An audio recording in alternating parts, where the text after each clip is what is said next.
Let's get it. Mic check. Mic check, mic check. Cage. Cage, yeah, you're the person I want to talk to, bro. I was gonna get back to you on Discord, man, but I had the wrong Discord on my phone, so I couldn't contact you accordingly. What's up, everyone? Illumatami, you're always hopping in here, man. Dropping a bunch of messages before I even start. Yeah, I'm gonna drop the link. Let's get a little quick chat here while I got a little time.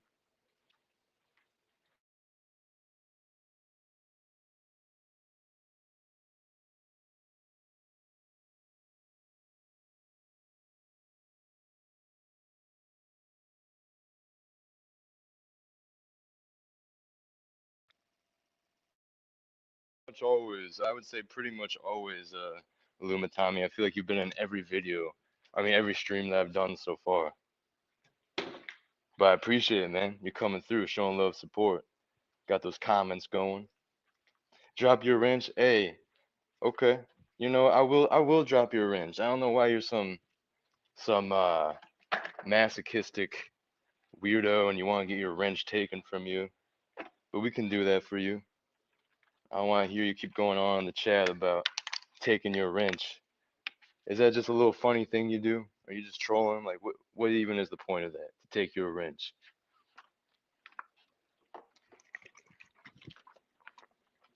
Hey, but I apologize for pushing this back. I know, like you said, I'm competing with Pioneal for moving the start time of the goalpost. Oh, I've definitely been doing How's it that a going, man? lot recently. Hey, what's up, Illumatami? Oh shit, can you hear me? Yes, sir. Hear you loud and clear.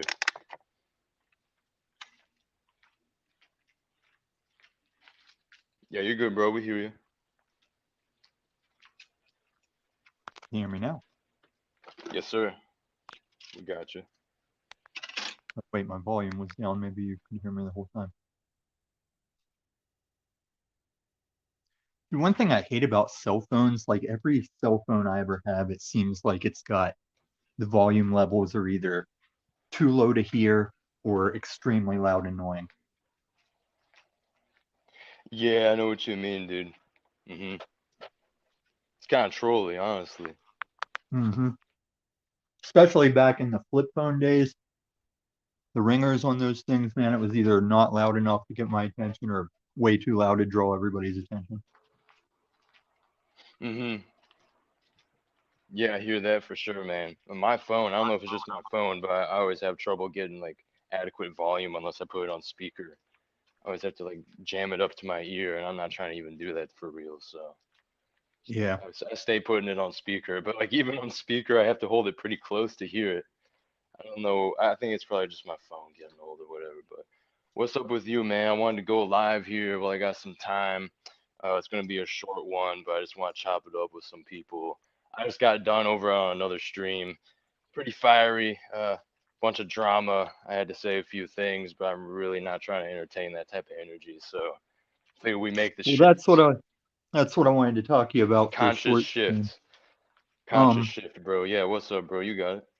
Well, I went back to Peniel's stream to get the name of the blind angel so I could subscribe to him. That was hella And funny, dude. I yeah, still don't know if he was real or a troll. oh, But he's you real. you were And I killing me think, when you the blind angel. yeah, I think we need to get a small group of our like-minded fellows together and go pump that dude's stream whenever he's doing one. Is he a legit channel? You said you found him? Yeah, he does have a channel and he all I've seen so far, there was some video where I guess he was fucking with this guy. The other guy was kind of like, kind of put you in the mind of like a more redneck version of Sovereign Soul. And this dude is like calling the cops like about this blind angel guy like messing with his job and like calling in his job and fucking stuff up.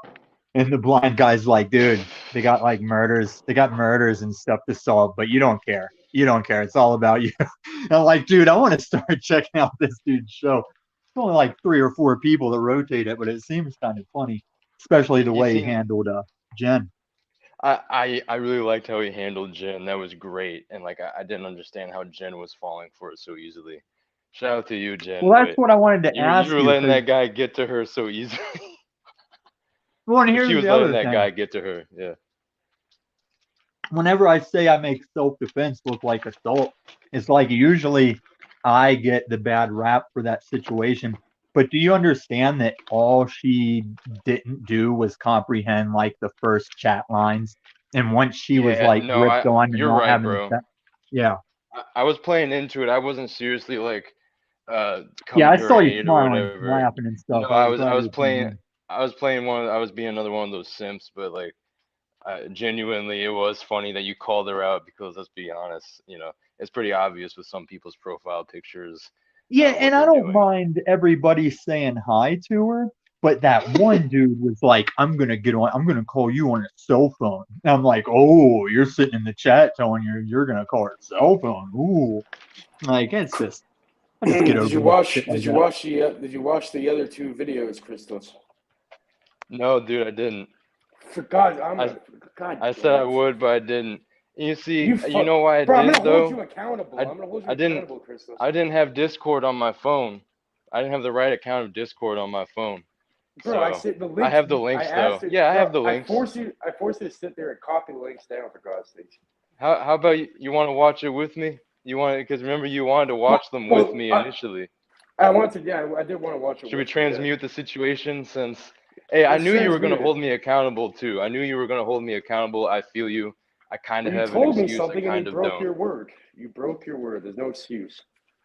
But I did put a link in the chat. It's absolutely hilarious if you want to transmute the situation to some laughter. Mirth is king, whatever. Let's get it. So Hey, Yeah. during that Jen it's like thing, less than a where minute were long. you? It's just very funny. During the what? During the Jen thing, where were you, Christos? It was like it looked like a Oh yeah. tent with a bunch of chairs set up or something. Or it was a building, I think. But it looked like there was an Oh, I event was at or my a job. church or something. A what? I remember one Uh, time. I was You at know my something I just remember. I remember one time, Christmas. Weren't you like cleaning a church or something? yeah. Hmm. Yeah, uh-huh. Yeah, I don't know. Yeah, I that's just my job. randomly I'm a remembered cleaner. that. Uh-huh. Yeah, but You Good. mean like anyway, take care? say what? I was doing the Grounds. take care line from He's Pulp like, Fiction. I'm gonna start calling you fucking groundskeeper Christos or something. Yeah, exactly. That's the vibe for sure. Did we want to Groundskeeper. screen share this video? Yeah, it's just a funny thing, and then we're gonna get into the more serious manners after. But it's just hilarious, bro. I was dying of laughter of this shit before I Okay, came on. are we all on our phones right now, or any of us on the computer No, for I'm screen not, sharing? unfortunately. I can't. Usually, if I'm not on my phone, I'm on my Xbox watching. Oh wow, No, so no, no. I do Yeah, need none to of us are on get the a phone. new laptop or something. All I have left is the one I use for like I'd hop on job mine, but yeah, resumes and stuff. I have one that needs like I have one, but it needs a fan to be replaced. So I can't even use it. So I have no way to do it myself. Yeah. mm, Well, yeah, if you guys have any way to buy stonks, get some yep. AMC shares like as fast as possible because this squeeze is coming and shares are like $6 a piece right now, but I swear they're gonna go over $1,000. It's gonna blow that Volkswagen squeeze away. Like in 2008, there was a Volkswagen short squeeze where Volkswagen went over like $1,000 a share, but we might hit like 4,000 a share because corruption is so deep in the system. Hmm. They've been throwing IOUs on IOUs and then not paying those back for like decades. And that's your grandfather's pension, your father's pension. Um, it's already reckless enough for market makers to take pension funds and go gamble them in their game in the market. It's like pension funds are supposed to be safe, like sit there, like go up slower but be safe. And nope, they just gambled digital numbers for too long. And this AMC movement, that's how we caught it. Just a bunch of autists and stoners doing their homework, comparing notes. Before you know it, we link the government to the market makers, to the SEC, to the Federal Reserve. And what do you do at that point? It's like Sam Bankman-Fried. He was in with the SEC, even though the government's giving him all kinds of money that they don't. Hey, this is really just a messy-haired looking guy sitting in a room somewhere, right? Yeah, give him a couple more $1 billion. Like, and here we go. Here it is. Like, you see what happened? Yeah, Tommy, I don't believe in money. And their Well, I money. I mean, don't even it's believe in got it. a use, of course, in the sense of like a valuable jewel that you can hold in your hand. It's not that, but it's still like even our dollar is just a promissory note saying, hey, we got the best military in the world. We'll kick whoever's ass takes the value out of it. Like the check is in the mail. Like this tender is good because all those tanks and special forces and shit and the oil fucking petrodollar. That's what gave it value too. That's what's all going away with bricks and fucking digital shit. Well, everything is going according to plan, apparently. It is. This is China's plan to keep us back. Like the way people are like, fuck crypto and all any of that XRP shit. Yeah, that's what China wants. China's even making sure we can't buy it easy here because it's going to set us back while the rest of the world gets it. But it just is what it is. I only got like good 30, 40. I'd be surprised if I had 40 years left in me anyway. I can catch herpes. I don't give a fuck. Like, there's a lot of shit that can happen to you the older you get. And you're like, I ain't got as long to deal with this shit.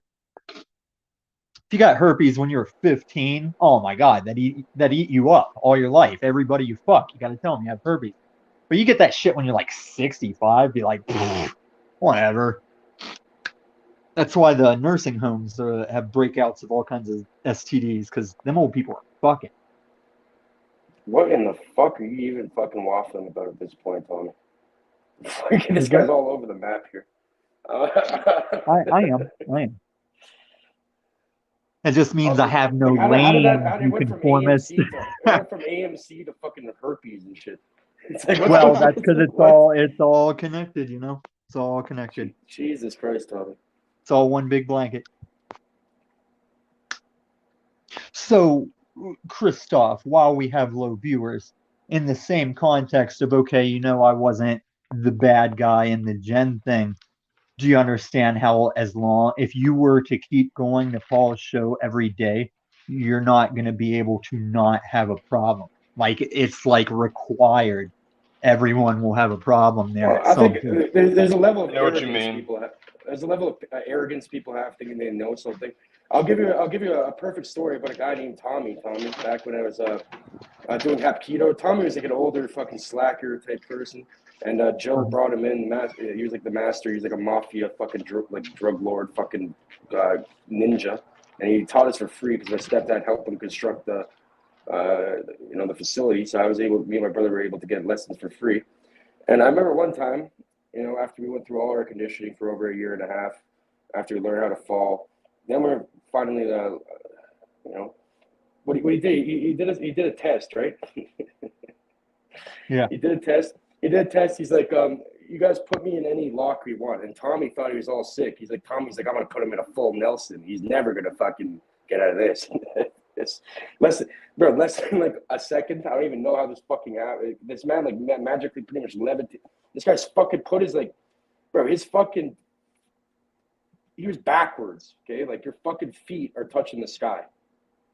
Boom, slam, like completely broke out of it. And then he was laughing at him because I was a kid. I was like 12 years old. This guy's like 40. Like, no, he's not 40. He's probably like maybe like 35, 30 something, early to mid 30s. And he's like, Cage, you put Tommy in a thing, and I put him in a choke. And this guy's, bro, I knocked the guy out when I was I was 12 years old. I put him in a choke. He's like, so Tommy, you better be able to get out of his lock then, his kids, right? And then like Joe made me stop and shit. He's like, all right, that's enough. Like I didn't let go until the most. Did you guys ever have a student, maybe even of like high belt and high responsibility, that someone eventually has to pull him to the side and tell him to wash his uniforms?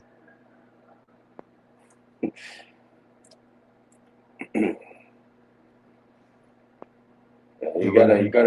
gotta humble yourself a bit. Like not me. I'm saying not you. I'm saying everybody does because like you don't know who the fuck you're playing with when you step into a certain realm and shit. You think You mean at Paul's or at the karate place? it's not karate, it's hapkido, but no, I'm saying in general, in life in general, in every facet of reality. Oh yeah, yeah, yeah. Because I know how to fall as well, like you were saying. And let me tell you guys something. I've gone my whole life like skateboarding, snowboarding, doing stunny stuff, being pretty sure-footed, and I know how to fall and land on like space out the impact and all that shit. So this past New Year's when I was out with my dog at night, I slipped on some random ice like I never have that full pratfalled, like stage theater pratfalled my feet above my head. And when I came down, I broke my collarbone and two ribs. Yeah, dude, it was bad. Like, If Joe slammed you like Tommy did, then and I was making you're because I dead. You'd be also hit over for my you. head. Like if I went much further, I probably would have snapped my neck and they would have just found my So body with my dog hair. that's unironically hilarious because you just it already Well, happened to this you. is Then what people don't understand. I was having the time of my fucking life because I was in the industrial area. Nobody hears me like going, la la la la ooh, la la ooh. la la la twiddle Like my nobody toes. sees it. Nobody hears me. My dog knows something's wrong. And I start like the trek back to my apartment, not knowing yet what is wrong with me. But I couldn't hold myself up like the way I broke my collarbone in the ribs. I was starting to like that side of my body was flopping forward and the lung collapsed.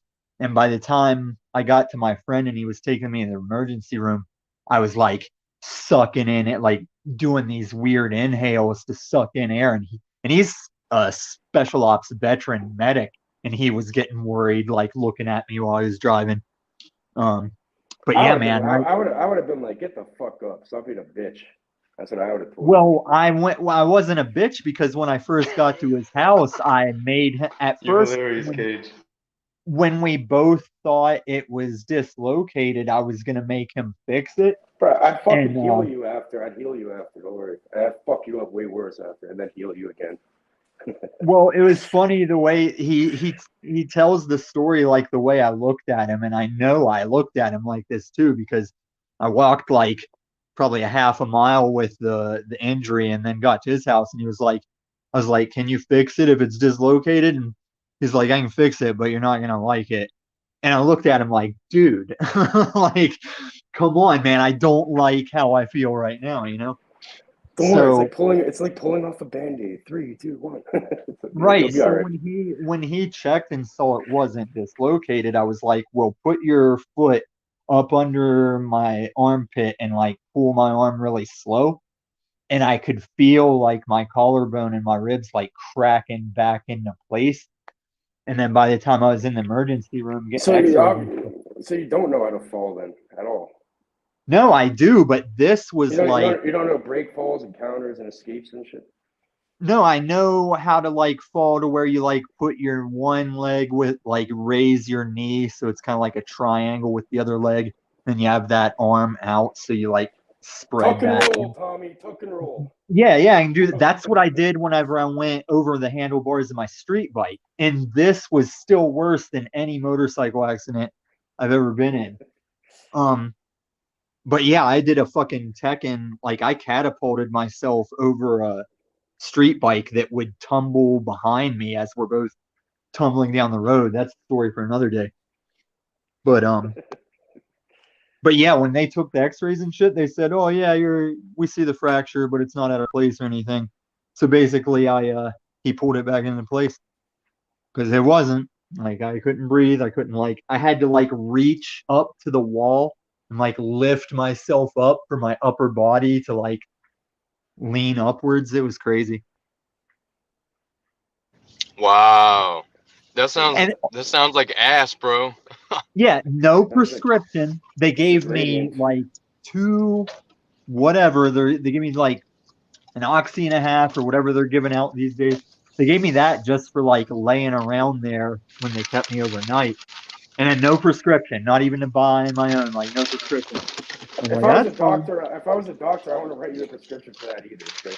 Well, they don't to anyone anymore. Even like my friend thought it was because he was a veteran. I was like, no, dude, I know all different walks of people that they don't want to give anybody pills anymore. Good. Take the pain. Enjoy the pain. Well, it's like what's his name from the Discord too? Um, dude, if he wants to take pills while he has a fucking spine injury, I'm not gonna stop that dude from taking pills because I don't get out of hand. I actually don't like pills when I'm sober, but That this whole fucking situation, that means you're mentally putting yourself in a cage. That means in your repertoire of existence, you could be affected and be actually physically hurt to the point where it affects you to a point where you have to cage yourself even more by taking a pill. No, you should well, that's transcend what all of this. You know, if anything's that's gonna do that, I think it's a spine injury that would keep you on pills, and there's no medal of honor for living in pain, you know. you can't And I It's not am about I living. am a pain guy. Like I said, when I walked home with that injury and made him pop it, had my friend pop it into You give place, power to things you believe in. I don't I believe in just that, so like I I can't like feel my pain because misery, I but can't feel other quote unquote people, pain like regular people because I don't believe in it at all. Just like the money and all this fucking waffle you were talking about well, earlier. money is a way to reserve your labor, even though you get robbed of it when you leave it sitting in a bank account that inflation is. You're playing a game that was rigged and set up by people, all facets of it. It's all Yeah, ran by the nobody's same got a choice individuals. in that, but you can win that game. What do you do for a living, my friend? I work for my I work I'm cage full time. I mean, you paint fences, you install windows. What do you do? Cage full time, 100% cage. All right, well, money is so every time you want to get a hamburger or a value He meal, grows cannabis. you don't have to cage like oh I can't huck fin this fence What do you every mean? time It's I just want. gold just randomly grows because You don't want to carry around gold. It's all heavy and shit. I'm saying People can steal it. you can create value. You don't have to you can make your own system. Yeah, look at his video. You saw that? So what do you got? What's your problem with money if you just said you can create value and have a system? I don't believe in money. I have unlimited money. I don't believe in it though. You have unlimited money? Yeah, unlimited. He's connected, bro. I mean, I'm pretty well off for the type of life I've lived. Well, what you got like a trust fund or something? No, I grew up extremely poor. Actually, I grew up with absolutely nothing, and I won't. Yeah, have the opposite of an inheritance. You know. Yeah, I have a similar story. Um, just gonna leave it hanging for another time. But you know what? I was always the same person. Even when I was poor, or you have unlimited, or you have nothing. It doesn't matter because I don't play in those games. I don't live in that paradigm and that reality. Now, Respect. there's You know, I so will say there's a part of me I can say has always been the same, and then there's parts of me of like, oh, that's anything but the same from when I was younger. You know, like I have changed a lot, but there's aspects that have remained solid. uh,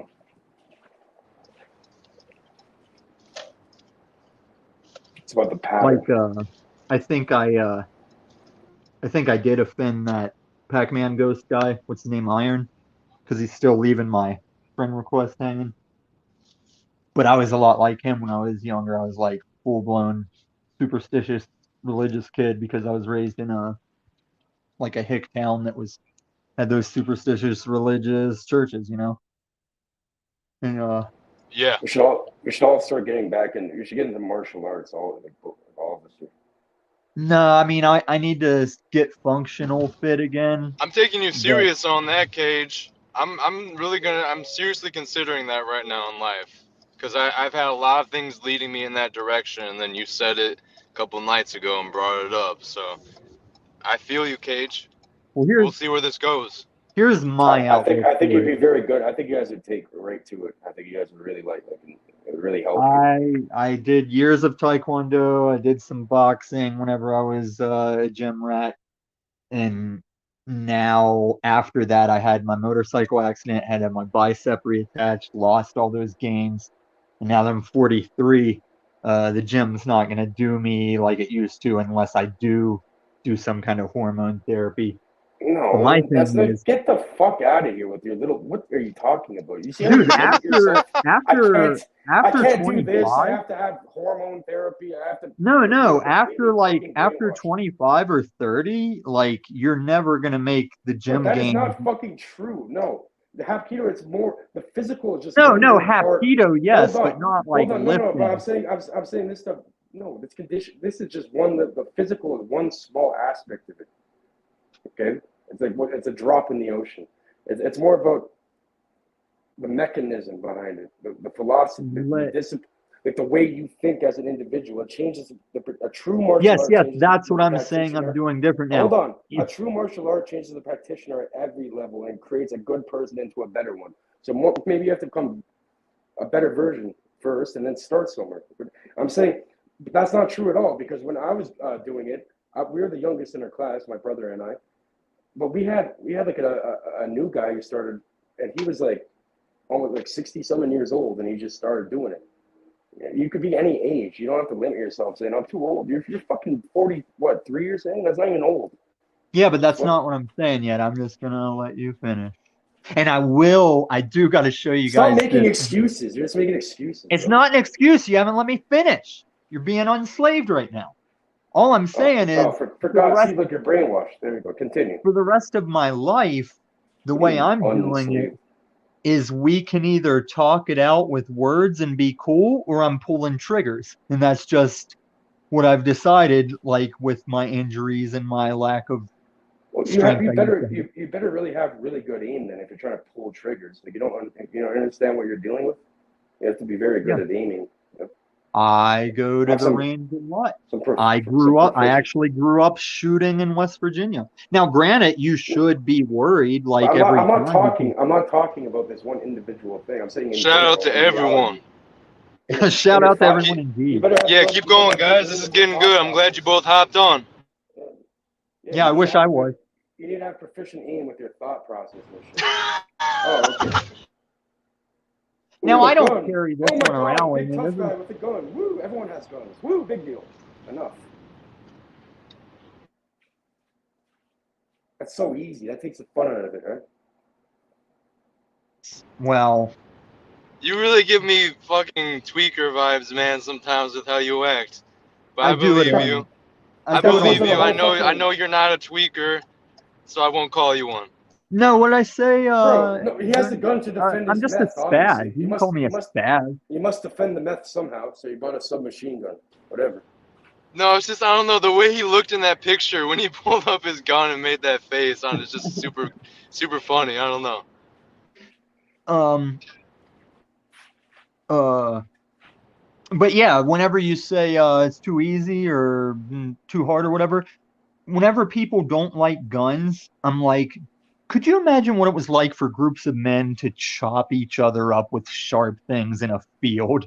Like, is this not the preferable way to where it's like, I've either suddenly got a hole through me or nothing, like at least it's not like cleaving at each other and maiming and the way some of those dudes look after Braveheart and Game of Thrones. Like you got to live the rest of your life like that. I mean, we're gradually working our way toward the Star Trek future of we all have a little keychain that makes us a pile of dust. So you either come back from a war completely fine or not back at all and you just blew away like dust and wind. There's no such thing. Unlimited credit, not money. No, so there's no such thing as either of those unless you allow No, them to that's happen. what that's what the government and the market makers were doing. Because So you for live in a system. decades, the market makers would short people's companies with a government loan they took out every day to short companies, which that hurts your company. And if they put you out of business like that, they get the rights to your patents and shit. It's all a fucking corrupt fucking pyramid bullshit, man. But if it is getting fixed, it's at the cost of America's not Let me see. Let me see the gun anymore. again. Let me see the gun again. Take out the fucking magazine. Let me see it. Let me see the bullets. Let me see the big one. I want to see the big one. That wasn't the big one. This is the Yeah, PCC. I know. Yeah, I want to see This the is the fucking pistol submachine. caliber carbine. This I should put on a shirt though. That's what makes me look like a tweaker, is not wearing a shirt. You got a proper fucking sight on that. That's a nice one. That's sick. This guy thinks he's fucking Yeah. Scarface over here or something. Here's what happened with that. I had my first AK-47 and I sold it to my friend for his son. And in natural, like I like his son, but in typical All teenager right, let me shit, see. Let me see. Take out the magazine. Let me see the bullets. Is it loaded? Let me see. it's 9mm. It takes the same magazine as my Beretta M9A4. So let me But see the here's the bullet. cool Take out thing. the magazine. Show me the bullet, bro. You got the gun out and shit. Fucking Yeah. drop the So mag. that's a 30-round mag in Don't it. But look, I bro, you just put flagged yourself with a gun. You just flagged yourself with your own machine gun. no. You It know, went to my left. It went to my left, and I have the bro, trigger you just discipline. pointed it to Look, yourself. come on, man.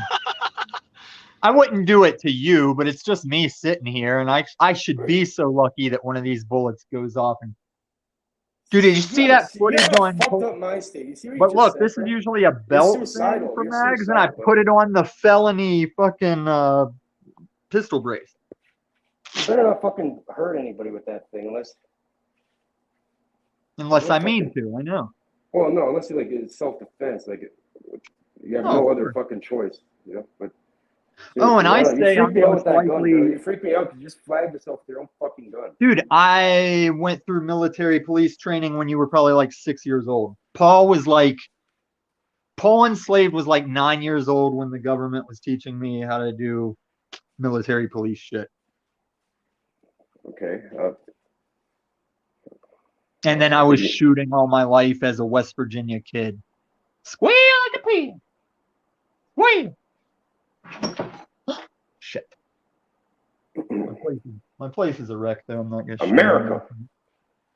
Oh, here's that fucking snubby. You want to see my This guy loves his guns and shit. You pull up the fucking Magnum and shit. Snub nose. Well, my thing is, all of my guns have a rhyme and a reason and a utility, and I don't get much past that because if somebody takes me out, I don't want to equip a whole group of marauders because I was sleeping on them, you know. And now, what kind like, of handgun? What kind of handgun was it? I didn't really see the handgun at the beginning. it was a 1911 and I 380 knew. caliber. And the 380. You don't have the 45 1911? Come on. I want to get one, but I got that one just as my classy little conceal with a like suit or some shit, you know. And actually, I do like it. The only time it's done me wrong is I got hit by a car and landed on it. It was like at the small of my back, and this car flipped me. You seem to fucking hurt yourself a lot, don't you? No, it's Denver, dude. Like with my motorcycle, shit drivers. With the 2 times I've been hit by a car, shit drivers looking for their turn while I'm crossing my turn at the crosswalk, and they pull up fast enough that it flips me over their hood. And yeah, it pisses me off. That's Stubby's sick. The guy's like, someone in the comments like that Stubby's fire, and this guy's like, yeah, it's like one of the ones you wear with a suit. You're fucked in your head, Tommy. I like it though. Yeah, man, I'm usually the Murdoch of any outfit. Okay, so if you guys have any relatives that like have CPAP machines or anything that would fuck them if the power goes out, this is what where am I? This is what I had in my RV. This is like I think it's 1600 watt hours maybe.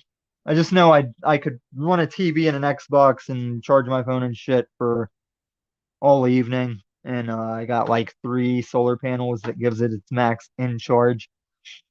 But they make better ones than this by now. But everyone should have one of these for when the WEF shuts us down. And now for YouTube's favorite. Look, Tommy's out here preparing for the apocalypse and shit. Well, you know, some people on these channels call it fear porn, and I'm like, do you take a rope mountain climbing? Do you have a fire extinguisher in your kitchen? Like, where is the line of fear porn? Because I live, like, I asked that time I walked the dog on your show. I stopped at that convenience store and talked to the cop there. I was like, hey, I live in blah, blah, blah, blah, blah.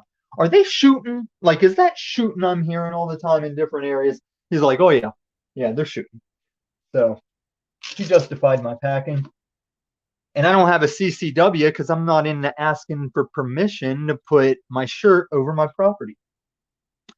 And never call me can't call me anti-Semitic because my primary rifle is Israeli. This is I don't know if you guys can see it.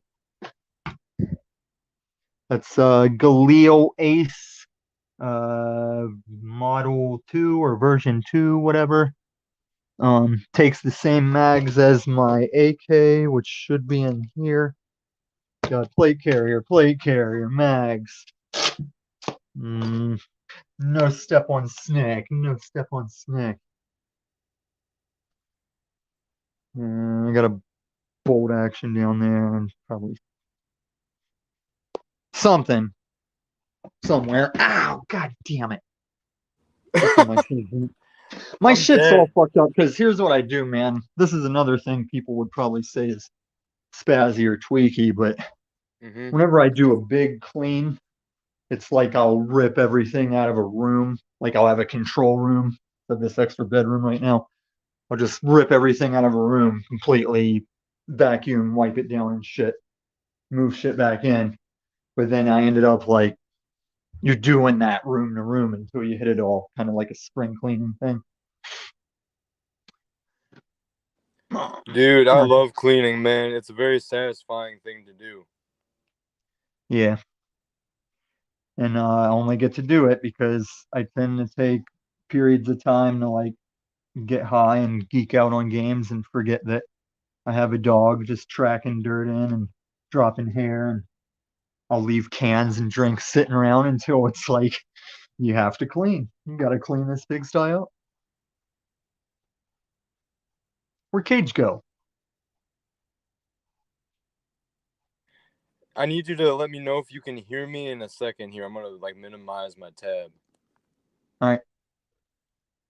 Yeah, one day I want you guys come see if my shit stream is all right. Okay, so you didn't hear me just right there. Okay. No. Yeah, do you stream it all? I've been throwing around some ideas, but I just want it to be something that the community at large can take advantage of because we don't need another panel for people to just come up and talk. It's like most of them beyond the unslaved are pretty good about just letting you get something out and have a conversation about it. So I don't think we're short on those. But I'm thinking maybe like a not serious conflict mediation or something. I don't know. I've been mulling some ideas around.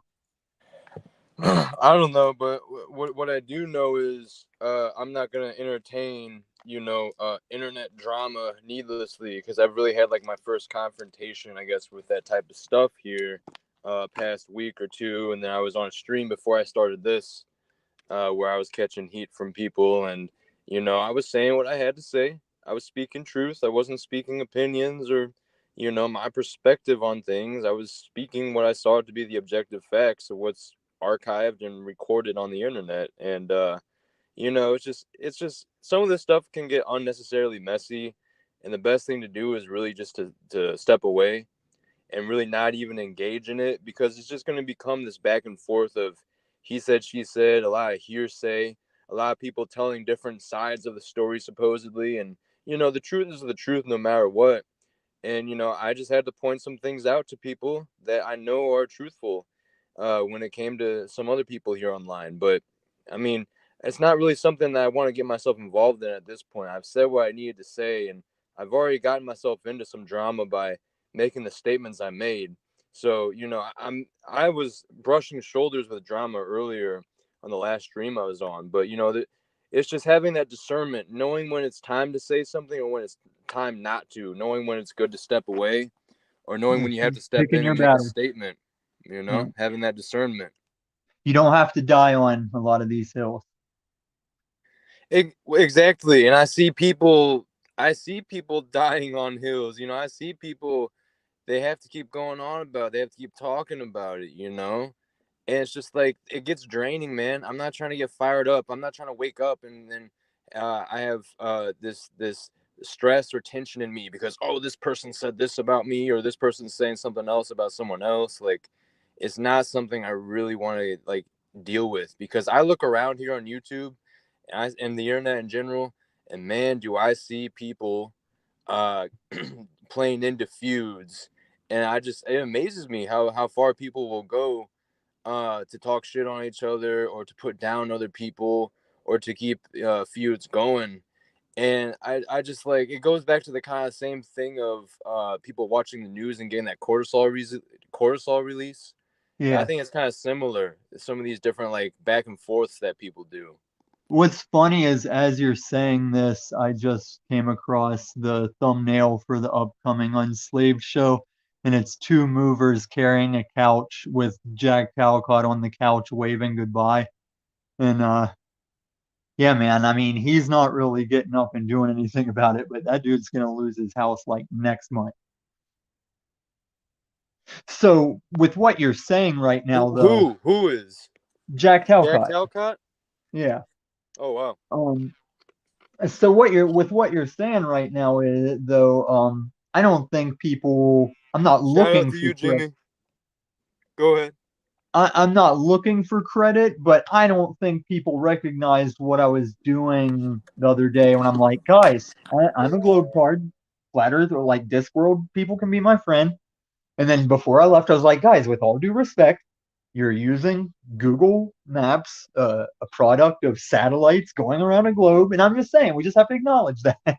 Because, like, I know AK's a disc worlder or whatever he believes it is. And he's just like all in on some Google Earth Pro, like wanting to pay for the Pro and stuff. I'm like, that's fine. As long as you acknowledge that those pictures and that information is streaming down from satellites rotating in orbit our planet. The and that's why with a Yeah, lot of those conversations, I'm like, let's just see where we stop agreeing. Like, I know you don't think it's round. You know I think it's round. Now let's see what things we don't agree on. Like, do you think we've been to space? Do you think this? And you were even trying to with you you're as trying to bridge the intelligent, gap. I'm trying to bridge the gap, and at the same time, I'm not trying to die on any of these hills. And at the same time, it's kind of like the Paul enslaved thing, where it's like, man, when they figure out how long they've been sticking their foot in their mouth, I don't want them to fucking eat a bullet or something, you know? Like, if Paul really saw his show and how many times he flip flopped and contradicted himself the way I see it, I would be scared that like he would fucking off himself because he's made some bold stances, bold statements, drew a lot of lines in the sand just in the time I've been there. Like Moose was his right hand man. Um, Now there was the total divide about the time you guys found the channel. Um, yeah, man, it's been crazy. It's been a wild ride. Yeah, so I guess you were kind of responding to what I was saying there originally with dramas and feuds and not dying on hills and knowing when Yeah. to step back. It amazes me how people feed into things. Well, Um, when I brought up the beret thing, it wasn't that I thought you'd care. Yeah, it wasn't that I thought you'd care. It was just I was just saying, do you think you're not gonna have a problem? Like that's without you ever going on the channel or saying anything. He was on that beret tip just because he was streaming you guys. It's like go on there and partake in some conversations, and before you know it, he's gonna fucking find something. The thing with me is he won't give me anything. We used to get along better, and I don't know what happened that now he's just like totally closed off. I can't even go on and talk about shit anymore. What's well, that? I don't have any problem with Paul and I know some people will joke about the beret, and that's cool. Yeah, yeah, exactly. I know he doesn't have any issues with me, and I'm definitely. I'll have you on. I'll talk with you, cool. With you, Tommy. I enjoy you coming on here. Yeah, don't listen to You know, Barney. but Barney's a fucking dumbass in so many he's been contexts. hyping you up in the chat. I don't know what you're talking about. I thought he just said I can't keep Paul out of my mouth. Oh, wait. Well, I mean, you bring up Paul a lot Well, that's because we're whenever talking you about hop on drama, and stage. you can't talk about YouTube drama without bringing up Paul Enslaved. Because Okay. well, I mean, okay, Barney, look at it this way: you saw the What's up, alien Red visit. Squid? He was loving the alien visit. I made a show out of it, like I used to do improv in high school and shit. And then the next time I came, it's like, dude, if you're coming off alien visit, what do you have to be gang banging on breakfast about? You know, like I can't even walk in the fucking room after alien time. That's what doesn't make sense. But it doesn't bother me because I know, like, he was on some solid shit when I got to the channel that he's long since forgotten about, and all the things that I respected that he said that I stuck around for are long gone that he didn't stick to. So I just partake of it like an interaction. I'm not worried about what he says. The thing that's bothered me the most is people just let him say shit and don't correct him.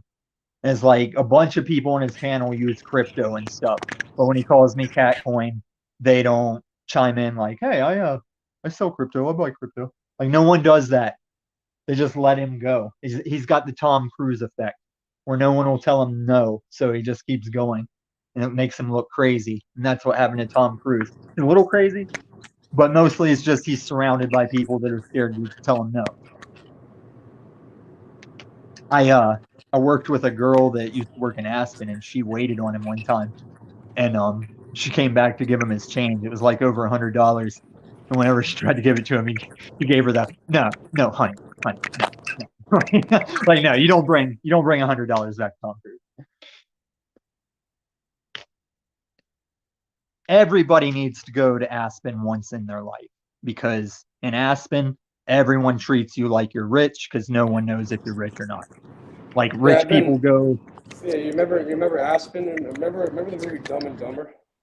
yeah. Mary and shit. Mary Swanson from Aspen. You have to go to I've got your case, Mrs. Samsonite. Aspen. Fuck, man. And I did when I first moved to Colorado and stayed with my friend for a year and got all jacked. Um, I did shit in his downstairs toilet that was out of commission. I dropped like a nasty fucking mess in it. But What but the hell? he said the toilet didn't work because when they all got back from Iraq, he had like his platoon or whatever was partying there at his house, and so many people got drunk sick in that toilet and shit in it and everything that it just was always clogging up. And sure enough, man, I dropped something in there when I first moved in that clogged it up.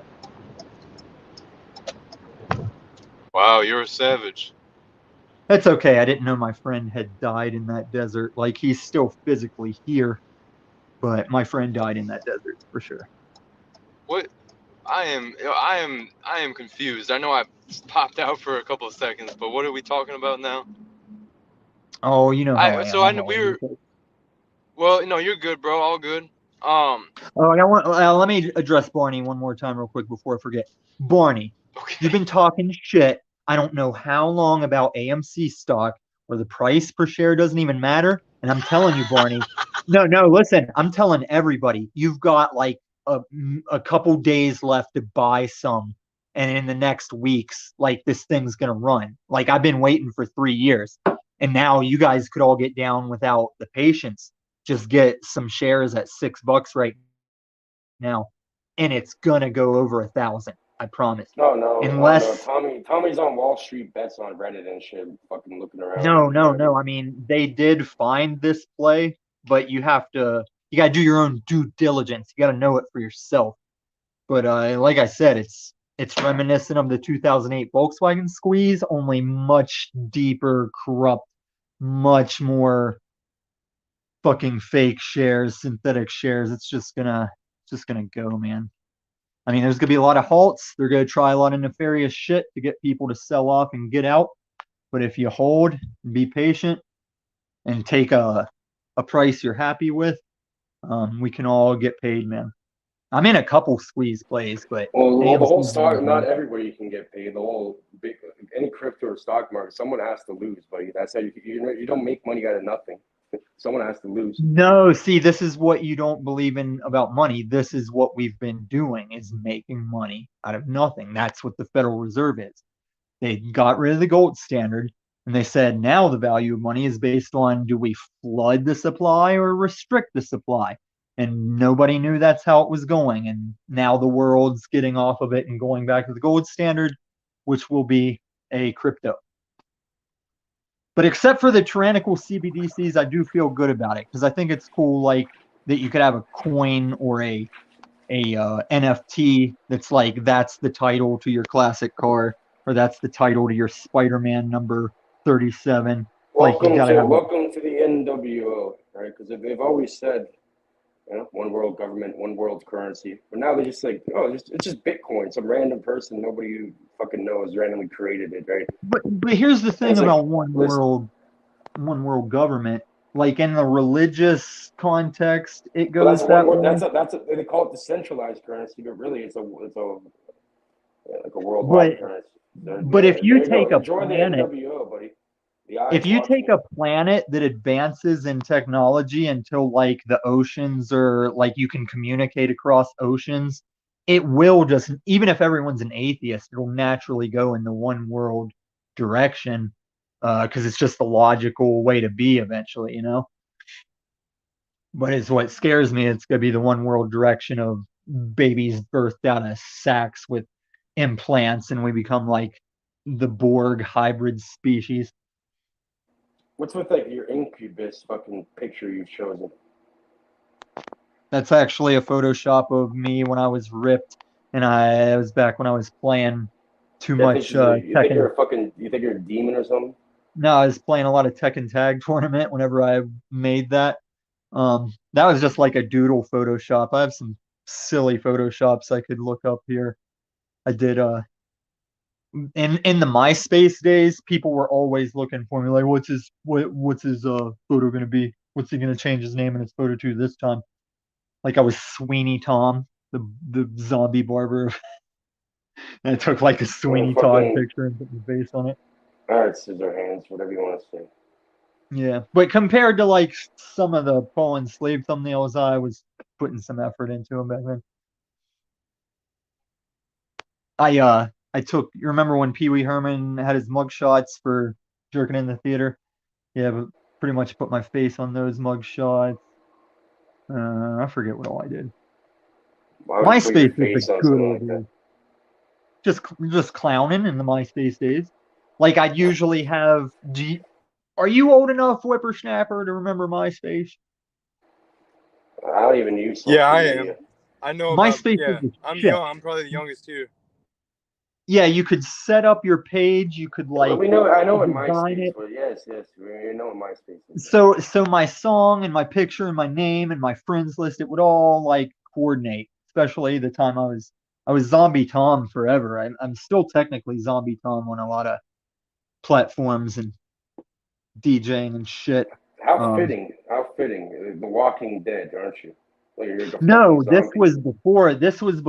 That's why I was kind of like mad about The Walking Dead, because I was Zombie Tom when zombies weren't a big thing. And then when they became a big thing, I was like, oh, now I look like a poser.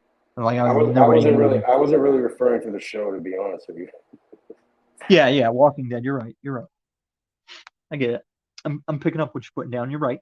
And that was part of my nickname, Zombie Tom. I've had a lot of experiences that I probably should have died, and I didn't. So.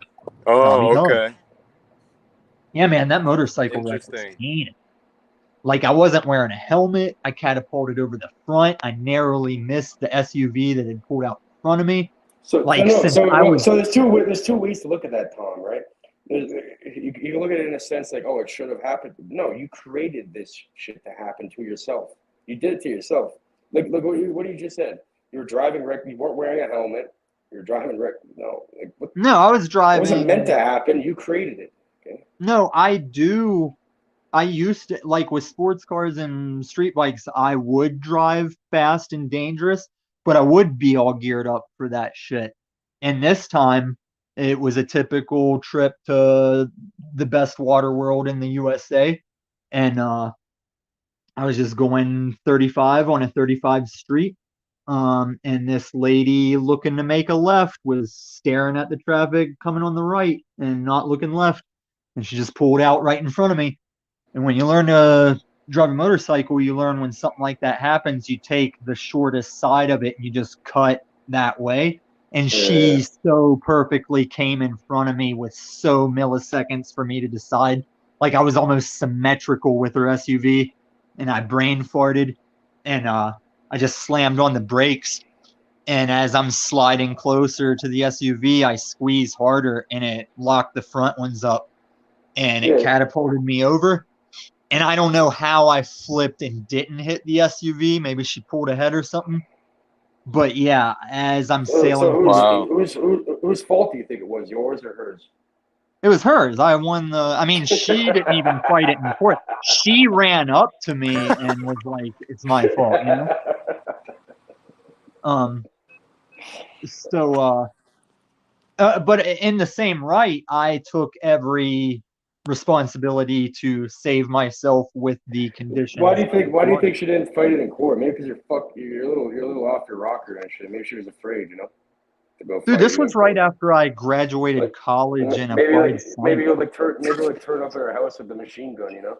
I was a project manager when this shit happened.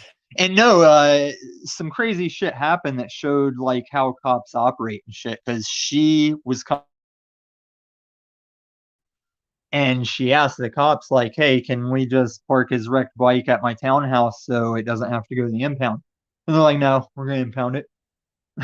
Like, so like, despite throw the my fucking shit away, throw it away at that point.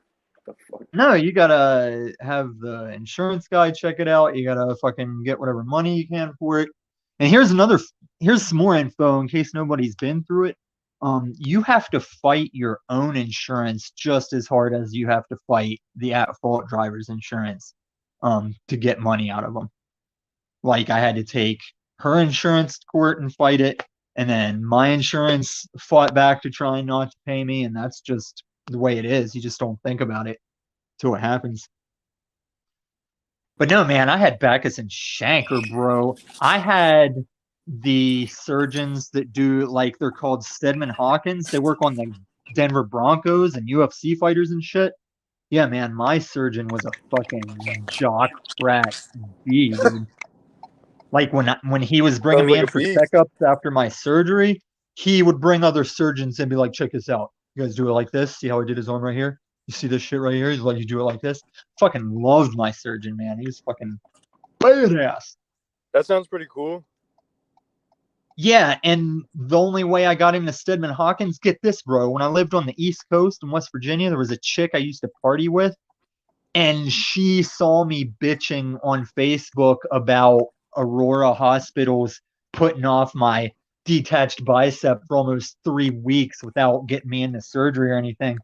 She saw me on Facebook bitching. She was like, "Hey, I'm a nurse out here for Stedman Hawkins." She's like, I'll talk to my guys, see if they can get you in. Then the next day she was like, "Yeah, they said you should have surgery like the next day after the accident. They said they can get you in." It was fucking awesome, dude. And they let me put off paying until the settlement was over.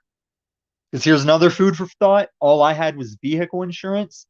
And if you don't have health insurance in a wreck, you got to pay a lot of out-of-pocket shit for the initial visits you need for like repairing your body. So man, I had a good job out of college, but I ended up homeless like still a year before I would see any money. I would be living out of my car, Brian O'Shea style, eventually upgrading to an RV.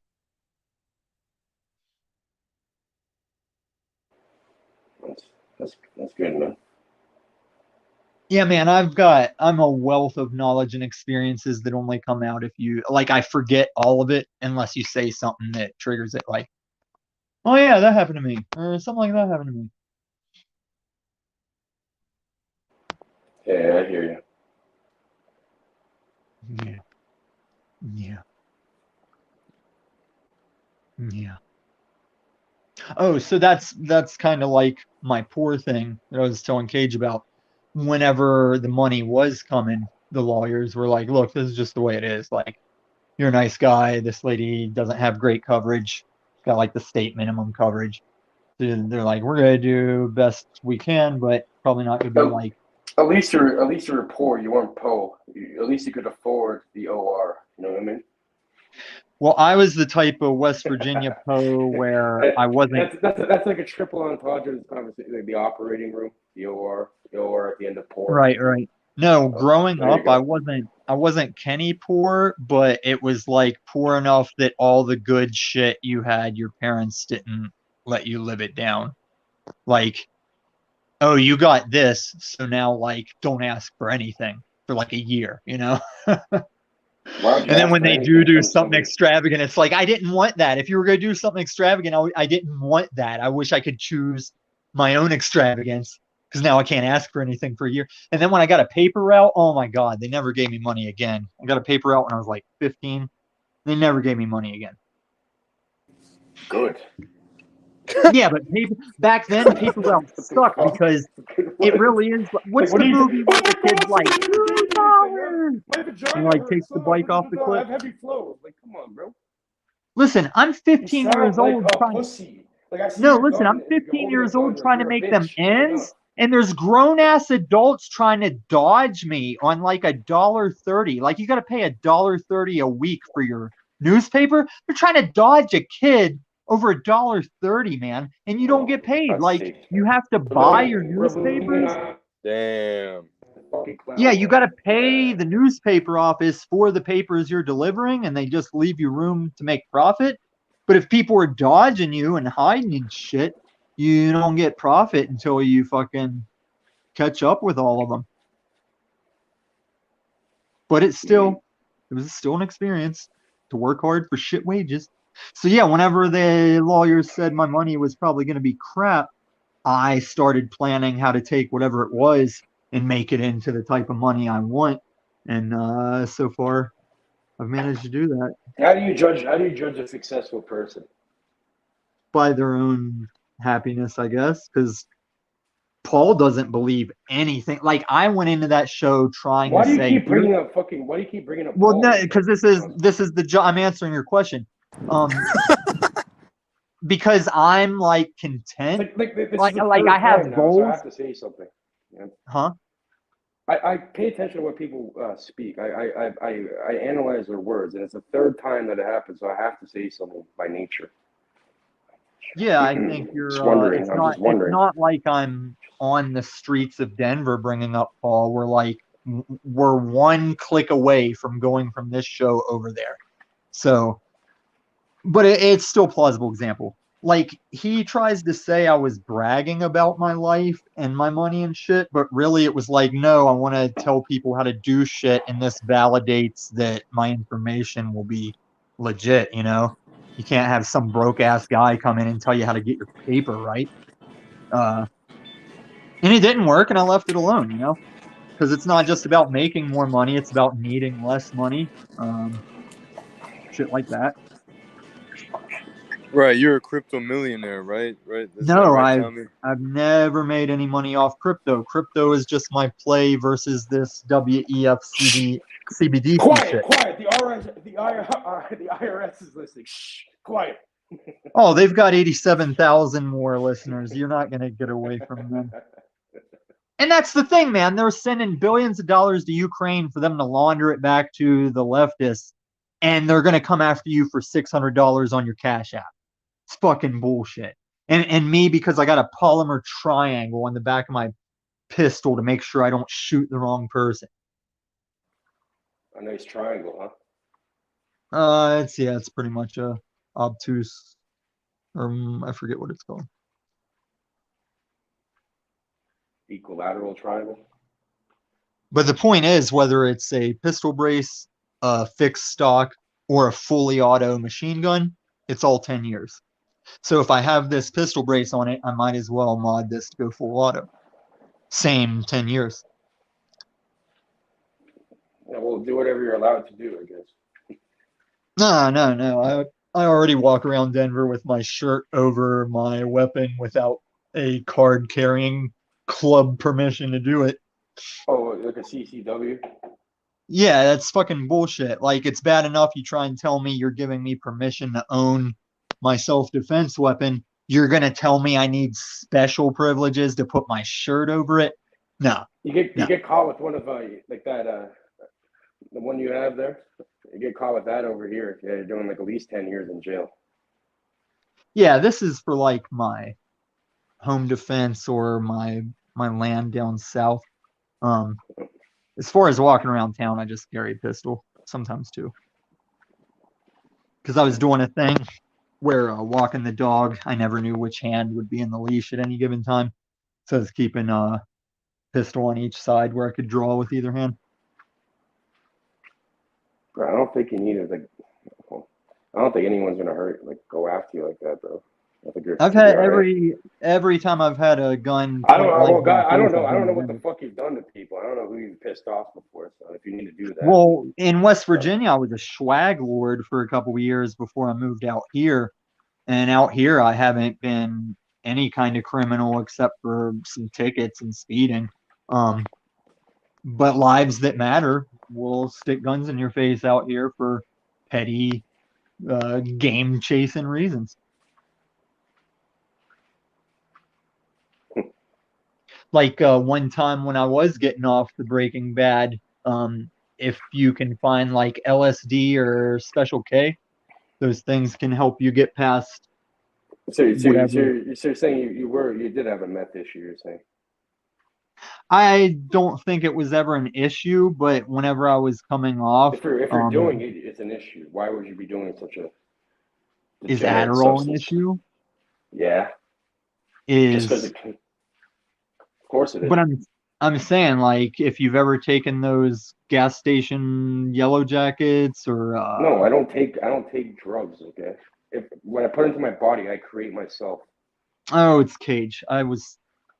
Everybody sounds like fucking, you know. But no, man, I've done all kinds of substances. Everyone's the same, right? Everyone's a fucking zombie. Everyone's the same. Not me though. I'm different. No, I'm not a zombie. I'm one of the smartest motherfuckers you'll ever meet. That's what I'm saying, dude. Like, it doesn't get on top of me. I'm still me. Like, I don't regret anything from like. Bro, I can give you like $100,000 and like 3 grams of meth and make you kill yourself. I'll put like a hit on yourself from you. Yeah, I could hire you to kill yourself. Give you like $100,000, like 3 grams of meth. Why would 3 grams? Well, get the ball going a little bit. It's not an issue, right?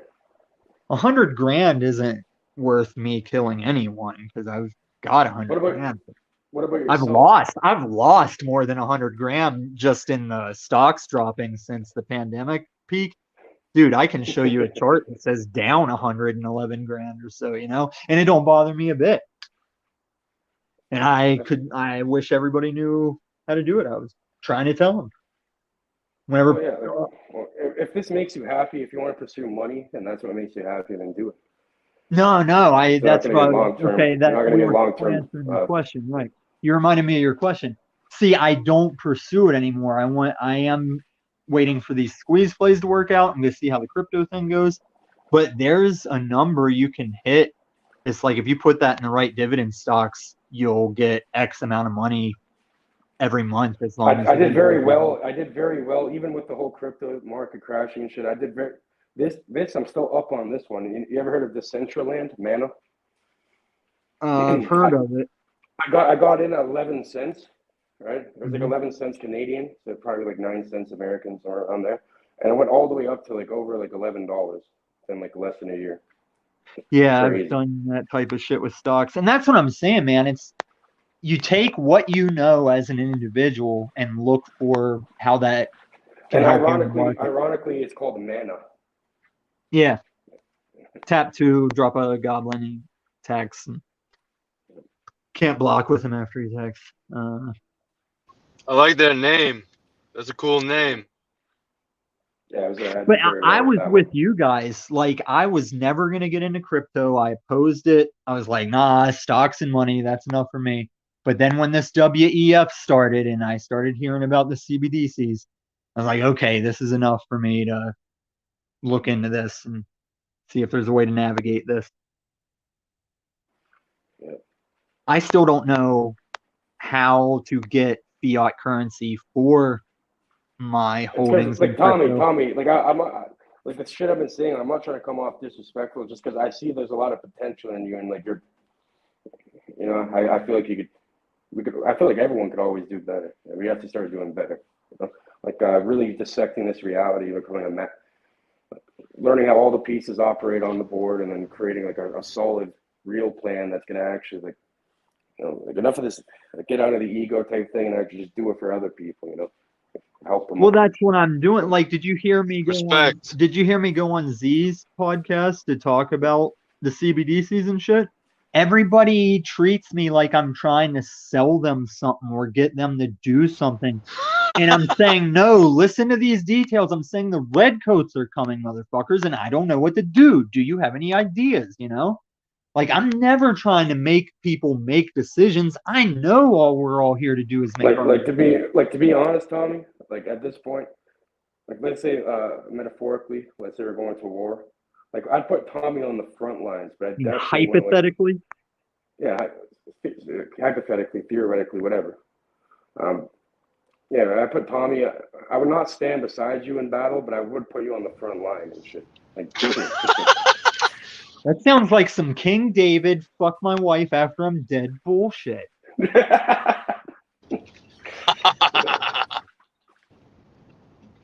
Hey, let's get it. No, I'm but I enjoying think this conversation with you guys. I'm actually a pretty good guy to have tactically around. Like, no, anybody can get I'd got. want you. I'd want you there though. You're part of the board either way. You know? I don't know if I'd put myself in the Marines situation where, like, first to go, last to know, get blown up first. Like, I give it to the Marines, man. They do a lot of shitty fucking shit in war. Um, but they also fucking rip throats out and crap whenever it's their turn. But yeah, man, my buddy from high school that I say died in the desert, he put it best because he says a lot of like walking tall 80s one man army badass shit. But when you My catch him, plot twist. You were the one who buried him in the desert. Plot twist. no, he's down. He's 60 miles away in Colorado Springs raising his son. But the guy I was friends with most of my life, he's definitely gone. Like, but I get it, man. He told me some of the shit that went on, and then I watched. Like, I was the only one in the Springs that knew him before war, and we bounced at the biggest club in the Springs together. And I was just watching him lose himself, like he was diving over tables for shit that it's like, yeah, we got to throw that guy out, but you don't have to Brock Lesnar spear dive over multiple tables for the dude. You just can't get him out of the desert, man. Buddy got a little excited, yeah. Well, when he first got I'm back, allowed to do this. He go crazy. he would wake up and I mean, he's divorced now, like most army marriages, but when he first got back from Iraq, he'd wake up in the middle of the night and grab his AR with the green laser and he'd drag his wife out of bed and just drag her around the house, just swearing that he heard someone in the house. And it's got to be scary, man. Like, I met some of his friends that they had their things. Like, one of them, he was like the gunner in the top of a Humvee, and he hit low fucking electric wires and was like shocked while he was in that gunner spot of a Humvee. Um, and then a dude his sister went to school with, he met in war over there. And I'm pretty sure that dude got kicked out for enjoying being a helicopter gunner too much. Like, he gave some answers in the evaluation that they were like, yeah, I think you like Oh, gunning wow. from a helicopter too much. But now when I talk to that dude, like the last time Oh I yeah, ever he's talked like, to him, oh yeah, he's pretty much like a serial killer. Just happened to no, be. no, he's based as fuck. He'll tell you about how No, like but I'm saying like somebody who enjoys it too much. Like you're not even killing for the mission. You're just killing for fun at that point. You're just having fun doing it and shit. Like But a there's little also too. an extent you get to, though. Like, my friend did 3 tours I know of, but like once you're in that shit so long, you probably have to get into taking out people that want to kill you, or you're gonna get got sooner. Because No, man, well, you you know the atrocities people do. Like those helicopter gunners, like they'll just like they get a little crazy and shit, and they just start shooting like random villagers and children and women and shit for no well reason. in Vietnam, That's probably why they kicked them out. Yeah. listen, in Vietnam, you had to do that because of how many times random villagers would fucking shoot your helicopter as you're landing, or they'd run up and throw a grenade in. Like, that's why they had to do it, and then why it probably drove them crazy. Because as they're landing, they'd be like shooting nearby bushes just because of how many times there's been people in the bushes. War is hell, son. Like, there's a difference between shit hits the fan and warfare, you know? Like in Shit Hits the Fan and Mad Max Apocalypse, any shot you take over 1,000 yards is cold-blooded Yeah, murder. Like, that's a like non-combatant. It has no idea what's going on 1,000 yards from him. you know, like But in war, my friend Flavor, he it's kind of hilarious because he has like a YouTube channel, and all he does is like create DMT and shit on live streams. And he was heavily in the military. He's like the tip of the spear when it comes to the military. And yeah. these substances are kind of trying to help him out because yeah, he has the PTSD and shit. You know? Yeah, But I got but a I feel like general discharge. but this whole DMT thing is very hilarious I have because some DMT that I'm scared to do because a no, neighbor. but because this is a whole fucking psyop. I guarantee they're weaponizing this DMT shit. I guarantee it. Look, they use like people in the military. That's like some MK Ultra shit, bro. Well, they used LSD and stuff in MK Ultra. Like, I'd hate to think what people went through, because the point Well, of the yeah, experiment. they had a certain operation. Sorry for interrupting you. They had a certain operation where they'd have like a whorehouse type thing, a brothel, whatever you call it, and they'd have a two-way mirror, and they make the hooker dose the person because like the person's going there for like some sexual like reason, and then they start analyzing, like they're just watching and observing how the person acts. They just dose them with a And massive amount of fucking LSD and see how they that react to it. not even, dude. It's worse than that because And I know it's worse. I know it's worse for sure. the I know project. that's what they admit to. Imagine what the fuck they're not telling people. Now, let me tell you what they admit to. The project was to do the Manchurian Candidate thing, where they wanted citizens to have split personalities that they wouldn't be aware of, where they could kind of be like triggered into going into Sam Fisher Splinter Cell mode. Yeah. But think about it. You got characters like But the Unabomber. Remember the the way Unabomber? they were the way they were trying to get them there is like to stress them out so hard that they develop a split personality, and It's like modern programming or whatever they it call it. was probably Yeah, like through torture and LSD. And I've psychological been through torture. some bad Like times it's on LSD, so I couldn't imagine like physical torture on LSD. It must have been hell. that. Imagine what you could fucking do to somebody's fucking psyche with that shit. But listen, it's like for example, the Unabomber and what's his name, Charles Manson. They were both MK Ultra shit. They were experimented on. Charles The Manson. If you look at Unibombers it, both Charles seem Manson to would be always someone pretty would always base. like. There's people pulling strings, especially with Charles Manson. Like he always gets let out of jail and shit before that. No, he was in jail forever until he died. No, but I'm saying before that, before he went to jail the last time. I'm saying like he would they would they were doing something to that guy and experimenting on him and shit, bro. I think a lot of these I don't want to get all conspiracy and shit, but I think a lot of these mass shooters are also kind of like sleeper agents or something like that. I think someone's fucking with them, you know. I will admit that Batman, like I lived a straight shot from that Batman theater, the Yeah, theater. the Colorado guy, the guy with the weird orange hair, Yeah, acting he like the used to Joker. be skinny That and guy was. really bright looking. I think that guy was MK Ultra and shit. He was in the Yeah, university and I shit. He was think like, something happened to him because he was all slothed out, and yeah, they man, did something to that he used motherfucker. to look like Peniel kinda. He was like real wiry, upbeat, like sharp looking eyed, like just a bright dude. Even well, I won't call Peniel bright, but he had that vibe. And then yeah, in court, he was just like sloth, overweight, dyed hair. Um, One of my employees at the airport, her and her boyfriend had survived that shit. She worked there I worked with her like 3 months before she casually mentioned that. I'm like, Jesus, you were in the theater that night? She was like, yeah. Told me some shit about it. Man went with like smoke grenades and shit. Yeah, man. And then like I've met people like one or twice removed from Columbine, and what was our other shooting? We've had a couple here in Colorado. But yeah, man, but LSD and MDMA, you do want to go after the darkness though, because when people say LSD gives them anxiety and shit, I'm like, oh no, you just got something you need to work out. That's why you're feeling anxiety. You don't consciously know what it is, but you need to take that trip and go find it and fix it. Because whenever my shit's straight, I can eat LSD, mushrooms, whatever, and just be laid back, not have that tense anxiety. Yeah, that's like it's like Jungian psychology. They have something Carl Jung. Yeah, It's called the shadow self, the shadow work, and that's like yeah, it's like the first step of initiation would be doing that, like look in the mirror, you know. yeah. Yes, sir. Um, Because, yeah, I tell people the reason LSD is not your typical addiction drug, because a good time is not guaranteed, but you can always benefit from the trip, whether it's a good time or not. But you have to know that.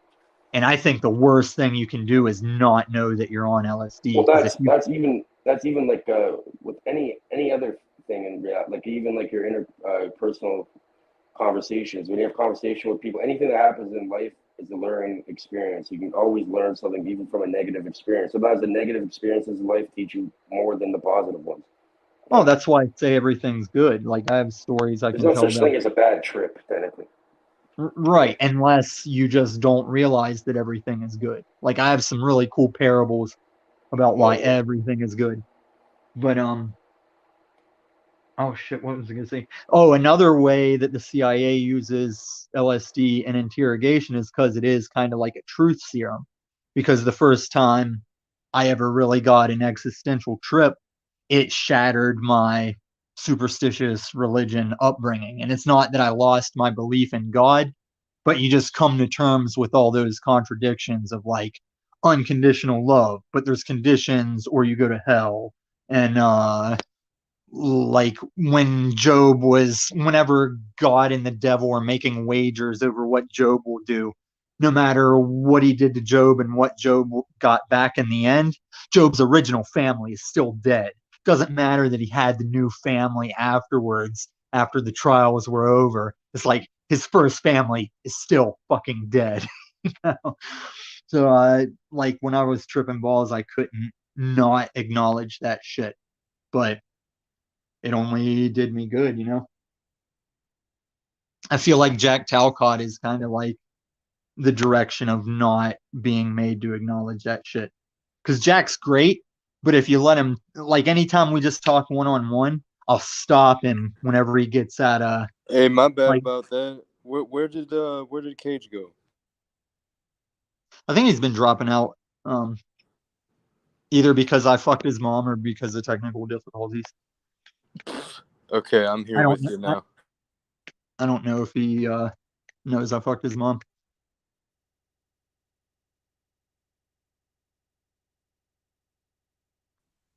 Check. Yeah, I definitely knew. So what were you talking? And I couldn't hear you again? Yeah, I got interference there. Yeah, same. You good? I'm back with you guys. Samesies. Am I coming in clear? Kind of You're going squelching, a little robot on us. like CB The radio. samesies. What about now? Samesies. Yeah, you're good. Do I sound better now? Yeah, you're good, No. buddy. You're good. And that's one of my favorite. That's one of my favorite profile pictures you got, Cage. Those dice. Or those those Hubert. dice. I'd love to show you if you ever have a chance. If you have a dice, I can show you some really weird stuff with it. You want to roll it and stuff. Oh, look at this, guys. This is what I'm Right, talking like about. predicting Not, the I'm not outcome. telling anybody to do anything. But Bank of England will use Ripple and XRP, man. Like it's all fucking Brazil is on board. I think BRICS is using XRP. Yeah, I heard about XRP a while back that was going to be the thing. See, that's the bridge currency for like sending money across oceans, and then you just convert it to whatever money it is you spend where that went, you know? So it's like Mexico and Russia can do a deal and not sweat the money because it's just XRP until Mexicans turn it to pesos and Russians turn it to rubles. Mm. But Okay. Russia's in on the Mm. BRICS thing. And did you guys know that America is actually getting with Right. Mexico to replace China for our production since China's not cool? Wait, what? Since China's not cool? What? Like a lot of production is leaving China Mic for check. Mexico. I think Africa will get Oh, some okay. production too. But yeah, the world is changing on so many levels that people don't even understand. Like this Yeah. change with the money, it's going to be That's more why I appreciate historic. you, Tommy, because you're paying attention and you're bringing the knowledge to us. Yeah. And I You listen got it? for the things that you guys like everybody is going to find their thing and then we listen to them about it, you know? So thank you for Hmm. that. Yeah, definitely. You're very knowledgeable, man. I might clown you sometimes on little things, but yeah, no, I enjoy having you on the panels, bro. Yeah, so far I feel like this is the one I'm going to kind of settle into because Peniel's playing the fucking mini me to the one guy. And then Awake TV is cool, but I don't like how they handled me, and I don't feel like you can just speak. I feel like you gotta watch. You don't like set certain people off at Awake TV. Oh, I'll go to OTW. So you and OTW and maybe one or two I'm forgetting seem to be the ones I'm gonna rotate. Yeah, there's a couple lighthouses out here. Yeah, for sure. We're Yeah. some there's a couple towers out here that all types of people can come to. Yeah, no And if doubt. somebody's fucking up, someone else can just build a tower, and that's what keeps us respectable.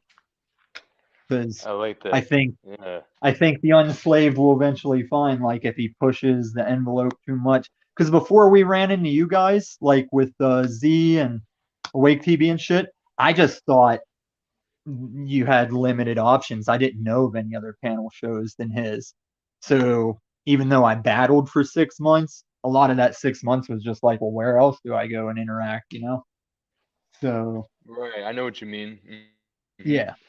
Different platforms.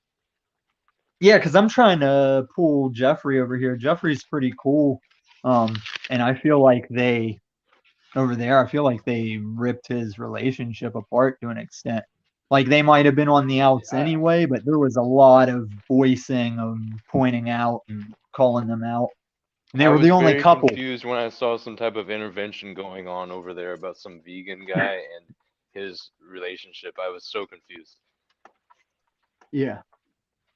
And this is why I'm thinking of making some corny kind of like trial, like Judge Joe Brown type channel. And it won't be like a daily thing, might be like once a week.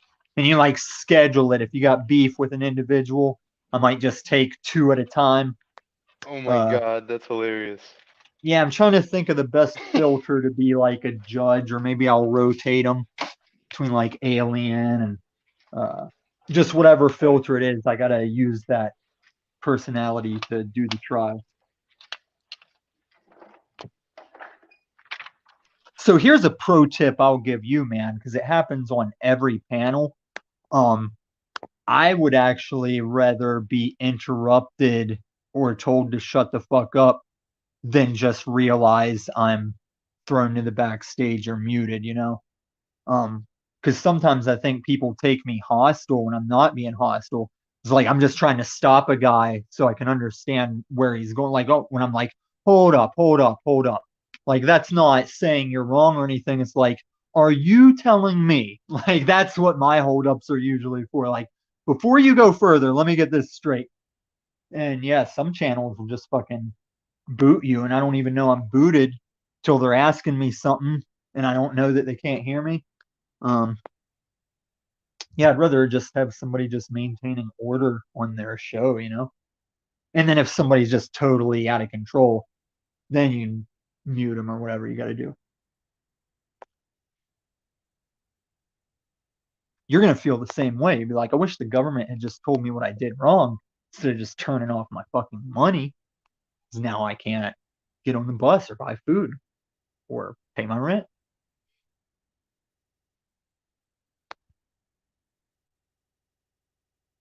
I'm curious to see what happens. So there's too many people that already see it coming. So if people will go out in the streets for what they already go out in the streets over, I'd like to think we're probably as a society going to figure something out with this CBDCs. But we'll see.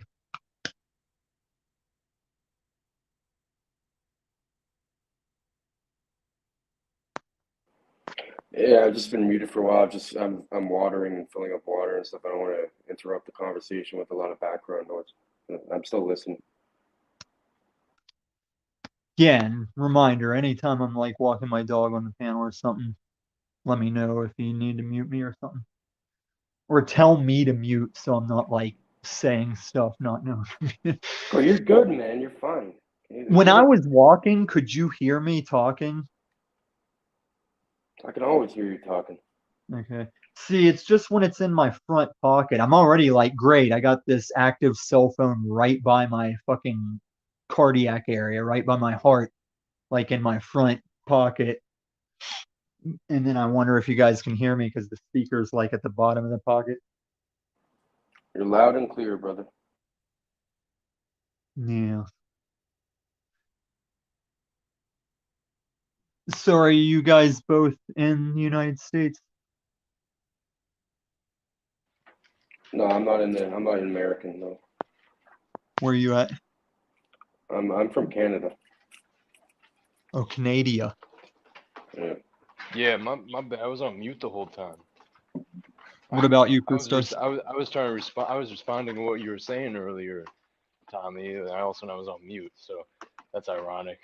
Yeah, I'm in U.S. Midwest, Where you at? Missouri. Oh, yeah. Whenever I went to college, I had a roommate that was kind of a piece of shit from Cape Girardeau. You know Cape Girardeau? Yeah, that's a weird place. Yeah, he had his quirks. Like we did end up making friends for a number of years, like hopping from college apartment to college apartment and then sharing apartments as we got out of school. But,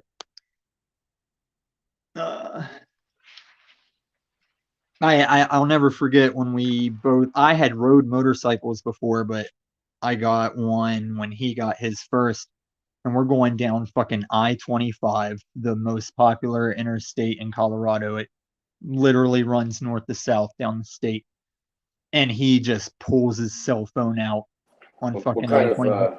What kind of bikes do you like? Like cruisers or speed bikes?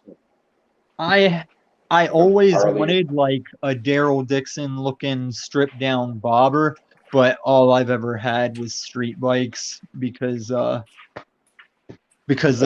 I had to shop on Craigslist and where I was going to be driving it, I've only had street bikes. I have a really strange connection to bikes. I'm allowed to say it because it's all public knowledge. Like if cops or Yeah, you got snitches or Ride of whatever the Century every year in Missouri. Well, whoever's listening, it's already public information, right? My mom was an orphan, but she has an uncle, and so I guess it'd be my great uncle. He's the president of the Hells Angels here. Nice. I have a weird connection with bikes and stuff, you know. Yeah, and when I was in my motorcycle accident, I came home from the hospital and like my landlord who I was renting a basement from, his daughter was dating an enforcer for the Sons of Silence here in Colorado. So he was all ears whenever I came in with my arm all fucking wrapped up in shit. And he told me a weird rule that they had at the Sons of Silence. They're allowed to snort meth, but they're not allowed to smoke it. And I was thinking, like, what? So you don't have the pipe on you if you guys Oh, get into the truck? Tommy's on that biker method and shit. Oh, Well, his what got you? What got you into that, Tom? Like, who was the first person that gave you that or did it with you? a gay guy that was trying to Bill Cosby me because I had planned. I was So never gonna you did it. do. So you were hanging out with a gay guy and ended up starting to do meth. God, what the No, fuck no, is wrong no, with you, man? no, no. I The knew. No, listen. This is how crazy it is. gay guy was trying to rape me Through with meth. I don't even through want to know. these. I don't want to know No, anymore. you have I've no asked you too idea. many Look, I'm gonna questions, hit man. I you don't out of want to know left anymore. field here. Listen, in Fountain, Colorado, there is a private boarding school for rich kids. And this dude was a music teacher at that private boarding school for rich kids. I had met him through military guys I had met through my friend. I became friends with this dude after the military guys were gone because I used to rave back east and listen to drum and bass and uh, fuck, Diesel Boy, jungle DJ named Diesel Boy. This motherfucker is his cousin. So I trusted this dude. I borrowed money from him, paid money back. We went out to like classy places. He introduced me to like old people who were scared to retire on $6 million. I was like, what are you going to do in your retirement? I was like, you give me $6 million right now, I'll retire right now. Like he knew people that were scared to retire on 6 million. But anyway, when my car broke down, he just gave me a spare Audi. Like, yeah, I got this extra Audi parked at the boarding school. You can have for like pennies on the dollar. I think I ended up giving him like 1,300 for it. Yeah, man, I like trusted this dude. He was cool. And it's not that And then what happened? um Why? I How come you're no longer friends? well, I can still hit him up I and wonder. talk to Probably him. because he's probably trying to fucking help you out, but you weren't listening. You're probably just fucking fooling around and shit. No, I If was the somebody's gonna one. give you a fucking Audi, like, bro, that guy was trying to help you out, bro. Fuck, you He should. was. We were friends. That's what I'm saying. We were friends. I trusted this guy. You guys are trying to bag on it that he's gay. And I mean, hey, if you got a friend like I'm sure if I'd asked him for a blowjob, he probably would have gave me a blowjob. But I don't want to Bro, say he what the was. fuck, man? Okay, oh, it's the same person we're referring to here. Okay. Yeah. I don't want to And he say gave he you was. meth. He gave you an Audi. He gave you some meth. What else? Possibly gave you a blowjob. What else? You're doing the Oh my unslaved thing. God, bro! You're You're doing the I'm listening. unslaved thing. Do you I'm want to hear the story or not hear the Tommy. story? Tommy, Huh. I'm listening to you. I was actually on mute again by accident. I was trying to tell you that I was listening and And interested. go ahead and wait for us to tell you background noise is too much because another side effect here What? is when you stop talking for a long time, I forget which voice is which. So like I don't know if it's you ragging on me and the gay dude or whatever. But Yeah, no, I've been listening. I've been listening. Yeah, I'm interested. I'm not making any jokes here. That's Cage. okay, so it wasn't that he was maliciously trying to get straight dudes to do meth and fuck around with him. It's Are it's you sure? he was no he was big into the party scene, and that's how I was warning him because he was my technical connection for like ecstasy and stuff I would do. And I was telling him once he had me like doing the Breaking Bad and crap, I was telling him like you do realize you're living like two alternate lives where if this life gets into your private school life, you're pretty much fucked, right? And he heard me So out a little bit. he was just somebody who obviously came from money, and he was given. This guy did not earn a cent. If he's acting like that, I could tell he's not somebody who knows how to actually make anything. Yeah, but he's He was just still he given it. wasn't he was that type of guy, but he was like still nice. He wasn't like spoiled, you know? It was just he had lack of awareness, like I'm about to say. It's like he had been running around with gay dudes partying and fucking around so much that he forgot not everybody does all the rainbow of substances, you know? So is what happened is one night we were partying and I took too much of multiple things that I was willingly doing and I was in his bathroom puking and whenever he came to check on me, I was like, oh, dude, I've been here before. This isn't my first rodeo. Don't let me bring you down. Like, go out and like have fun, whatever.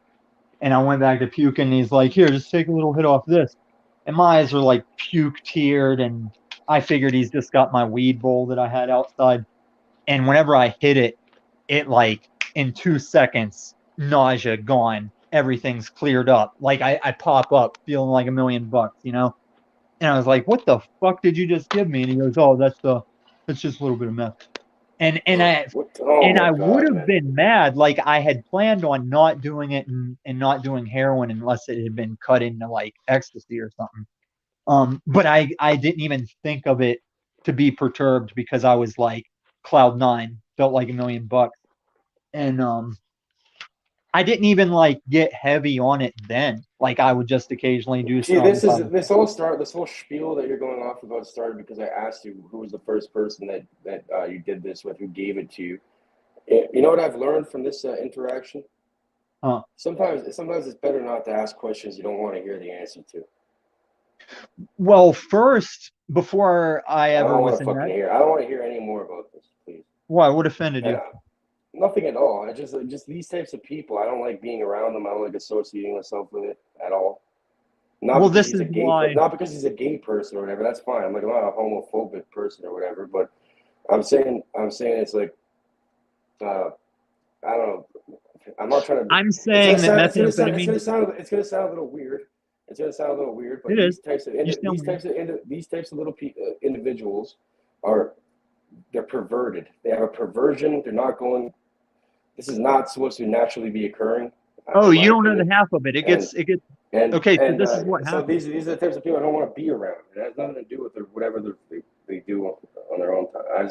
You don't have to be around.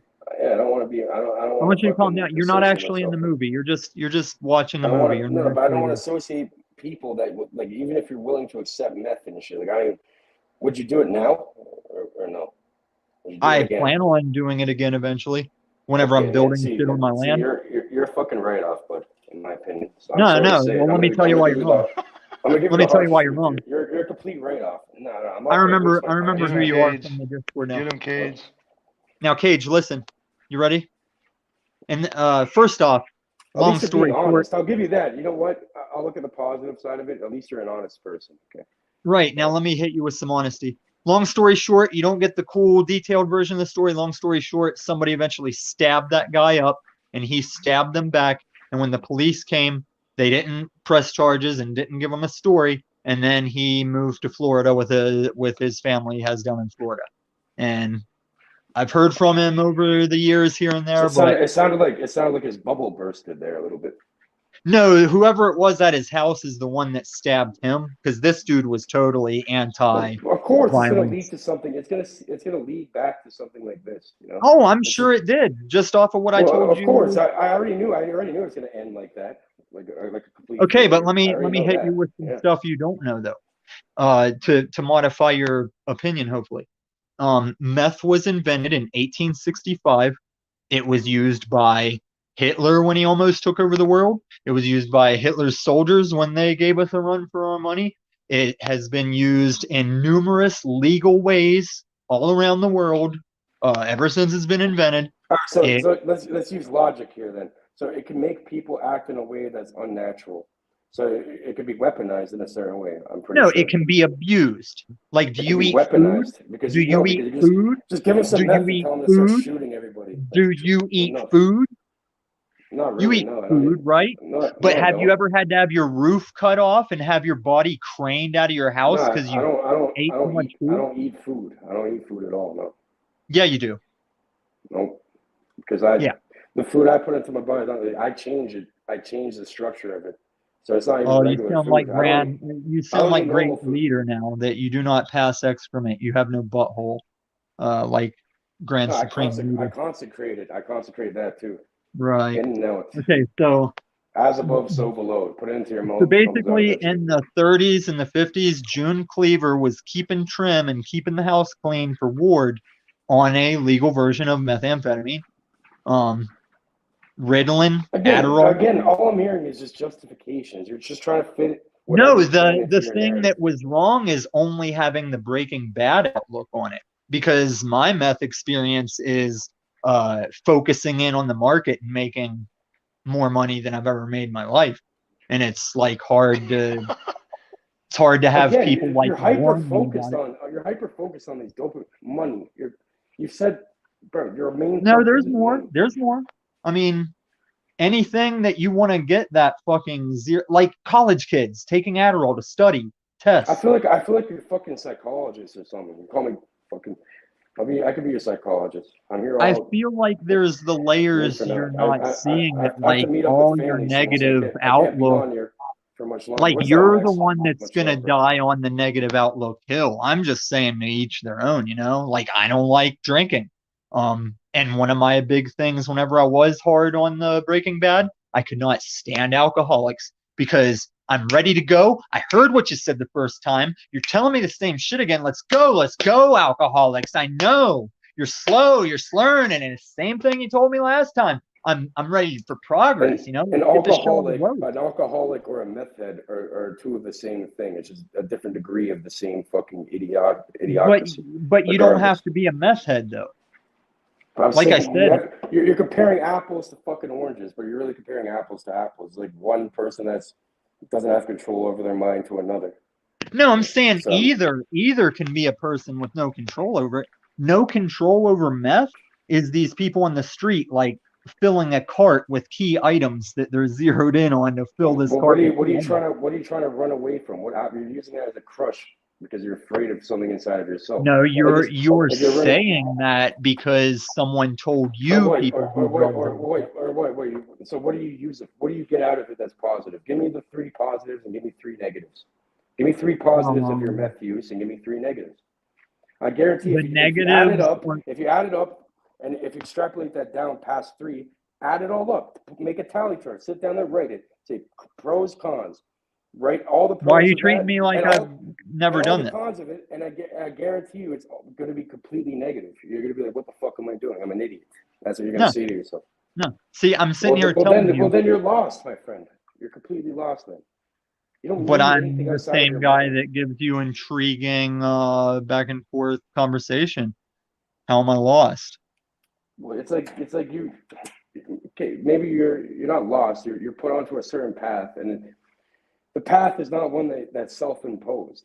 It's not a self-imposed. Yeah, it is. It's only self-imposed, and it's also the least tread. This is what I was saying about. You know what? I hope so. I think you're dying on the negative hill, where everything you're saying at this point, I'm like, I get why you are cautious of it, but everything you're saying is like, no, that's all not right. how So it answer is the question. Give me the 3 pros and 3 cons. The 3 pros is with responsible use, you can take hold of your scheduling, because we all know coffee doesn't always do it.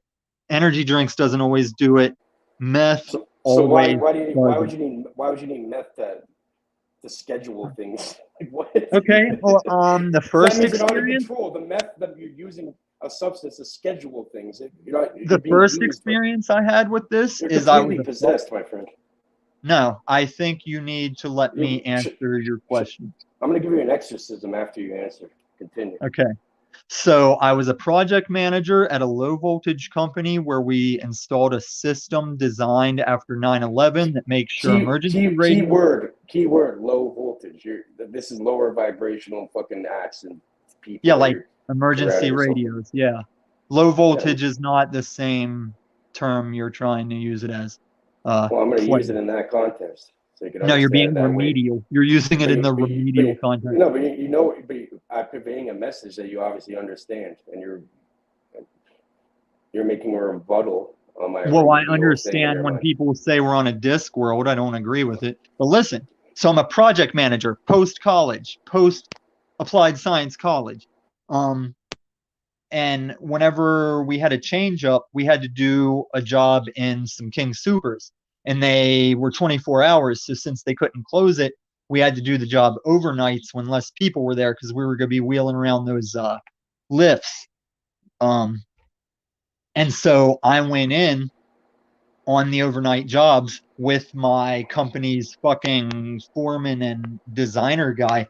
I went in smoking meth to fucking do these overnight jobs. They gave me $1 an hour raise after those jobs because Oh I my went in. God, you got $1 more an hour for smoking meth. Well, rarely You does sold your anyone soul get a for $1 an no, extra. no, no, no. Rarely does $1 an anybody hour get extra. You can sell your soul. I feel rarely like I'm does arguing. I anybody feel like I'm get a talking to a dollar child, an Tommy. I hour feel like I'm raise at talking. once. And how did I He's done sell my arguing soul with when I children, just so I'm done Adderalled talking it? I now. just went in there Adderalling because I wasn't doing it like, what was that guy off Breaking Bad? The Mexican guy from the season 1 that was Tuco? Was his name Tuco? I wasn't like fucking You're asking tweaking out. again. Now you're asking a question you already knew the answer to. I know your thoughts better than you know. You knew the No, I answer, didn't and you're know like, it. It came to me as I was asking. That's yes, you did it on purpose. Yes, no, you I did know the didn't. answer. I'm getting Okay, old, whatever. I'm dude. not gonna call you. I'm You not are gonna going call to you for see every me thought you lose have now. words. You don't You want to will play see this me on game. any panel constantly asking what's my word about stupid words. So don't tell me about how me is. But dude, if I just do little I'm little trying to help you sleep because I sleep can say nothing just and enough just to fuck. I stay can alert and influence you. focused all night on this job and impress my fucking foreman and shit, how did I sell my soul? If I can set it down, which I did, like I sat it down anytime I wanted, and I even got in some of my friends' faces like, "Oh, I should quit so that you know I'm not addicted. How long should I quit for you to know I'm not addicted? And then when could I start doing it again when I want to? You know, like it's legit questions. If the only way you can tell I'm doing it is to make me pee in a cup, what is the problem? Like, if there's nothing else going on with me where it's like, I think this dude's on some shit. If it's only the analysis of my urine in a cup, what is the problem? Well, I think it goes down to the quality of people you surround yourself with. Like of course, like the people that you surround yourself with, you become like them. So I don't surround you're not myself with surrounded. anybody. Yeah. So when you're looking at that like, in that way, in reality, like you're probably not going to see things that people looking from the outside in. Like it's so much easier to give other people advice, but it's so hard to see what you're doing wrong and actually give yourself that No, I advice. And you don't see. have to. It's, I pride myself on looking at my own situation, and that's why I'm mostly a loner anyway. Because all and I'm my not trying to. And you know what? Even if we disagree on something, it's not an argument. What I'm saying is the only reason why I'm even speaking up and saying anything is because I actually care about people. Okay, that's the only reason why I'm doing it. I understand that. So I'm the same way. if I But didn't this care, I'd use it against you, and I could fuck with you so badly it would be No, unbelievable. you But I couldn't don't. because Yes, I this is could. the But unslaved thing. You're just saying a thing and I acting don't like do it's that. true. I don't Like just it's say not it. Like I true. said, okay, hold on. You want me to prove it to you? Do you have a dice? These Grab a these dice. are the Hold type on. of Go on things camera. you should Grab a be dice and roll it. asking I me guarantee you. about because it's my I can make the experience. dice. I can make the dice. I've done this multiple times. I can prove it to you. I can Yeah, put you've words in already your. told me this. You've already I can put used words in this your on mind. me. I can put words in your mind. I can put anything into your mind if I wanted to. I'm trying to do the opposite. See, you're But the I'm one that saying, sounds like but the meth guy. That this, sounds like the meth guy to me. I'm telling you, we could prove it right now. Turn on your camera and roll it. You can see it You right now. haven't let me finish my who's around me. Okay, You think Cage, I'm Cage, I not want to hear joking? him finish his thought here. Yeah, because I don't Continue. want to stay on this shit. It pisses people off because I make it sound too. And I had to warn people, don't do it still. Like, this is just my singularity case. Right, right. But Well, hey, all my. respect to that. You're not promoting it, right? Yeah, Right. you're telling people don't do it. So keep that in I'm mind. actually telling people, remember, you're giving it to your kids if your kids are on Adderall or fucking. Right, right. Yeah. Yeah. Hmm. And honestly, I've tried someone's Adderall and I was like, ew, this is too much. I'd rather just take a couple puffs of what I got and not have this whole pill ingested. Because, like, the smallest 0.5 pill, I was like, ew, I'm too wired, man. I'm too wired. But, I Okay, guess okay. you have an Well, I'm gonna acquired hop in taste. here.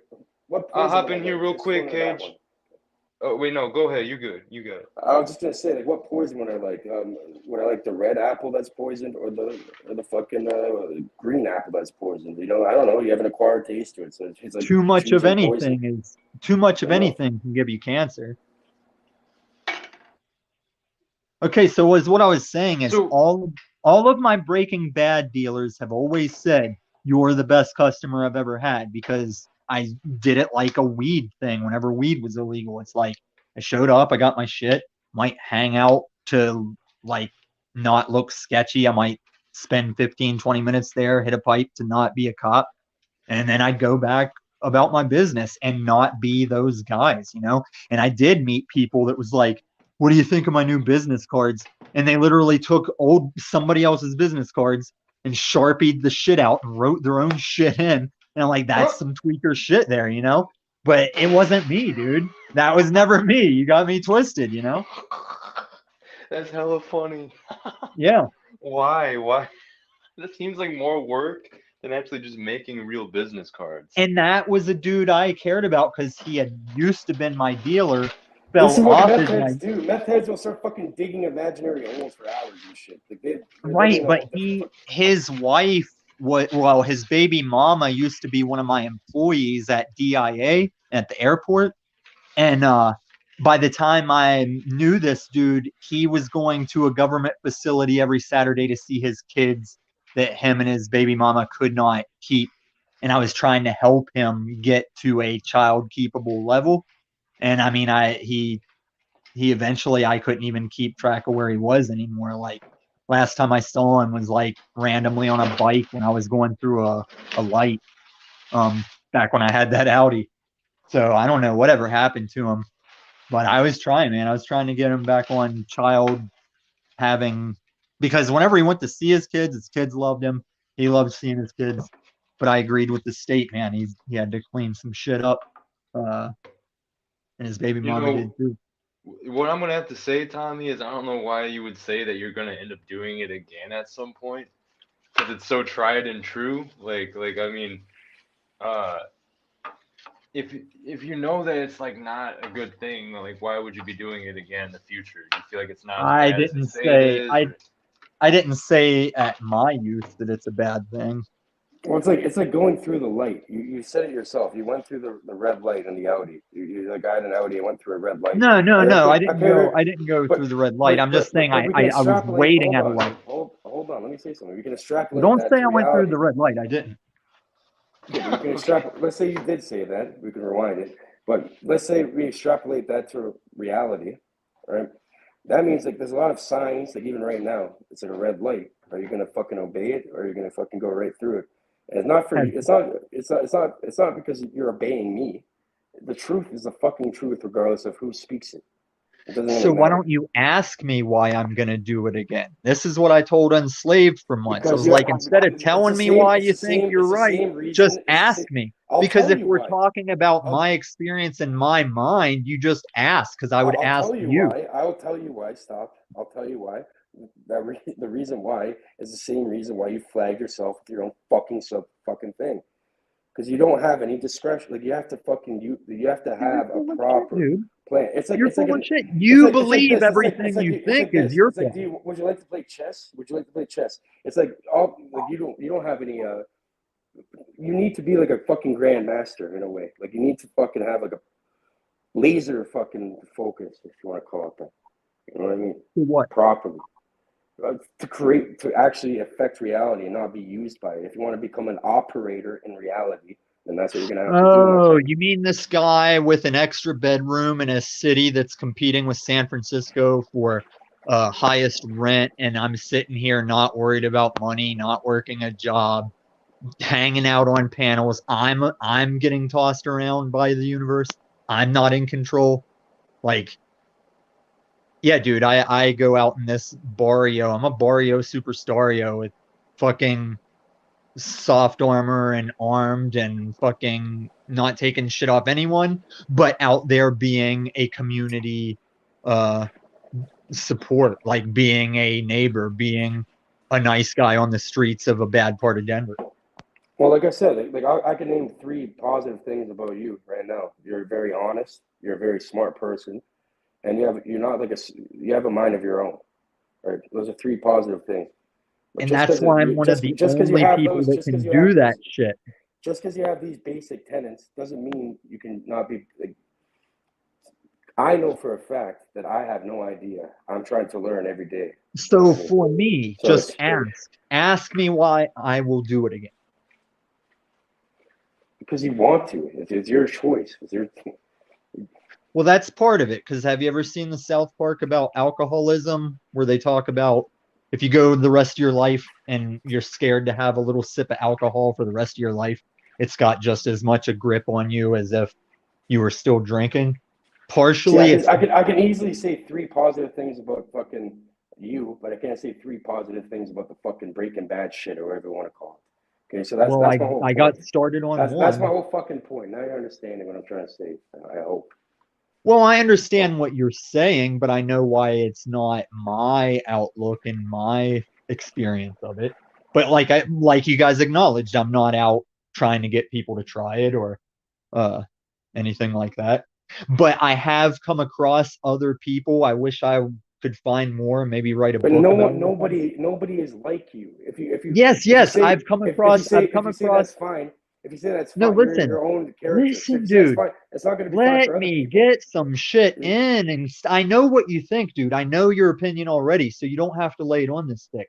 But I have met people that they're like, yeah, I must be some level of autism or something because when I did meth, it straightened me out, and I like let shit go that I was mulling over. Like it was the same with me. I used to fucking like dwell on shit and obsess about like petty shit that shouldn't bother me.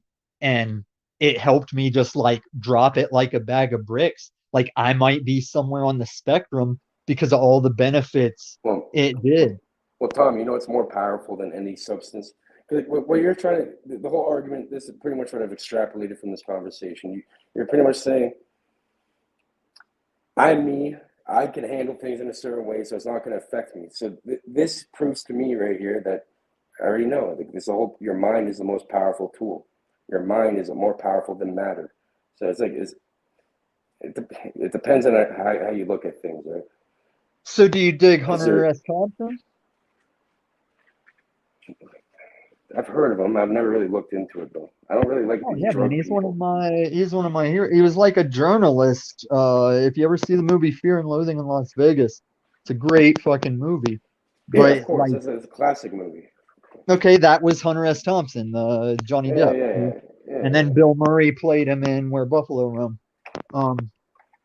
But yeah, man, I never drank alcohol or smoked weed till I was 18. I didn't even lose my virginity till I was 18. Because like I said, superstitious, religious, tyrannical family type shit, you know? Um, but then once you hear about weed the way you're talking to me about meth, and I try weed, like, oh, is that it? Well, then eventually when Coke came across the table, I'd try some Coke, see if they Bro, were. weed is natural. It's not a chemically made synthetic fucking thing that shouldn't even exist, really. That's like A lot fucking of voodoo. things That's that like we witchcraft utilize. and I mean, shit. this These Coke pharmaceutical I'm using. companies are like, they're doing fucking occult, weird fucking magic and really fucking. Bro, these people, what they do is I agree.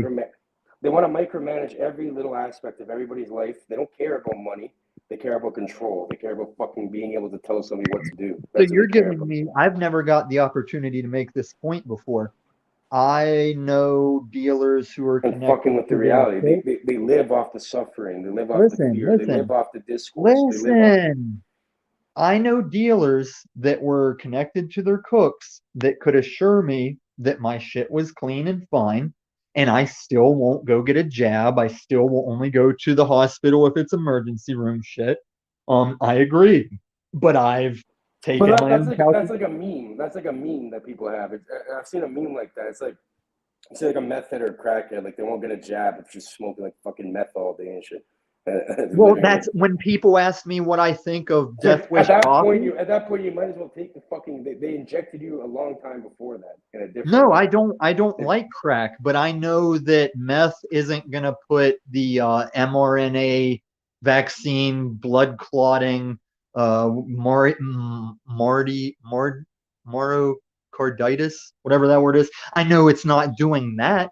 And if I Myocarditis, yeah, like the inflammation of a heart, right? Yeah. right. And once you have that, that's just you have it. Like you don't that's like scarring that you don't get rid of. You're not gonna So get away with this stuff though. Remember that. no, they're not. I hope not. But that's what I'm saying, dude. It was still me buying the ticket, taking the ride of all the drugs I've ever chosen to do, you know? And I mean, It's backwood, accountability. First, like if you want to hold other people accountable, you have to hold yourself accountable. Okay, I'm not and perfect. I'm doing that. Um, So Trying to. so here's what happened before that guy ever snuck me with some. I was at my regular bar in the Springs that I would go to after I closed up my Domino's, and some guys came through that I'd never seen before, and they had a younger, like high school looking guy with them, and they were all three going out in the parking lot to do meth, and I only knew because I was shooting pool with them, and they told me about it. And I had said, well, hey, you mind if I go out, take a puff, see what it's about? And those meth guys were like, no, you can't go out, and I want you to never do it. And so that reinforced me with my heroin meth thing. It was like, okay, Mr. Meth guy, I will hear you out and never try it. And then like They banned 2 or you from 3 the years meth realm. later, huh? They banned you from the meth realm, I guess. No, they wouldn't keep going to that bar, but I've always, after I was doing it, I have thought back sometimes to that younger kid. Like, Fuck the bar. Like, I'm a weird person. I never really went, like, I don't really like going to bars or like clubs or any of that. What I like doing is like by myself in a forest making a fire, or with other, with some good friends, so family, that's real people. that's when I'm gonna And do meth again. When I go to my waterfront land to well, actually build things on it, I'm gonna want to spend like the first trip down there, like I'm just gonna want to spend all that time making progress because lockdowns and now my loss of a vehicle, I've only been able to get down there once, and it was me and my friend going to camp. But I haven't been able to get down there and actually do the shit I've been wanting to do. So whenever I do get down there, rest assured, I'm gonna have myself a little party, throw up some lights to work all night, and just get shit done. So that's why I say I'll do it again. And then in the South Park context, it's very well hidden to not get found with my firearms. And if ATF's ever knocking on my door, it's quickly flushable. But I have a burnt, what's it called when I use the vacuum heat sealing on a bag? I have a small package of it vacuum sealed just to be sitting in my vicinity that I'm not opening it and using it because it has no power over me. But then when I do want it, like at my land or so something like that, you're saying this is, it's right in your, it's right, it's shadowing you right now. It's in your house. You're saying. not shadowing, it's sitting there not having any I'm beckon sure. to me. I'm sure it's doing nothing. It's just inanimate. It's just sitting there. It's doing Right, something because it would, mentally to you. hey, it would be Guarantee easy that.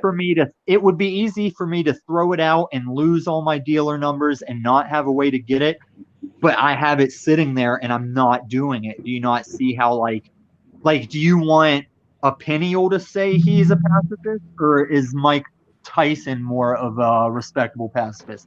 Which one is more commendable to be a pacifist, like Peniel or Mike Tyson? I feel like me sitting here not doing it when there's I a think Mike Tyson small. got fucking MK'd to shit. He's trying to push this DMT narrative. Like, why does YouTube? I've always like questioned this. Why does YouTube push this DMT to people so much? Like Well, they damn, hyper. it's Hold not I on, that think they they're they doing a push ban. it. pretty. I think they're doing a pretty weak version of it. Like I feel It's No, like no, they they're not. doing really it for. They're they do doing a something. bad service with all these Comedy Central pieces of people telling But their this is where stories. I And disagree. Is this pushing? Like I nobody. I feel you. I hear you on I that. Yeah. I pull my trigger, I click my buy sell button, I choose to leave my house. Like we all click agree all the time and forget about it. Like like Paul got on me about sounding promotional about the Breaking Bad, and I'm like, Paul, I'm not the last line of pipes being put I to am the anyone's one who mouth. knocks. I am the danger.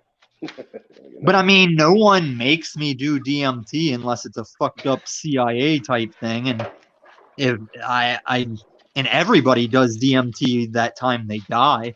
That's why one of those philosophers warned against doing too much Well, DMT look. in life. If you look at a like as a Hmm. philosopher would, even with that, that famous line everyone knows. I am the one who knocks, with the Breaking Bad shit.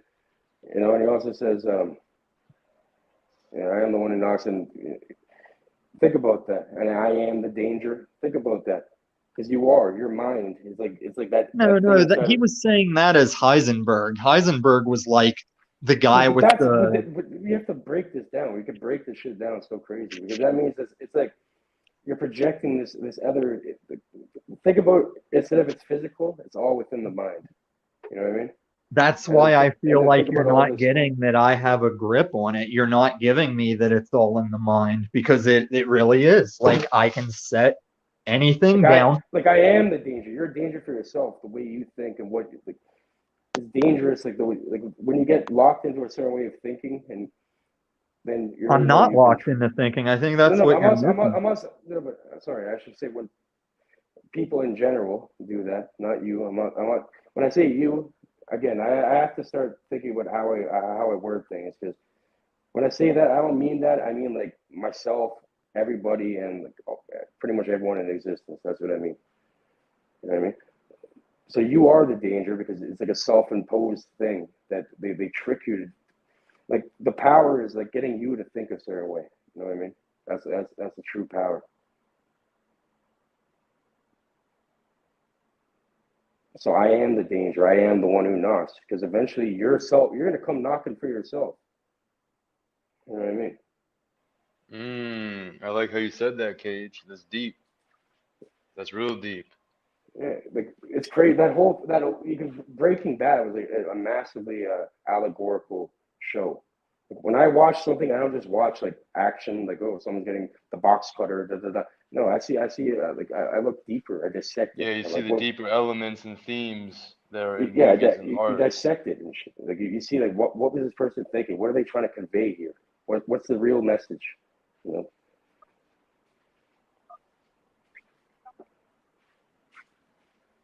100%, dude. Yeah, I'm gonna I know finish exactly what you watering, so mean. I'm gonna mute for a while. So I'm gonna finish watering. Yeah, Sorry. yeah, you're good. I'll take over. You're good, man. And we got OTW in here, except I guess we have his seat. We don't have him right now, but we have his seat. Let's go. OTW on the job. Let's get it. Yeah, I don't know where Tommy went. I guess he got kicked, man. But I totally agree with you, Cage. I think more of us sometimes need to actually look deeper into these things when it comes to the movies, when it comes to art in general. There's multiple layers that are being communicated, like movies with the lighting, the music, the positioning of things. Oh, even the minor details can actually play into some uh, important, deeper themes of what's being communicated.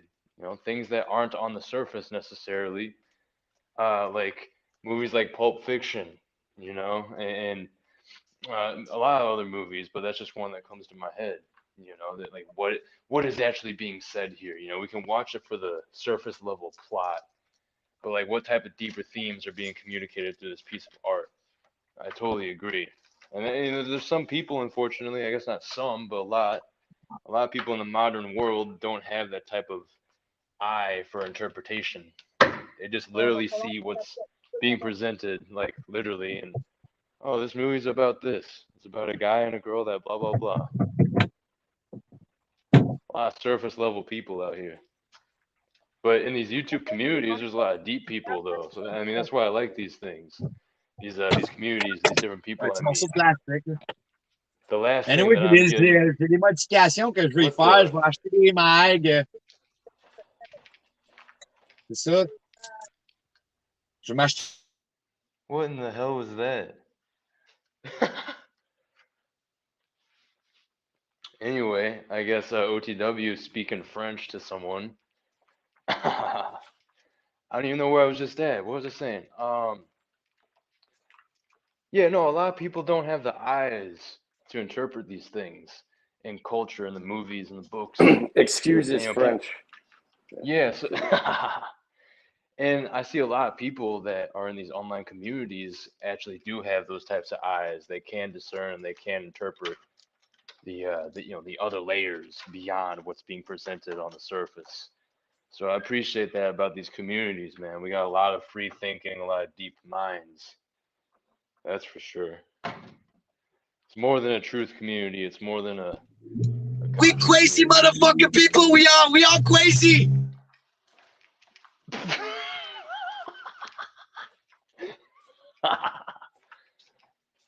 Yes, thank you, OTW. Exactly. You got to understand that people are crazy. Everyone's crazy. Everyone's crazy, crazy, crazy. Où est les OTW? Voila, les OTW. Je m'appelle Sorry, Illumatami. guys. I just felt a little bit trolly there. No, Come see, come saw. we loved it. We appreciated that. We needed that. It was like comedic relief. Oui, oui, comment ça va bien, merci beaucoup. Da, da, da, da. Let me tell you how solid. Let me tell you how solid a wife my French teacher was in high school. She was a really cool lady. Her husband was a What? teacher at the next school over, like a rival high school. Got caught fucking one of his students. She moved with him. She stayed with him, and they both just moved. But also, they were at that age where you sounding like Andrew Tate right now, you know? A Hey, good wife will stay with Tommy, you French teacher? Do you French your French teacher? no, she was kind of old, and that's why I think they just held it together because it's like, what are they gonna do? Like he was probably lucky that a student fucked him, and she was like, yeah, like that's ever gonna happen again, and I don't want to work around these people that are gonna keep bringing it up. Or maybe they were The like French really old. women, the French women, they do not shave under their arms. They have long armpit with long hair, like the the Neanderthal from the caveman days. Yeah, they have the long hair, dude. Yeah.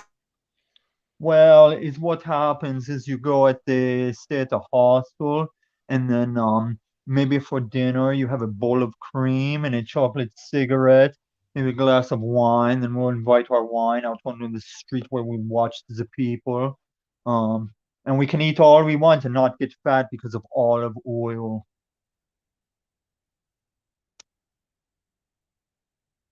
We just go to work. We go work the jobs, maybe 1/2 hour, 2/2 hour, and I then just Das finished work. Auto. what's that? I Got said the Das rest of the Auto. day off, guys. Oh, you guys want to hear about the time my friends So I remember went you to brought up the Volkswagens, right? Mic Das check, Auto. mic check. Hold on, guys. Hold on. I was gonna say to Illumatami, you're sounding like Andrew Tate there for a second. Like his wife will be a good wife if she doesn't leave him after he cheats, because he knows that he has value and wealth, or something like that. That was funny. Yeah, I there know that's is not you. that. I know that's not what you were saying necessarily, You, but you it know, sounded like No, what the that. no, funny, I like Andrew Tate. you know what the funny thing is though Yeah, about me Andrew too. Tate, like he says a lot of good Even things. though He's he's a very no, he's Muppet, very but intelligent, but he's an obvious plant. Like if you look into his right, history, his exactly. father, his father was a grandmaster in chess. I love chess. He's also in martial arts. They kind of copied me because I was into this shit way before this retard even existed. You know what I mean? And Oh, then he copied you. He's he, just got more sports cars he's and he's mansions, and he he's a travels on a CIA. private Oh, jet. listen. I work in the background. He's the fucking monkey in the forefront. Okay, listen. His father lived in his car and was quote unquote broke, but he was a CIA agent, master of chess. Yeah, okay, all right. And this guy started in Hollywood, like they all do. They gave him like a little role, and then like they upgraded him after. Like, okay, he can play this shit. Like, look, they call him and his brother Cobra and Talisman. Do you know what a talisman is? These Yep. guys are using magic. They were working with the serpent.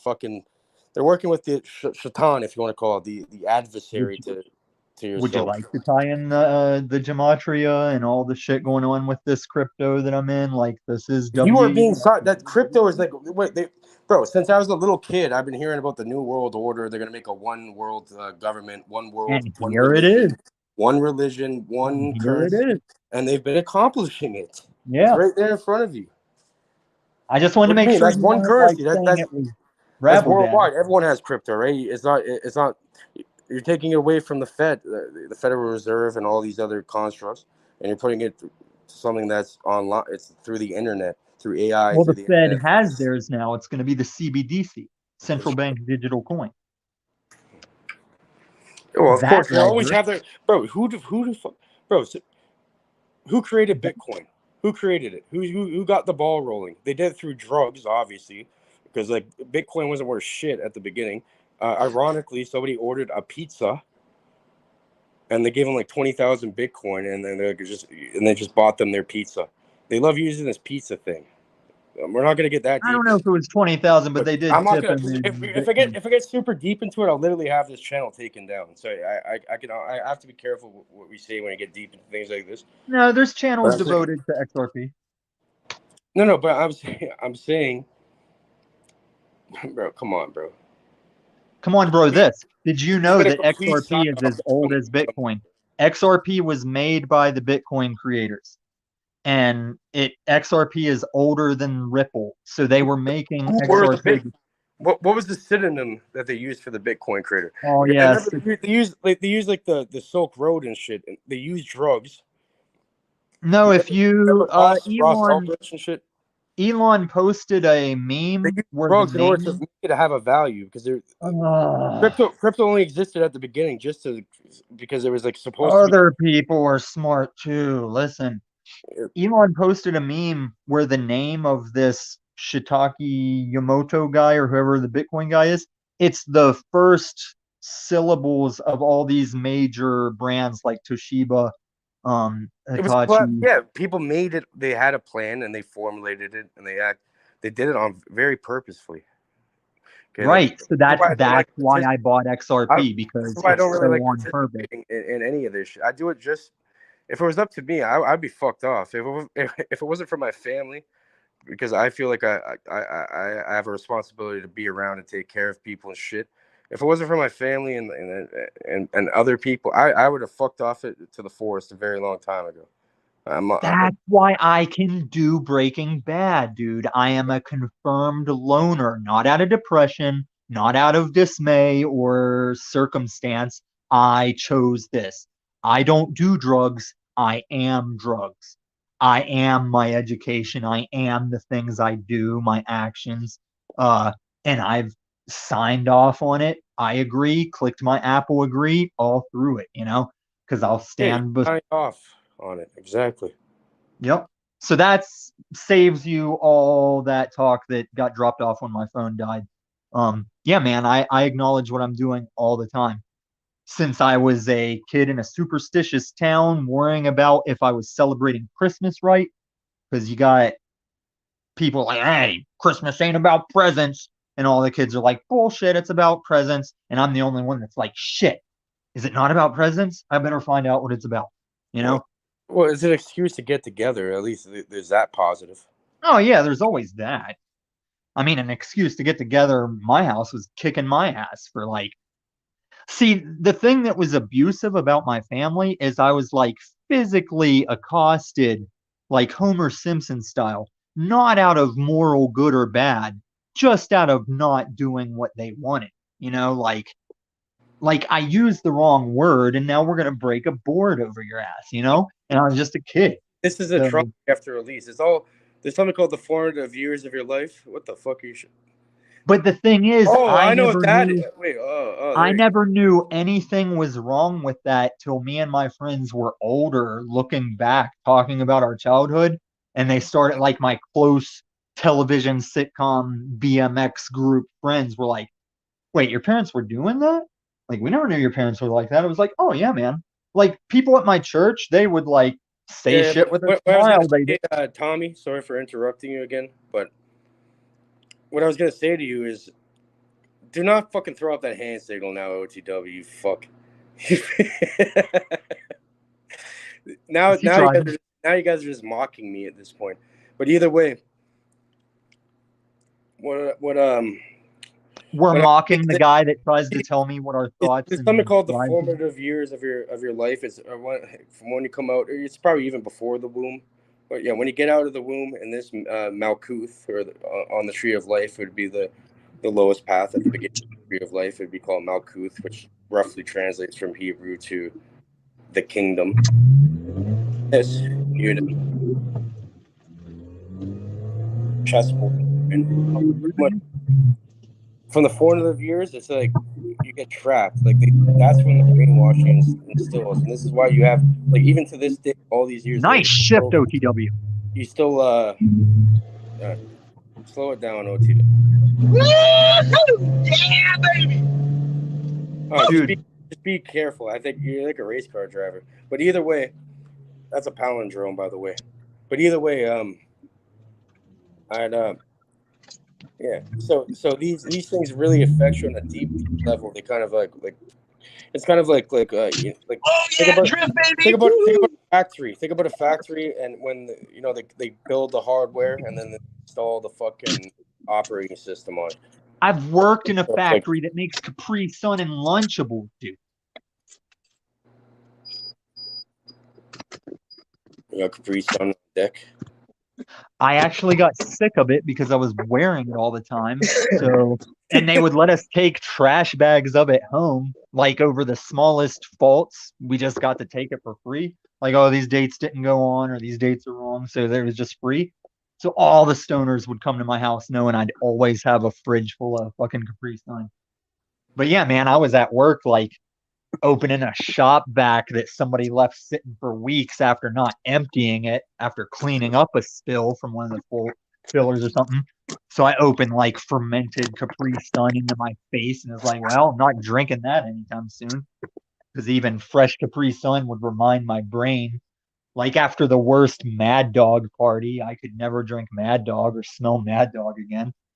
It was simply because I had went through a bottle of one flavor and then a half bottle of two mixed flavors, and I would never drink Mad Dog again. And that person would never keep the futon I was passed out on, just kind of puking to my side while I was passed out, and never use that futon again either. Puking on the futon and stuff. Okay. Well, they sat a trash can there for me, and I was so drunk and comatose, I was just kind of like turning my head slightly to the trash can side. What are you really afraid of, Tommy? Like obviously these acts and like what you've been telling me, like you're trying to escape something. No, I think you and a lot of these people are just conditioned to analyze everything like that. Because even Wizard and that's what you want to aspire to, just to be like puking on a futon. That was when I was like 20. No, that was when I was like 18, 19 years old, dude. I am 43 years old. So what my overall message to you is, I agree. I think you Still are a have the smart meth in dude the house vacuum sealed. You still have like you're still like, yeah, I'm gonna do it. I don't know. It's just kind of because you don't get it. Because I don't expect you to get it because you were never there. But if I were to get accusations, I could bust out that pack, which I will probably go ahead and write a date on it, where it's like, look, that's never been cut. Look at that date. It destroys people. You know how much heartache and horrible things happen because of this substance that Except for when my experience at least with weed, it's like lesser, and even like mushrooms or something. No, I know people. I know people that have ruined their lives over weed. Or weed or something like I knew a guy that was a bass player for my friend's band that he had a chemical balance where if he smoked weed, he got the experience of LSD. And well, yeah, I have a friend JP, and he can't smoke weed. Pretty much, it's like weed can bring out underlying mental illness. Like he's completely schizophrenic, and he can't smoke weed because it makes him like the dude's not even there anymore. You know. But even in the way that you smoke weed and you feel weed, I would not recommend anyone to bring this up to the man. But do you not see how Paul chain smoking 5 blunts a show might affect the show, might affect his future plan, might affect his current motivation? No, it's not about that. If you want to, it's like you have to work for what you put into your body. So if Paul started growing his own stuff, I'm not sure if he does, but if he started growing his own stuff, then I think you'd have a different relationship with it. Instead of being a consumer, you'd be like instead of being an operator. Are you talking about the guy that doesn't understand why his chickens won't just stay close to him to be safe because he refuses to cage his chickens at night for their safety? Is this the same guy we're talking about? Sometimes, yeah, there's a difference between controlling and like trying to like micromanage people's lives and then actually just doing something. No, if chickens are the only way you eat, the difference between protecting people in a good manner and trying to control them, you know. I'd say. What are we talking about now? I stepped away for a couple minutes. Okay, so I will even say in my personal life, weed kept me from getting off the couch at times. It probably would have been productive. Probably kept me from holding connections with other people for as long as I would have without it. In the right way, that's why. And so when I use the Breaking Bad, I got up and made things happen, like consciously, Are we still decisively, talking about this? methodically, surgically. Well, we circled back to it, but we've. Oh, Guys, okay, it's How right long have on, you been right on. gone? one How word. long have you been Yeah, no, gone? I've been gone for like 10 minutes, 10, 15 minutes. And then how long were you muted after you got back? Because now I don't want you to think I was talking over you. We just couldn't hear you. No, you're fine. No, we're good. We're good. I was just asking where we're at in the conversation because I stepped away. You're good. Overall, where we were at is me telling this dude that I respect him. I think he's smart, but I can't be Cage is great. 43. I can't be catching the old boy talk over shit that has already passed and is not detrimental. I hear you. No, but it's still happening as we speak, though. It hasn't. That's if Do it you think? passed, we're gonna be having this conversation. We're talking about the now. Well, we're also talking about your perception looking out through your skull whenever I say I will do the shit again. That kind of triggers you, I think. And it doesn't have to trigger you. It doesn't trigger me. Bro. The only okay. Well, it makes you go into like the I'm poisoning myself, I'm No. holding What it myself is, back it's thing. this. It's like It's like, am I gonna see if I'm talking to you, right? I respect you on a level where I talk whoever I'm talking to. I respect them on a level. I respect everybody on a level where it's like, am I gonna allow this person to get fucking hurt? Like, it's like this. It's like, Nah, would you you're not not say Tommy Lee something? Jones. No. If someone's about to walk on the street and you see a car fucking flying at them, they're about to get fucking into another surgery, another accident, if they're lucky enough to survive it. Would you say something, or would you just allow them to continue walking towards that? I would probably physically snag them because if you've Hey, ever you have to watched. pull them back in a certain way. That's what I'm trying to do. Okay, Okay? so have you ever watched House? As much as I don't always like House, have you ever watched that show? No, man. Okay, so there's this Does it have time to do they. with meth as well? Well, there was this one episode where him and his right hand guy he's always chilling with, they're kind of drunk and they have a kid with them who's a patient at the hospital for something. And House throws him the keys to drive. And his friend's like, what, we're gonna let this kid drive? He's like, he's on amphetamines. He has better reactions than we do. And they let him drive because he's the sharpest one out of the three of them. This is what I'm saying, dude. Like, whenever I was with uh Christos doing this whole setup of like, listen, guys, I'm a globetard. Discworld means you're my friend. It's an endearing term, Discworld.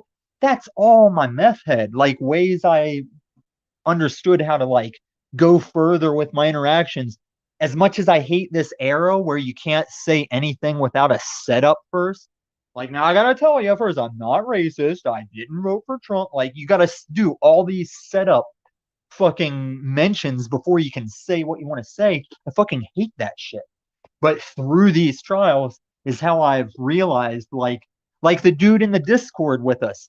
He was mad that I kept saying globe versus flat. He's like, I don't believe either of those. And I was like, oh, dude, I was just talking about the duality reference. I'm open to what you believe if you want to tell me. I didn't know you were getting pissed implying you're a flat earther when really you are C, none of the above, and just nobody knew it, you know? So that's how I've figured this shit out is through street Adderall. Not that I couldn't have without it, but I see like the benefits in the moment of, and it's why I like found it advantageous, just like Nazis in a foxhole trying to stay alert, you know?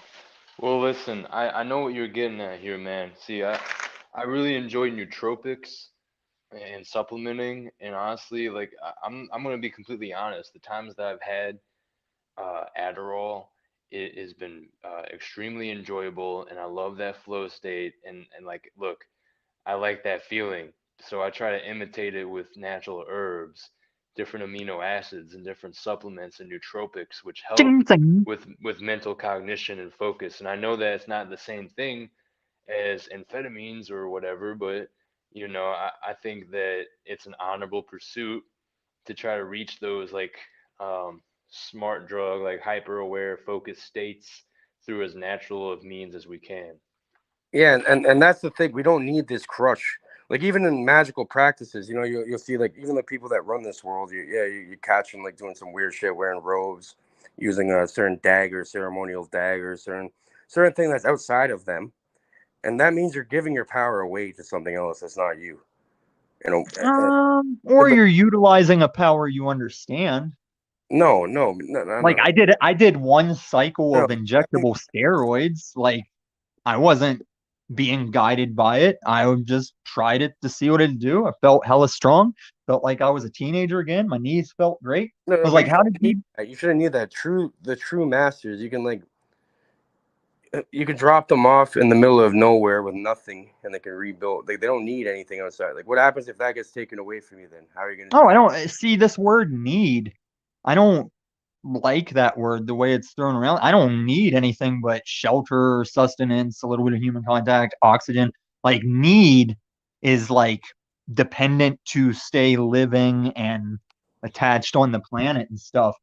Like even whenever they say, "What do you need a 30-round magazine for?" I'm like, "Oh, What if, freedom is not what if pertaining to me." guarantee? Have you ever looked into? You've been reading something like Aleister Crowley or something, haven't you? Yeah, I had friends I in my know you hometown. have. You're like a Thelemite. It's like do as thou wilt. No, but You have I no ran with love is people love. who were, but that wasn't me. I was in this world, not of this world. Like my early friends in my hometown, yeah, I knew Wiccans, I knew pagans. I could go through their libraries. They'd answer my questions, tell me shit Guy has a while copy. I was Where's in. the copy of the Book of the Law? I know you What? have a copy of it. You probably have No, that I don't. book in there. The only book I have from one of them that they gave me was the 21 Lessons of Merlin, I think, and it is a good book because he talks about like Oh, not Merlin. Christian. Yeah, he talks about So, like man. Did you know he told Sir Lancelot or no? Who was the you know who Merlin's actually based off of? Someone called Abramelin the Mage. right? And But he Abramelin, was a vegetarian. another name for him is Abramelin of Worms. It's, What's going on in this cube over here? What is that? where the Rosicrucians kind of come from. Um, I don't know Merlin. what's going on. Merlin was teaching the dude that pulls the sword out of the stone eventually. He had him being a vegetarian in the context of the Ten Commandments said thou shalt not kill and just period. Like it didn't say animals or people. And I don't even live by that, you know? I'll hunt animals and respect them like the native way. I'll try and use as much of them as I can. But even I kill animals and eat them because meat's good. And I'm Yes, just sir. not that evolved yet. Yes, sir. I hear you on that. But I also don't subscribe to this unslaved lesson about if you hunt animals and kill them and eat them, it makes you this monster. I'm like, no. I So come who off says like a that? monster, you know?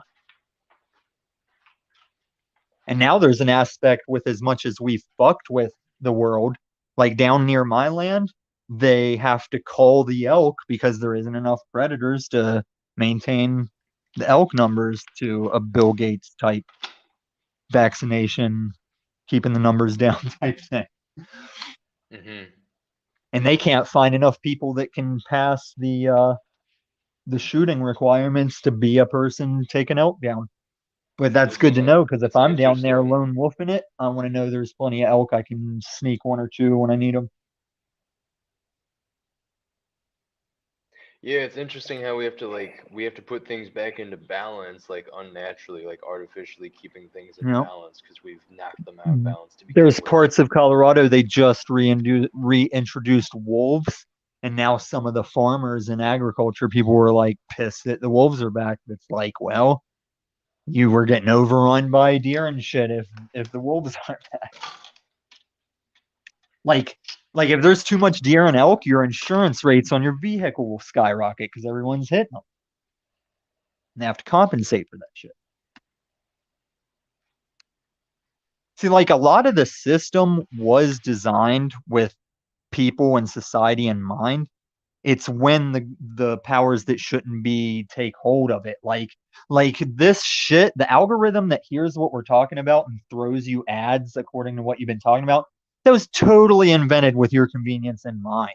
And the powers that be in the CIA and shit are like, oh, we'll take that now just to see what's going on with these plebs, you know, and just keep the surveillance going. But it was invented with total, you know, utility in mind. Just like the CBDCs are a private ledger by XRP that was requested of them by the government. But Yeah, Tommy, regular Ripple, I say, hold on. I have a great insight of what you were saying. Because what they do is they make it convenient for you. The path, it's like the path of least resistance, right? You're always going to flow to the bottom if you think about it like water, right? You're always going to flow to the bottom if you go on the path of least resistance. It's going to form. It's formless. It's going to bring you all the way back to the bottom. So it's like, so you have to do the hard things when they're easy, and the easy things when they're hard. You know what I mean? yeah. And figuring shit out on So, myself, on my own so when I was you gotta younger. start like running marathons and shit for fucking breakfast for fun. You know what I mean? Well, also, guys, if you ever have a problem between you and a friend or you and a family member, like some kind of real, like, oh, this does need solved, go for the solution you probably least want to do. Like, I've tried to take the high road with Paul a lot of times only to have him sit there and trash me to my face after I was like, Paul, there's new channels coming up. We're meeting new people. They're all interwoven. And I think me and you should squash our beef so that there's not unnecessary drama with these new channels we're all finding. And you see how that's gone so far. And he even like trashed me the rest of that show that time. And the only thing that bothered me is no one else that's sitting there like points it out. That's what really bothers me. There's always going to be unslaved. There's always going to be Pauls. There's always going to be me's. There's always going to be any type of person. I don't like watching my fellow man be oblivious or stay silent.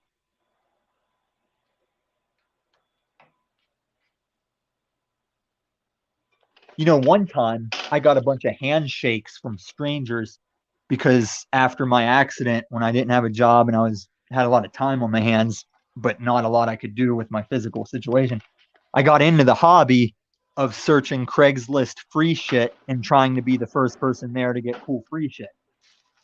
So one time me and a group of people show up at a place where the ad said that the garage will not open before this hour. Do not knock on the door. Do not ask. So we're all standing around waiting. And I suddenly realized among the growing group, I was like, hey, what is everybody here for so we can go ahead and pre-work out any kind of like Black Friday issues that might come up when this garage opens. So we went around the group and everybody said what they were there for. And it turned out like there wasn't really a lot of dispute and we were all pretty comfortable with it. And then after waiting about a half hour, somebody gets a text or something that's like, oh, they said that they had already done it and that we can all just go because they already did the giveaway. I'm like, so they did open the garage before the hour they said the garage would not be opened by. So as we all start to roll out, everybody kind of came back to me and like shook my hand, like, hey man, thanks for doing that thing you did because we get what you're saying. There could have been like a lot of trouble, maybe people swinging over like items and shit. So just thanks for that thing you like took initiative and did. And even when I ran with prostitutes and criminals and thugs and dealers and shit, my nickname to them was Brother's Keeper because I was still like looking out for that tail end guy. Like, hey, you got enough to go to the Royal and eat? If we go to the Royal and eat, I got you, man. Like, that's how I became Brother's Keeper among the dredge of society. Like So to be honest with me. you, Tommy, like I could tell I'm a pretty good judge of character. Like I feel like even if you did stuff like that, like you still have you still have some sort of a moral compass and certain principles. Like I don't think you would like steal or you like do something. No, I never. Well, there was one phase I went through stealing. It was my Warhammer 40K phase, and we went to a tournament at this place in Baltimore, and it was ridiculous. Like all my friends were in it, and me and this other guy. I think we either got knocked out fast or there wasn't even room for us in the tournament. And the store owners were so enthralled, like fanboy level in this tournament, that we were just filling our pockets with miniatures and paints all day, taking them out to the car, emptying our pockets, going You back robbed a bunch in. of nerds painting fucking little figurines and shit. Yeah. No, the only reason why I know about that is because I had a cousin for some reason. I went there. I'm like, what the fuck is this shit? You know what I mean, he's like, this guy's I'm gonna paint this little figurine someone made me. I'm like, fuck that. I'd rather make my own fucking thing. You know what I And mean? it was a good time when I was in it. Like Magic the Gathering was new and 40K was new to us and cool. And my friend even built a table in his apartment where it's like when you're standing at your regular stance, like you're almost like the tabletop is like sternum level. So if you want to look at line of sight with different things, you don't have to bend over very far. Use a laser pointer and shit. It was a good time. This was there might have been flip phones back then, but this was pre-heavy internet. It was a good time. And you're But full yeah, of then stories. there was one other time I worked at Ames. It was a department store back with Hex and different department stores. Yeah, they put me in the electronics section there as an employee. Back with Hex and a bunch of electronics. Right. I pretty much sat back at Bro, electronics look at what when you're it was fucking dead. saying. Why do you I think it's so killed spelling? all I the worked at Hex. You worked with a Hex. No, I worked at AIM. I didn't work at Hex, which was HECK. And why would you be But buying it into doesn't matter. It doesn't matter about. It doesn't Illuminati matter about the cult? spelling. It doesn't matter about the Pretty spelling. sure It matters Hex was the last name of the word. people that founded the store, as Ames was. Now you are kind of tinfoil hat on it. But tinfoil hat, that's how you'd build a Faraday cage to protect electronics during an EMP, is to give it a tinfoil hat.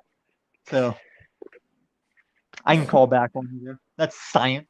But yeah, I pretty much killed all the security beepy things in all the Busta Rhymes albums and just took every Busta Rhymes album CD back then.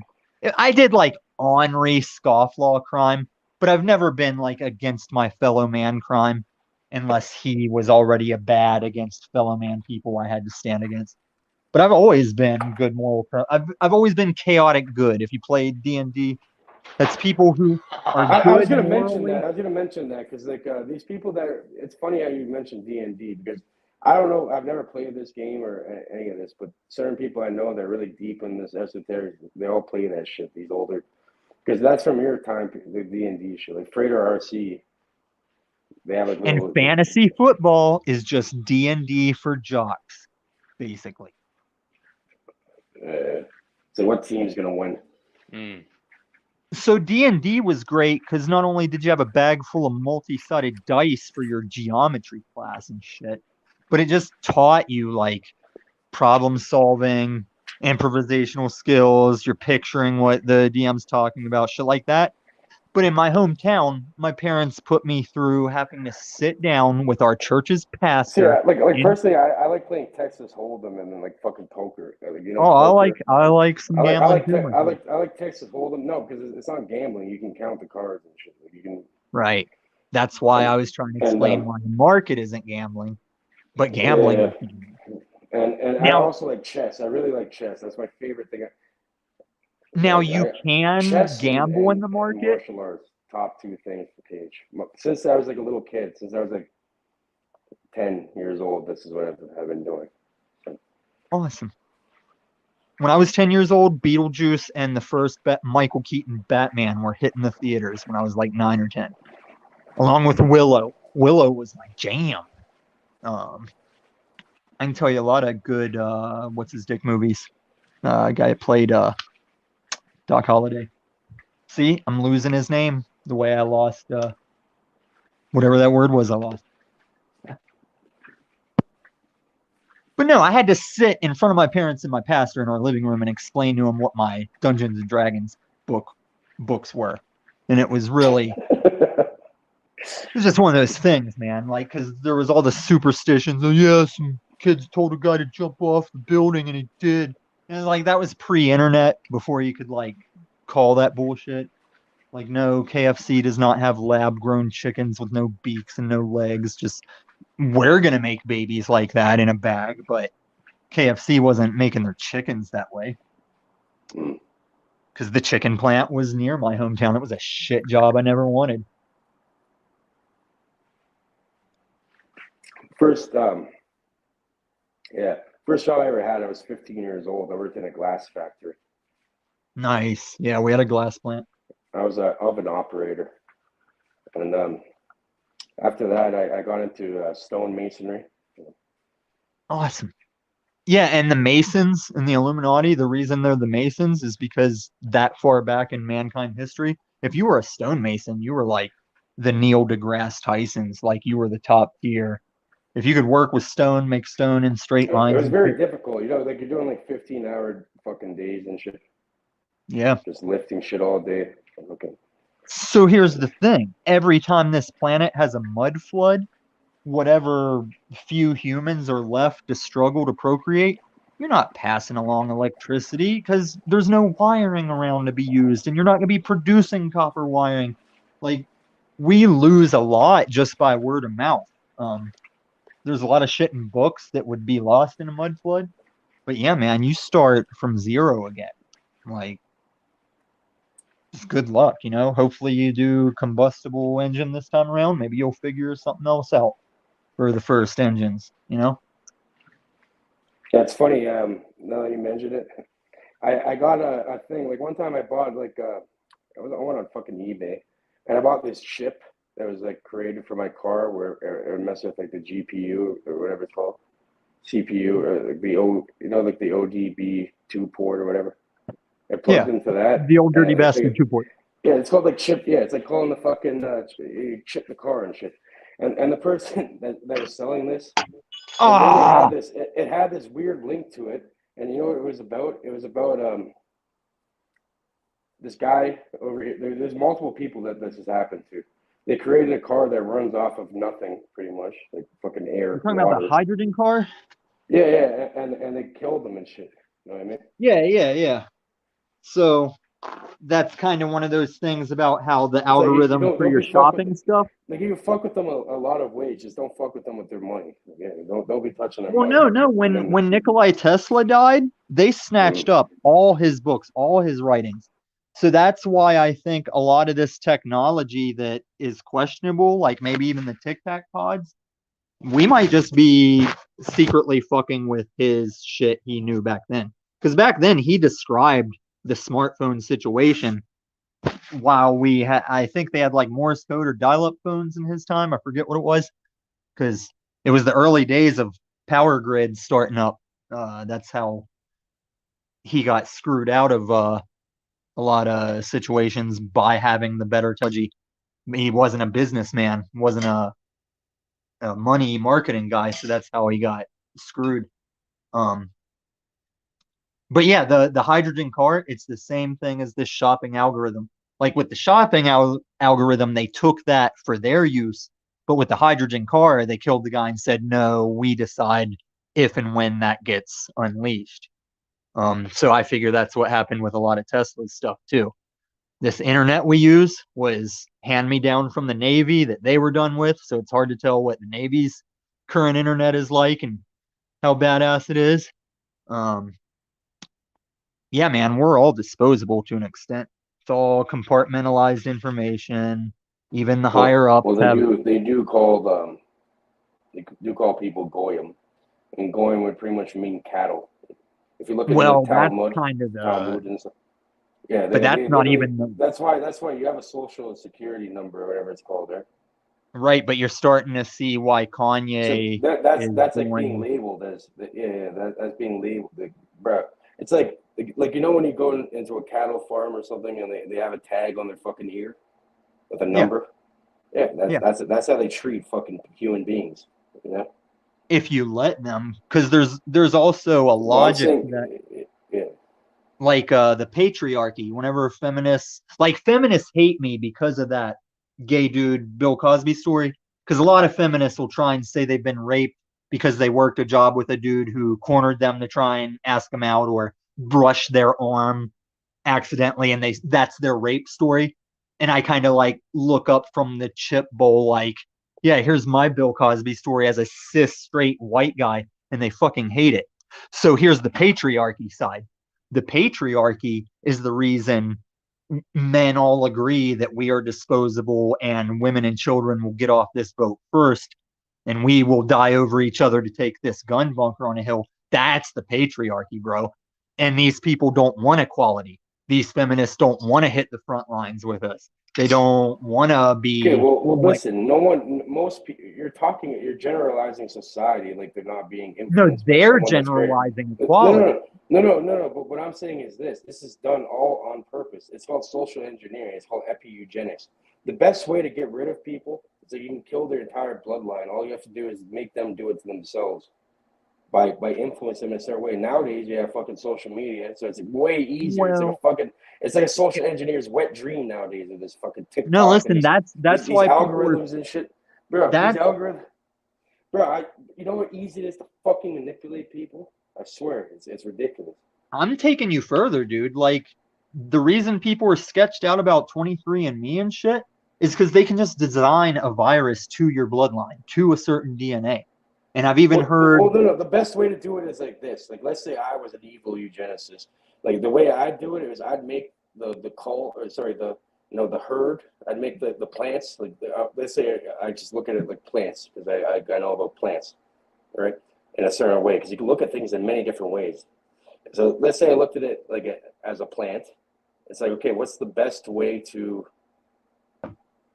get rid of certain traits I don't like, right? Recessive trait, like I want to get rid of the recessive traits, so I can make like a more uniform. I can make a more uniform crop because therefore I get more cannabis. I get higher yields. I get more. I get higher quality. All of that. But right. So when anybody when anybody ever says best, especially these gamer kids, I'm like, dude, it's really relative because they're all like, I don't play the fucking Modern Warfare, but let's use that one. Like, what's the best gun on Modern Warfare? It's like, I don't know, the one that matches your play style that you practice. Quote unquote, you make the herd or you make the plants call themselves. So you make them do it. Bro, I don't have time to go and pick every single plant out of the fucking batch. But I can use an operation, and through that operation, I can make the plants do it to themselves. Yeah, that's all. And that's why it's not all evil either, because there's things that you would say the powers that shouldn't be are doing that, dude, if no one was in charge, like, well, then I'll regulate it to an extent in my. That's the whole thing. Most people subconsciously, they don't even think about that, but most people want to be controlled. They need somebody. No, they want order. They need someone to follow. They need someone to like tell them, "Don't be afraid in the dark." You know, there are people that want to be controlled. Hold on. There's a great quote about this, Tommy.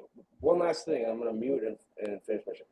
So there's a really good quote about this. It's like, people are not afraid of the dark. They're afraid to be alone in the dark. You know. The individual. You're not afraid when you have someone beside you. So that's what it is. It's like.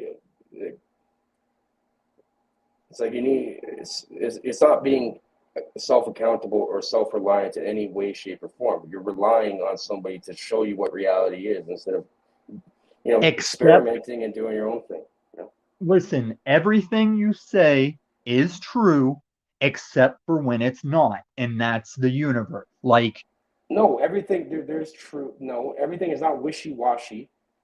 No, I'm saying each situation, like there's plenty of Breaking Bad situations that are bad. That's it. There's plenty of Breaking Bad. No, because this is another method. This is another method of social engineering. What they do is they break down people's fundamentals. They're saying, oh, something is bad or good. No, none of that exists. It's either the way or it's not, or it's some fucking perversion of it that someone else like me. This is not natural. None of this shit. Well, that's why they're ruining all our childhood movies and characters. If you haven't noticed that, the reason they're disrupting Star Wars and at this point they're so bold. This is why they hide so much shit in front of your face. They're so fucking. They have to tell you what they're doing because then you're accepting it. And no, that's the Faustian. I'd like to think that's a Faustian aspect. And they hide. Hold on, man. They hide all this shit in front of your fucking face because they know you're so. They think people are so fucking stupid. You can literally tell them what you're doing, and they're not going to do anything about it. I disagree. I think it's a requirement. Hold on. It's like somebody like this. You're locked up in prison, right? From a young child, and then all of a sudden someone lets you out. You want to go back. You don't even want to fucking leave prison. Sometimes. You want to, except for when you don't. Yeah, because you want to go back. I'm saying for the mass. No, there's some people that get conditioned that they want to go back in prison as soon as they can, and there's other people that'll never go back. Have you ever looked at the prison experiments they've done at like Stanford and shit? You know what I mean? Well, I've seen a little on TV. Bro, if you tell someone something's okay, listen, we're getting away from whatever you were on. I wanted to comment on whatever we just handed away. Bro, motherfuckers experiment. They experiment on people. Oh, okay, yeah. This is an example of one of the ways I have totally changed from when I was a child. Like when I was a younger guy, I didn't want to critically think. I didn't want to take on a lot of stress. I did just take fall. Like even if I was a good employee, I chose to just say, yeah, tell me what you need done. I'll go do that. But over time, I had been an employee or at the whim of so many shitbag managers and craptacular people that I finally just sucked it up and was like, if it's going to suck this bad, I'll just take the lead to not, like, it won't be as bad as this, even with me taking on the stress of taking the lead. And before you knew it, I was general managing Domino's pizzas. I was a district manager for retail in the Springs that included an Air Force base and a military base. You've worn a lot of hats. You made that apparent. Yeah, I've worn a lot of hats. Look what Sovereign Soul said, for example. He's not going to tolerate this childish, vampiric energy vampire type. It's like a mosquito. Human beings, unless you master yourself and you have some sort of self-mastery, by nature, you're going to be like a parasite. You're going to fucking feed off people without even knowing it. You know what I mean? But there's also a role for that, like. No, it isn't. Not in my reality. There's no fucking role for that. Yeah, there is creatures that benefit from their tag along. Like there's aquatic life. Like, I don't care about these things. Well, you're a primate. You're a hairless, imposable thumb primate. It's different. No. The reason why we're in this situation is because, think about it. Go look in the fucking mirror and you'll realize why we're in this situation. We're creating it ourselves. And we have to stop. We have to have accountability. It's a scary, scary thing. A lot of people get scared when you. Okay, so this is the alternate. Like I'm a big yin yang guy. It's a lot easier to point a finger than it is to like point one back at yourself. You know what I mean? You know what's easier for me? Like think about it. Even hold on, one last point. Think about it. Even with your, everything is actually in reverse, and your eyes flip it back. Don't believe everything is upside down. I mean, yeah. Yeah, upside down, whatever. Yeah, and then your brain inverts it back. Flips it. It's mirrored. Even through your eyes. Think about it. What's above your eyes? It just has to do with the light. What's above your eyes? What's above your eyes? Your eyebrows. I don't know, man. You said in the last point. Don't make me answer the trivia. Hold on. You got your forehead, and that just tells you. Even human anatomy shows you that. What's above your eyes? Your mind. Your mind formulates what you see. What you experience is. You hallucinate your reality as well, but it doesn't mean we're not seeing the same thing. But your brain is doing this type of hallucination to piece all this information together. People have known this stuff for a long time. It's like I know that's why I don't want you to lecture us on it all the time. But I'm saying But I'm saying the ancients knew about this. It's like this. It's like Tommy. Imagine you're an ancient and you have that fucking. You have a bunch of guns, right? And then cages coming with the bare hands.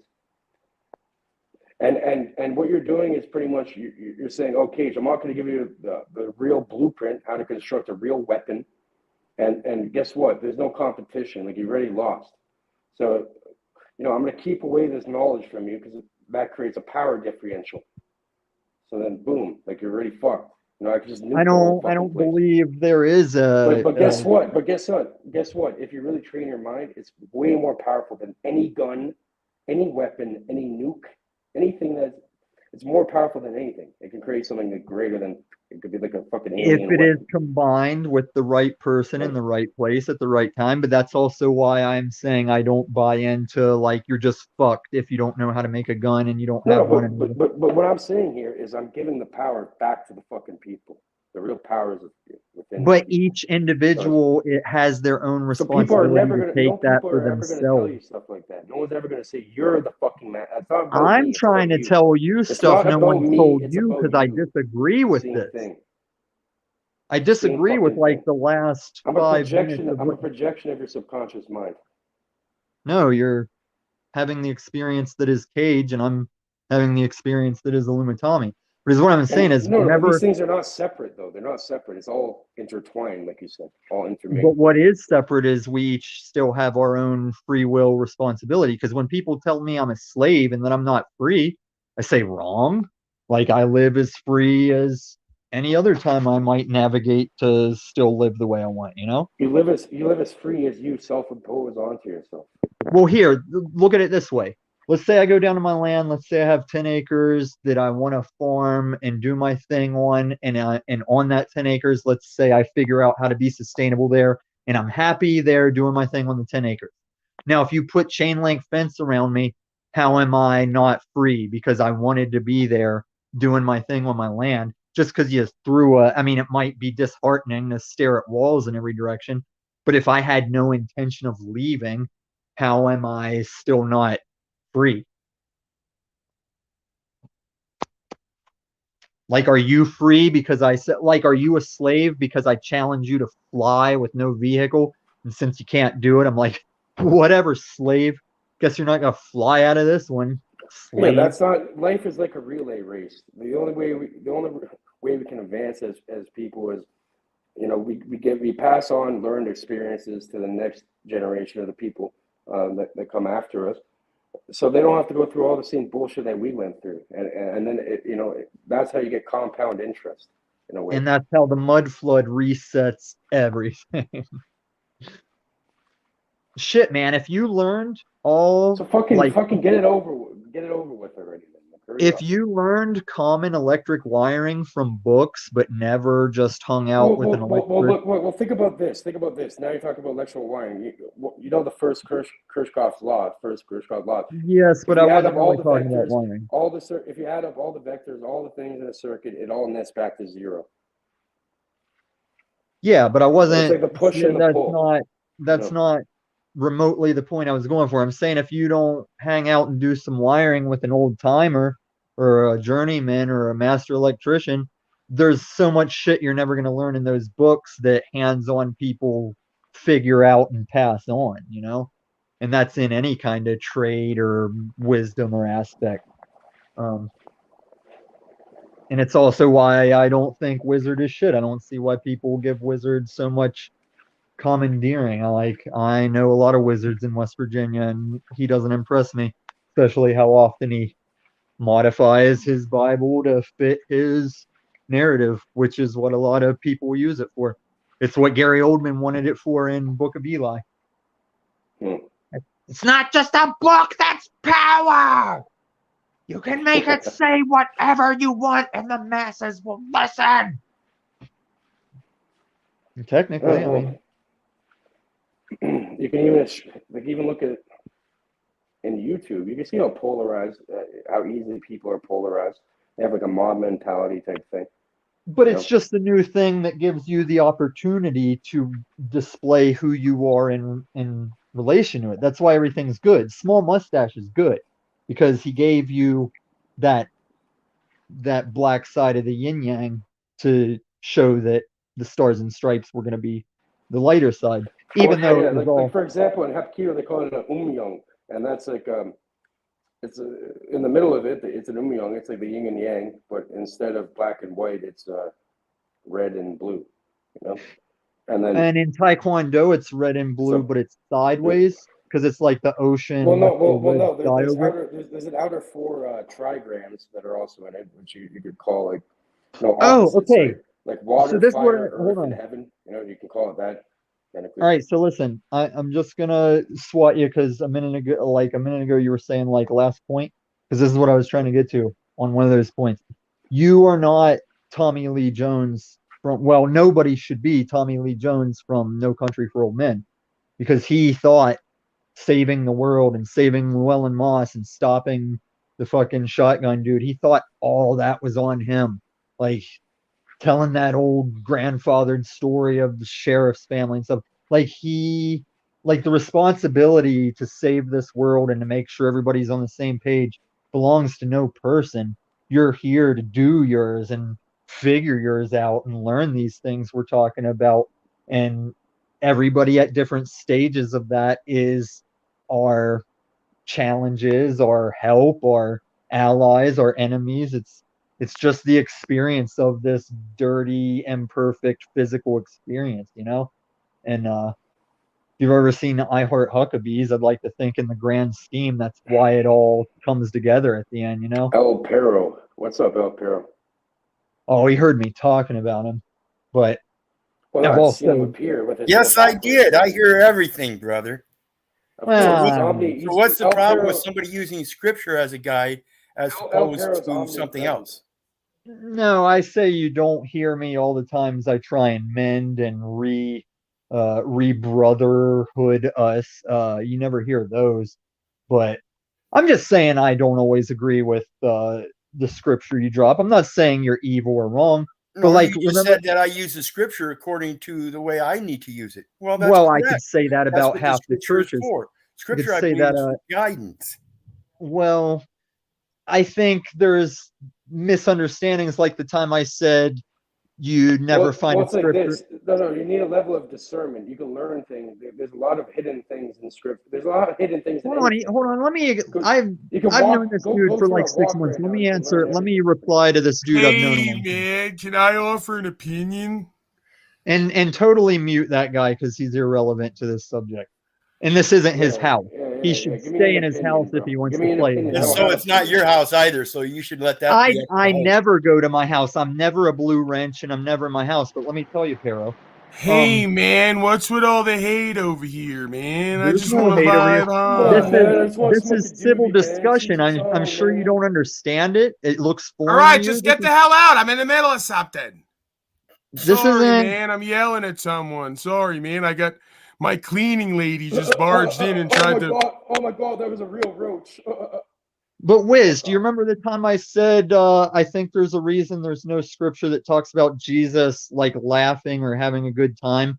That's why I have a picture of him of being like this urgent dude, like traveling the desert, like telling people his father's coming and they should sell their shit and like whipping bankers out of the church. You took that in the moment as like fun is a sin, but that's not what I was saying. We can laugh, we can have a good time. But I'm just saying when it comes to the J man, you Tommy, don't can we get out of your imagination again? take it away, Paul. Show us Hey, Paul, can you fucking talk normally, man? Come on. What do you mean, man? This is how I talk. Oh, come on, bro. You can do better than that. Can we Try a see little bit you, hard. Mr. Page? Can we see Paul, you? when did all like the courtroom analysis and common law give way I to told just you like last time I was on your outward channel, I told trolling? you if you want to see me, I told you how to see me. Go. Is look this in like a fucking, room for like? Just go look in your fucking mirror and for like a few minutes, and then go look in the mirror. I don't and know, watch man. Cage, There's like a and then, really high fuck loser up. vibe in here right now. Well, Paul, you That's not a kind of very nice laid thing to say. yourself out the other day. Why are you such a hateful individual? Hold Why are you on, man. always Hold negative on. shit? I'm going to tell you why he's hateful. Because he said it the other day. He's making an enemy of someone he believes he cannot achieve the achievement of. So he's got to make an enemy out of me because he doesn't want to believe that my life is my life. And it doesn't hold him down or make him wrong that I've Hey, lived my life. Tommy, can we get out of your imagination again? And Paul, I'll This guy's give it to trolling you, the man. fuck out of him. I think you actually got a good old lady going because I had said any girlfriend that's going to sit at your house and watch you do 2 8-hour shows a day can't be a catch.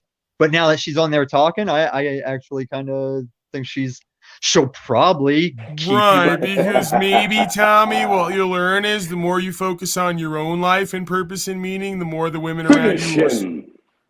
Fight. I don't have a problem with the things you think I want, Paul. That's when I was trying to tell this dude Hey, that do you think you guys could figure out a way to be interesting or entertaining at all? I think we're doing fine on our own place to do what we want to do with it. That's why you're a foreign entity right now. Like, go back to your unslaved land. I'm just trying to make this better, man, because it was insufferable and really boring. That you're doing the opposite. And I just came in again to kind of So like is this- last time Are you I not gathered you ran. entertained, Paul? You were talking about Jesus and scripture about laughing. So we see Psalms 31, verse 37, where it says, "The Lord shall laugh at him, for he seeth that his day is coming." So the time to laugh. Right, but it's not Jesus. There's never any scripture of Jesus laughing or having a good time, is what I'm saying. And it's okay if you can't find that, because Hey, I've had my Tommy. own 30-ish years of delving in all Hey, that. Tommy. And Wiz, never forget, I'm always approachable if Paul sees me saying shit around YouTube, I'm always open to like, well, what do you got a problem with? Because I've always given out my cross streets to any given person that has a problem with it. But Paul, do you know what was going to happen to you if you came to those cross streets? I bet you don't know. Because if you came to these cross streets, Paul, we were going to Right. live stream. I was going to stand there and make you put me in the emergency room, and I was not going to raise a hand against you. Why would you Because do that, Tommy? That doesn't sound Oh, very... if you knew, you would give me a lot more credit than you Tommy, do. but I'd never spend any of my time, energy, attention on you other than here right now because you're inept and powerless. I think I'm the only one that's displayed power in the land of the unslaved all the time I've been there. Like, that's why I give Jeffrey Yeah, I'm and gonna Gimp get so you much. to a room. Like or Gimp something, does. Is that why you have exactly 3 viewers right now? And that would be including the folks on panel, so there's nobody watching? I'm having a public Zoom call with my friends where viewers don't matter. If you want to throw... Hold on, I'm going to shut him down. Don't bother. Let me handle this. Let me handle the light work. Paul, if you want to bring viewers into it, and notice this is going smooth because I know you can't mute me or kick me. Let me actually hop in here real quick. I'm sorry, Tommy, but I just want to say Go this. ahead. It's funny timing, actually, because Zoom call. I was actually going to cut the stream off here like 30, 40 minutes ago, and then I got sidetracked talking to someone here in real let's life. run. And then I realized the stream was still running. I'm like, I saw that it was getting lame, actually, probably like 30 to 40 minutes ago. So I was actually going to end it and just make it like a private, backstage stream. Because I saw there's not a lot of people watching, and I saw Lumatami and Cage were the only people here. So, but you know what? I saw Paul and whoever and El Perro wanted to join. So I'm like, I've been running this long already. It's kind of become a nonsensical thing. I didn't plan on keeping the stream originally, but since y'all joined, why not? I've just been kind of sitting back and letting people talk. So it's turned into a shit show for the past hour or whatever. But we just been shooting the shit, talking nothing, but. Whoever wants to join for now. I've been enjoying some of your stuff, Tommy, but I won't lie. You do talk about Paul a lot, and I won't lie. You end up bringing Paul up a lot. He's a referenceable example to a lot of what we're talking about. And since he's been in my immediate experience, that's why it jumps. You've summoned him. Well, who's your daddy, Tommy? You summoned him. His name is Norris, and I'm not sure if he's still alive, but he's free to do him. Our paths just aren't that anymore. But you are definitely not my daddy, Paul. You're a fucking millennial. You're self-described as behind in life. I tried to help you get financially further.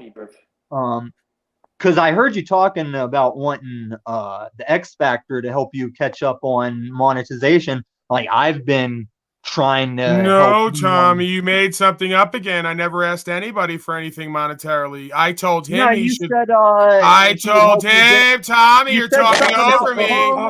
Tommy, you're talking over me because you're making up lies again, Tom. No, you're projecting. Why would I ask Synthetic Warrior to help me with monetization when he's not monetized? I didn't say you asked that. You said maybe Zetetic Warrior can help you get to that whole home ownership thing. No, I didn't. But you don't have. Well, you also don't think that you. Oh, I also didn't. No, I didn't. You just lied again. Paul, I have a longer memory of your show than you. No, your memory is bifurcated because you have. No, okay, shut up. Don't yell me. No. But Paul, you don't have to find me here. You don't have to find me here if you don't mute me at your show. I'll still come to your show if you don't mute me or kick me. Whatever you try that and see what happens. Stop it, Cage. You're so mean. Stop it. Go after a larger target if you can. You're too much of a pussy too. Right. That's fine.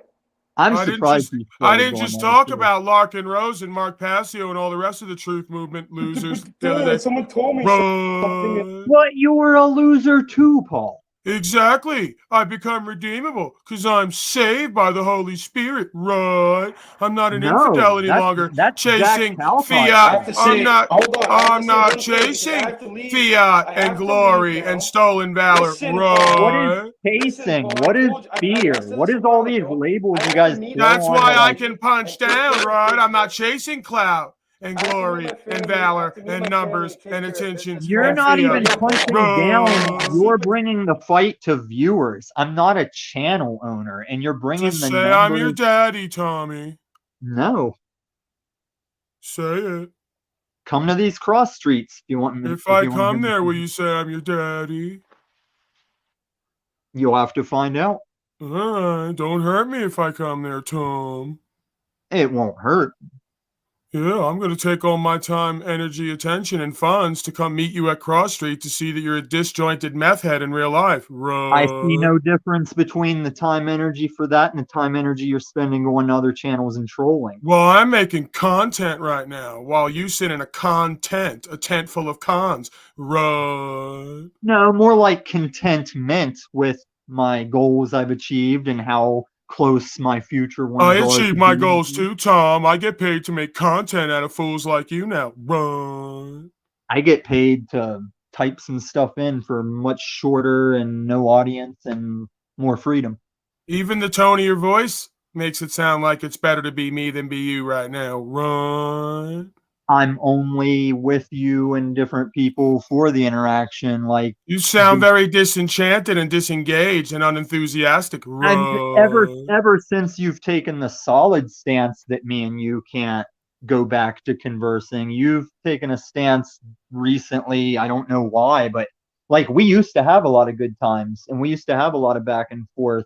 And you used to see the layers of like, you and I have enemies we can come together on, and you and I have friends we can come together on. You're You babbling don't again, Tom, and you're boring everyone, and everyone's checking out and having their own imaginatory thoughts now because you're not Are going those anywhere. the And even just the everyone way you're that speaking is just boring, are right? It's those not the engaging. everyone that come to panels like this to come up in the chat and be like, "Hey, Tom, just wanted to say that Paul shit. Don't worry about Oh, it. Ian's Paul here shit. I now. feel you. Hey, Ian, what's going Oh, on? Tom's making Can you more hit sense Tommy than." with the lightsaber, whatever that is you're holding? He's very boring.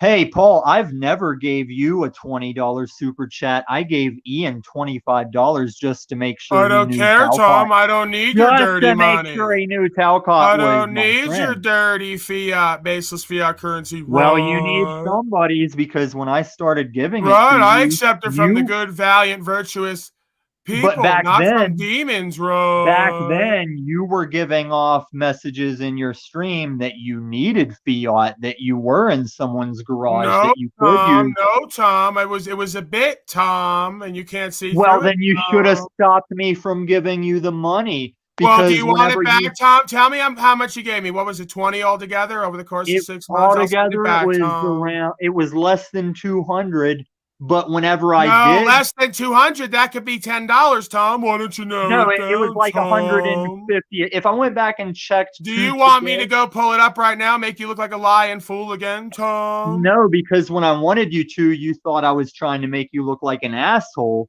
when really I was Why are you trying not bringing to. up fiat now, Tom? Are you bitter and Because resentful? Are you when bitter and resentful, Badfish, Tom, because you didn't when get your Bad, way? Because you would you couldn't buy stop your way talking into over my me? heart, Tom, and get your way over my broadcast? I didn't want to buy my way into your heart. I wanted to make sure you saw the messages I was sending. That's Right. why So it was all about you. It wasn't about helping me get out of a garage, which was a bit because I told everyone it was a bit. It was a garage of a house I was staying at. Everyone knew where I was and what I was doing. See, there's too much extra layers that wasn't apparent There's back too then. much But extra listen, layers to your personality disorder. let me finish the story that you're going to remember. I wasn't trying to make you look like an asshole with Badfish. It wasn't about you denying him that half of the money. It was I was going to calculate how much I had given you so that none of the money you were giving was yours. I was right. So you were asking manipulating me, Tom. You gave me fiat under the pretense of helping me to turn around one day and demand it back indirectly. And then when I didn't do it, wasn't a demand that I because you wouldn't could give still somebody turn it money down. that you gave me that wasn't mine. That's Right, and narcissistic and you're right. manipulative, Tom. That's your right. So if you remember back then, we both agreed Bad Fish was kind of a piece of shit, and if you didn't want to help him, I wasn't gonna lose any sleep over it. But you still It had wasn't the about decision. that, Tom. People come here thinking that this is like some kind of charity where instead of coming here to talk And truth that's and what Bad Fish did. Right. Instead of talking truth and becoming something, they want to use this place as a collection plate. God forbid I make a living, right? They want folks to give to them to enable their weakness and bad behavior and habits, and that's not what this is for. So what I had said back then is, hey, I've displayed myself as Daddy Fat Sacks. That doesn't sound like too much for me to know. Nobody's buying it, man. Nobody's buying that you're Daddy Fat Sacks. No, you think that if you play that narrative, but you never let me give my explanation. Tom, how much fiat do you have in the bank or in investments? What are you worth? What's your net worth? Come out with it. That's not something that successful people because you're full of shit. No, they do. It's posted all over every Google search. Successful people don't have their net worth. You could Google search every successful person net worth. Are you dumb? No, you can't. Are you simple or stupid? Are you simple or stupid? I'm a mirror right now is what I am. No, you're not. It's a funhouse mirror because I am me, and looking into it, the image is distorted coming back. You think it's a funhouse mirror because your teeth are all jacked and you've got an oblong. My teeth are all jacked, Tom. Let's take a poll. How many women out there would rather fuck me than fuck Tom? Oh, wait, it just came back. What do you think the results are, Tom? What do you think the results are? Are we taking this as both of us in our prime? Because definitely me. No. I'll put you, okay, you in your prime, even more stupid and inept than you are now and drugged out. And me now. I'll give you the handicap. You in your prime, me now. Oh, the results are coming back from my side on my stream. Everyone is throwing up at the thought of being anywhere near you, let alone populating with you. You're sticking it. Yes, I'm restreaming. Okay, so your stream. I told you that. I'm making content. Right, but you've already shown yourself to hundreds of thousands of people that are never going to come back and never going to subscribe. I'm not interested, Tom. I'm in this for the few, the proud, the then enslaved. Why were you bringing up numbers? The few, the proud, the enslaved. The kingdom of heaven is you, Tom. I'm trying to make this place interesting. Don't talk over me. You're horribly boring. Yeah, it's old, Paul. It's not really. Right, it's old. Not getting through. Yeah. Great stuff. Great stuff. Let's go back to like you rambling about U.S. code and shaking with a screen in your hands. I don't shake. I mean, I might not hold a phone steady, but you're the one that puts any kind of weight on it, like anybody gives a shit. Like, Paul, you forgot that I've done this already. Like, you forgot after because of my break, you forgot everything I had swatted from before, that it's like the most basic of logic. You have no idea how basic your whole game is. Because I used to actually project a better game. I thought you were up to more until the backstage time you explained it. And I was like, oh, that's it? Like, trolling? That's what the big layers have been? Yeah, I gave you more credit than was actually going on.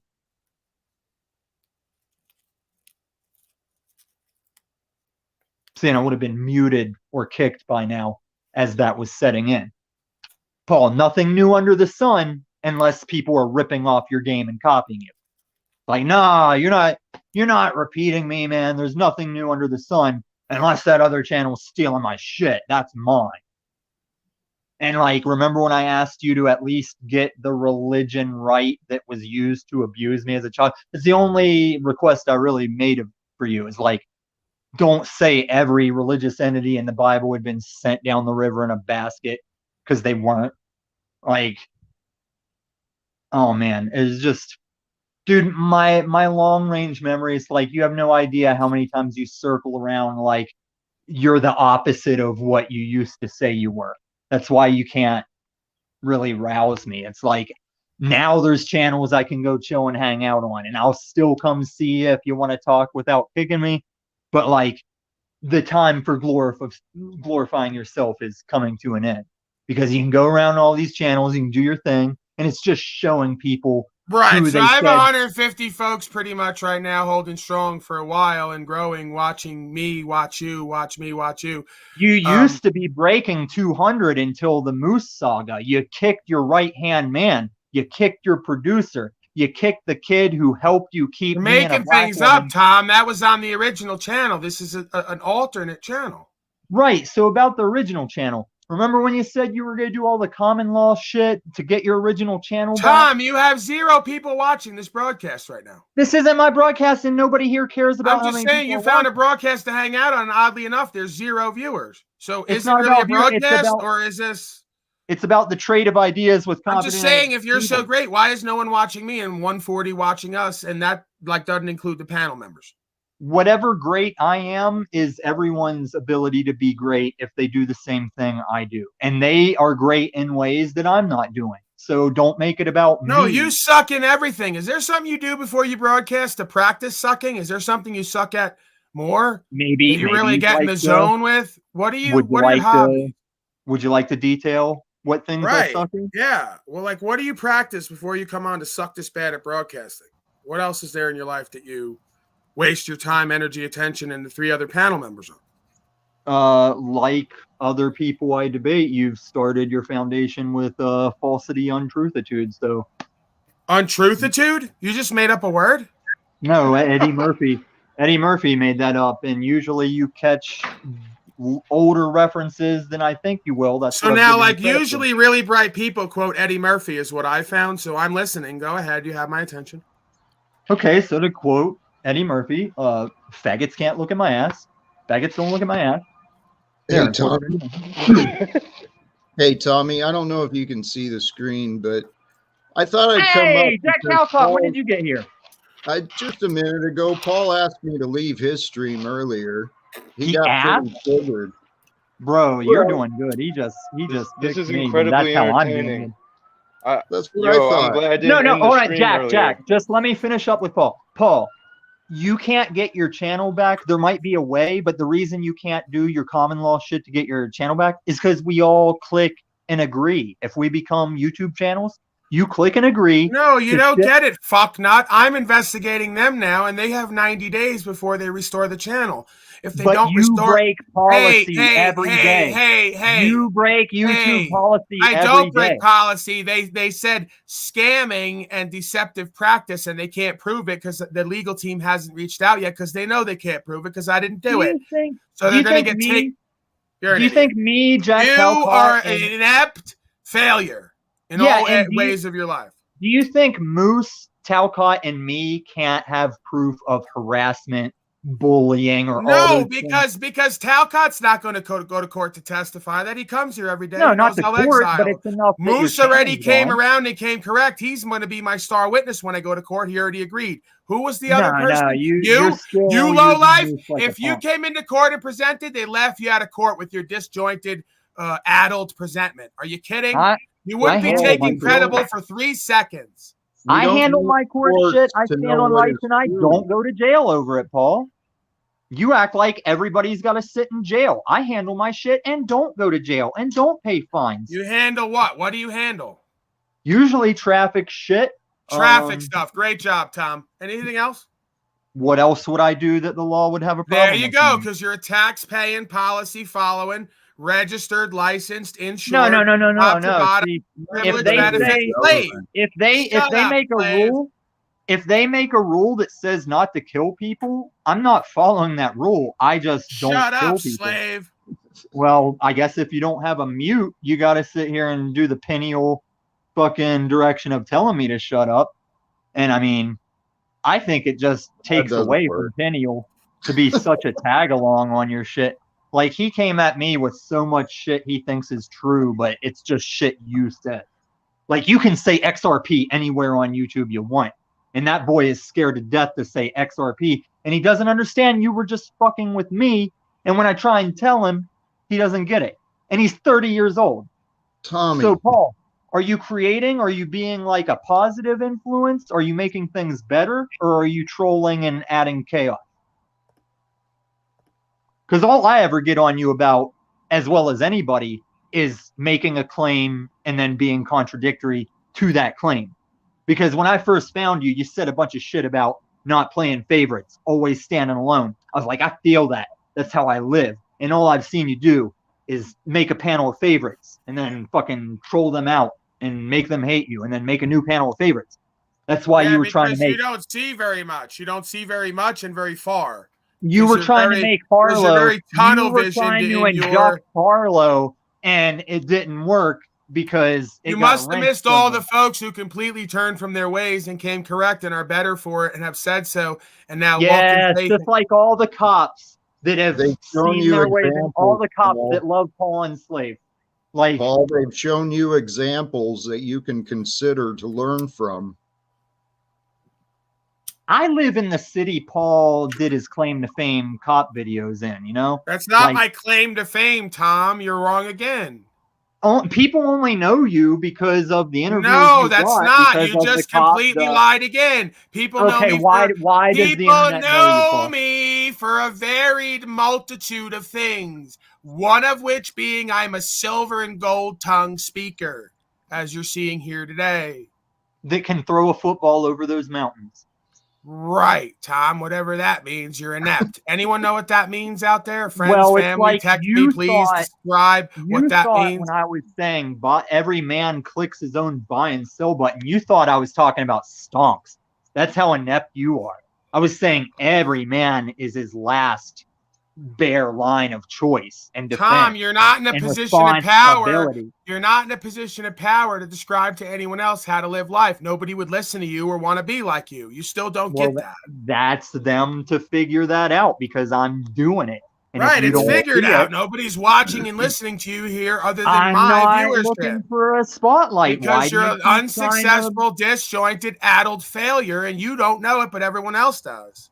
Well, that makes them wrong. And if I'm in a Truman show where I get to be the only successful one and they all think I'm not, it's okay, Paul. It's okay. You can think the things you want to think because I've still had the life. Can you go to the live chat? We got some commentary from the community here in your live chat. No, see, that's your channel where you can say the chat is not yours. No, these are Truth Movement community. Why are you hating on Truth Movement community, folks?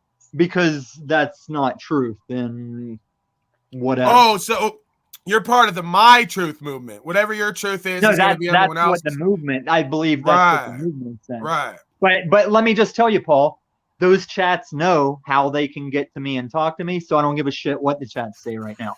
And this isn't your channel to be tossing them around where you want. Oh, it's not your channel either, sir. So why do you keep using the fact, you scum, that Christos is a very loving, open, and caring man, so you could take advantage of him to be heard by nobody, you fucknut? I think if I was taking advantage of him, he knows. What are you doing here, Paul? To make that I'm here to make you all look like exactly what you are, even more than you do on your own. A bunch of infidel fools. You're mentally masturbating. You're just entertaining your ego, so the egoic followers. Yeah, I'm here to entertain myself and my viewers. Yeah, you're here to masturbate your viewers. Excuse me. I'm sorry. I don't mean to be profane. Paul, do you know why I'm really glad you showed up today? I'm bullying grown man on a panel. You're acting like a child, brother. Grow up. I think you've done me a favor, Paul, because until today, I've always kind of waited for Christos to get over his not having anything against Paul thing. Because Christos is a fucking savvy motherfucker. I could tell by the way he moves. I called him Gay Guevara for wearing a beret, but you could take the beret off. You can't take disrespect off yourself. And the truth, I haven't disrespected that motherfucker. I could tell in his spirit respects the truth, and he ain't gonna get caught up in this nonsense like you and the rest of the hoes do, because he's at least savvy enough to see where the power is. You fuck nut. I think the power is where you don't see it, Paul, because you're not doing anything but assisting me. Because only good things, like everything, can only be good for me, Paul. And if you don't get it, you will eventually, hopefully, in this lifetime. And may I say something real quick? Tommy, you spoke earlier. Please do. Welcome, Wizard. Thank you. You spoke earlier about the things in your life that you take care of, and you mentioned traffic tickets.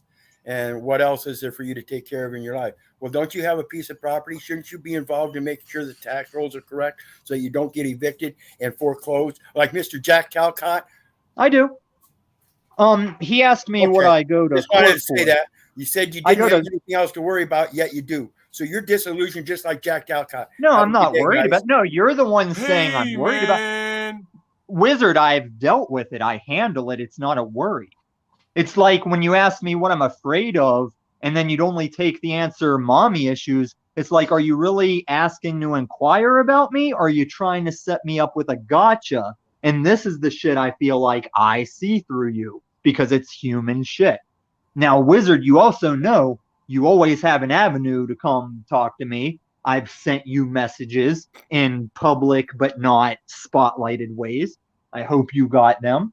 But I'm not anybody's enemy. Hey, man, can we get out of your imagination again? You're rambling again incoherently. Maybe to the perceived. He was offering opportunities for resolve, as have I. You can't have resolution with the inept who lack self-awareness because they'll loop all day thinking they're saying something and saying absolutely nothing for anyone else out there. Right. And do you remember when loop came into the vocabulary the same way other things have left? Like, yeah. Right. I started saying looping because me and Jennifer, I started saying it with her because we would all be looping. Not we all, a lot of folks would be looping emotionally and mentally on their imaginatory perception of reality and be wrong. Right, but it's funny that you started saying back, and the first thing I said to Jack Talcott when I came back for my AD period, I watched Jack Talcott go through the same experience my first time back. I can't even take any more of you, man. You're so boring. And I said, Jack, do you see the cycles yet? Are you still going through the show's cycles? Do you not see how when I'm gone, everybody's just going into that role? I'm going to go to the back because you're so fucking boring and insufferable as a personality. I can't even listen anymore. Thank you, Christos. Thank you, Christos, for having me here and being so equitable. And thank you for coming, Much respect to you. Much respect to you, I have to go to the back. Just give me a few minutes in the back. Maybe I'll come back on, but just give me a few minutes in backstage area. I got to just, I can't even be up next to this cretin anymore. It's the truth. It's hard to hear. So reviling and revolting. I just give me a few minutes back there. Oh my God. I love Paul. I really do. I do in the way that it's required of me, but I'm not thrilled to deal with him time after time because it's basic and old. I'd rather be having the talks we were having. Right. Hey, because Cage, if Cage is still here, my half brother is a descendant of Abraham Lincoln, and he always made sure to have people on his panel he knew disagreed with him. So if I was in some kind of political situation, I would make sure there was some Cages as my people to always test my fucking final decisions. You know, I don't like being in a Tom Cruise state where no one will tell me no, you know? See, Paul, in backstage experiences with him, he's got a lot of Orange Man things to him. Like, he doesn't want the right thing to happen. He wants you to kiss the ring. He wants you to... I'm sorry to interrupt, but I want you to consider the words you're saying. Because Paul has pointed out some things to you that you should consider. And yeah, it depends on the words. I'll hear you out, Jack. Consider. I'll hear you. Please, we all have our own limits of self-awareness, and we all have our own definitions of what different things mean. Yeah, you can cut to the chase. Just say what I do. Tell me what I do that you don't like. Well, I've actually I saw a time where Paul was at a emotionally vulnerable state, and you came in, man. I pointed this out to you before. You came in and you had no awareness of the situation. You showed no sympathy, no compassion. Yeah, what situation was it? I don't remember it specifically, but it was something. I don't even remember you telling me this happened, so I'm interested. I know. You don't pay attention, man. No, I pay attention. I'm not sure I'm the one you said this to. Are you talking about the time he tried to cry and he couldn't get himself to cry? No. Because that's why I gave Z props. When I gave Z props, it wasn't because he cried. I was like, no, Tom. you brought some real shit up. Like, there's shit I could bring up that I might cry. But Tom. Paul claimed he was going to cry and still didn't. No, it was just maybe it was something I caught, and maybe it wasn't even real, but it was something we don't even have to know the details point of is, it. Tommy, the point is, you interrupt and you go on and on sometimes. It just makes no sense. Like the loud guy that cuts me off and mutes me and kicks me out. Yes. You both See, I will only hear this thing you want to say. I am happy to hear if you can cite the direct event. But if you just say you do this, we can all sit here and play that game all day. Well, that proves you have no willingness to try and understand. If things I do have a willingness, but I can't understand if you can't give we can play video games, or we can say what game we played, what buttons we pressed, what controller we used. Who's laughing? Who doesn't get it? Like, we can say we're gonna build a house. Oh wait, he put me back up. I didn't know I was back up. I was just sitting in the back listening to you. He just see what he does. This Christos guy does me up. I'm laughing at you. I don't even know I'm up because you're so fucking inept. You're such an involuntary celibate that every metaphor has to involve playing video games. You can't even give us the fucking life experience to relate to. Everything's a video game reference because you haven't left that dark hole of a hovel you live in for probably months. You don't understand my life experience analogies like stock market. Life experience is sorely lacking. Project manager, electrician, solar designer, solar installer of the system I designed. Come on, Paul. Christos, can you make sure that my voice is a lot louder than his on the playback so I can talk over him? It is. It's just you need to make sure you're actually saying some real shit. The man is just insufferable. I'm sure you would agree. I don't expect you to publicly, but gosh. So, Paul, what was this emotional time you were in that I came in and capitalized on? Do you remember? No, I don't remember that specifically. Yeah, that's why I don't give a shit, because I watched you. Hey, 1 second, sir. You just asked me a question and you just made a statement before. You said I pretended to cry. I cried again on this morning stream because I was overwhelmed with joy about going from being... You don't believe it because you're a narcissist. Let me tell you. Because you're a narcissistic piece of demonic trash. No. Let me tell you. Empathy, you scum. That's why I don't believe it. Let me tell you what lacks empathy. Because you don't feel the passion and empathy within me because you're inept and don't know how to read a room. You fucknut. Read a room? I just told a story. I just told a story at this room. The only room you know how to read is the trap house. I just told a story at this room that you retold as Tom was directly penetrated in the butt by a transsexual. Here we go again. We're looping on the past. Every time you get a chance, you go back to these... the words you said. What's the difference what we said then? What does it have to do with you being inept and lacking self-awareness and repelling everyone in your life? Paul, there's similar situations where you both showed a lack of empathy and care. I don't have to show empathy all the times. This motherfucker's incapable of empathy. That's the difference. I was trying to tell this dude how much he's like you, Jack. You're both selling a lot of shit when nobody's buying it. You say nobody's buying it, but I got motherfuckers who keep supporting me all day, every day with fiat, and it's voluntary. I ain't even charging nothing. You can't. They're begging me metaphysically. They're paying me for something I'm not charging for, and you say no one's buying it. It's beyond buying it. Right, but beyond buying it. They're living it. You fucknut. Loudest guy in the room is loudest guy in the room has to talk over the dumbest, most inept, rambling, verbose motherfucker. So when you dropped from 200 regular viewers to I don't care about dropping in regular viewers. I care about overall results. But you said people were buying what you're selling. It's just that the people if you that have 2,000 repeat viewers and you get 10% as repeat customers, quote unquote, and you ain't charging nothing and they're voluntarily giving you daily, what do you think that equates to? You fucknut. But the ones that left were all your like panel. I don't right-hand man care. I know, I and don't everything, and that's why I don't care to I debate care you about about you, standing for truth because and what's right. you Motherfuckers no, you support me don't. because of that, You not in don't spite of that. They because support of me how. because of that, not in spite of that. No, they are wrong, because I don't know how many of You them have are come. wrong. Your whole life is a failure. I don't know Look at how you. many. No, listen, this is how your followers represent. Like they come across me peacefully on other channels. They say, but Paul is speaking truth and standing on rights. And I simply say, but no, he's not. And they just draw a blank when we just get past the welcome mat of no, he's not.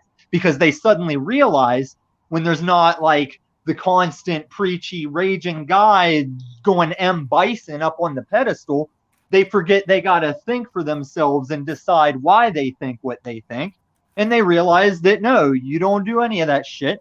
And I've known it just off of what you say about my life that you can't possibly know. This is all just adulting, Paul. This is just big boy logic that you learn when you stop being a child and you put childish things away. Like Because video games, Tom. Like video games, Tom. Like video games, Tom. I'll just like change the analogy. Like all the rest of your lifestyle, you are a grown spiritual child who knows nothing about maturation, and you definitely can't show it in your presentment. You're an adult little boy reaching for some kind of point. Hold on.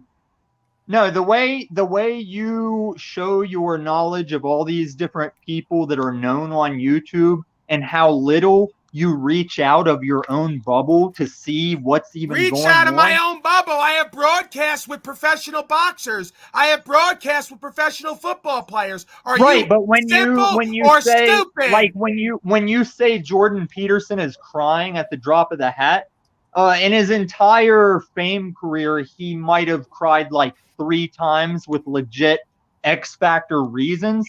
They just get played a lot by people that want to keep that rhetoric dude's going. crying all the time. No, you just get that footage a lot. But that dude is organizing a group to make a stand against the WEF, and that dude has helped many people like where they didn't have a father. Tommy, and don't leave the fucking house, and you're telling me I don't leave my bubble when I've done already in a year what you haven't done in a lifetime, and I've reached more people with a broadcast than you do with your whole life.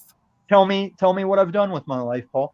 Nothing, little to nothing, other than get rich according to you at Catcoin. Everything else, you're a failure, and I don't even believe that. False. Can we kind of try and break this pattern?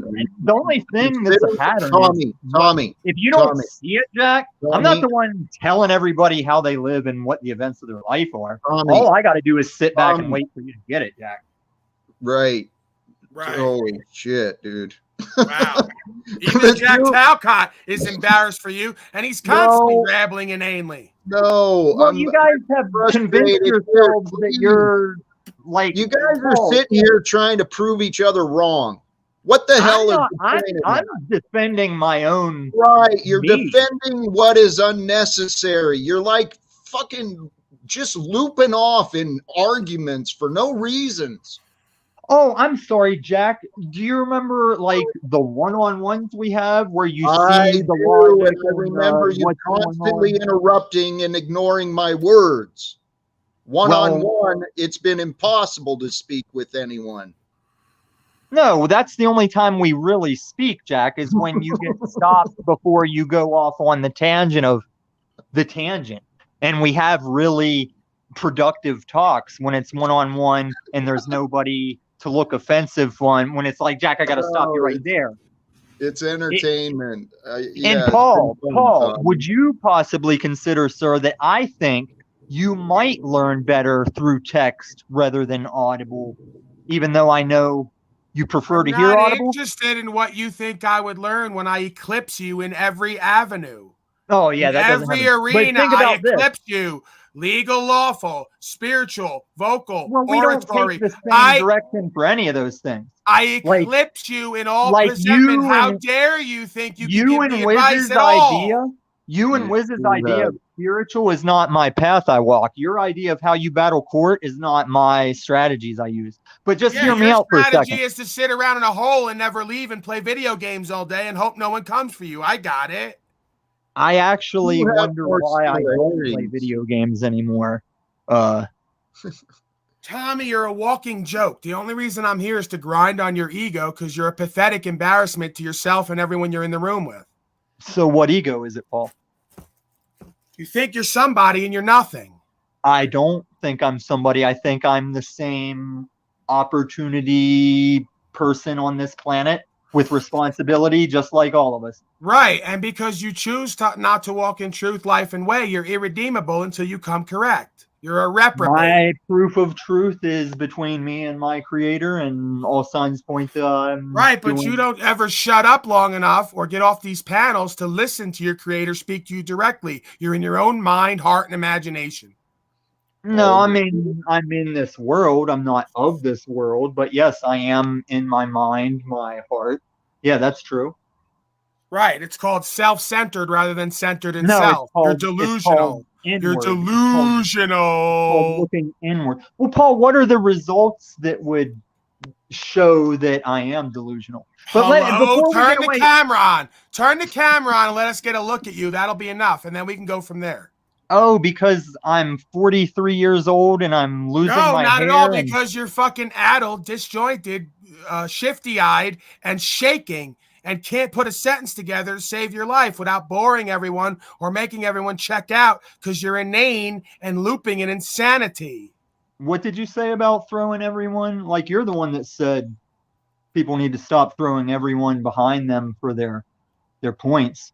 Like, how about just me and you, Paul? Because I got one I want to offer. Like, how about you just come on camera and let us look at you without a chimpanzee artificial face over you or a Charlie Chaplin face? How about you be a real motherfucker for once in your life? How about you go back to the hours of content I've done that on your show because it was never a thing. That's what you call content. That's how I know you have an inflated ego. You coming on and rambling insanity you think is content because you're a bizarre, delusional, broken man. No, it's content because it's recorded and posted online. It's content because I make you interesting like I'm doing here now. Wake up. Hello? So let's make you interesting, Paul. Right. So do you remember whenever we were too late, it already happened. You don't have to do any extra work on me. Start on yourself. I'm already interesting. That's why I have 150 folks here holding strong, making you interesting. I'm so interesting, my cup runneth over. I'm making you interesting. You're interesting and you verify the prophecies that false prophets will confuse and distort, and I'm watching it happen like so you're a true prophet and I'm a false prophet, right? You and Tal. No, I don't claim to be a prophet. Bunch of loser failures with nobody and nothing, repelling everyone away from you and no one will listen to you. No, I just watch you over this time. Right. Just ramble together. I'm going to sit back and let you two ramble together and no one will listen and watch and care because no one wants to be like you or live like you or sound like you or present like you. Go ahead, you two. Have at it. Have at it. Okay, so you're going to stop talking? Okay. So, Paul, whenever we were having the chili debate, whenever you were just like irate that he can't have you on his show unless you can smoke blunts on camera. And I mean, there's the question of, do you identify as blunt smoker and all that? But here's the thing. You pushed back and pushed back and pushed back the whole time we were talking about it. And when I finally left, I sent you a super chat that basically just said, look, Paul's show, no guns. Like me, I can't show guns on your show. Chili's show, no blunts. And you paused. You read it, and then you just paused like you got it. And I think you are a text reading learner because you didn't want to hear it when it was audible back and forth. And you read it once and you physically sat there and considered it in front of everybody. As far as what everybody thinks of me and says I am and doesn't care about and isn't amused by and isn't entertained by, fine. Because I'm just a viewer that's appreciative of panels that let me come up and converse with my fellow humans. That's all I've ever been looking for, Paul. And when people say, go start a channel, I'm like, no, I don't want to. Even Wizard read my text wrong. When people were telling me go start a channel, I said, I sent a text that was like, who wants to go make a channel and just waste stupid people's time all day? But when Wiz read it, he thought I was saying, "Hey, Yeah, who wants why to would go you want start to a go to a channel?" channel and waste everyone else's time Yeah, when you he can go to a thought I was channel? rounding up Why a would you posse go to to go another start a channel. channel? Why would you make a channel and waste the world's time when you can sit alone with no one watching and waste your own time on a broadcast? Great idea, Tom. Or I can come partake of someone's You're a channel and fucking be part of genius. their. You're a regular innovator in all fields, Tom. Tell us more. Well, whatever I Hey, am Tom. good at, anybody can do it if they do the Yeah, stuff. exactly. And you're good at nothing. So what are you going to show us and tell us? Well, Can I I am bring good this at back? stuff, but any time on your show I've ever pointed out what I was good at or pointed out what I've been successful at, What, trading simply crypto and stocks? Who gives a fuck? simply Bozo? those aren't the only things, but simply to validate that I could give some advice, you call it bragging. And when I tried to talk about charitable things I've done, you're bragging and you're not supposed to talk about charitable things. No, I don't care about your crypto shit. The other shit is bragging. Why would you bring up charity you've done unless you want validation? I don't care about crypto and what you've done with stocks, and you're not good at anything else. So shut up and stop painting a false narrative. Paul, Dude, you're so you are painting a very judgmental. real narrative of who the fuck you are.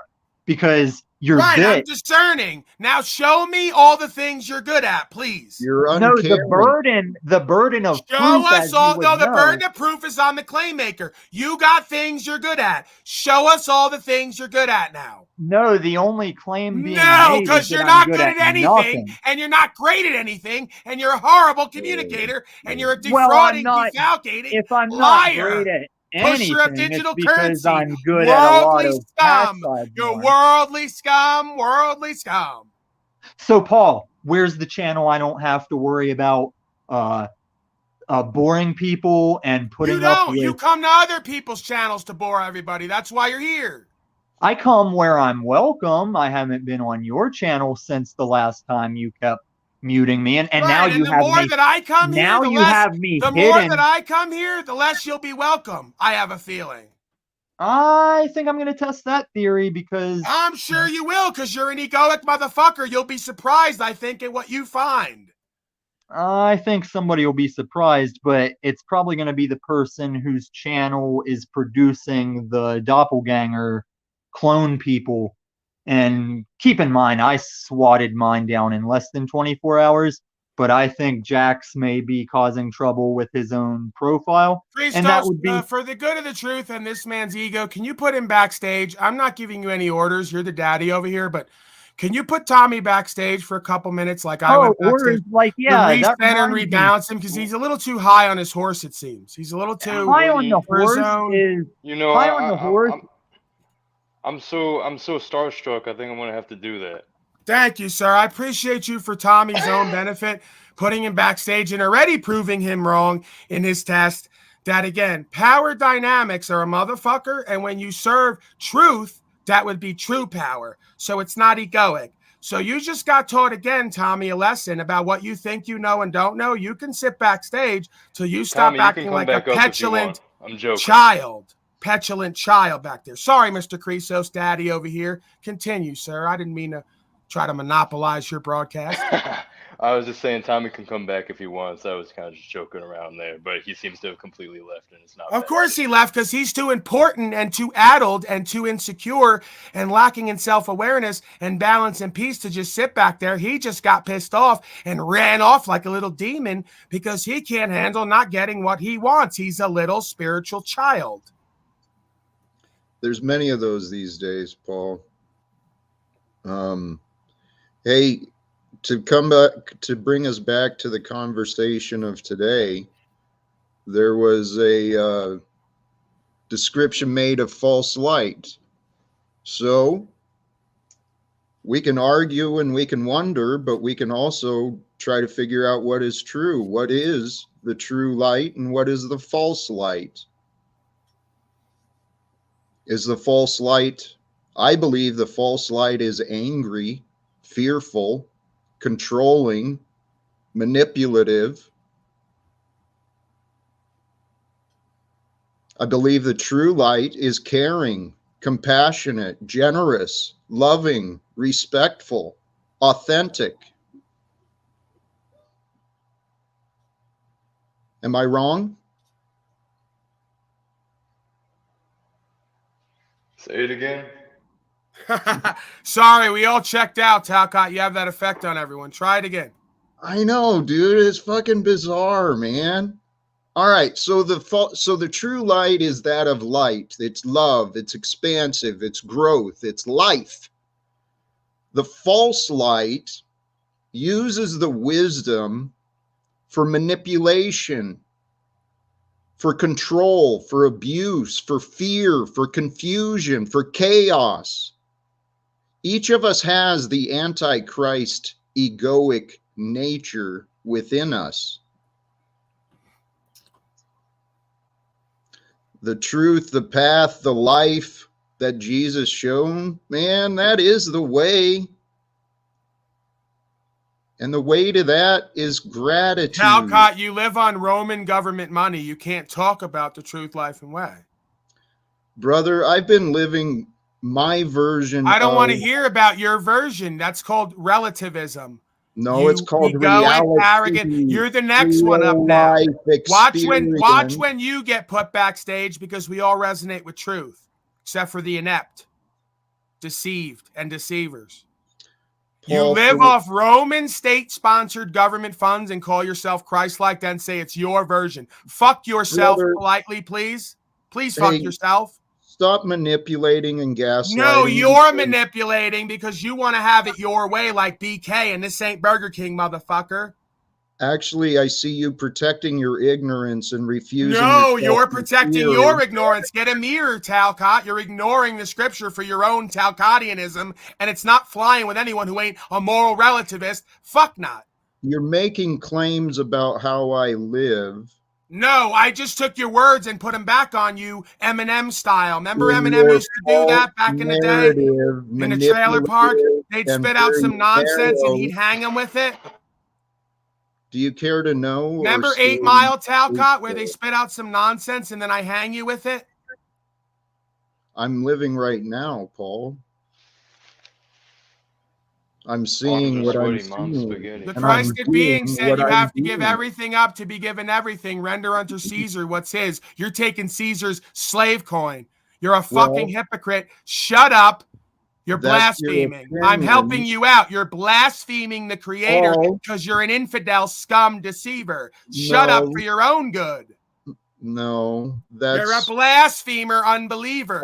Shut up for your own good. When you learn self-control, you can I have self-control, Talcott. I work with slaves like you all day, every day, 15 hours at a time, and I keep the same energy and countenance all day, every day. I have immaculate self-control and application. You should learn it. You have ignorance because you found your bliss. And it's an illusion because every once in a while you curse someone out and then go, sorry, brother, I'm a fake-ass motherfucker. I'm not fake about anything, Paul. I'm You're one of the fakest motherfuckers I've ever seen and felt. You're inept and delusional, like Tommy, for different reasons. Tell me a scripture. Tell me a bliss ninny. You ever heard the term bliss ninny? That's you. Tell me the first scripture off the top of your head, brother. A double-minded man is unstable in all his ways. And you are a double-minded man. You're a statist claiming to be a free Christed being. You're a joke. You cannot serve 2 masters, slave. Give up your slave coin from Caesar, and maybe we'll believe you. Give up your slave coin from Caesar, and maybe we'll believe you. No, I won't shut my mouth. Why don't you shut it for me, punk pussy boy? Why don't you shut it for me, punk pussy boy? I'm showing respect to the truth more than your bitch ass. No. You're blaspheming for your own way. You're revealing your lack of character and lack of self-control. No, Sir Talcott. I'm revealing that I'm abrasive and rude and crude and lewd, and I'm supposed to be with infidel scum. Dark energy. No, the satanic dark energy comes with a smile on its face saying, the satanic dark energy. Make sure my mic is up louder and his is way down so we can make this interesting and enlightening. The satanic dark energy comes as a woman in a red dress with a smile on his or her face. It comes as a temptress or a tempter. It comes talking love and revealing hypocrisy. You are the shaitan masquerader shapeshifter. I am the power of God, slave.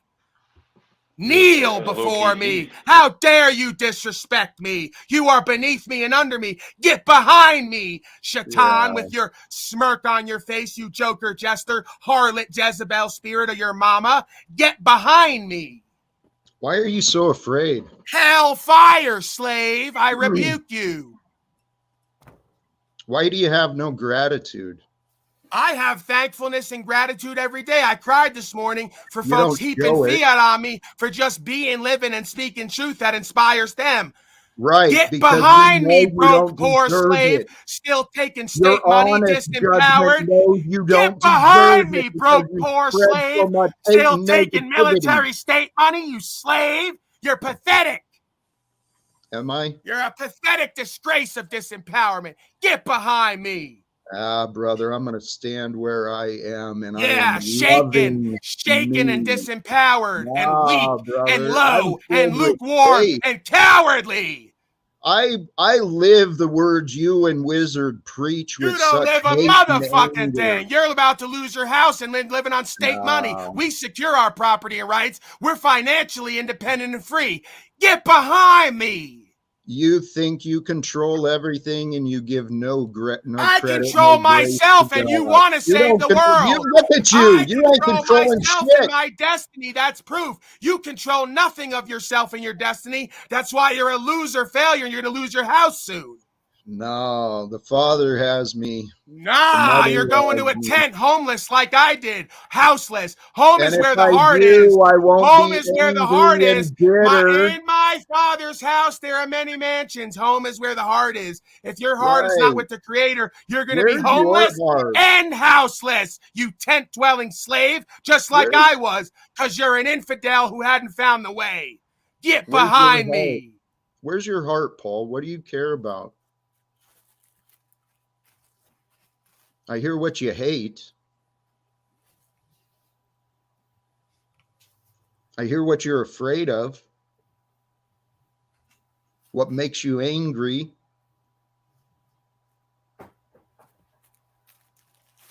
What do you love besides you? Truth, Jack Talcott. It's not about me. You're projecting. You're projecting again, you selfish motherfucker. What did I make JackTalcott.com and brand it, live without fear, and then abandon it because it was a failure? You did, you self-worshiping, idol-worshiping motherfucker. You're a failure and you're a hypocrite. Suck my dick in public. I got folks begging me for websites and services that I don't do because I work one man at a time like you. Nothing. You don't give a shit about the success of anyone else. I don't give a fuck about your success. You I have know, to care you're about selfish. it. You have to care about it. You have to care about it more than I do, you pathetic slave. You don't care about yourself more than I do, so I withdraw my care. I love you more than you love yourself. Right, Jack. Great job. Anything else? You don't even care for yourself, you state-sponsored, pathetic, weak, disempowered slave. I love what God has brought me to become. Blah, blah, blah. Can't show, be, feel, see, hear, or live nothing worth wanting to admire. You're a fucking walking joke, Jack Talcott. Just like I was for most of my life. You're a walking lukewarm joke. Hey, that reminds me of another scripture. Yeah. Jack, did you actually make a website? Of course he did. JackTalcott.com, live without fear, and he abandoned it because no one contacted him to make their life better because they don't want to be like him, and he still can't figure it out in his egoic ineptness. He thinks he's somebody folks want to listen to and be like. Then he goes, no one ever listens to me, man, because no one wants to be like you and do what you do, stupid, simple motherfucker. You don't get a participation trophy in this life for just being Jack Talcott. You're like a child. Hey, Wizard, what about Luke 6:37? Here, we're going to cherry pick now and misinterpret. It's the Gospel of Lukewarm. Gospel of Lukewarm, Jack Talcott 1:1:1. Here, let's get the lukewarm misinterpretation now. Yeah, judge ye not, lest ye be judged. Okay, if I'm going to judge somebody, I'm going to judge him the same, lest ye be judged the same. See, if I am going to judge Jack Talcott for sitting on his ass and not doing anything about eviction and foreclosure, it's because I've been through it. I lived under a fucking bridge. I know what I'm talking about. And just like Paulie said, I secured my rights to life and liberties. I know what the fuck I'm doing, and ain't nobody been able to do anything against me for 7 years. After 33 years of 93 cases, and now ain't nobody been able to do anything for 7 years because I started doing something. Keep reading. Keep reading, Wizard. Get out of your head. Get out of your head. Back into what we were talking about. Shut up and quit interrupting me. Wizard's more of a man in every venue than you'll ever be. I didn't sit around and just do nothing. When I was sitting around under that bridge, I was thinking every fucking second of the day because I couldn't sleep. This is fascinating. This is fascinating. Is this real, man? This is what he does every time he doesn't know who and what he is and what planet he's on. He goes to like calling out for God. The blind are blind. I can't force you to see and people what is exactly real. there he goes. Get him here. Are only giving you opinions. We're giving you first-hand experiences, and you're proclaiming that it's just opinion. You fucking idiot. Yeah, you fucking idiot. I don't accept your opinions. Your insults remain yours. It's a gift I don't receive, so they're yours. Those are your insults. Oh, imagine that. You don't receive the tag of idiot, yet everybody else around here will put that tag on you just like I did. You fucking idiot. Wizard, an honest man judges facts, not what they think. The facts are, I gave you a solution to the fucking bankruptcy or to the eviction, and you said no thanks. It doesn't justify your disrespect. None of that justifies why would a man respect another man? Why would a man respect another man? Shut the fuck up and you've learned. No, why would a man respect a man who chooses to not secure his rights, property, freedom, and destiny? You're a pussy. According to your rules, man's rules, or God's rules. Fuck you and your ignorance, Paul. Did God say to take money from the government to live in a fireplace You're house? A hypocrite. Did God say also? Did God say to take money from the government to live with a fireplace in a house and preach the gospel, you fuck slave?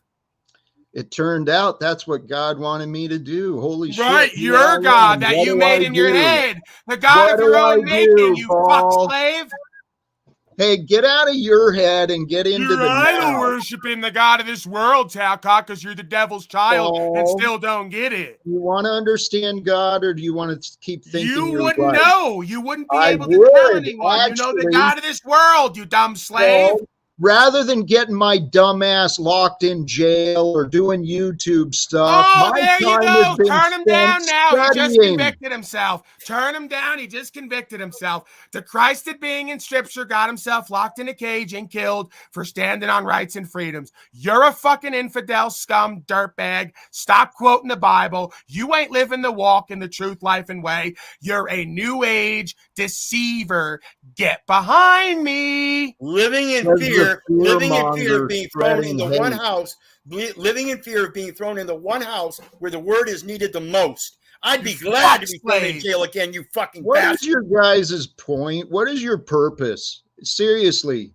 Is this entertainment, education? Oh, yeah, it's entertainment, and we're grinding on your fucking ego, you pathetic slave. You're an embarrassment. No, say it, Talcott. Come out with the real you. You punk-ass coward. Come out with the real you, you inauthentic slave.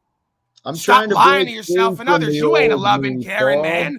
You ain't a loving, caring man. You're an inauthentic creep. You're an inauthentic creep, dude. Creep slave. Inauthentic creeper slave. Yes, you are. You'll use any platform. You'll use any platform to get some poor woman share wisdom to reach out to you, try and communicate with you. You're a dumbass. Paul, I came here because you refused to communicate on your panel. So I thought, hey, let me see what's going on. This dumbass is up here picking on Tommy. Yeah, see, that's what we're telling you. You're just like every other stalker. You ain't getting your fucking way on one panel, so you stalk everybody on another panel. You psychotic bitch. That is you, dude. Literally, you go everywhere and talk about yourself. It's like, holy shit. I haven't talked about myself once other than the concept objectively of an honorable, respectable man who gives no shit but takes no shit. You want to give everybody your bullshit new age deception and think we're going to take it. We're going to follow you around and restream you and make content and grind on your ego. You're a pathetic, fake guru slave, and we don't want to hear from you anyway, the people. They constantly tell you, shut up and go away. Stop using everybody. And I do put myself out there. I do put my ego out there. But you got to comprehend, folks, when I put my ego out there and I tell everybody about me, I tell them the stories about how I hit somebody upside the head with a shovel, how I stab them in the hand with a fucking fork. I do those things not because of righteousness, but because of instinct. And when I rise above that and get into my ego and realize that I'm a greater man, that's what your ego is used for. It's not used to put other people down. It's used to give them judge discernment from your own experiences. So when somebody comes up to you with a shovel and threatens to knock you out by hitting you up the head with a shovel, you turn around and do the exact same thing. You quit fucking talking and you start doing. You got it? Quit your fucking running your mouth and start doing something. And then people might listen to you. Who are you yelling at? You're so damn angry, dude. There you go with your ego, Jack Talcott. You still think you're in college tripping on acid. You're the same age as him, calling him old man. You're a bag of bones. How dare you? You know what? You're in your ego playing ageism with someone who's the same age as you. You're a dumbass. No, I'm a man who studies health and inner peace, and you guys are idiots. You should study inner delusion. You should study inner delusion. You're in bliss, not peace. You're in euphoria and delusion because you're kidding yourself and lying to yourself. The difference. You can't say your life is a joke and then turn around and say you're in bliss. Shut up. Get out of that fucking loop, dude. And your life is not bliss. When you see yourself, you're going to see the joke that you've become in your life. Yes, I will. You will. I will. When your eyes are open, you'll find humility to the Creator. Get out of your damn head, and you'll find gratitude for what you have. You mean like me and Wizard separately at different times before we knew each other, giving up everything we had? I'm talking about today. Hey, fuck slave. Giving up everything. No, you're giving everything up to be given everything back. You haven't done that process yet, and you're claiming you have. I do, because you're about to lose your house. You're going to a tent. You're about to lose your house, and you're going to a tent, just like I and everyone else. And you have no true faith. That's why you need hope, as you always say. And you're taking state money. I have no faith. You're taking state money. You're delusional, dude. Because if you had faith, you wouldn't need the government to be your daddy. You'd be your own daddy. Yes, I do. Only you think that, you moron. And when you come to me and ask said it. Your words reveal your character. You're getting triggered because you know it's real. Fuck slave. You're pissing me off. You know I'm right because I'm right. Because you know I'm right. And when you come back to us and when you come back to us for a solution, when you're living in a tent, I'm going to tell you, go buy a bigger fucking tent. Right. Fuck yourself. Good. I won't come to you, dumbass. No, you're a bitter old man who's got nothing to offer. Thank you. There we go. So get me out of your head. Stop thinking about me, Wizard. Stop talking about me. Stop chasing me. Hey, I was up here before you were, buddy. The Dow says I was up here before you were, buddy. Who was chasing who? Maybe you were. I don't care. You came up here because Paul came here. Who's chasing you, buddy? You fucking liar. I wanted to see what would happen. You came up to suck my dick in public again when I was dealing with Tommy. I came up because you're a coward, and I wanted to see what would happen. Get in the room with me and call me a coward, you punk pussy boy. I bet you won't. You're a coward to the truth. Bet you won't get in the room with me and call me a coward, punk pussy boy. You're right. I wouldn't, dude. You're a bigger man than me. Because you're a punk-ass fucking coward, so shut the fuck up. I'm safe in the now.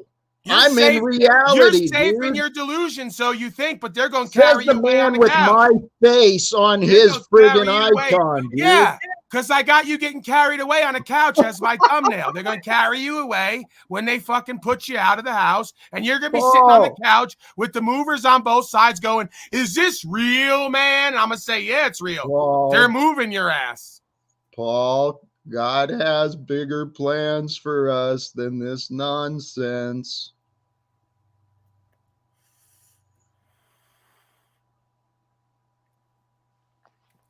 Yo, mic check. Yeah, so, wait, can you guys hear me? Did we freeze up? Check one. Check is good. Okay. Yeah, I'm going to be honest, Jack Talcott. I got to say, I understand why people rag on you a little bit. I wonder if you're playing a character sometimes. Right. I'm not gonna come at you necessarily, but I will say you have to understand why you almost make yourself an easy target with some of the things you say. Like I see where Paul was coming from with the new age deception and what he was talking about, how Well, the devil comes in don't a assume smile. deception, brother. Please, that's the ego friggin' insecure mind. Stop this it's not. You're assuming you're right and you're wrong. You're assuming you're right and you're wrong because your ego's inflared. Shut up. You're the egoic motherfucker. He's telling you honestly what we all perceive about you. You're not special and unique. Stop the ego game and saying it's the rest of us. We are all so egoic that you interrupted the host while he was speaking. He hasn't spoke for a fucking half hour. You're so egoic, you interrupted the host. You shut fuck the fuck slave. up and let him speak. And that's why I started yelling, because he hadn't been talking. Go ahead, host, daddy over here.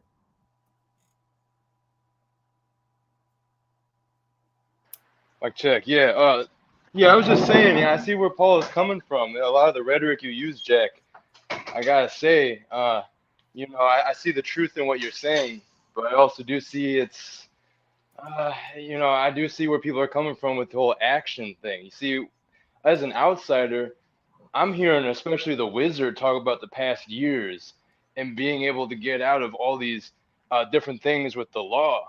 And I don't have a lot of knowledge on that yet, but I'd like to learn because I know there are people out there that are quote unquote reclaiming their sovereignty. So as an outsider, I see what Paul and the wizard are talking about, and I can't lie. I don't have any animosity towards you, Jack, but if I'm going to go to someone or a group of people to try to learn some applicable skills or knowledge in this world to become more free, I'm probably going to go with them, rather than the guy that is about to get evicted. And I really don't mean that in a mean way, but, I'm just saying that objectively. But, I like you, Jack. I don't have an issue with you. I'm just saying, like, they do seem to be producing some results to a certain degree. I'm sorry to interrupt, but may I respond? You're fine. You got it. You got it. Yeah, and no worries. I'm letting y'all go. I haven't been talking a lot. I'm actually running this stream while I'm at work, so y'all got it. Well, and I respect the little I've seen of you. You've got a real cool energy and open mind temperament to you. I respect and honor that. But what I'm like you to consider is don't judge me by the current supposed economic situation. Okay, because I give all credit to the divine. My faith is being judged and has been tested. Okay, my faith is still being challenged every single day, but I've been studying God. So I feel pretty damn comfortable about my place on this world when I'm focused on the future. And I know many people would rather learn about the past. Stay out of the future, Jack. You always say it. Stay out of the future. Get into the now. Why would you be focused on the future if you're in the now? Because the future is where we live. No, we live in the now. Why are you changing your rap? Now is only a perception of the waveform of past and present. You're fucking babbling. You're babbling. Okay, you're right. Tell you what, slaves have to remember. Remembering comes from focusing on the past. To break the ego mindset, to break the slave system, we need to look forward to the future. We got to heal our damn childhood inner trauma. You stay in the now and you create habits in the now that lead to success in the future. You don't look forward to the future. You create in the now and it becomes the future. You fuck slave. You do that by realizing how you're a slave and what you need to do to unhinge each piece of rope that keeps you in your slavery. Slavery is in the mind. Free your mind, you free yourself from the past. You don't know anything, Jack. It's clear to all of us except you. Well, I understand far more than anyone has cared to explore. We've only been exploring. So you understand more than me and the wizard? In your mind, I want to know how deep this ego goes. Do you know and understand more than I have? Do you know and understand more about life in general than I and the wizard? I have a different perspective that Do brings you me. understand more about life than I and the wizard? What is the level of more we are judging? You just clarified you understood more than me or him have ever explored. How do you know more than me and him have ever explored? He doesn't. He's a presumptuous motherfucker because he's egoic and his words convict him every fucking line he speaks. Well, he's a which fool. words? When I said that I've spent the last 5 years without family, without a job, without money to do fucking anything, deal, bro. I did that for the last Would you decade, 12 shut up? years. Would You're you nothing shut and up? nobody. No one I cares spent about your 5 goofy years story. Shut up, slave. studying, No one cares. learning. I spent the last 12 years or more doing the same thing as you. That's why I know more than you about myself and life. And you're too fucking egoic to humble your bitch ass. You have no results. Paul, do you have any arrogance? How is it's confidence? You're viewing it as an arrogance because you're weak. Well, define the difference. Because you're right, I see arrogance. It's easy. You see arrogance because you have no results and you want to be taken as if you do. I have confidence because I have results and I'm laughing at you that you want to be taken serious with no results. While at the same time telling people out there that your 5 years of research is more than his 12 and my 7 put together. Jesus, quit comparing. Quit comparing and judging. Jesus. You're the one that just did it. You just did it. You said you knew more than we ever fucking explored. You placed that judgment. You're a fucking delusional, I don't remember crazy person. saying that, dude. You just said it 3 minutes ago. Holy shit. Fucking egotistical Please bitch. forgive me if I misspoke. No, I'm not forgiving you. No, you don't understand forgiveness. You're bitter. No, because you don't want forgiveness. You don't want forgiveness. You want to overlook everything without change. What makes you assume? I'm not going to partake on this on your channel, brother. I'm out. I'm going back to the other want to overlook the truth. Man. You want to overlook the truth, your thoughts, emotions, and actions and speech, and call it being forgiven, and you won't change. So no, that's if you. forgiveness, Look at you. I'm rubber, you're glue. Whatever you say bounces off me. Does no one else witness this? Am I alone in seeing this? You are alone in seeing this. Hello, is this real?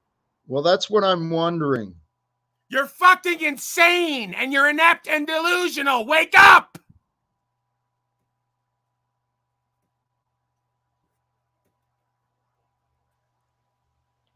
Ian, are you here? Did you want to contribute anything?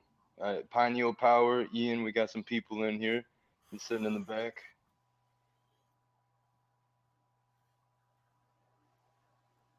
Is anyone talking or is this dead silence? What's going on?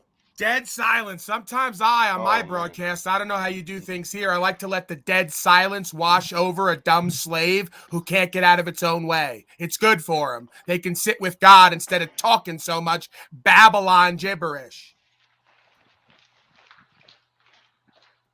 Need a little silence every once in a while. I feel that. But well, yeah, I'm wondering. We got 2 people in here. Has Pineal talked at all? I know Ian hasn't said anything. I just want to open up spaces because we got 5 speed backstage. Shout out to him and his frog thumbnail. No, Ian hasn't. I'm gonna let 5 speed run. Yeah, come on, 5 stage. I'm out. Hey, I'm ready to leave. This has been, I tried to help. Yeah, go find another panel to fucking use and push your bullshit. Go find another panel to use and push your bullshit while you get your house taken. Me away before. Get out, dumb slave. Man. Get out, pathetic, embarrassing slave. Get out. Go find another panel to use and push your Talcadian bullshit on everybody who can't see you know through what? you. Maybe I will stay. Hey, panel, go ahead, stay. Go ahead, stay and look at the truth in the mirror a little bit more. Maybe you'll get it, dumb slave. That's you. Hey, that's I appreciate the great, panel. Great rebuttal, Talcott. But Jack, I just want to say one thing to you. See, what you do in the now determines your future. So I would take some serious heed in what some of these Wizard and Paul are trying to share with all these folks out here. Because really, what you do now does determine your future. I wish you understood what I was focused on. Well, I mean, I've only known you a couple times, you know, Right. hearing you up on the panel So and please things. don't judge without knowing the directions my efforts are focused on. Well, Efforts of doing nothing while you're sitting there facing. You don't know what I do because you've asked me no questions that are relevant. I asked you what you've done What do you about your do? bankruptcy or about your eviction. You said nothing. What do you do for rights and freedoms and personal property and your destiny? What have you done and what do you do? There it is. The silence speaks volumes. There you have it. Every time I ask them, it's always the same thing. They look up for God, and then they go to silent because they have no list of things they're done or doing. No, it's there's all no imaginary. answers. There's no answers that you fucking accept, you fucking prick. Yeah, let all that hate and anger out of your passive-aggressive, fake-ass personality that you masquerade with. Let all the real you out, what you the heck infidel do I have to scum. do to communicate You're frustrated because you can't push your anyone? bullshit on everyone. If you could, you'd be blissful. I'm not you fake-ass pushing anything. motherfucker. I'm asking you to accept what I say. Show us what the fuck you do or have done for rights, freedom, and protect your property and secure your destiny and the destiny of humanity. Show it and tell it now. I've been pursuing goals, which Pursuing, that's not done and doing. Pursuing is not done and doing. This is why you Jackie don't boy. know, Paul. Pursuing is not done and doing. That's trying, which is what happens when you fail to do. Shut up, you fuck slave. You do and have done nothing. As I said, no answer is accepted. Fuck you, Scream Paul. a little more, you punk pussy. Get in the room with me, coward. Yeah, I'd love to, man. No, you wouldn't. You'd fucking shake and shit yourself because you're a punk coward No, in all you areas of wouldn't your be life. so You fucking hateful disrespectful, demon. you little- Yes, I would. I'll tell you, you're an infidel, hateful, passive-aggressive, manipulative demon right to your face. And watch And you you would shrivel up. see- And watch you you would shrivel look up, me you in the pathetic eyes like a slave. man, Get out and of you would everybody's know face. you were You'll wrong. never work in this town again, you manipulating scum. You I ain't don't taking plan some to. old God's ladies. got me You covered, ain't dude. You do taking not know. some You old do not ladies know. last $5 thinking you're gonna love her into freedom. You don't pathetic know. scum. Shut You up don't and know get what you behind don't me. know. You don't know I know what know you all know. about you. I see right through you like a pane of No. glass. You see what's within you, dumbass. Go ahead, 5P. No, I was just, you know, I try to talk to a couple of my family members and everything. And, you know, that's what they always say. They're always waiting for God to come and save them. I ain't waiting for shit. God is Well, with you me said- every day. Isn't that what you just said? God is with me every day. I don't take my mind off of God. God leads my spirit to where I the God go. of this world, you manipulative, deceptive Fear scum. doesn't drive me, Take your bitch. government Love fiat. leads me. No, it doesn't. You're full of hate masquerading as love. You hate No, yourself Paul, and your you're life. seeing what's If within you you. didn't hate yourself in your life, you wouldn't be ignoring it all day to tell everyone else how to live. You hate yourself Paul, in you your don't life. know. Stop I didn't lying. expect- Stop Paul, lying. Shut up. Stop I didn't lying. expect. Take your government money, you pet slave, military pathetic slave of the world, in it and of it. You ain't the Christed being. I gave everything up to be given everything back and then some. You're a fucking worldly government fiat taking, no making of anything, producing of anything, co-creating of anything, couldn't do a product or service if your life depended on it, have no talents or abilities, fucking pet slave. You're valueless, not only in the world, but in the spiritual world. You're only valuable to Shaitan to steer folks away. And even the folks of this world don't listen to you because you can't get your act together good enough. You manipulative, worldly, infidel, demonic slave. Fucking trips in Paul's mind. Supposedly that's entertainment. It goes to the parable of the talents. See, if you got 6 talents, you're supposed to go out with those 6 talents and come back with 12. As Jack Calcott in his godly thing yawns and in impatience and mocks with his talking hand.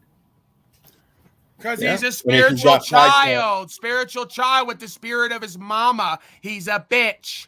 And that's why he puts his ponytail up and sits in front of a fireplace and expects other people to work hard all day so he could take tax money and live like a kept pet hoe.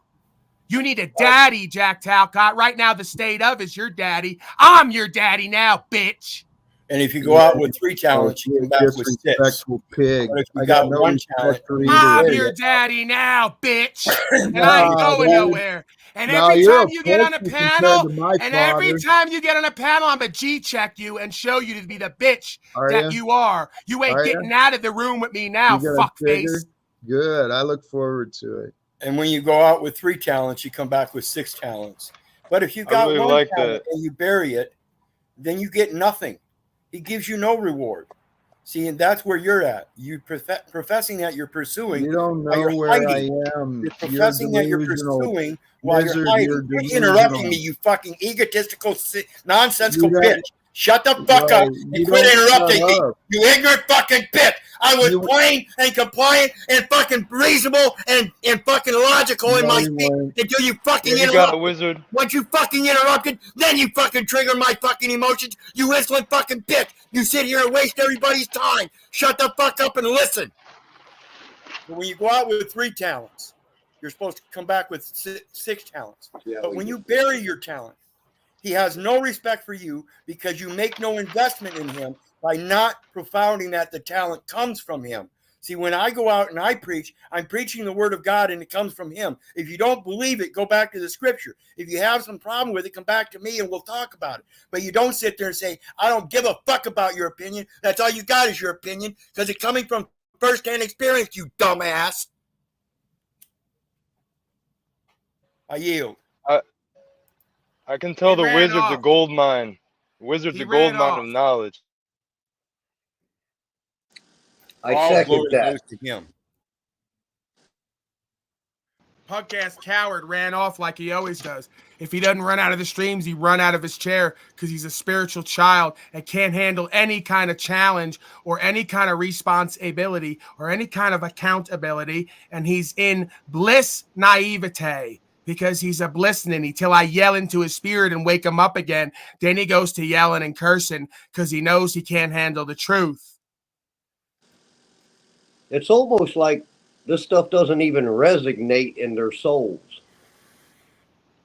Because he's a lost soul. He's lost his soul. If he was found again, he'd resonate with it like anyone else in the room and on my stream and community does daily.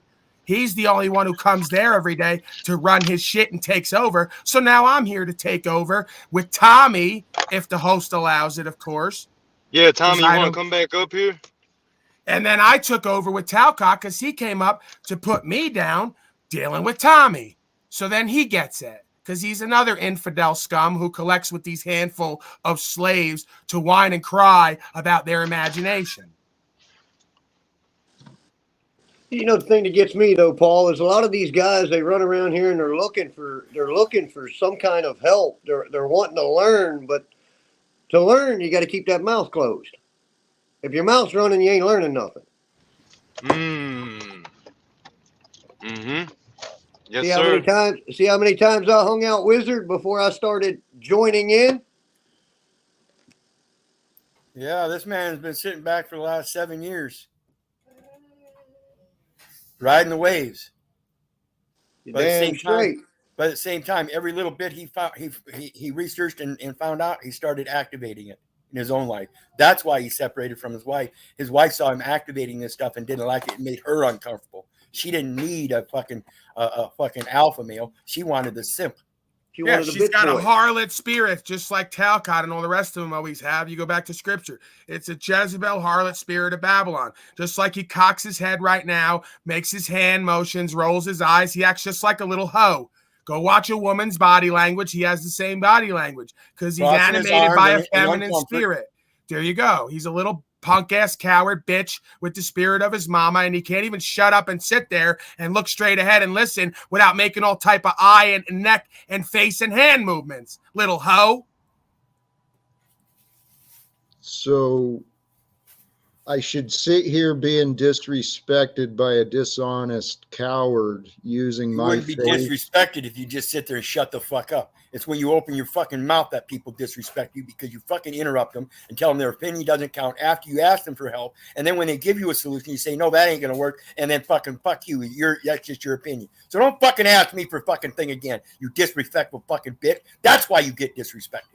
Now, Jack, I want to go ahead, Paul. I'll go after you. Go ahead, Paul. Oh, I just wanted to make it very clear, Jack. I didn't get up here to bust your balls. I got up here to speak truth and hopefully show you some value in what these guys are talking about. He doesn't have any balls. I came up to bust on his ego. You're right. Because, see, we can't learn anything if we think we already know everything. I do get that vibe a little bit from you, Jack, that you're very sure of yourself. I am. It's what's the word I'm looking for? Self-centered instead of centered in thyself. He's not sure of himself. He's sure that he can bullshit you, and he's wrong because he hadn't yet. No one listens to him. Actually, what you numbnuts haven't figured out is you think I haven't been tested already? Jack, you're a joke. You're a joke. You failed. You got tested and you failed. You're afraid to push it even once and go to jail. I know that even though all the knowledge I have is not going to prevent me from going to jail, I know that everything that I'm doing will likely send me to jail because of what I'm doing. And yet here I am still doing it and ain't been to jail yet. So that's only proving that the stronger I stand, the longer I stand. Now we just need to build an army.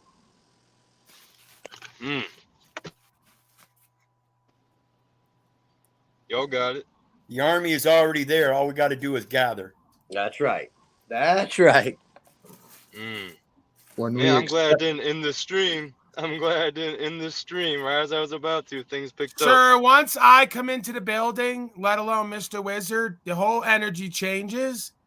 And that's the difference between I and Talcott. Folks are attracted to us and the word of truth. They're repelled by him, and he still can't figure it out. And check that out. The energy change is not just on his channel, but your channel. So now we got energy change on 2 channels. Wow. Guess what? Your membership on this viewing or your viewers on this channel went up 3-fold, if not 4-fold. This is true. That's value. Wow. So now all the truth movement slaves can figure out how to bridge communities, as they say, but it's going to take responsibility and accountability. If not, I'm going to get in your ass, and you ain't going to like it. And you ain't supposed to like it because we're all living on the same standard. Nobody gets an entitlement trophy here. You's all got to work for it. If you don't work for it, I'm going to get in your ass like your football coach did and say, run a lap, bitch. Metaversally, of course. What Jack Nicholson say? You can't handle the truth.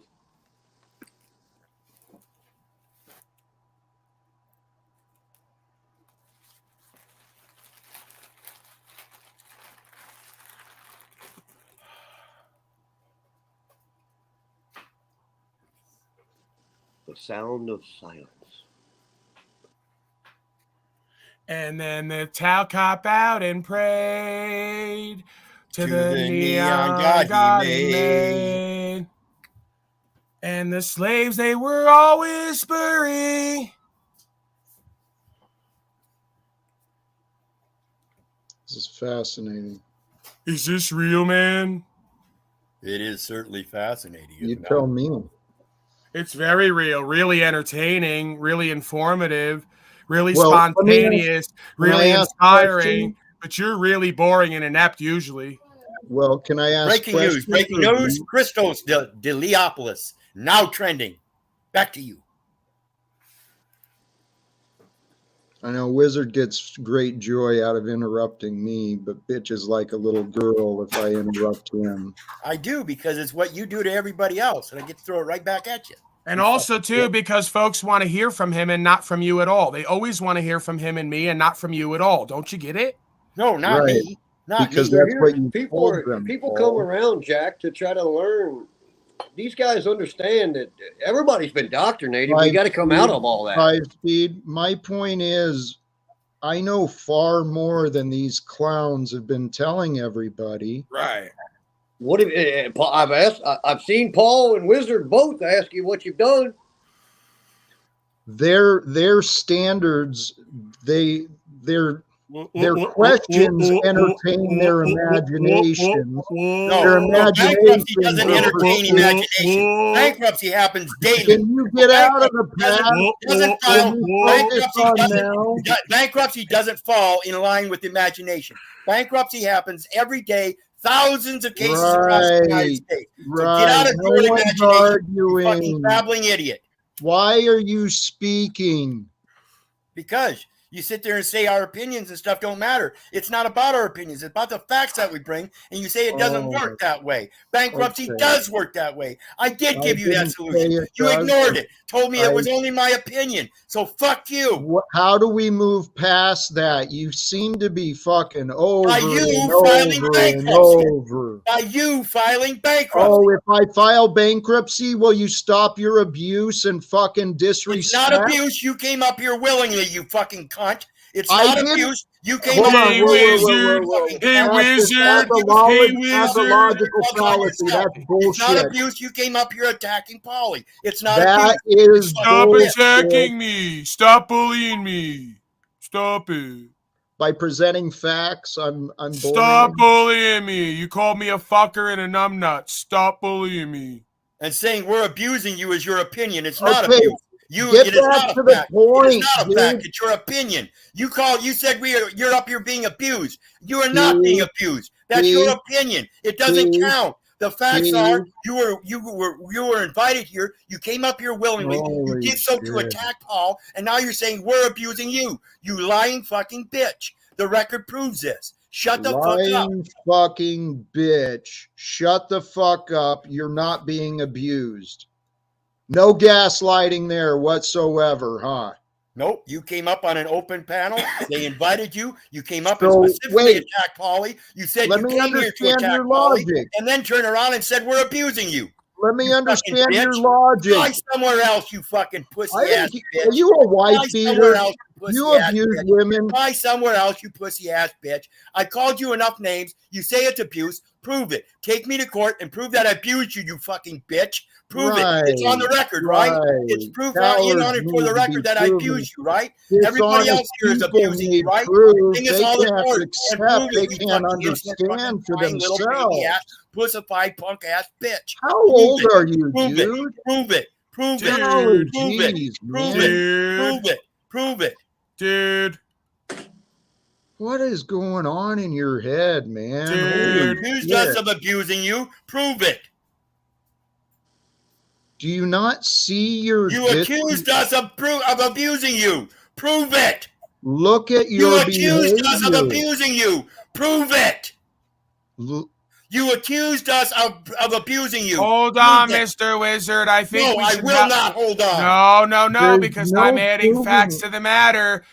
Mr. Wizard, don't leave. I wanted to add on to your case that abuse means to deface something and make it unable to be used for its original purposes.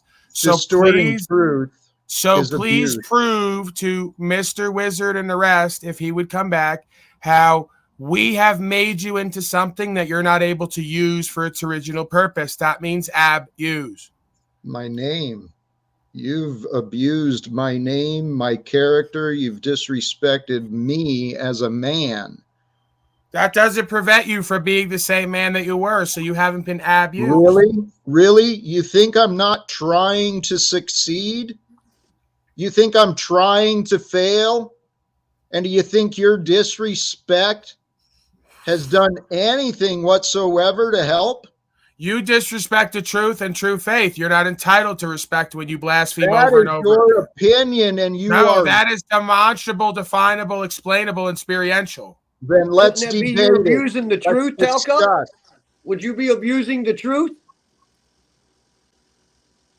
You're using the truth to push your own agenda. You are the abuser. I am the revealer, as the scripture says, of a defrauder, defalcator, infidel. I'm the revealer. You are a false light, Paul. I know. You're projecting onto me now. You're the psyop, false light, new world order, No. Yes. Characterize Yes. New World Order, New Ageism. Love is all you need. Bliss ninny with nowhere to go, living off government money. Faith is what you Nowhere need. to go, nothing to do, living off government money. No one listens to you, Talcott, and I'm glad they don't because you're a deceiver. You keep interrupting. You're afraid You're to a be proven deceiver. wrong. No, I don't. No one wants to hear you. I talk over you to get right to your ego. Soon I'm going to ask, because I can't tell him.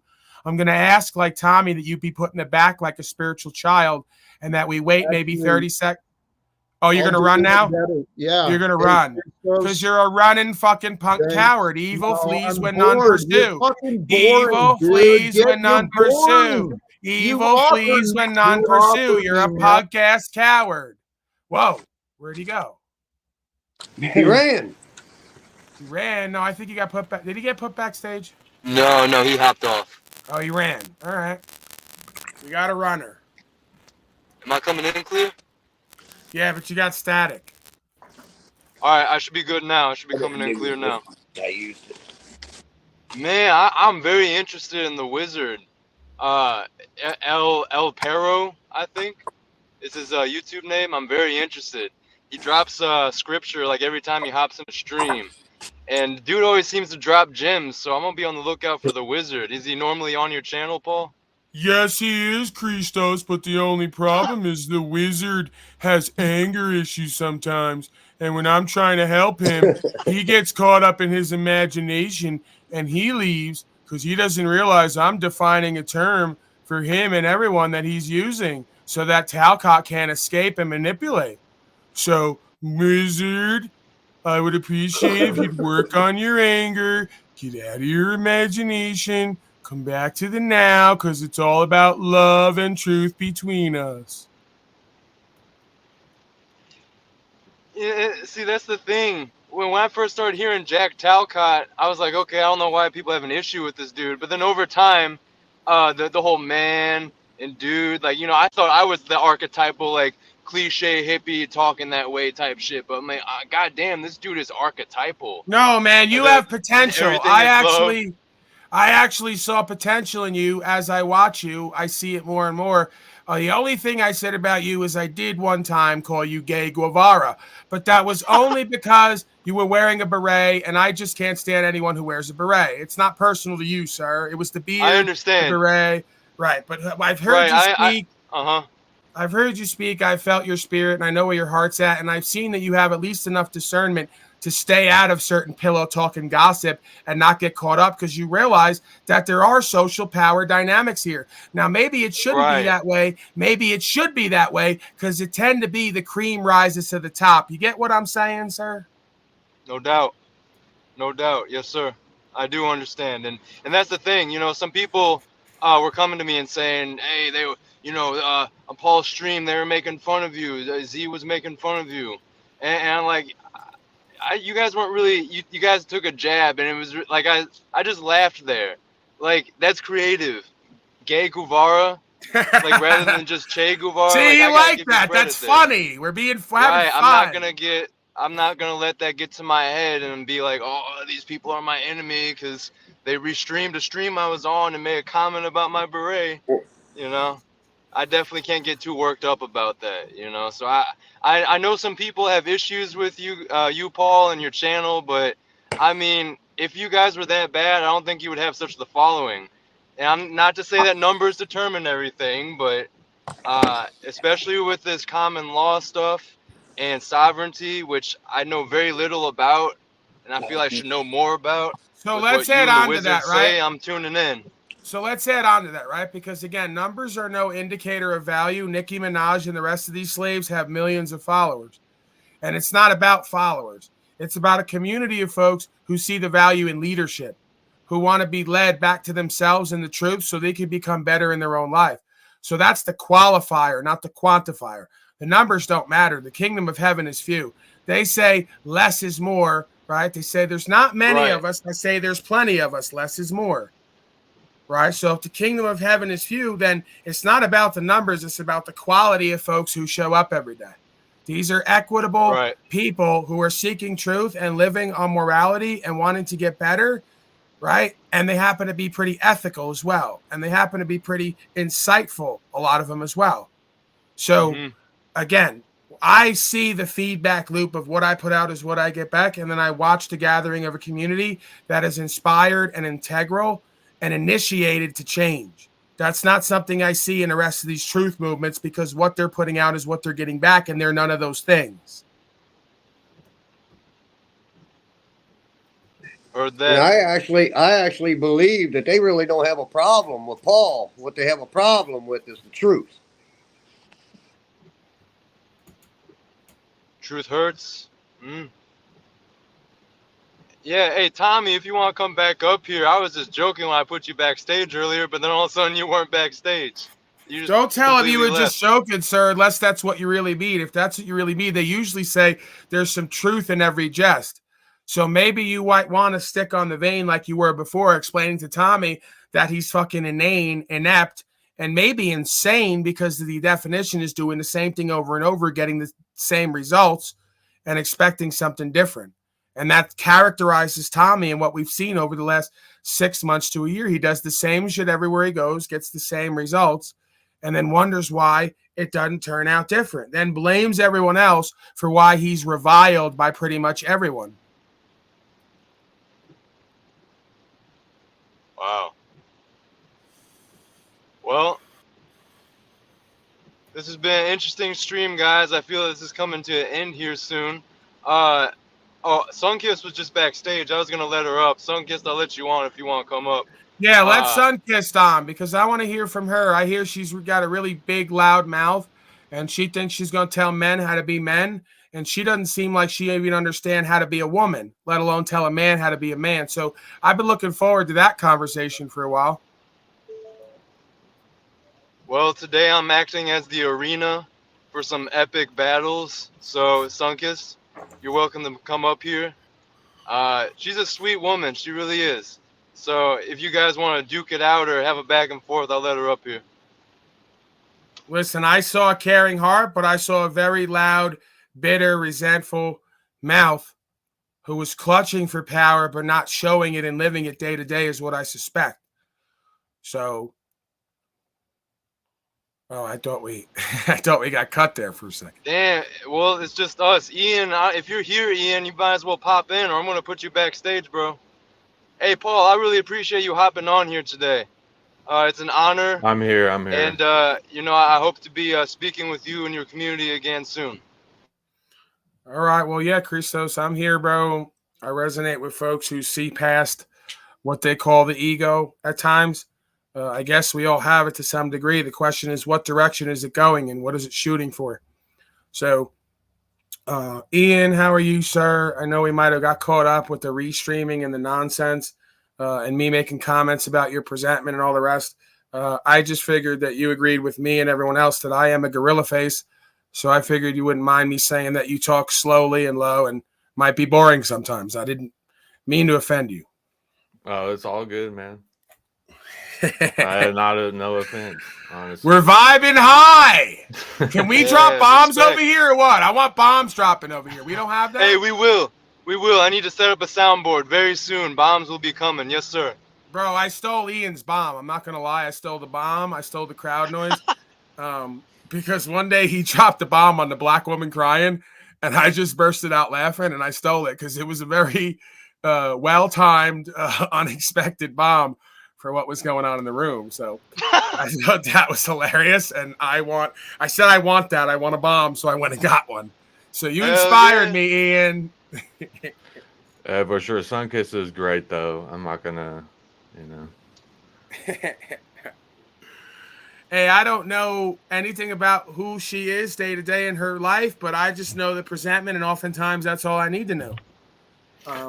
Well, I look forward to an interaction. Go ahead, sir. I didn't mean to. Well, we see certain situations, and then we judge that and the character based on isolated situations sometimes. But hey, well, like they say, first impression is everything. So if I see 2 or 3 impressions of you and I see the same themes, I'm going to start to making presumptions. And if I question folks on that, or I call them out and then they re-verify that and validate that, well, then I believe them. Yeah, makes sense. Hey, do you smoke, Paul? You chiefing right now? Yeah, they say I smoke too much reefer. Because I pretty you much can never smoke too much. Well, you know, it's not good for your that's lungs, true. especially if you wrap it with tobacco. But yeah, I pretty regularly smoke reefer. So yeah, I'm trying to get into edibles. I feel you though. Smoking has accumulated over a couple years, and I'm feeling it. Yeah, I'm feeling it for sure. I don't want to keep doing it every day. So this guy says, because I said one day I'm going to make a slave coin, because everybody keeps talking about these fucking slave coins. So I'm going to make a crypto called slave coin with little NFTs, and the NFTs are going to be a bunch of digital slaves. And then I'm going to mac and pimp on everybody by not selling my soul and go, if you want to buy this shit, have at it. But I'm not going to lie to you like everyone else. I don't know what this is, but we might be able to establish a community with a value system. There might be so few of us who, you know, if I make X amount and I look at how it works, and I make something that's the most honorable and everyone buys it, it might go up in value based on a growing community. And then we can fucking trade that over for whatever. And, you know, I might have to look into that. So slave coin, slave NFT. It's a little digital slave with handcuffs, but it has a coin in its hand, right? That's what the NFT is going to be. And you can, like, if you're into that, I'm not into that shit. I don't do that. But this person in the chat says he wants that. So who am I to stand in the way of destiny? I love the sound of that, the slave coin. That's a good ring to it. Right, and it's ironic, right? Because it's slave coin, but we're going to make it the opposite of that, like they like to do. It's mocking in the reverse. Because they like to tell you, oh, you're going to buy freedom. You're going to buy freedom coin, and it's going to slave you. So I'm going to buy slave coin, and it might free you. I don't know what any of it is. I'd have to look into it more. And I don't really like pushing any of that shit, but I think it's like, if you tell everybody, I'm not going to lie to you. I don't know what this is. We're going to try it and see where it goes. And then it goes somewhere. Great. If it doesn't, great. I'm not going to be liable for anything because I have no intention with it. But it sounds like an interesting idea. Yeah, that's better than consciously lying and then being liable. Yeah. Right.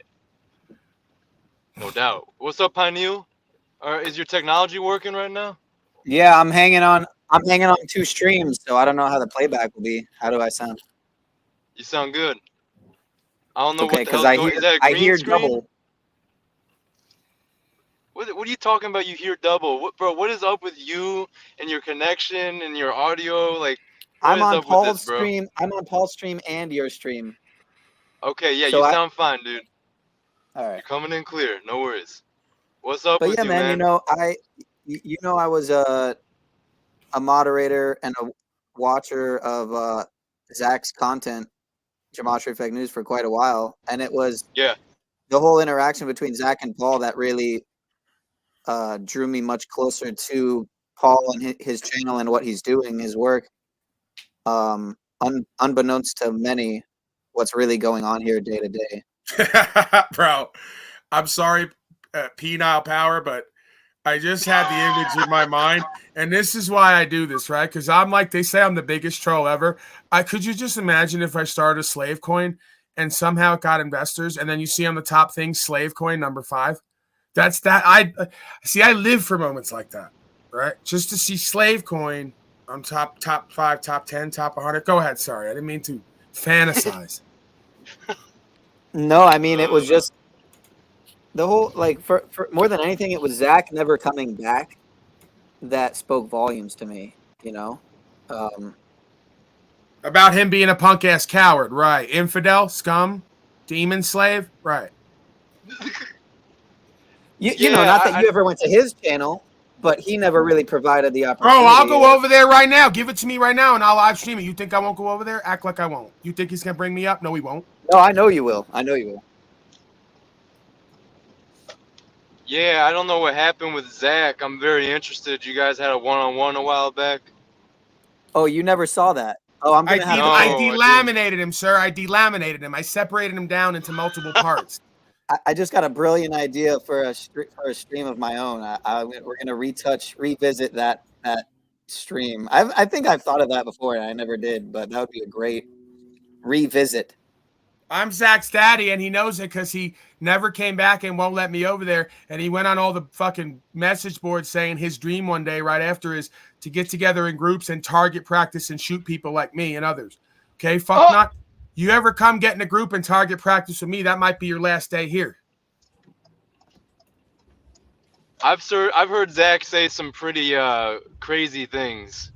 Yeah, like straight up saying he would kill certain people and stuff. He's definitely let a few things slip. I'm like, he ain't killing nothing, bro. He ain't killing nothing. I've never liked that dude. Him and Sweet Lady. He came over to try to use me, and when I wouldn't be used, we went to talk about what he does and doesn't do, and he tried to manipulate me, and I said, you're a pathetic slave. I could smell it and read it all over you. Once you go to talking, I just verify it. They don't think I could look at a punk-ass coward and know it before he goes to speaking. I look in their eyes, man. The eyes, the windows to the soul. Like I tell people, where I come from, you got to know what a motherfucker's going to do and not do before he gets up on you. If not, you may not be alive again. So you better see him when he come around the corner, look in his eyes and know what is he about on some level. It's called the eye test. I look at someone's eyes. I tell you're a weak-ass punk coward spiritual child. You ain't going to stand for nothing. Get the fuck out of my face. They say, oh, Paul, he's mean. No, I'm real.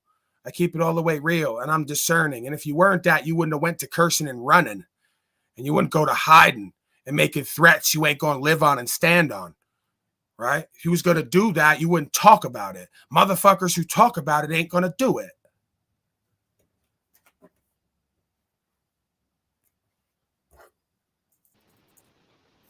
Yeah, shout out to everyone. Well, yeah, it's been an interesting broadcast, wouldn't you say, Christos? Yeah, first it was just Cage and Illumatami, and it seemed like it would just be better as a like backstage, not even live thing, our conversation. Not to say it wasn't interesting, but it was kind of dying down with the energy. So, like I said, right as I was gonna end the stream, I see there were some people backstage, and here we are. And then we got someone else backstage, waking up. Be careful. Be careful. Wait. Be careful. Yeah, I don't know if I recognize this guy. Uh-oh. I give credit to Ian for making me more wary of the, the porn bombers and that whole thing being a real and relevant issue. You got a bomber. Potential bomber. Yeah, how should I screen this dude? I normally don't deal with this shit. Ian, how do you do that? You have to pay for it. You have to have the overlay. Oh, okay. This dude looks like he's tweaking. But you could put yourself on solo. Christos. Yeah. You can put yourself pull on him up. solo Pull mode. the slave up. Let's get into it. But when you add them, put yourself back on solo mode right away. Because when you add somebody, it's going to take you off solo mode. Oh, okay. Yeah, you could just do it like that. He just backed out, so I think he knew we were on to him. Fuck him. Never mind. No, I thought someone was okay. Whatever. All right. Well, thanks for letting me know about that. Man, okay. Well, hey, respect, Paul. Appreciate you coming on here, bro. I think I'm gonna wrap it up here in a little bit, unless we want to go in about something else or someone wants to come up and we want to keep the fire going. He left. He left as soon as we started questioning him, I guess. I wonder if he was a slave, perhaps. He's not ready. He's not ready. I can feel the energy already. You saw it. You saw it and felt it, and he's not ready, most likely. Yeah, he ain't ready. That's right. He ain't ready. Mm-hmm. All right. Well, hey, the wizard. Does he have his own channel by chance? El Perro. I'm sure he does. If you look up El Perro, I think it's under that. El Perro. Yep. Okay, I gotta go check that out. Yeah, I see Tommy said that I cucked. So today is the day Christos cucked to sociopathic tyrants. Right. These guys aren't trending, not even algorithm optional. Hundreds of thousands have seen Paul. Can't break 2K, so just assholes trolling. Right. Tommy, I don't have an issue with you, Tommy, but I will say almost every time I've let you on a stream, you end up either inadvertently bringing up Paul or overtly bringing him up in his channel. And like I've seen him before, like getting all not tweaky, but kind of what's the word? Disjointed. Sure, spazzy. Yeah, spazzy. Addled. And he'd end up bringing up something with you and your channel, and I was like, dude. Okay. We're coming up with words. We're doing word game now. Can we come up with words to describe synonyms to describe Tommy's presentment and behavior? All right, you go. Tweaking. Okay. All right, that's in. That's acceptable. They say, the judges say. Go ahead, Pineal Power. I believe him. I believe him that he's not a tweaker. That Miscreant. he's just done it in his past. No, Miscreant. That's an adjective for his presentment. He just by him showing up and looking around the room, you know he's a miscreant. I might accept that. I think the judges might accept that. Addled. I like the word addled, like drug addled. That's a badass word. He's rattled, like his cage is rattled. So, all right, back to you, Christos. Shook. Okay, we'll accept that. Pineal Power. You, Ian, are you playing? Yeah. Not illumined. Pointless. Wait, is that your word or the game? You're saying the game is pointless, or is your word for his presentment? For what he talks about, like. Oh, okay, I'll accept that. The judges will accept that. Pointless. Go ahead, Mr. Pineal Power. Loop overdose. All right, so excessive looping. All right. Again, I don't think it was ever put on the board. So disjointed. Okay. Ian, we'll go the same repetitive. Way. No, we have to go to Ian. It goes me, Ian. Yep. It's counterclockwise. So after me, right. Ian, and then it's a tad bit agent-ish. Agent like psyop, if you will, it would seem. Because it's so insane, it must be a character. We can't even believe it. Go ahead, Mr. Christos. Keep going counterclockwise. Did we already put spaz on the list? I don't think so, but we'll accept that. Go ahead. Okay. We have spaz. Yep. Twacky. We have well, then we have the ABCs. This dude's looking at a thesaurus. from Timmy. Adult. Okay, I don't know the word dolt, I guess. All right, I think you're out. You're out. Blasphemer. No, you're out. Because you tried to cheat and then you didn't even come up with a word. So now we go around, just us three are left. When you can't come up with a word, then you're out. This is a synonym game. So I go with repugnant because just looking at him grosses me out. Makes me want to leave. His voice alone, his face makes me want to leave. So that's part of his presentment. Go ahead. Ian. Low vibe. He's low vibing. All right. I think the judges accept that. Very low vibe, almost demonic. Crypto millionaire. Oh, well, okay. So okay. No, I'm playing around. I'm just fucking around at this point. So you really believe that, sir? All right, you're out. It's me and Ian now. Me and Ian, because no one believes he's a crypto millionaire by his presentment. He probably has maybe at best like 100 G's, and he thinks he's set for life. 100 G's ain't shit. If you're gonna do something, create something, change the world, instead of living a hovel in the dark and sit on YouTube all day. So, all right, it's me and Ian. I think it's on me, right? Resentful. He's got a resentful and bitter. I don't want to give two words now, but there's a bitter, resentful sort of presentment with him. Like he's always angry at the world, always not thankful and grateful, always never really having fun, trying to be funny and have fun, but pretty much just lashing out at everyone. That was a good word.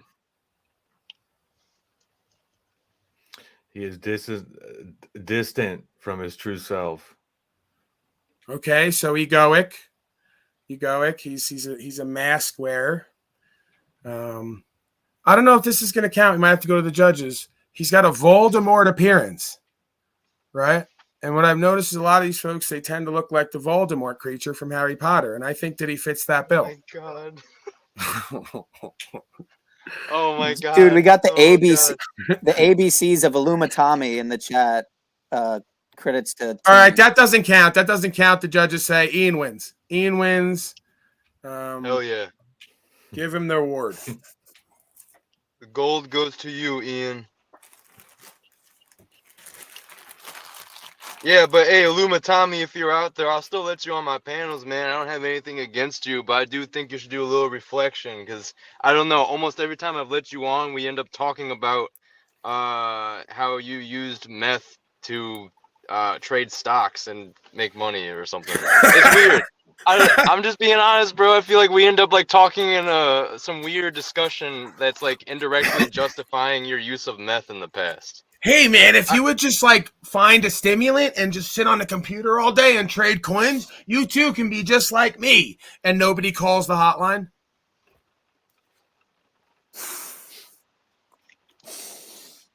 Yeah, and you see, I'm just being honest, Tommy. I don't want to tear you down. I think you're a cool guy for the most part, but you gotta drop some of this meth talk, man, and like the whole I'm a crypto millionaire. Come on, man. What's that all about? Why are you double playing me? Pineal. Penile. Oh. Hey, yeah, now you're doing that double speak shit you were talking about earlier. Yeah, but anyway, yeah, man, just let's stop with some of the meth talk, and then the whole like, I wear a bulletproof vest when I walk around, and I've made like millions on the stock markets. It's just Tommy a really Montana. strange presentation. He's Tommy Montana. He thinks he's living a movie out there. He goes, come to my cross streets. Why the fuck would I spend my time, energy, attention, and money to come to your cross streets to tell you you're a tweaker? How does that make any sense? The fact that that's even a prospect to you shows how much of a loser you are in life. That you would even spend that much time, energy, attention to come outside and come to a cross street and have me tell you that. And Tommy, I think you wouldn't even have issues with Paul if you kind of just like not stop giving it energy. And talk. He's talking about the 6 months in the darkness is what he called it, like it's some historical event. The 6 months of darkness or something, when he was in the dark, and that was him cryptically referring to your channel, I guess.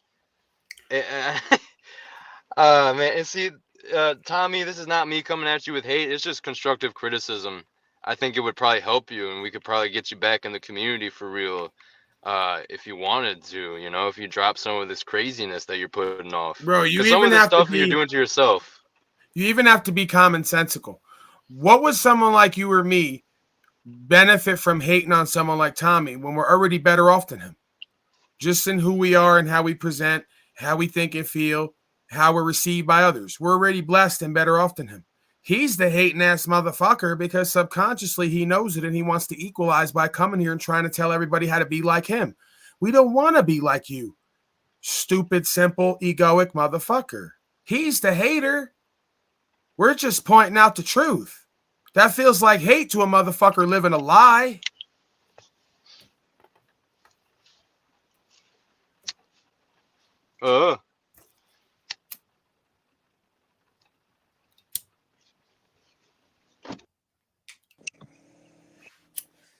You'll come to find when I agree with something, I make this strange caveman noise that goes, All right. Well, I'll know when you do that you're in favor of whatever I put forth.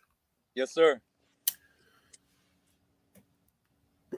Wizard I think Wizard just did it. He's hooting. Wizard's on my panel now. Guys, Wizard, are you out of your imagination and anger again? That voice. He's moaning. He's agreeing.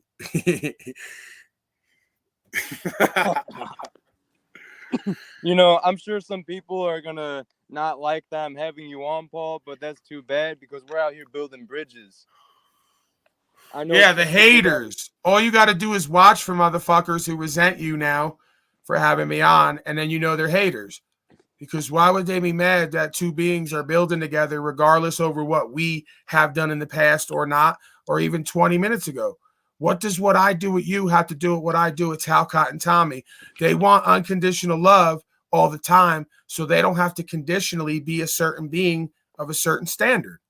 That's not how life works, right? I could love you, right, but not like you. And if I don't like you and you want to try to manipulate me and others, I'm going to get in your ass because you're a deceiver, right? So we want to act like everybody gets a participation trophy, but I don't deal with everybody the same way because not everything is for everybody all the time, right? But if you act like a nail, I'm going to treat you with the hammer. You know, and we even got Ian over here building with us when a week or so ago, I'm sure some people are like, oh, you know, fuck Paul, he's restreaming Ian's thing. And, you know, look how Ian came through and said, hey, it's no big deal. You're not taking it to heart, you know, and building that bridge, not approaching you as an enemy because you restreamed and you wanted to respond to people that were on his panel. You might have said some things, you know. The only reason you wouldn't want somebody with more viewers to restream you is if you were fearful. So by going past that fear, you're already a better man. Because again, you'd only be fearful if you have something to hide or something you're worried about. If you have something to hide, just be authentic. It's called confidence. You have to confide in yourself and others. So you build confidence by being authentic. If you got nothing to hide and you didn't do nothing wrong, or you don't want to keep the nonsense going, then you just move past it, right? So that's all it takes. Right. A lot of these motherfuckers ain't willing to do that, like Dave and the redheaded stepchild, and who's the other one? OTW News. They're punk-ass cowards who run their lips and then act like they're above fear. They're not. They shake in their boots when I restream them. So cut it the fuck out. We don't believe you. Hey, shout out OTW. He's not a bad guy. I think he just let his emotions get to him a couple times there with you, Paul. I think you got to him. I think you trolled him. But that's the point. I trigger everybody for a reason. Because they're not being real with themselves and others. Motherfuckers don't trigger me. The only way they trigger me is to action. I start shooting facts. I don't get off kilter and off centered, right? I don't falter with my language. I may get loud and passionate, but I'm right on the mark and on the money most times. So these motherfuckers going to staring and neck cocking and stargazing and shaking and looking wide-eyed and mouth dropping. I don't do none of that. So the results speak for themselves, right? So again, you could jump out the window. I'll jump out with you. But when we land, we better come back to home base. You all want to like do shit, say shit, and act like there's no consequence. Well, I'm going to bring the consequence. Here's the next sequence of action. Here's how this goes. Because they want to act like they're somebody they're not, living like somebody they're not. I'm going to go to war with you. He told me, fuck you, I'll go all night. He quit in 2 hours. Talk about, I never did nothing wrong. But we're still at war. Bro, this ain't war. This ain't even beef. This is metaversal nonsense because you call yourself a truth movement and you're living a lie. And I see right through you. And when I call you out on it, you won't get in the room with me. He comes over to my stream typing in my box but won't come up because he's a punk-ass coward. What's the point of doing all that yelling if you won't even get on a panel with me and look me in the face? Tell me folks are not bad people. Yeah, they are. If they can't discern right from wrong, what's ethical, moral, and true, and reasonable, then yeah, they're bad people because they're going to do stupid and bad shit to good people because they're confused and inept and they're egoic. So I do think they're bad people. It doesn't mean they can't get right. We all been bad people. We could get right. It's going to take humbleness and humility and service to truth, not the fucking way you want to go, not your will over the will.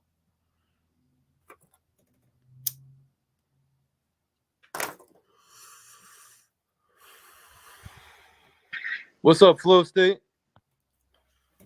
What's going on, fellas? What's going on, bud? Same shit, new day.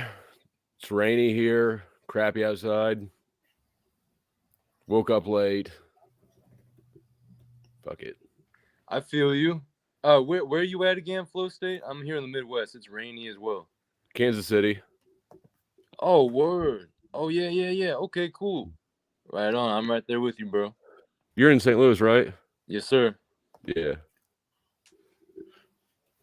Yeah, shout out to everyone. I appreciate everyone from Paul's community stopping by here. I know I've already gotten a little traction with people like NJ Jeep Girl and Bad Barney and so on. A lot of cool people been showing me love that found through you, Z, or others. A lot of networking going on here. Like I said, building bridges. I'm really trying to focus on that. I've had like one fire on my bridges I've been building, like one fire for real I let happen, but I think it was a fire that was needed. I needed to deconstruct that bridge, but for the most part, a lot of connecting here. So, You know, and not letting people get in our way, not letting the little agents or the goofy people that think they're dropping gems and they're not letting those people get in our way and just like a train or like a truck just driving right through them. Bounce off to the side like a rag doll. My bad. Truth doesn't need to stop or slow down. It just goes faster and faster and accelerates like a train, like a bullet train. I don't know. I'm glad I'm still going live. I was going to end this a couple hours ago. This is getting hype. Appreciate y'all. I want to hear from the new guy. He's got a whole background. Dude, he looks professional. Great. Yeah, Flow State's great. And he's been the perfect addition. I just got home as well. I'm going to hop on my computer and run it from there. But what up, Jimmy? Flow State, you're always an integral piece. Thank you. Yeah. Yes, sir. I don't have anything that I came in hot with. I don't even know really what the conversation is. All right, how about this, Flow State? What do you have any keys to success? If you had to define being successful, full of success and succession, what does that look and feel like for you or others?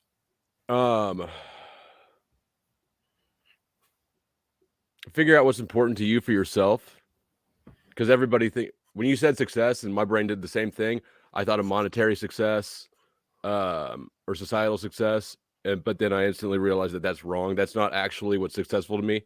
I've made more money than I do now, and I'm way happier now because I found out what's important to me for myself. So you're fair to say, do what you love to do. Do what you love to do. All right, go on. More keys to success. I'm setting the conversation since nobody said nothing. Be honest with yourself. People like to lie to everybody, including themselves especially. But you're not better. If you're lying to yourself, it means you're wrong about something. And you're too much of a coward to acknowledge that you're wrong about it. So you're never better off lying to yourself. Absolutely. We talked about them before. Confidence. Confidence, root word is confide. You have to confide in yourself and others and what we call God, conscience. So you better be real with yourself. A man is defined by when his back is against the wall or when he's given power. A man is also who and what he is when nobody's watching, because there's always something or someone watching. So continue, sir. Any more keys to success? What do you got? I want to hear some keys. What you just said, Paul, integrity. To what you just said there at the end, integrity. Yeah. Well, if you're going to do what you love to do, then we have to incorporate faith as always, because you have to be faithful that if you do what you love to do and stay consistent, that the monetary gain is going to come one day. Because, yes, that's part of success. Financial independence, the ability to produce resources with your time, energy, attention, skills, talents, abilities. So that's a part of the quote-unquote real world, I guess you could say. But it moves over into the spiritual world, right? You have to be faithful that if you're living in truth and doing what you love to do, that you create the habits today that will lead to success tomorrow. So I think faith is a cornerstone of all situations, usually for similar or the same reasons. Do you agree that faith is the same thing as confidence, basically? No, because confidence is with your abilities to perform. It's like competence. I could be competent in the world, but if I don't have a faith that being competent in the world and doing what's true and what's right will get me where I need to be, then I will doubt myself and I will lose my traction and footing when things don't go my way. So, right? So when you say faith, you're talking about faith in an external force. No, just an idea of some kind of cosmic order and law, which I've seen work in my own life, that if you can apprehend reality correctly and do the next right thing, sometimes the next right thing is to do little to nothing. But if you could do the next right thing, you will be where you need to be, when you need to be there, surrounded by the people who you need and want there. What about when do faith and honesty ever come in conflict with each other? For instance, doing what you love. You can do what you love and lie to yourself about how successful you're going to be at it. But at the end of the day, if you love making Lego kits, you're lying if you think that that's going to produce an income. Well, no, because again, we live in a world of niche market. See, one of the cornerstones of a successful mind is to see opportunity rather than where everything is not going to work. So successful folks take calculated risk where they see opportunity. So a being who understands today's world, it's an online world on some level. You think there's not a million people out there who want to play blocks and Legos right along with you? So if that's part of what you want to do, then you have to believe in yourself and other versions of self, because there's only one self, and you have to do what you love and have the faith that you will resonate with other versions of self, whether it's Legos or spirituality that you're going to be talking and showing, right? So fair enough. Understanding how to flip the script and see opportunity where everything's going to go right rather than see where everything's going to fail before you ever start.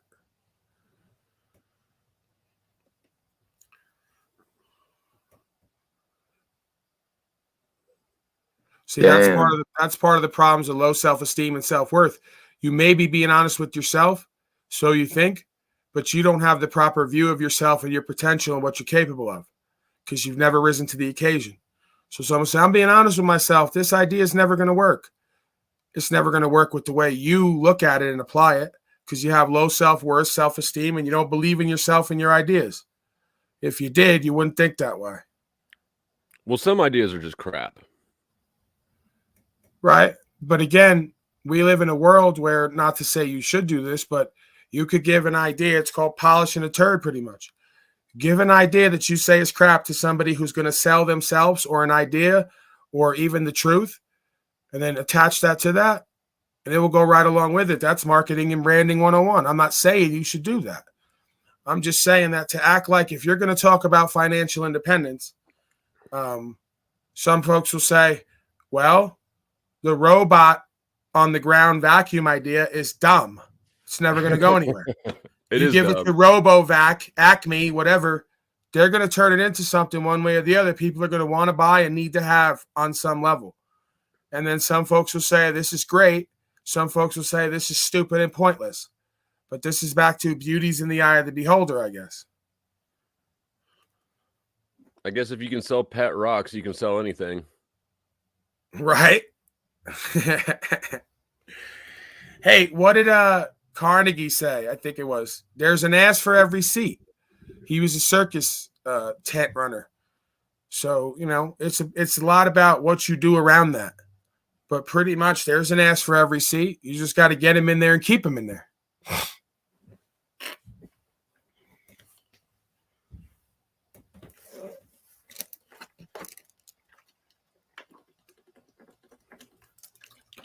Daniel, I feel like you need to increase or decrease your resolution or something. You're sort of blending into your background. There you are. That's better. If you could just sit up close the whole time. Z's here.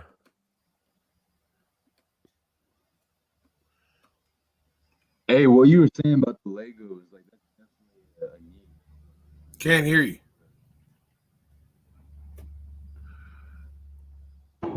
Hello? Hello? Hello? Hello? Check. Mic check. Yep, gotcha. Okay, yeah, sorry. I was just saying the Lego thing, Flow State.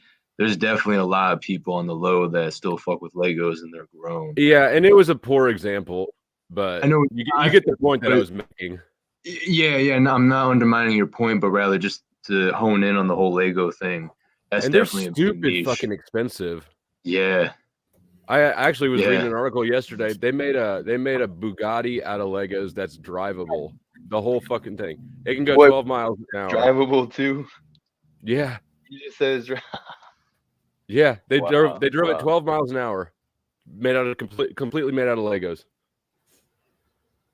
No shit. I don't even know how that would work. I don't understand how you can have combustion inside of like a plastic Lego. That can't be. There has to be some. Maybe it's metal. They said it's completely out of Legos. The speedometer even works. Everything's Legos. I gotta look. That's what the article said. I don't understand it. It didn't show, the internals, but okay, all right, no doubt. Hey, back to what you were saying though.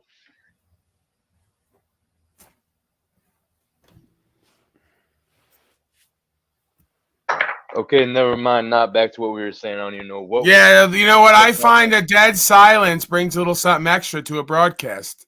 I've learned to master the art of dead silence on a live broadcast. I like that dead silence. That's like that. It's like that Call of Duty perk from when I was younger, playing Modern Warfare in high school and shit. You know, normally they'd say it's one thing you never want in broadcasting, show business, comedy, anywhere. It's dead silence, but you learn to take your power back in that situation. I like that. Yeah, that's a good way to look at it. Yeah, dead air, as they call it. You never want to. Well, here's the thing, Christos. The art of broadcasting is folks got to feel like you're comfortable with yourself. So it's good to be comfortable with yourself and the truth, and them and the room. So there's two ways to look at it. Dead silence. Oh man, there's nothing to talk about. We're panicking. Or dead silence. I must be really confident and comfortable with myself in the room right now. Right. So when I sit there in dead silence, it just shows I'm comfortable in myself in the room, and it doesn't matter how many folks are watching. So, yeah, people could feel that, right?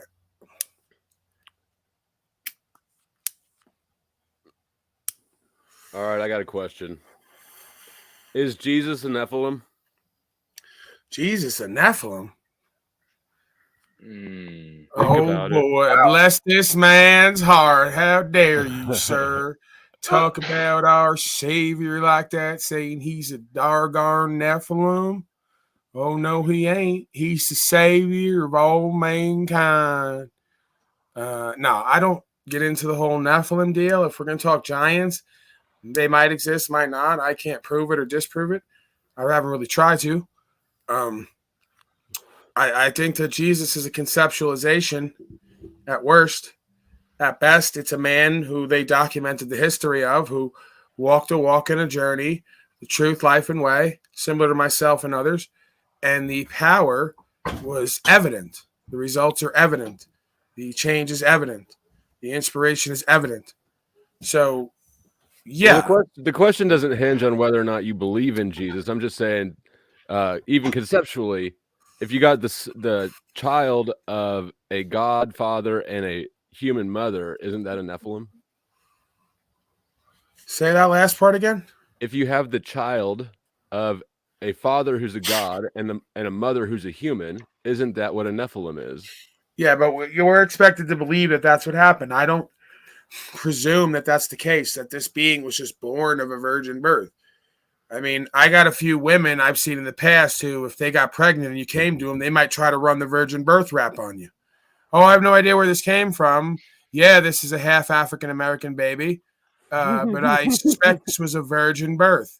And I say, sister, I don't think so. All right. Then I go right down to 23andMe. I'm not going to get into it. All right. Is there a story there? It sounds like there might be a story there.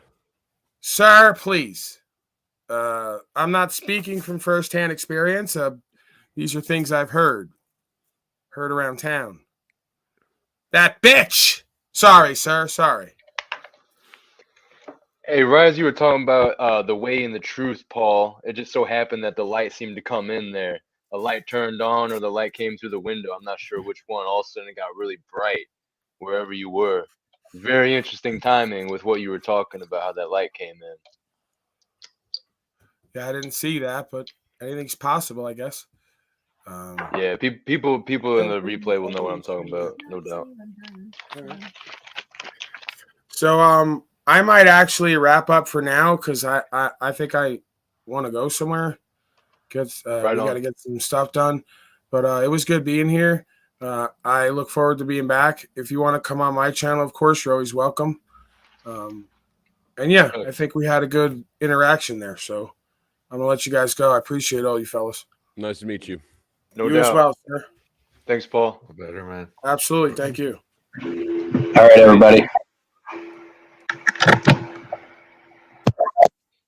The way Pineal's picture, Pineal's video, that's a good display of what his audio will be like. That's all fuzzy.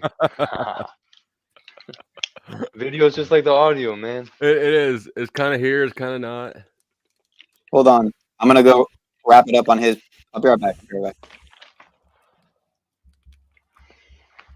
This guy, Pineal, you kill me, Pineal. You got these little things that you do. It's very funny. You're a character, man. I'm on 2 streams at once. I'm going to wrap it up on his. But Yeah, for Is sure, this man. getting double streamed? Yeah. Tits. I don't know if Lou Bass is serious or not when I've seen him in the chats recently.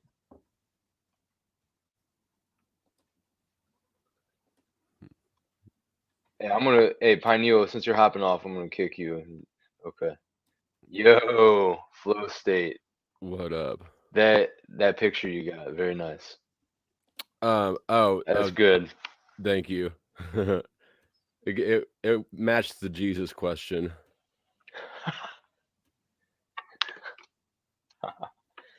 I love this name, 420 Wild Dragon 420. Wild Dragon. Yeah, so to what you were saying there. Oops. Steel frame and motor. Steel frame and motor. Is that what they had? Yeah. Okay. Someone Damn, well that article seriously misrepresented what was going on there then. I figured because I couldn't conceptualize just like you couldn't, like Lego engine or whatever. Hey, somebody in the comments earlier had said that they need to see or hear me more to, I don't know, finalize an opinion on me. So I'm shilling. I just shilled my channel right there. In the group chat, it'll come in a second, but I have like 3 years of me just talking about shit. Yeah, okay. Yeah, I thought so. I looked at your stuff and it seemed that I saw some things from years ago. Yeah. Dude, and by the way, I appreciate you hopping up the other day on my panel because honestly, like it probably wouldn't have been that exciting, or it probably would have been pretty short. But when you came through and we had the back and forth with the chat about veganism and all the other stuff, that was good. That was good. That was a vibe. Which, like, for sure. I can understand people, like, I get it. If people don't want to kill animals, like, I'm sympathetic to that. I myself just bitched out on killing a raccoon and it instead ended up, spending an evening and half a tank of gas driving my Silverado across town to let it go somewhere else. But what I don't particularly like is when people, use Peter to validate Paul, right? So I think the argument that I don't want to kill animals, okay, that's fine. That holds some weight. That makes sense. But this claim that this is healthier when really you don't want to kill animals, like, I don't know. Yeah, I know what you're saying. Yeah. Sideways reasoning, is that what that would be called? Well, it's like lateral validation or something. Okay. Yeah. Okay. Yeah, I the whole supremacy aspect of veganism, like the militant vegans, like that YouTuber Vegan Gains.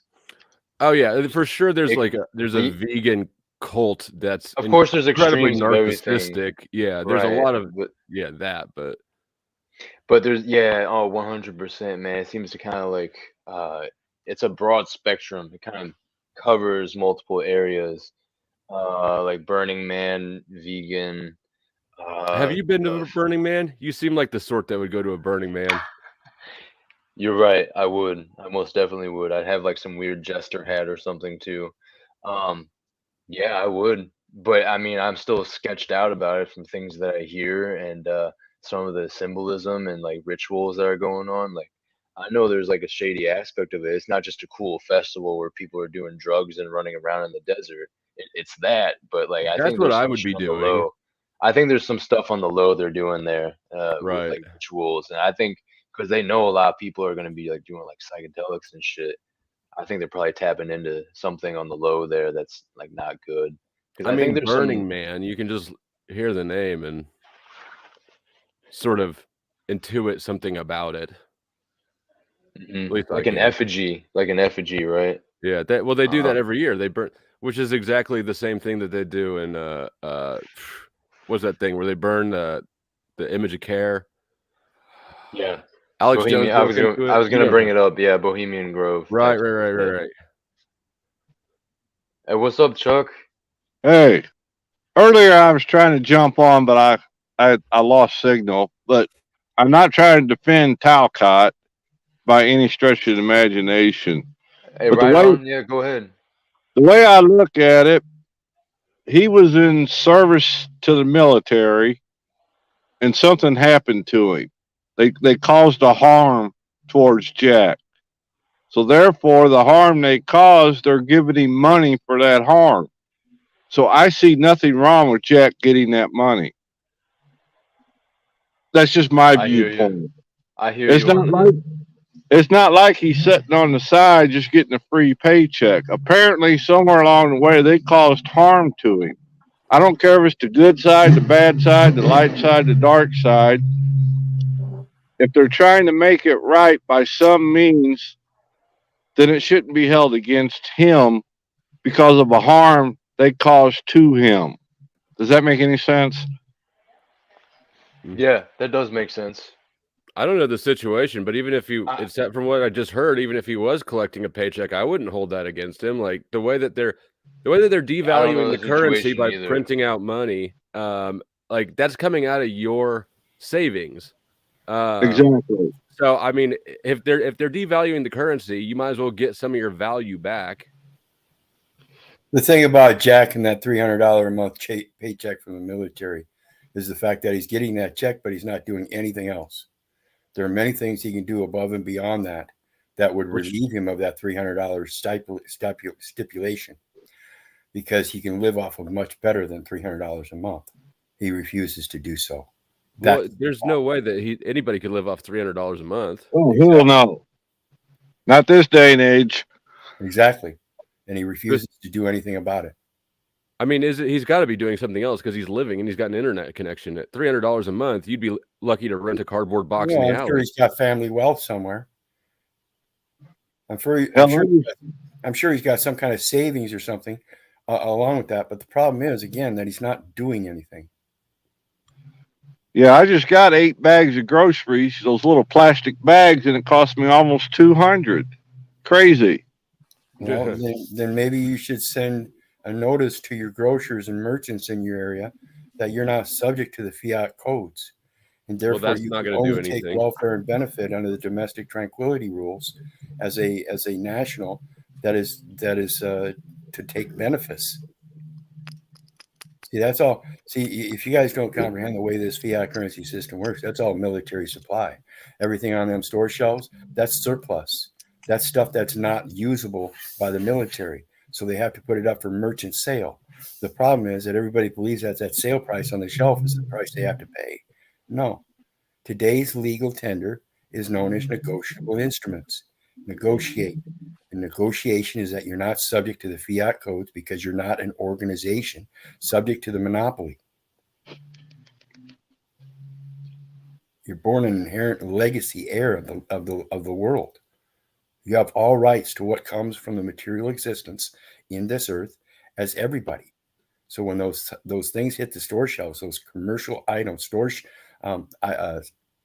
shelf, what are they specifically? I'm having a brain fart. They're on the shelf items that are actually surplus. Now, just because of manufacturing, overstock. Well, it's overstock is considered after the sales. They have an overstock. So springtime comes and they have this sale on swimsuits. So they want to get rid of their overstock first. So they bring out the swimsuits from last year and have a sale at the very beginning of the season. And then when the season actually kicks in, they bring out the new swimsuits. And that encourages more sales because now things are current. And now you have fashionable swimsuits. It's all supply and demand. And as long as you keep screaming for it, they're going to keep bringing it out. And you're going to keep paying for it. They're going to keep upping the price. They're going to keep calling it inflation because the demand keeps going up. Quit demanding it. Make sure the demand goes down and the supply will go down. That evens the cost out in the future. You're automatically controlling the inflation and the expenses by your own demands. Quit demanding it.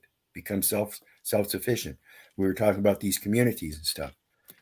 They don't have to be communities like the Burning Man or anything. We have communities out there that are self-sustaining. We have communities out there that are self-sustaining communities that are providing all kinds of agricultural products, not just for themselves and off-grid electrical and fuel and utilities, that they're selling them back to the communities, the other communities around them. That's where the merchant comes in. Today, we've gotten rid of that aspect. See, we're not supposed to be selling stuff that is on the shelf that we want. The stuff that's on the shelf is technically, in the origins, the surplus that the agricultural community sent to the commercial centers to get what they could out of them. It was a gratuity to the commercial centers, and if the people in the commercial center thought it was worth paying something, they would. If not, it was still a gratuity to the community center by the agriculturists out in the farm fields. They didn't have any way to keep it. They have enough. They have in-ground storage coolers that they have built for size to keep their own supply. Anything other than that has to go to the community where they have all the refrigeration units and can keep it until it's sold off the shelf. But again, that's still supposed to be a gratuitous situation. We've turned everything around and everything is made a merchant, and then a gratuity is charged on top of it. It's not the way it's supposed to work, folks. What do you mean by a gratuity or a gratuitous situation? What's that mean? When a farmer has too much and he knows he can't use it, is he tempted to just throw it away, or is he tempted to give it away? Or he's tempted to trade it. Well, that, or he's tempted again because his supplies are overwhelming and his cup is overflowing, so he gives to the community. He doesn't want to throw it out in the farm fields and attract scavengers and stuff and predators to his fields, so he gives it to the community so they can consume it quickly. Well, he trades it to the community. I mean, the obvious answer is he trades it. If I'm a farmer and I've got 100,000 bushels of wheat, obviously I have more wheat than I need, but I don't want to just eat wheat. Right. So the wheat farmer and the egg farmer trade.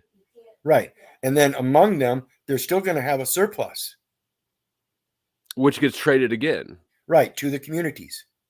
But not for free. Right. Well, it can be. It can be, but listen, that's the premise.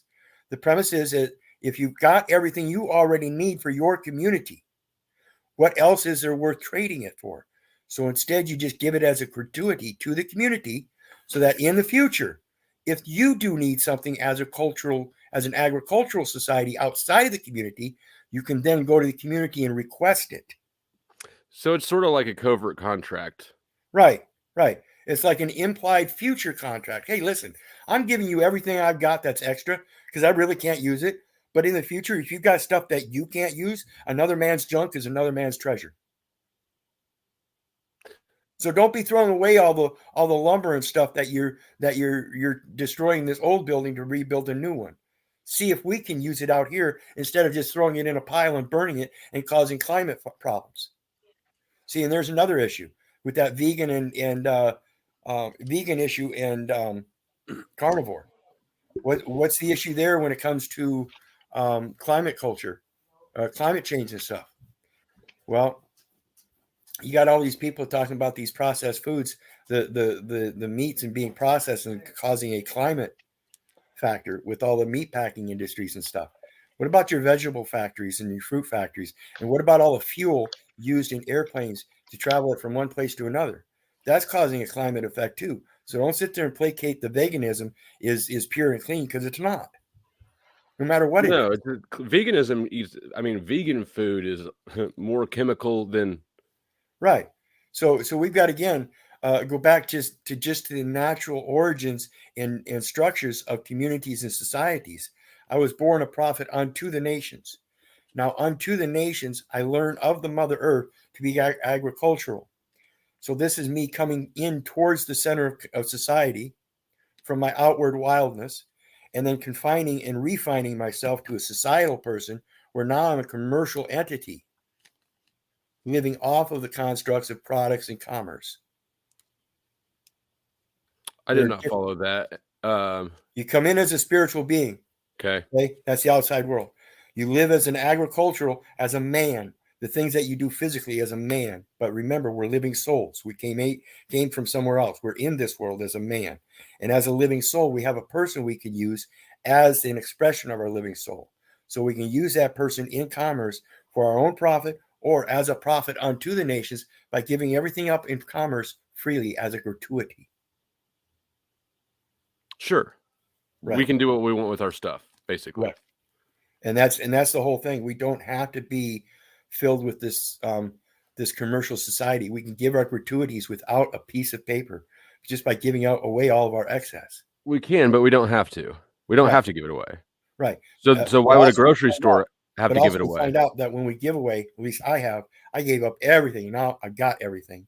Everything I ever need. If I ever need a car, all I got to do is ask. I don't need to go buy one. I can ask to use one because that's truly what it's about. And if they pull me over in it, I can still placate to the law and deal with the situation myself. I am not afraid of going to jail again, and that might likely be what happens. But I also know the outcome will be much different because I know I now know my say in it, and I can have a greater effect on it, and I do have that effect. It's just at what point in time. It doesn't have to be immediate. That's our impatience. A lot of people scream for things that they want, and they think they should get them magically right away. Sometimes I found that I got what I want, but it was years later. Well, if it's toilet paper that you want, years later it's no good anymore. Like Right, at that but do you point, really need toilet paper? But do you? I do. Yeah, people need something.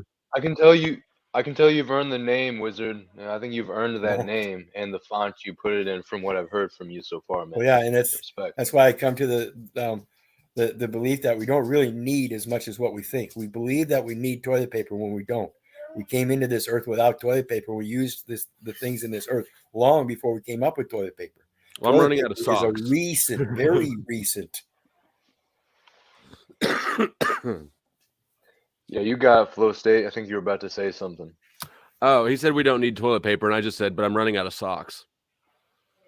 Yeah, we don't need socks either. Hey, but what you were saying there, Wizard, I need to start looking into this stuff because I've only heard about it from a few different people, I guess, within the truth community.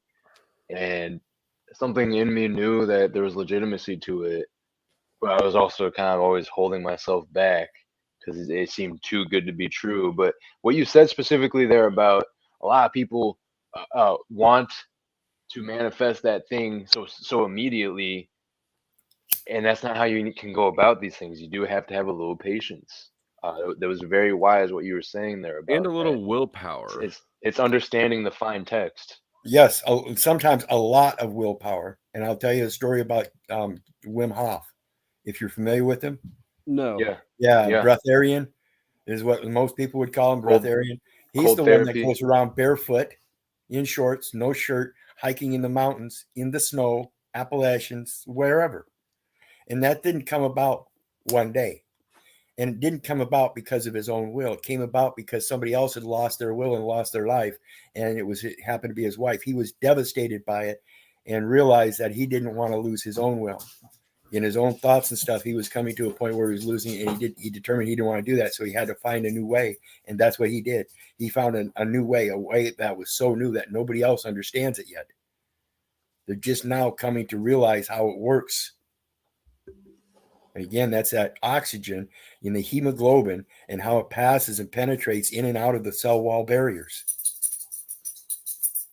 So again, pertinent to your veganism and carnivore, it's dealing with your blood hemoglobin and it's the cell's ability to expand and contract, just like your lungs, just like your skin expands and contracts your body. You don't need to drink water. Your body will absorb water through the skin, and it will do it at a phenomenal rate. I want to acknowledge Malcolm Sheen, and I agree, climate change is bullshit. Excuse me. Go ahead. Oh, I was just agreeing with Malcolm. Malcolm Sheen in the comments said that climate change is bullshit, and I just wanted to give him an old nod of like I'm on your page with that one. Yeah, if you think mankind can shift the ecological balance, you're wrong. Mother Nature does that. No one else has that duty. No one else has that ability. That's why they call it an act of God. Well, we don't have the ability, like, as much as we like to claim that we know everything about everything, our ability to know what the weather was like 100, 200 years ago is pretty spotty at best. Yeah, I agree. And so I don't know how any of us would really know the weather's changing. And if it were, why would we assume that it's us driving to work instead of, like, I don't know, cloud seeding, for instance? Exactly. And that's what we're seeing today, is that mankind does recognize he can affect it to a certain degree. And the problem is that when we think that we can affect it to a certain degree, and we put in a certain intent into it, and we find out that that intent is being either misconstrued or is not becoming affected, or is not the effective result, then we've got to find a way to fine tune it so that it is, because otherwise we end up with results that are delineating and degrading and deteriorating, and we're destroying ourselves through it. So when we think we can control weather through a heart thing, then we better be careful how we're doing that, because if we think that we can affect it here and it's not having a butterfly effect somewhere else at some other time, then we're sorely disillusioned. Yeah, I agree. And over time, like, I don't think that we know at all, what these programs are the lasting effects going to be. But I also think here's my whole thing about the the mainstream environmental movement is not a single one of them is serious about saving the environment, or else somebody would be going, hey, let's take all this plastic trash and convert it into fuel. That solves two problems at once, but nobody's saying that. Well, not only that, but it's not only fuel as we think of fuel, but there are microbes that will tear it down, and it's fuel for them. So we can use it for fuel, or we can use the microbes to break it down so we don't have to worry about it. It's their fuel. Right. Every substance that they call organic consists of oxygen, hydrogen, and carbon. When Jeep Girl was a kid, it was hairspray. How much fucking hairspray do you have? Like, I understand, like, I don't know when that, like, the 80s. I understand there's a lot of hairspray used in the 80s, but still. Oh, I know my sisters would use half a can of hairspray at times, if depending on how special the date was or whatever. It reminds me of East Coast girls. They're the ones that have, like, all the high hair. They got to use hairspray and tough it up. And I've always been kind of fond of ponytails myself, and that's, like, got to be on chicks, but yours is nice too. Not to detract from yours, but yeah, it's been growing a few. Mom and Dad always told me, Keith, you look much better if you cut your hair. Yeah, but that doesn't make a better me.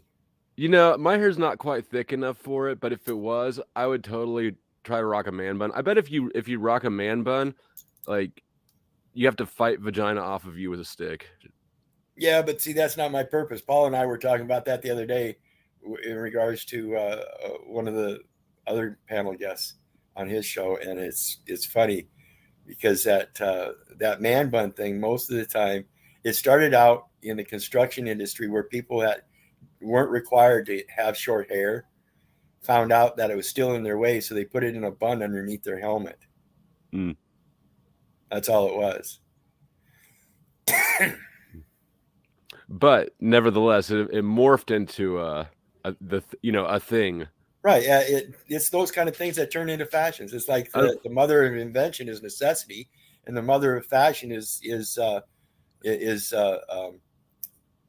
adjustments or adversity. But yeah, unfortunately, by the time man buns came into vogue, I was not single, and my hair wasn't as thick as it used to be. So. Yeah, I've got people that have cut my hair in the past, and man, your hair is so thick, it's like shearing a sheep.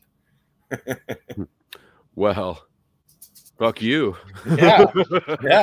Well, hey, all the other adults in my family have gone bald except me so far, so I do feel gracious and lucky. Chuck in Tennessee. For shame. You hush yourself. All right. Well, I'm going to take a break, guys. I'm going to go get something to eat and take a nap. Good talking to you. I appreciate you, Wizard. Thanks for coming on, man. That's funny. Wiz just left Paul's stream and came here, and that's what I did too. So, but yo, Flow State, what is that? What is that? What movie is that from again? Oh, I don't know. Is it from a Your movie? thumbnail. Your thumbnail, bro. Yeah, I don't know. That's Sauron from Lord of the Rings. No, it's not. Dude, okay. It looks like the perfect mix of like Liam Neeson and Jay from Jay and Silent Bob. Yeah, no, I don't know what it's from. I don't know. It was just one of those pictures I found and saved for some reason. And so when I was flipping through one of my, my gallery, I was like, oh, this would be a good thing to use. But yeah, I have no idea where it's from. Yeah, what can I say? When I was in high school, I was nominated as best man bun. Were you really? Best having of the man bun thing. Yeah, like who looks best with a man Dude, bun? I got most talkative. That's prestigious. And not that I really care. Like I literally don't care. But I bet that was your most successful. You don't still have a man bun, do you? No, I have my hair up right now. Okay. But I don't like have like a man bun per se. Like I used to do it a lot when I was younger, but. And I have a feeling that like you got so much vagina that your fingers were constantly pruned or wrinkled. Like. Don't make me start telling stories about salty cashews and the smell of my fingers. Salty cashews. Salty. Mm-hmm. Okay. Anyway, yeah, weird combo. But so what do you mean? Great. Go into it. Don't worry about it. I'm worried. Hey, give me 1 second. All right. Okay. Peniel, what do you know about salty cashews? Dude, I love nuts, bro. I'm not gonna lie to you. Dude, I'm serious. Pistachios are the best nuts. I can't live without nuts, bro. You're doing it on purpose. Yeah, kind of. But hey, you my bad. You got it. Go ahead. How's my sound now compared to right now? Is that better or is that worse? Second way is better. Second way is better? Yes. Wow, without headphones, that's crazy. So, penile power. Penile. Yeah, I was trying to say it like Paul said earlier. I was butchering it even when I was trying to do that. So you practice semen retention, right, bro? Yeah, mostly on, sometimes off, but mostly on, like 90. I said it jokingly, but I am being serious. Like you're on that shit, right? You can't be pineal power. Yeah, the thing is I don't even power. Usually do it conscious. Like I don't even usually do it as like a conscious thing, you know. Like it just is the way it is, just the way I am. It's involuntary, right? Yeah, we get it. I moved away from, but I had a phase. Like most men did at some point, especially in the U.S. I think where porn is probably the worst, but I could be wrong. It could be worse somewhere else. I don't know. I wouldn't be surprised, but yeah, I got away from that the last like several years, at least the last several years.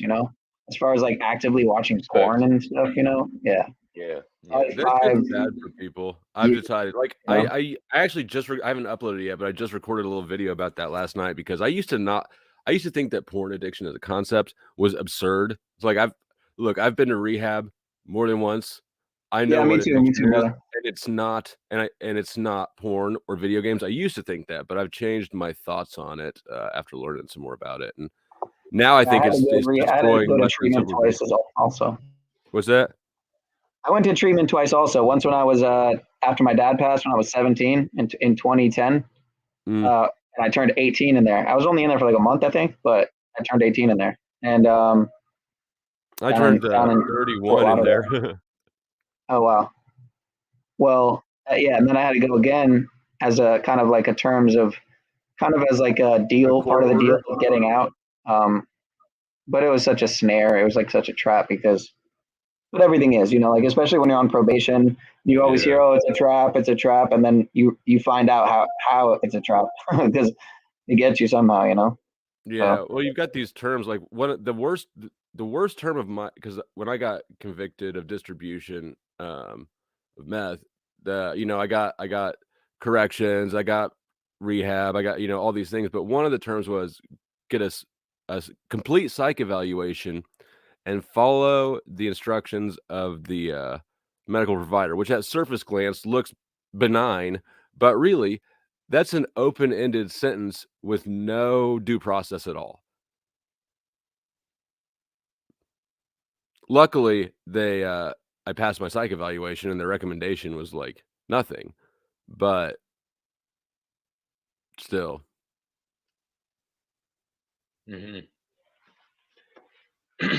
Yeah, so did you just come to that conclusion of what you were saying about like the idea of porn addiction?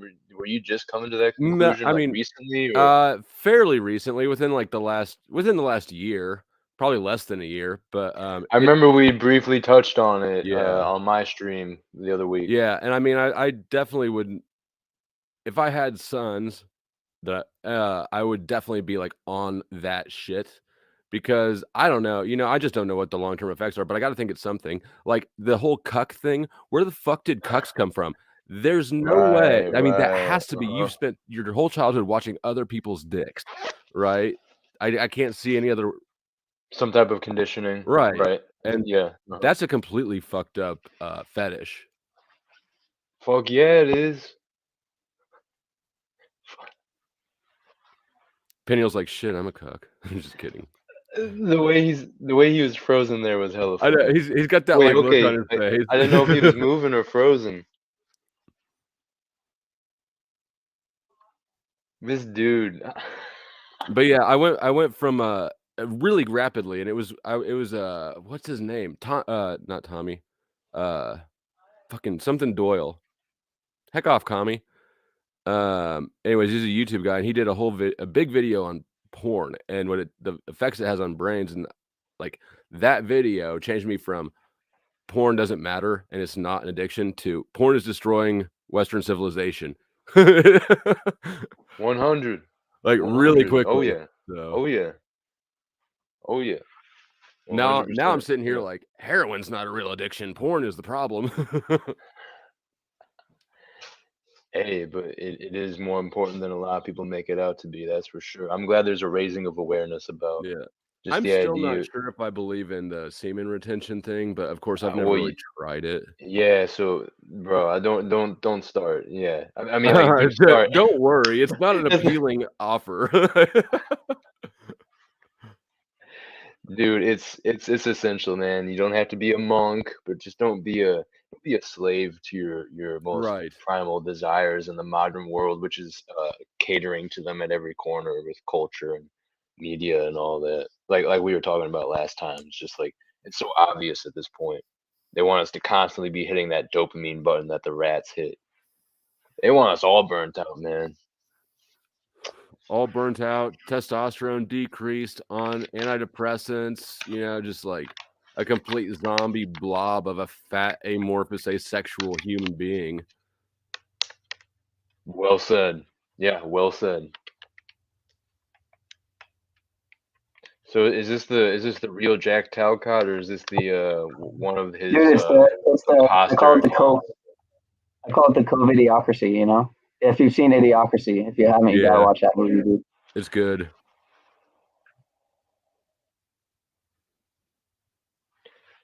Did you hear what I was just saying there a second ago? I don't know if this is the real Jack Talcott or one of his imposter accounts. Are there imposter accounts? I know there's at least one. So it's kind of trolly because like some of the things that they say, it's like, wait, is this like someone messing around or is this him actually saying something? Because No, it's like the that's exact Jack. same logo. Oh, okay, word. Right on. Oh wow. Oh wait, maybe not. Damn, hold up.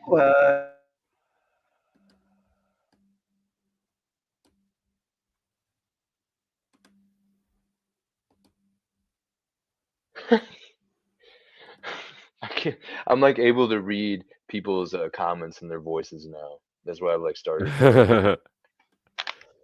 It makes it more enjoyable to read. You can just look at a picture of Morgan Freeman and hear his voice.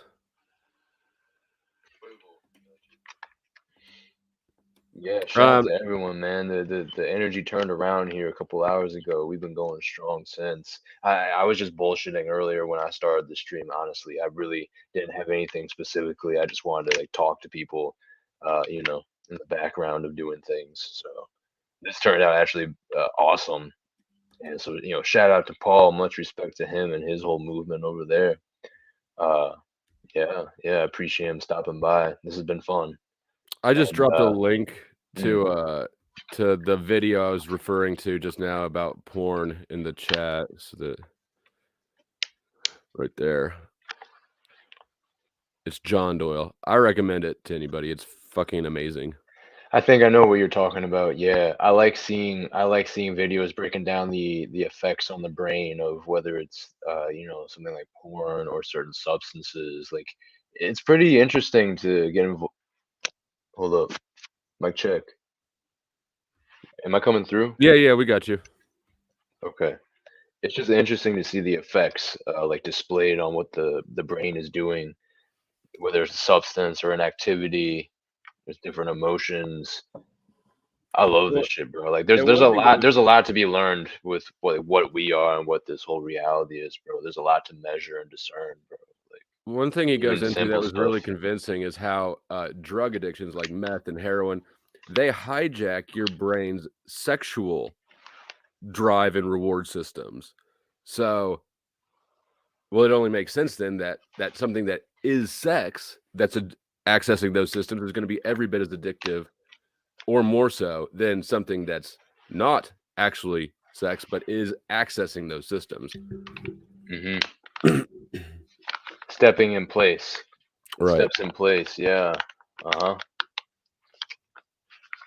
We need to be on our toes a little bit in this world. Like we want to stand strong, you know, but we need to watch how we step in this world, man, because things that we wouldn't expect, you know, even if we're aware and awake and on our journey, there's still things that are going to surprise us, I think, ultimately, as we move through the awareness of what is going on and how we're trying to be, how there's the attempt to manipulate us and siphon our energy. It's almost like there's always a new thing, and it's not to become paranoid or get stuck in some type of loop, but it's to just know that, like, damn, like there's layers to this, you know. There's layers to this. There's a whole after you've broken through their bullshit of here, there, and there. All of a sudden, on the outer exterior, you know, raised your awareness. Even then, they got something set up within the conscious community or the truth community or whatever to side rail you. It has been interesting realizing that all the foundational things that you just took for granted are exactly what is wrong. If that makes sense. Mm-hmm. Yeah. No, that makes sense. Yeah, it has to like simmer a little bit, but yeah. No, I can see how some people would be like, wait, what is he saying? But just like look at what you just said literally, and you can almost like visualize it. Yeah. I mean, all the things you took for granted or never even thought to question, you know, like I pointed out a few times, like science class, everything you learn in science class when you're growing up are things that you cannot apply the scientific method to personally. Space, dinosaurs, molecules, you know, all of it has to be taken on faith or authority, but it's called science, you know, it's a complete inversion. Yeah.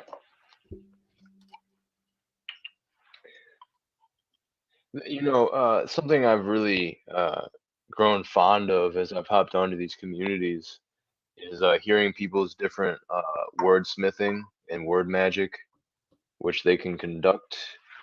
And some things are maybe a stretch, but other things, you know, like I remember you hopped on with Mind's Eye and I on Jay Phillips a while back. I know you were there for some of that, and you heard Mind's Eye and how he was warping words, right?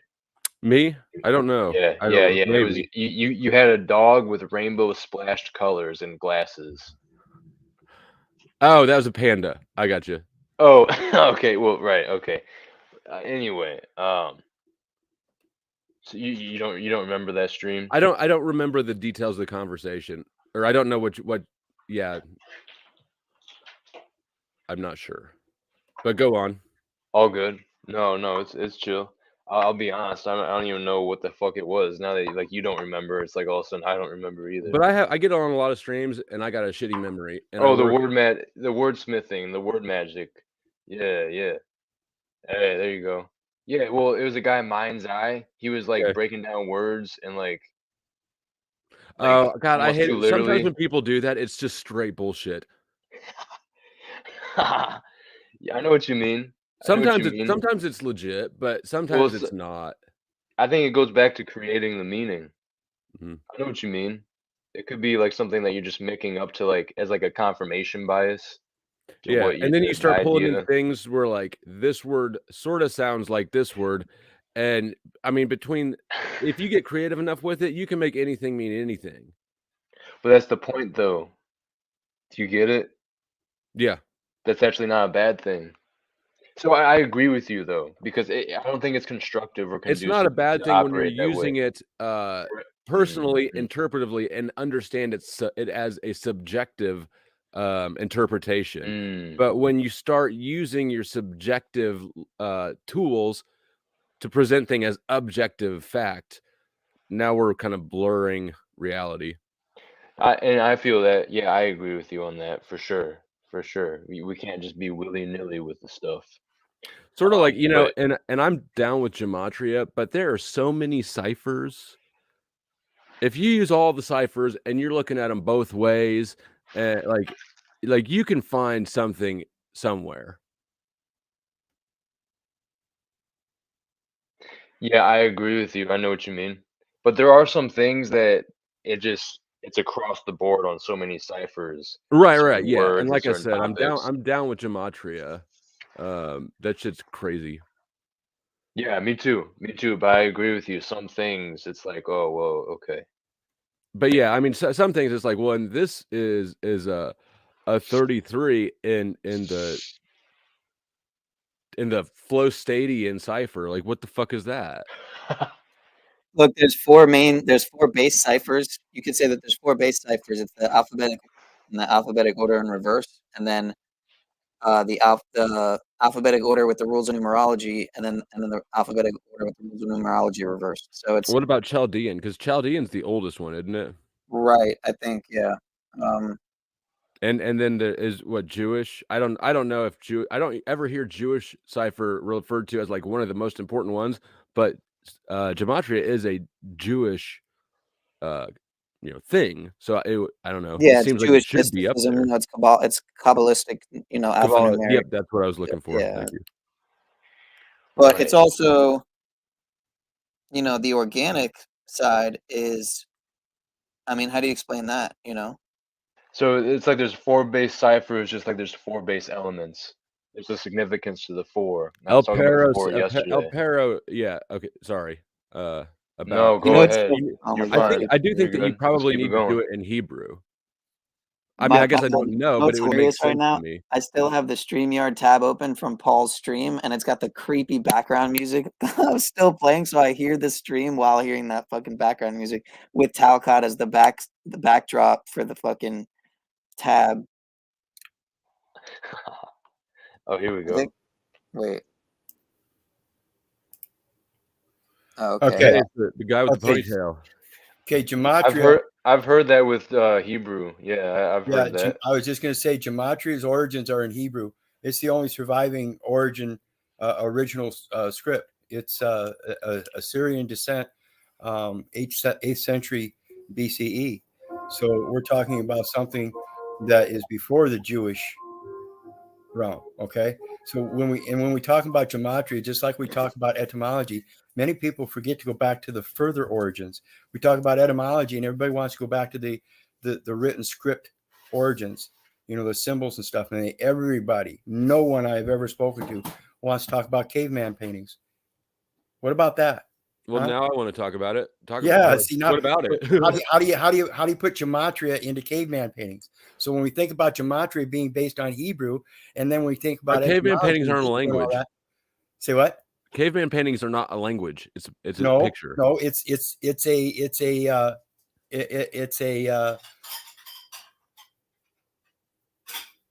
an expression, right, conveying their thoughts, which is a form of a language. But a language has a specific defined structure, and and paintings don't. Their specific defined structure at that time was much more limited than what we have today. They still I would argue that most cave paintings are not using a structure at all. They're just recreating what they see. Right, and that's the structure, a recreation.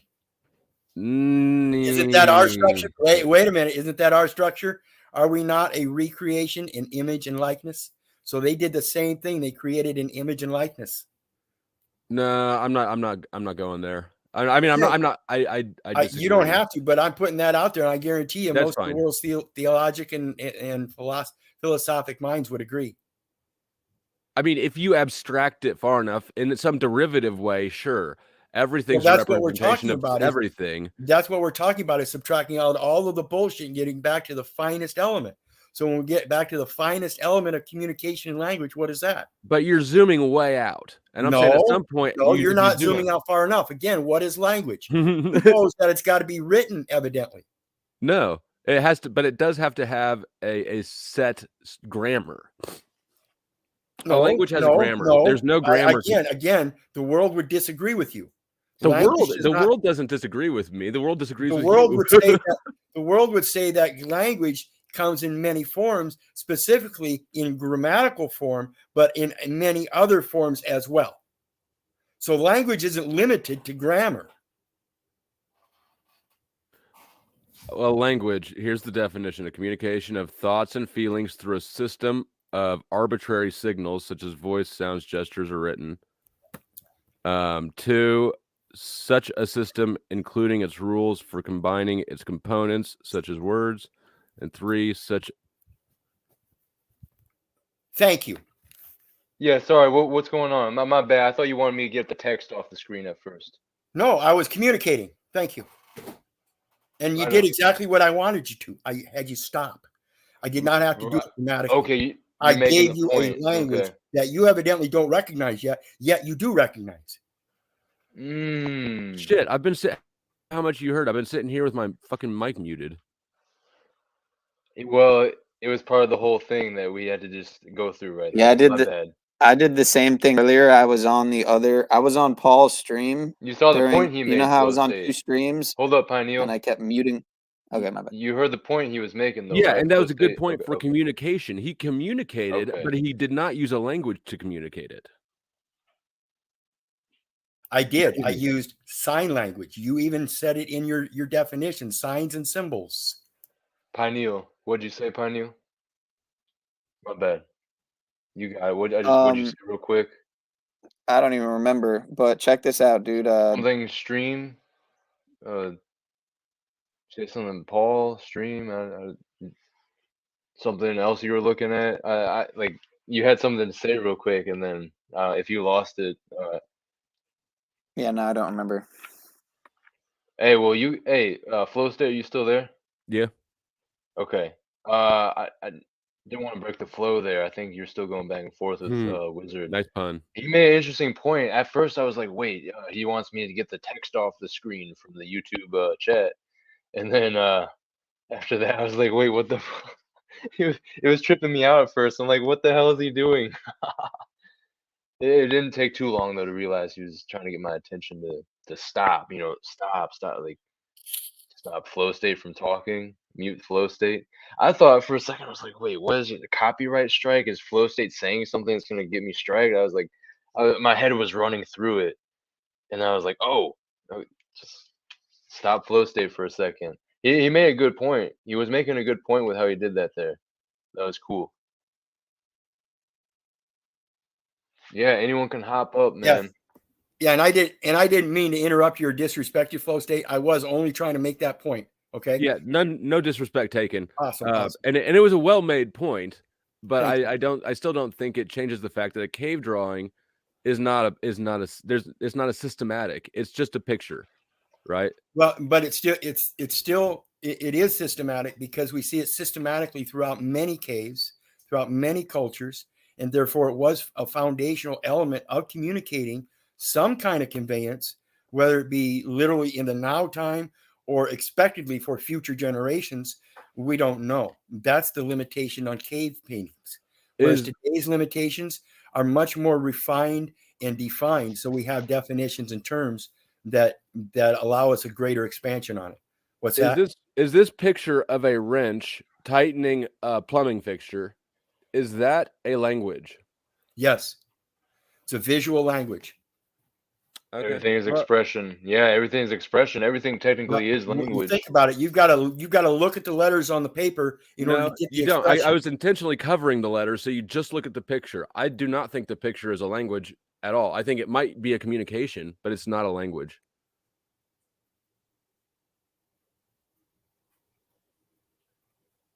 Okay, I see what you're getting there. Yeah, I mean, I'm not saying like you would have to admit that that's on a singular element though, because you admit yourself you covered up the words. Whereas on a multiple level, a multiple faceted level, like I said, systematically you are finding these in many caves throughout many cultures, and they use the similar depictions of deer throughout.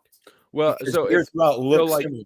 So like it's hieroglyphs, communicated language. Right. If it's something like a hieroglyph, those are pictures and they are systematic, and that is a language. I agree with that. But if you just find a random picture of like people hunting woolly mammoth, that I would say that that's not a language.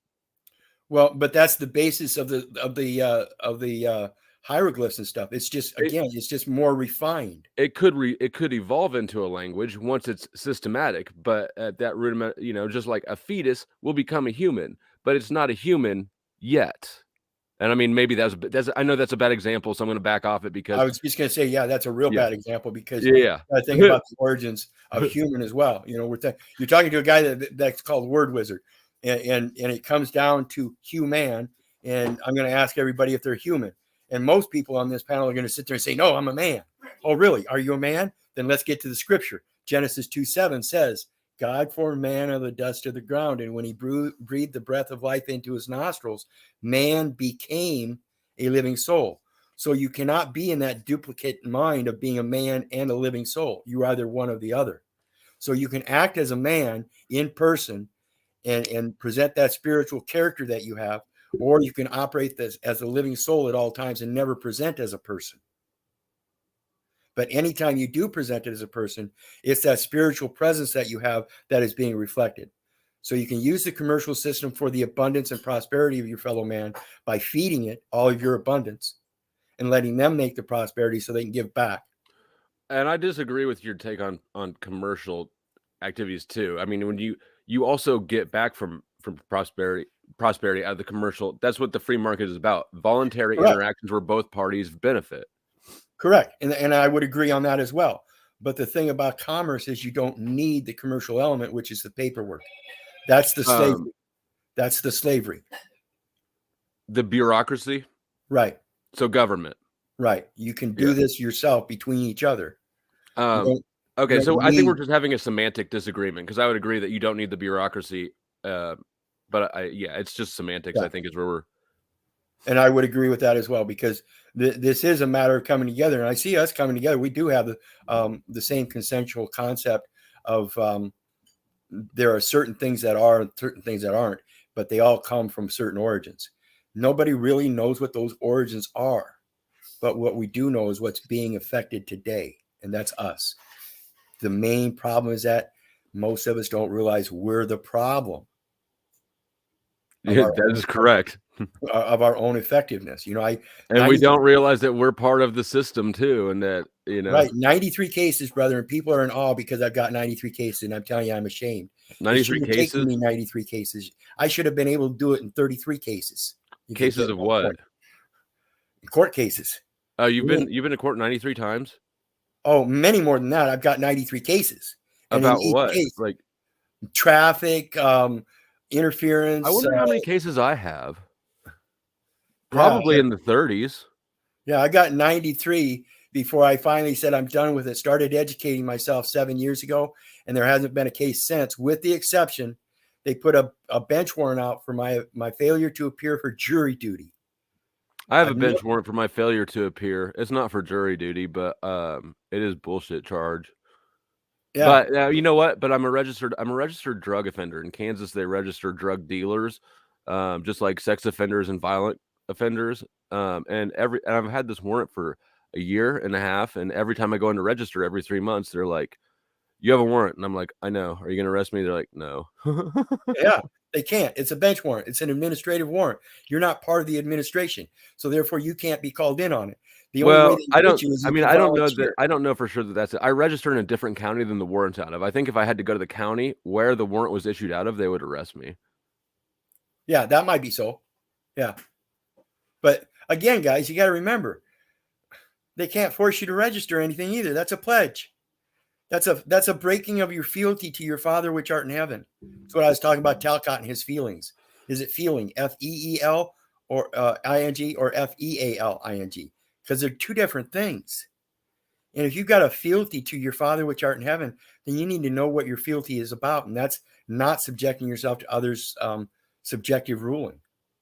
This is what probation's all about. If you're on probation, then it tells you went through a probate court saying that nobody stood up and gave the man's living will.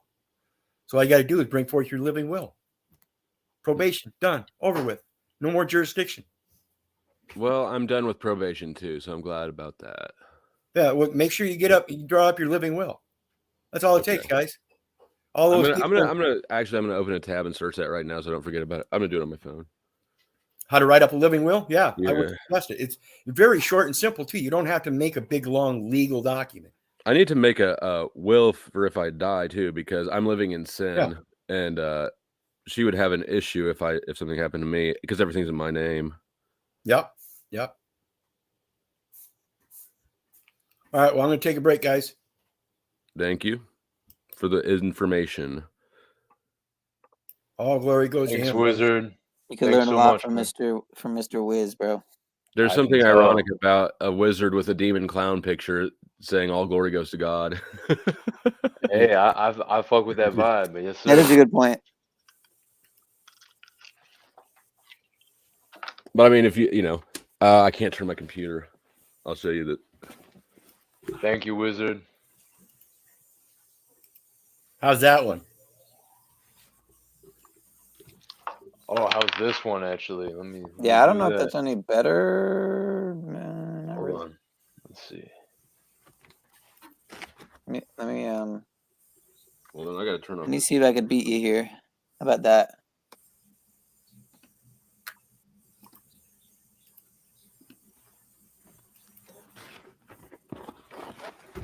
You guys see this Sniffy painting? Joe at Area 51.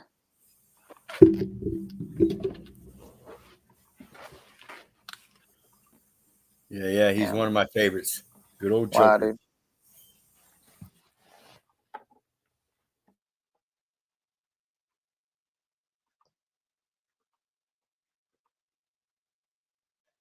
Yeah, I got a good one here, but it's on my phone. Hold up. I got one. I got a good jester one. That's a painting by Ocean Clark. I've got a lot of his paintings. Oh, really? Mm-hmm. Yeah, you referred me to another artist as well recently. I don't. Oh yeah. I wrote it down. Fuck, I can't remember his name now.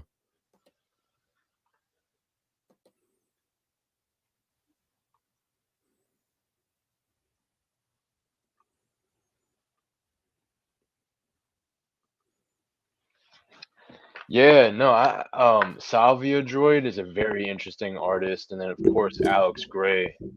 Alex Gray's art is Oh, that's who I referred you to. Wait, did I refer you to Alex Gray? No, Alex you Gray. didn't. You didn't refer me to any of those people. I was. Who did I refer you to? Now? I can't remember. It was like retro. It was like a retro girl from the 1950s stepping on planets like stairs, and it was like some type of I don't know what you call the art. There's a specific name for it. Yeah. It was not surreal. It was not surrealism. I don't believe.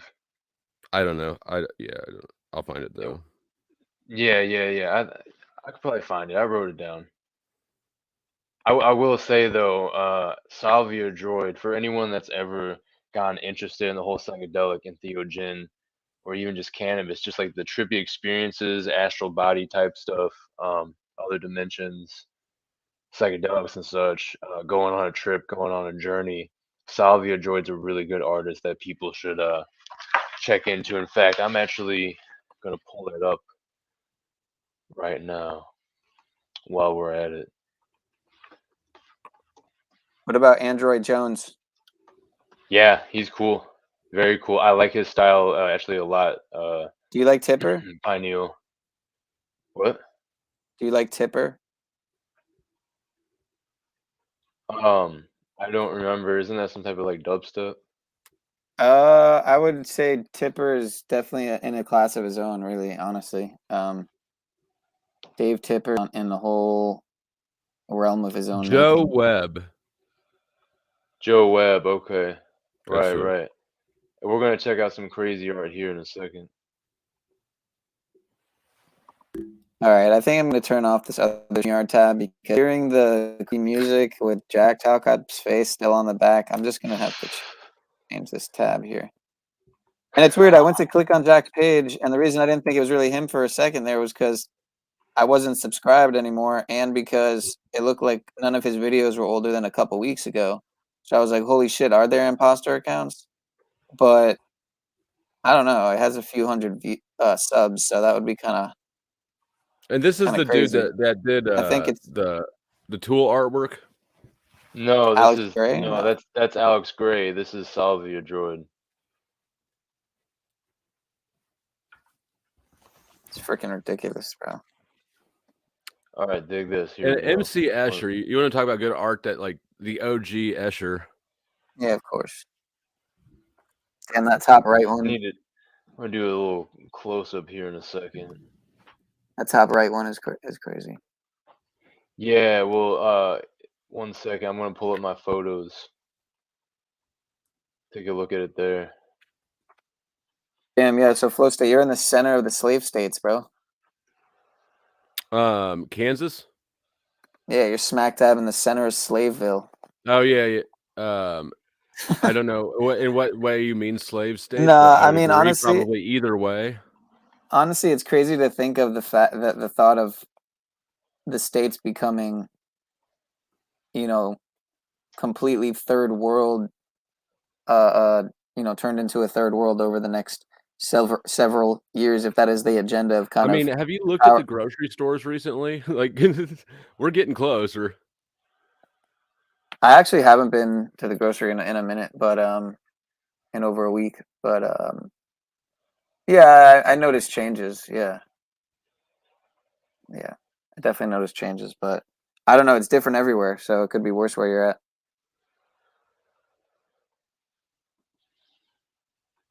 Going to a Dollar General in the hood, and I guarantee you, like, what the fuck is happening here? Are you guys seeing this right now? It's hard. No. Oh yeah, now I am. Salvia Droid. What is that? Is that Anubis on the left there? No, that's something else. That's I don't know. That's some type of like crocodile, like alien being, but very Anubis was my dog. holographic. Yeah, Anubis is a dog-headed god. But No, hey, my check it dog. out. I like Anubis. Yeah, that's a cool name, right? Well, check up on the top left, right, bottom left, and bottom right. Look at that. Look at that. It's Hebrew. Yes, it is. It's deep, bro. That's like an Looking at the armadillo, isn't architecture. it? I don't know, bro. I think it's a mixture of things. It's hard to tell. It looks like very like an alligator, like it looks like a reptile of some sorts. See, it has that staff. Yeah, this shit is deep, bro. Because you see this type of shit if you go deep enough. It's bizarre. It's like there's some elements you see. You got the Hebrew. There's some elements of like things from this world, the architecture, but like it looks like some god of like a different realm. Like it doesn't even look like a conception of anything from a pantheon from Egypt or what have you. You dig? So here's another one, right? It looks like some Anunnaki. Here we go. We got those symbols up in the top left and bottom right. Yeah, this shit's no joke, bro. He's laying in bed. And that's a good representation. I'm not gonna front. if you get on a certain type of level, I'm not gonna say this exactly I've experienced, but that depth, like your bed feels like far away from you, kind of stretched out, and that lighting and those textures and the colors, it like, man, the dude that made this art, bro, like he's really been some places, dude. Like, uh, I recognize a lot of these shapes and patterns and colors, like 100%. And then I like the whole like Anunnaki looking dude, right? It's like we often see things from certain religions or different cultures, and it seems that we can infer that all these ancient cultures were using DMT in some way. No, we can't. We can't possibly know. There's so many substances that have Dude, effects it's on very, people's brains. bro. I don't think you've done your homework, bro. You gotta look at the Well, okay, architecture that's of fair. the I have not done DMT. Well, I'm saying do your homework on architecture and then what people are seeing on trips and how there's the correlation between different cultures and what people are seeing on these trips. Again, you got the I mean, I Hebrew would on suggest the that the different steps. cultures weren't that separated. No doubt. I agree with you. Shout out to everyone. Also, note how it kind of looks like a heart shape with the two arches, like a vortex. Yeah, if It's you like want a to get vortex he's coming down from. You you've got the done DMT. Merkaba looking, you got the star tetrahedron or something. No, that's not what it is. This is something else, but you got some type of sacred geometry overlay going on here, sparkling with his wings. What's good, Pineal? What'd you say? Yeah, that's hard. This is Salvia Joy too, right? Yeah, yep. Yeah, my buddy loved this shit, man. Dude, I couldn't imagine like seeing something like this for real. I've had intense experiences, man, but like seeing this so vividly, I'm not sure about. Like Salvia sounds scary as hell, man. Yeah, it's funny how much you remind me of my friend, my buddy Noah. I haven't talked to him in a little bit, but a couple weeks. But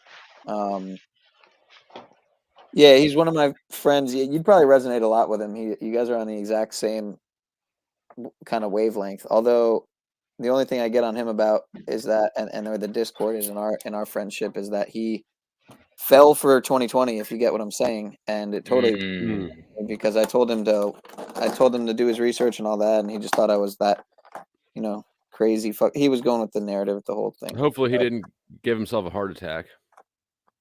Well, he gave me some. I wasn't talking to him for a little while, and just a couple weeks ago, he called me up and let me know that his dad had passed away, and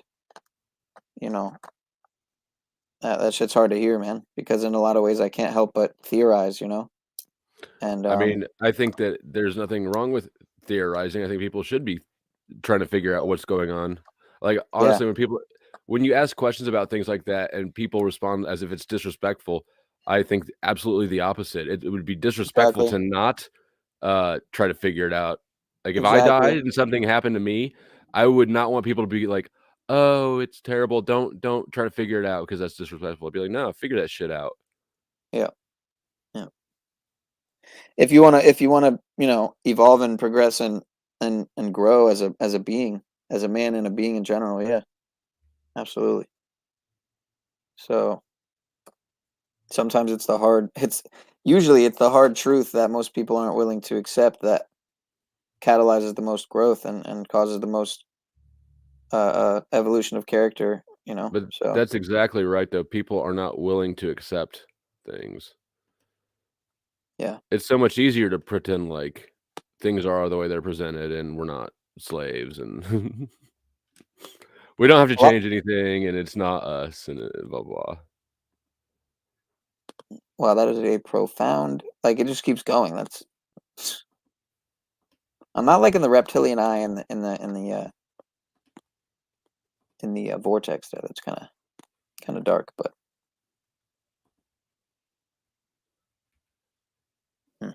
Hey, I feel that, bro. I feel that. I know what you're saying, dude. But it's profound.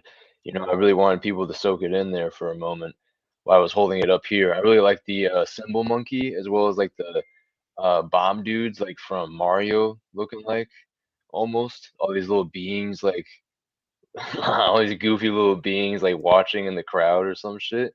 Like they're getting a tour of the factory, the local factory. in an alternate dimension, and then here we are, and we got the people and the beings getting shredded up, getting flattened. This looks like one of Alex Gray's type things, you know what I'm saying?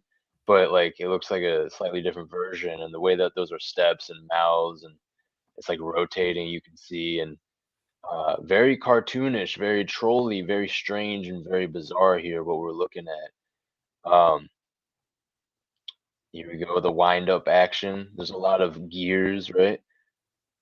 Crank, the whole cranking theme, and then I've done getting crank. flattened. Getting flattened. There you go, A Pineal with the Good movie. reptilian eyes. Yeah, Here we there's some go more there. again. More Those of kind of look that. like cat eyes to me. Kind of like that there. Well, this one's for sure on that reptilian there in the middle. And that, yeah, it's very sinister, bro. It's like, no doubt, no doubt. That I like skeleton coming this. out. Yeah, it feels like you're getting taken out of your body to a degree and getting flattened and stretched out. Why are you wearing that Getting stupid human shredded. suit? Hey, dig this. I've heard. Hey, you see this right here where my mouse cursor is? Mm-hmm. I've experienced that, but with sound. I don't even know how to understand what you're saying. I've heard sound go through like a grater or shredder like that, where sound itself is like shredded. And was it It's like a crunchy? local thing. It was coming out of the music coming out of the speaker I was listening to. It's like I could see and hear the energy coming out of the speaker, and it got shredded. I heard it get shredded in many directions like that. It's a trippy thing to conceive of, is it not? It's But yeah. Anyway, definitely trippy to conceive of. I mean, it's not conceivable to me. I mean, it kind of is, but like, I don't know. I hear you. It's the ineffable, right? But I've never really done anything. I mean, I've done acid. I've done a lot. I've done shrooms many times, but the one time I did acid, it wasn't really strong enough to do much besides make the strip club lights look funny. Wow. I dislike being out of control though. And I feel like with strong psychedelics, you are not in control.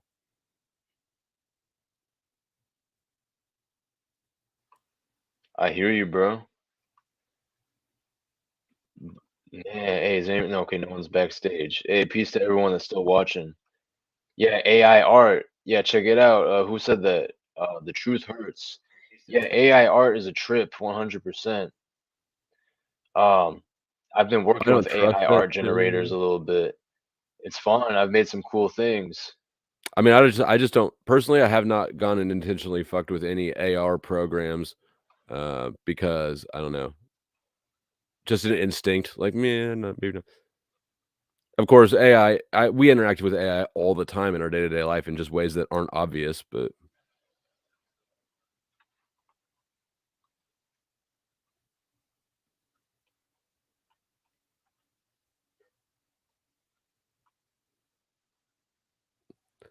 Yeah, check out some Android Jones too, bro. After you're done with I will. I'm gonna see another good one that definitely needs to be seen by the people. Oh, check this out. We'll show this real quick. It's funny you're showing this though, because my friend that I was just talking about loves Salvia Droid's work and stuff. And yeah, his name, even his DJ name was even like he what did he Divinorum, you know, like Salvia Divinorum, but it was Divinorum because his nickname was Nur, because his name's Noah. But yeah, it's funny you're talking about this because I've never smoked salvia. I've never actually smoked salvia, man, but always wanted to try it. At least to my knowledge, I might have before because I smoked so much of that other stuff when it was. I don't recall salvia being particularly anything. I thought it was kind of underwhelming, but I don't really like pot either. It sounds what? Pot? I don't. It's boring. Come on, sorry. Cannabis. Come on now, man. I'd rather be a grandma than a pretentious douchebag that says cannabis. I mean, that's the name of it, though. That's really the name of it. Smoke cannabis while I drink my microbrew. A pot is like a fucking bowl you put stuff in, man. A pot you cook in it, man. Like, come on, fucking pot. It's terrible. But yeah, it's boring. It's I don't know. And it's not for lack of trying. I really worked hard for a lot of years to like pot because life would have been a lot easier if I'd liked it. Sorry, I mean cannabis. But nah.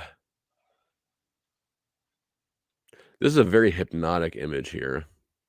Yeah, bro. The black and white checkered floor. There's the zipper. Reality unzips. That's what a lot of people describe, is they say that reality unzips in front of them. On Salvia.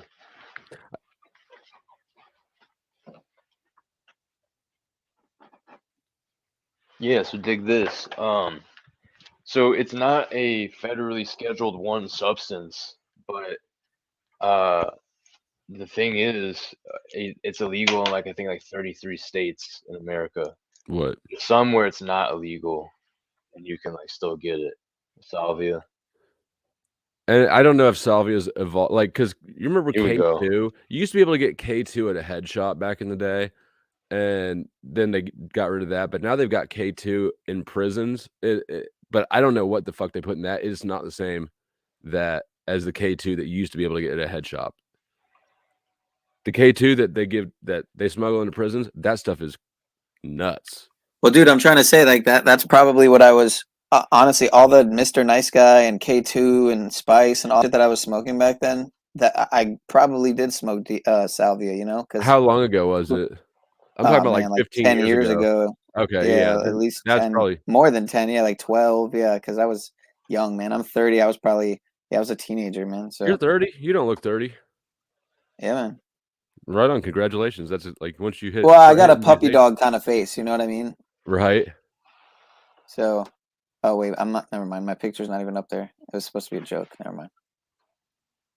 The joke won't work without my emoji. My emoji, whatever the fuck it's called.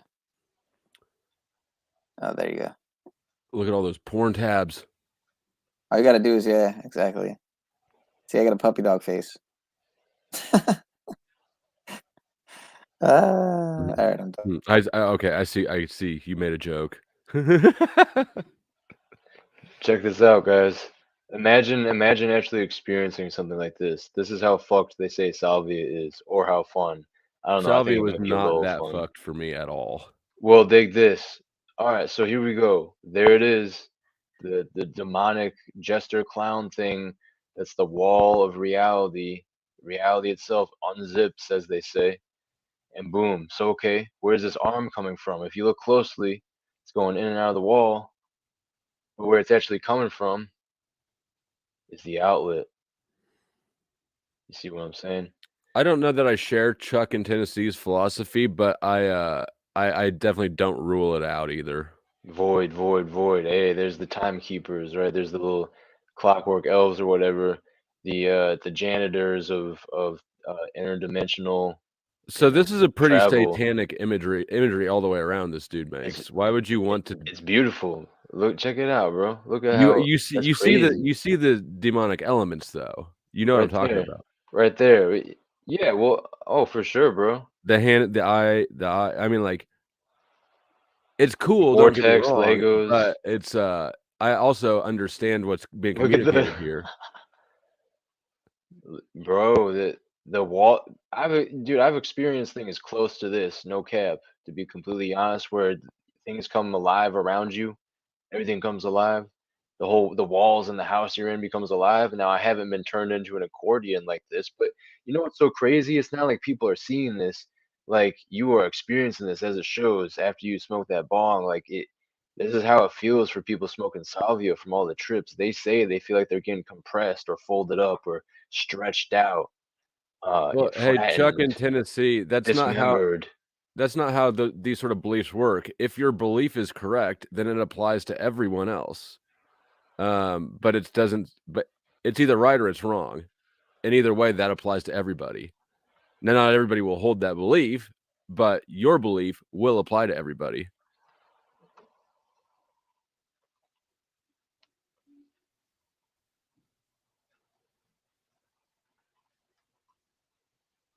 What's that pencil one? Let me see that pencil one.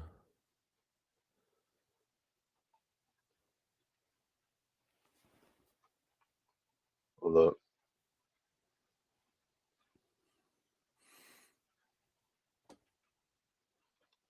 No, the pencil one. I'll show you that in a second, bro. Check it out. You want to talk about? Hey, you want to talk about satanic or demonic? Check it out.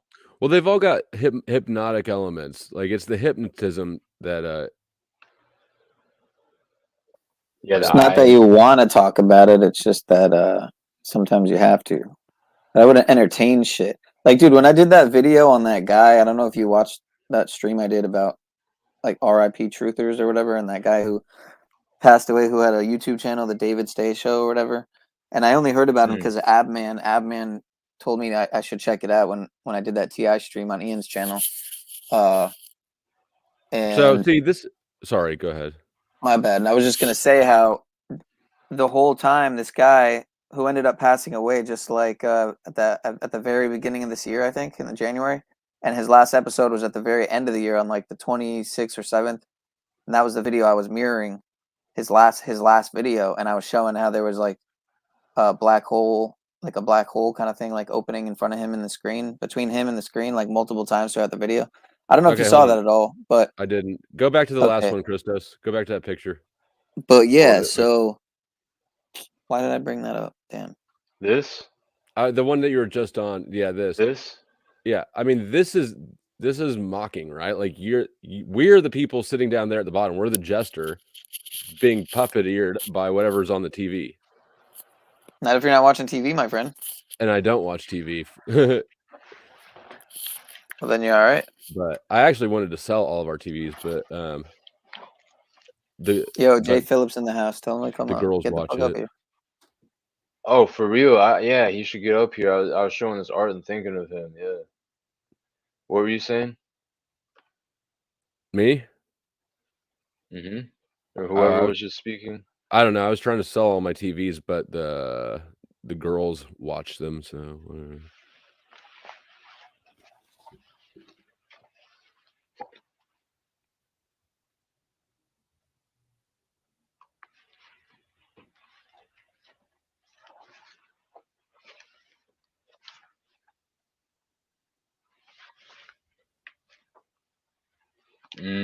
Interesting. Interesting stuff. There's definitely something to be there's some messages to be taken away from this. That's for sure. The Legos, consumerism. From all of his art. He's like all the art says the same basic on. thing, you know, it's about mind control. No doubt. I like how you're approaching this, bro. This is exactly what I'm gonna do this sometimes specifically with certain artists. I'm gonna do art breakdowns, and you definitely be welcome to join in on that flow state. I can already tell you, yeah, you know what's up, bro. You're seeing what's going on with these things. All right, let's start from the top.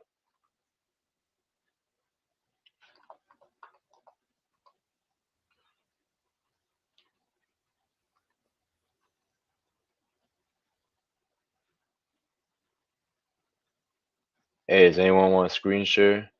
I might shut down the stream here in a little bit. I'm about to go on a DoorDash.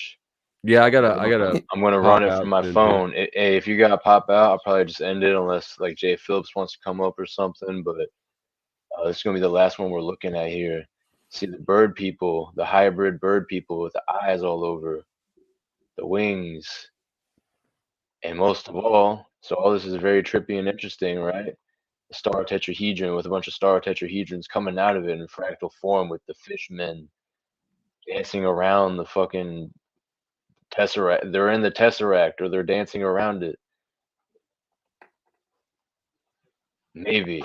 I don't know. I think I'm using the tesseract in the wrong way, but I'm not familiar with that. There is a lot going on here, bro. You see all the hieroglyphs up top, and you see there's a lot of elements of corridors. See how it goes off into the distance on the left and the right, and then off into the middle, like corridors here going different directions.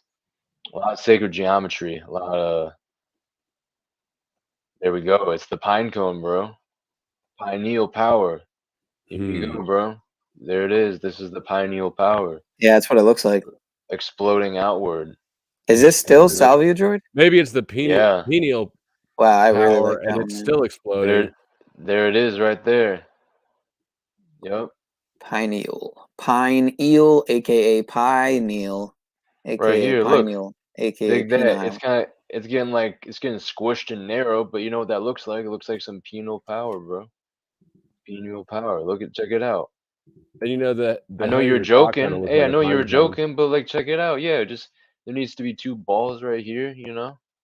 Boom. But it's getting like sucked. It looks like it's getting sucked away and crushed. So, well, I'll try. Maybe I won't worry about trying to make that work. We can do the other end here, maybe, but that still doesn't really No, work. keep going. I Never like where you're mind. going with this. It's getting spicy. Oh, hey, right here. Talk me off. We can also see it. We can also see it with the fish mouths opening up. All right. I think you're onto something. Or maybe you've been retaining semen too long. Yeah, I got a pineal paradise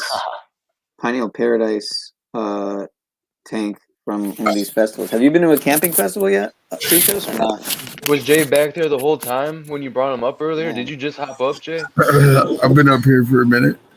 Dude, pineal power, you should have made it more clear. You said I Jay's didn't in know. the How would I house. have known? I didn't see You said him. Jay's in the house like he's in the chat. You didn't say he's That's what I backstage. meant. That's what I meant. I saw him in the Oh, chat. I didn't know he was backstage. come on, bro. It's all good, bro. I can't Hey, see your welcome. studio. How you guys doing? Only you fine, can see bro. that, Christos. How you guys doing? Hey, good. You? Yeah, I guess I'm Well, my friend. I like the conversation, dude. I like your tobacco pipe. That ain't tobacco, my friend. It's crack, isn't it? Yeah. You know. I know.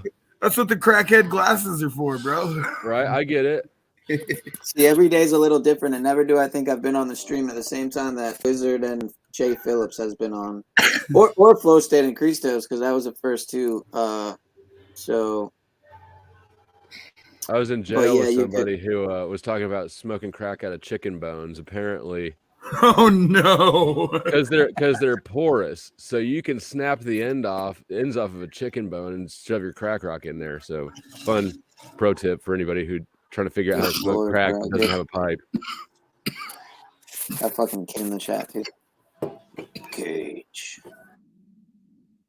Yeah, man, but sounds fucked. Hold on. Here we go again. God damn it.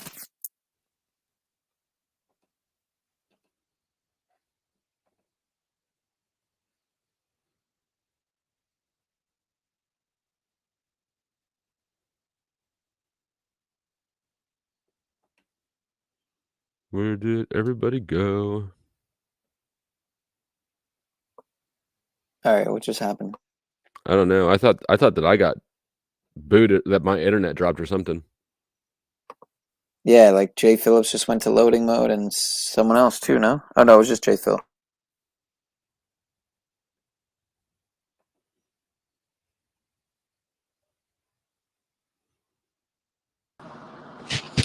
Sorry for fucking you guys' internet up. It's because Cage has randomly appeared, so all your internet got fucked up. Sorry. God damn it, Cage! I knew that was you.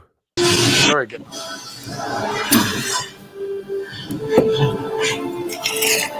Cage, peace, bro. Now we're rocking, guys. No, I thought that I got.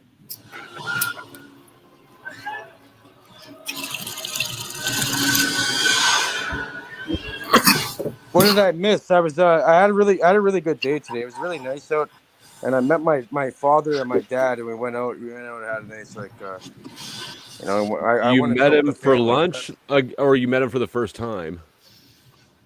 No, what do you mean? Like, I don't no, know. The way that you said I met him, and you need clarification. Me and my brother, my dad, and I, we met up just to hang out. Okay. I didn't eat lunch. I don't eat food outside. I have food at home. You know? Well, sorry. I just needed clarification. Hey, salutes to that. I feel you on that, Cage. We don't eat food out. We eat it out. Yeah, I have food at home. I'm good. I'm actually, I could fast. I don't even need food. I don't believe in food or money or any of that bullshit. I don't believe in food or money. Why don't you show your face like I am right above you, and look at me. I'm showing my face. I'm not afraid. I'm showing the theories that I hold in. Come on, man. Okay. Yeah. You want me to reveal my face to you? I've never seen Cage. Now that I think about it. Okay. Here, if you really want to see me, okay. I know it's gonna sound a little difficult. At least show. You could at least show a picture of someone else. You have to go to the nearest mirror and then look at yourself. At least show a 3 minutes picture and of someone 33 else. seconds. You could look even in the show mirror a for 3 minutes and 33. No, I could appear. You'll see my face if you're in the mirror. Try it. Deflection. I'm actually convinced that Cage is actually a literal cannabis plant, because all I've ever seen on the other end of his camera is a cannabis plant. So I think I might possibly literally be talking to a sentient plant from the cannabis variety. Is that impossible? I don't think so. I think that he probably has a really long handlebar mustache. You're getting warmer. You're getting closer. He probably has a handlebar mustache and huge tits. Who's Electric Shaman? Yeah, I'm definitely not. Yeah, I'm definitely. Come on, bro. Damn, you really do got a handlebar, bro. That's crazy. Electric Shaman? I don't want to show a face. That's fine. We'll just the way I do it is, if you guys want to meet up in real life. No, you'll look at my face. I feel that. Look at my puppy dog fucking face, bro. I don't want to meet somebody I don't know what they look like. You might rape me. Fucking flow state.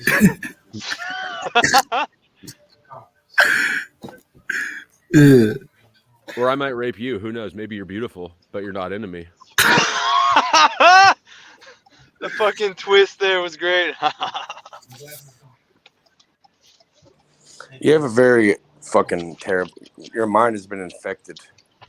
Probably. Like you know, are you an anti-vaxxer? Because guess what? You got injected with something a long time ago, bud. I am one of those, but I also did. Well, yeah, you got injected a while ago. Yeah, I was a baby. Yeah, who here didn't get something inoculated in them as a child? That's what I want to know. Who here didn't? Cage. Get Who jabbed? here did? You too. Anybody? All right. Well, then we all got some type of magical cure for an alleged magical cure for something. You mean mercury? We all got the mercury. Ew, right. Hey, I still got a filling, bro. I still got an amalgam thing, you know. So why? You don't know what about a silver filling? I do, but like they can replace those. Is what I was saying. Oh yeah, but yeah, you go to a holistic dentist, and yeah, it's a lot of money though. But yeah, is it? Of course. I don't think it's that much. I'm getting it one day. I think this that year you would can be go to like because my girlfriend went and she got some stuff done at a dental school. If you go to like a college, yeah, I know what you're talking about. Yeah, it's way cheaper. Yep, it's just that it's students, operating on you. That's the only right. But catch. if you don't have anything, if you have like fairly simple stuff that needs done, I would assume. I haven't been to one, but yeah. See, but that's the thing. They don't do that kind of work at you got to literally go to a holistic dentist to get that kind of stuff removed because they have to be certified. Keith will tell you this too. Right next to me, they have to be certified for safety. Safety certified for mercury. Well, that's removal. bullshit. I'll do it for free. Where's my plug? Nah, man, it's funny. It's mercury vapor, bro. Hold on, before I call the tooth fairy, you guys, hold on. You know what's funny about teeth? Teeth, for some reason, they were used in jewelry and talismans. That was like the first thing people have used. Like even you know what? That's interesting. That's deep. That's deep, bro. You got me wondering why that is. It's called the chewing crew. You guys are not part of the chewing crew? Come on, bro. Because they're durable. Part of the mob, huh? You can't wear any part of somebody else's as jewelry, really much. I don't think. Not easily acceptable parts. I could be your dentist. I could pull your fucking teeth out, keep them, dip them in gold, and then make a necklace out of it. I tried to find teeth once that I knocked out of somebody. He deserved it, but I was gonna keep him. How many teeth do you have in your mouth? I don't remember. I have all of them. I haven't gotten my wisdom teeth taken out. Well, go search that out. How many teeth should you naturally have in a human being's mouth? How many of them? Just tell us if you know the answer. You have to go search it up. I'm not going and searching it up.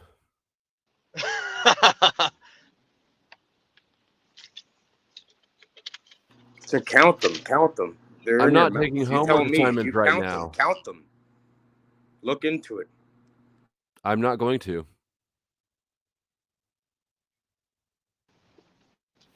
I already graduated. I don't need any more homework assignments. You're being no fun. You're being no fun, Flow State. Come on. I know, because You know sometimes how I just you know want how, the answer. I don't want like a you know how fucking you know how assignment. Cage operates. You know how Cage I know he's operates. trying to put me on a We're in the scavenger hunt, and that's not what I'm about right now. It's your decision. It is. That's correct. And I get it, and I can appreciate it, right? Like, because people retain information if they look for it. But I can appreciate the objective, but it's not what's going to happen right now. Okay, you have 32 permanent teeth. Thank okay? you. And then you have your decision. That's the 33rd tooth. Enough. How's your decision the 33rd tooth? You have a decision. What do you want to make permanent? Wisdom? Why do they call it a wisdom tooth? I don't know, but they keep trying to take it. That's kind of weird, huh? Freemasons do have 33 teeth. They've got that one tooth that comes straight down from the roof of their mouth. They have fucking fangs and shit. It's just one tooth from the roof. And it's pointed, though. It's like a spear.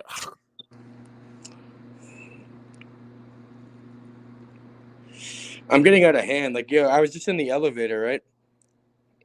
And like, I freaked somebody out. It's like, I stopped and like the most powerful tool is their mind. Then all of a sudden I started glitching the elevator. The elevator started going up and down, like flying around and shit. Like oh, shut the fuck up. The door, Come I swear on. to God, the door wouldn't open. There's this older black lady there. Like and the you door did wouldn't. that. Yeah, well, no, with your mind. Well, I'm just saying the door wouldn't open, and then all of a sudden the back door opened, and the front wouldn't. Like the front door opened, but it was like, and she's like, have you seen this before? Have you seen this before? I'm like, don't worry, I'll stay with you, and I'll put you back to the 9th floor, because she was getting off in the 9th floor. Did you tell her you did it with your mind? She would probably feel much more reassured if you said, I did this with my mind. No, I told her she did it with her mind. But either way, don't worry, like, don't be scared. I'm like, don't be scared. I'll stay with you and make sure drop you off onto your fucking floor. Which I'm sure freaked her out even more. Probably did. Like, she was looking at me like what the fuck is it? Like, have you ever seen? You know when like someone sees a ghost? Yes. Like they kind of express like what kind of apparition have I just experienced? Next time you should stand facing her, with your back to the door on the elevator. That will help put her at ease because she knows that you're watching her, so nothing can happen to her. I was just trying to be a nice person. Like, I'm not gonna freak the person out. It was just a random person in the elevator. Like, I'm not gonna freak the person out. So I'm like, don't worry, I'll stay here and I'll make sure you get to wherever you need to go safely, and then I'll fuck off. In my deep freezer. Yeah, I'll take the stairs.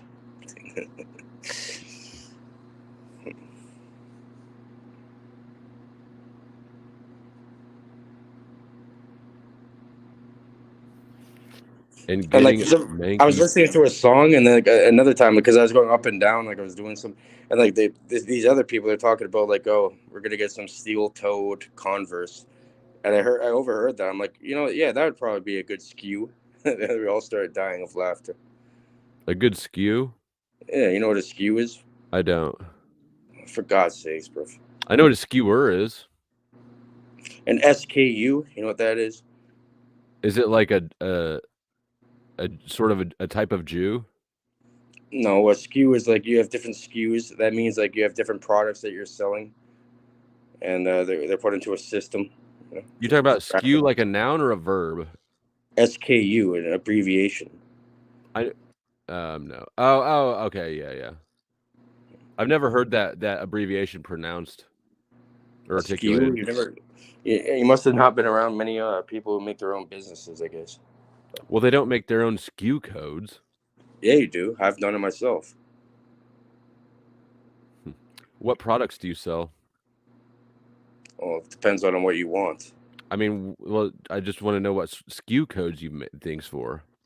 Well, I had like thousands of SKUs. For example, I used to have a growing I had an online shop where I sold, like, if someone wants to grow anything to do with like horticulture, I'd sell them all these products, like thousands and thousands of SKUs. Yeah, that's cool. And you had to make each SKU? Yeah, I sat there and I inputted each one of them and chose the number. Respect. Very nice. Yeah, I'm glad I caught you coming on here, Cage, right before I hopped on my phone and went mobile. I was able to get you and Jay Phillips in here, but I'm only guessing that Jay Phillips got kicked and he's backstage. I'm not sure. I just got home. So. Right on. I'm like, I was surprised to see you guys still on. Yeah, me too. I'm like, these guys are still going, huh? Might as well hit the link. Yeah, no doubt. No doubt. Yeah, things picked up. We got an energy boost. You know, you were there. I think you were there when Paul came through, right? Yeah, I had to leave because like my brother and my dad showed up, so I had to go. Yeah, right. For sure. Yeah, but we've still been going. Yes, sir. It's cool that you just met your dad, was though. Paul nicer? Because the last thing I said before I left, it kind of cut out there. I said I believe. I said, Paul, I believe in you, and it cut out. I don't know if you heard that. I want the best for you and shit. So hopefully it turned more positive. You got like a little energy boost or whatever you say. Hey, so Flow State, you said that you've never really been into weed? I've never enjoyed it very much. I've done it a lot. I mean, it's everywhere. But no, compared to basically anything else, I never particularly cared for it. What do you particularly care? What do you care for then? I mean, when I was most of my life, I would say that I was more of a drinker. I like drinking. I like going out and partying and fighting and meeting chicks and stuff like that. And weed was boring. I also like coke. Dude. I like coke. And I like uppers and opiates. Yeah, so, the real stuff. How is that real? I'm being. It's tongue in cheek, but like hard drugs. It's tongue in cheek for sure, but hard drugs and alcohol basically were what I prefer. Hard drugs and alcohol. Yeah. God damn it! Man. That's funny. I mean, it is what it is. I like shrooms. I'd be afraid of myself if I ever endeavored into such a thing. You know, I'd be like, yeah, get me the fuck away from myself if I did something like that. Speaking of ironic synchronicities, the last comment I can see here from the chat is somebody says, "Hi, Crystal." That's what I'm talking about. Oh, did you bring up Electric Shaman earlier? Is Crystal Shaman there? Or what are we talking about? What's going on? I was just talking about Crystal, like getting high on Crystal. Never mind. Oh, someone named Crystal. Crystal About the Breaking Bad. He's pulling a fucking Tommy on us. Are you gonna start waving? Are you gonna start flagging yourself with a fucking submachine gun too, or not? What? Are you gonna point the gun at yourself while trying to show it off, or no? I don't have any guns. I'm a felon. I'm dead. Tommy was on earlier. He was getting a little hyped up and showing us his guns. That's stupid. Yeah, I don't know. It was all legal, obviously. But yeah, I mean, he was getting what was he getting hyped up about? No, he was just showing us things. It may be legal, but it ends up getting shows doxxed.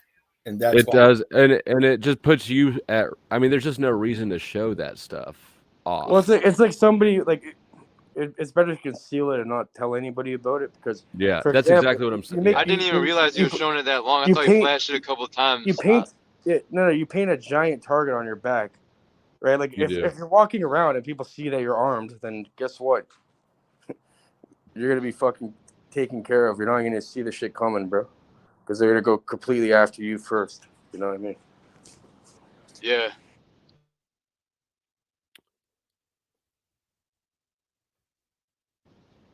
Yeah, nah, it was some interesting vibes earlier. Definitely, it shifted up a lot. Paul came through, and then Tommy ended up leaving. I put Tommy backstage, and then I was gonna put him right back up like within a minute. I wasn't even like being for real. I was just joking around. I had to troll Tommy a little bit because the whole thing was just, I don't know. He was going back and forth with Paul, and I was just like, dude, like, But you know what I was why? telling Paul? I I'm like, let it Paul, happen. I'm like, Paul, I why let do you it go happen, after? but like, But hold on, Christos. I told Paul, like, why are you going after the weak-minded? Or you're going after low-hanging breaking. fruit. And like, this guy would not say a word about to me at all. He couldn't. In Maybe he did when and I left. out. You going robot or am I going robot? I can't hear you. Christos, He you went never. robot.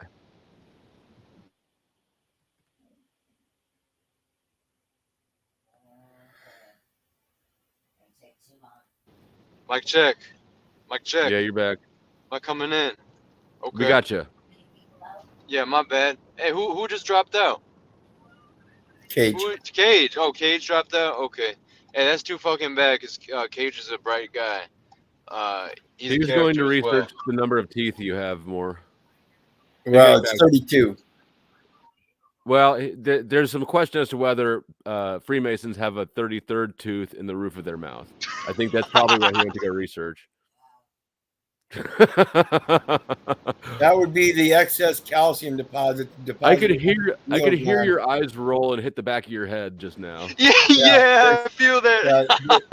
That's the buildup of all the calcium from the pineal gland that's built up so long that it's protruding through the roof of your mouth.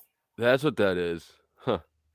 It's useful for opening beer cans, though. Like, yeah, and shotgunning them. Yeah. Christos, you're from St. Louis. I got a random question. You've done beer bongs or played beer pong, right? Yeah. Do you do that thing that St. Louis kids do? Once or twice. Where you wipe the grease off of your fucking nose and swish your finger around in the beer cup to get the foam down? No. I don't you know what I'm talking about? No, I don't. Okay. I actually, you know what? I've heard of that. I've never fucking experienced that. Hell no. Okay. I went to MU for college, and I just remember like seeing people do that and then try to hand me the beer bong like after they like wiped their face and put their finger in the beer, and it just like every time I just like lose my shit. Like, what the fuck are you doing?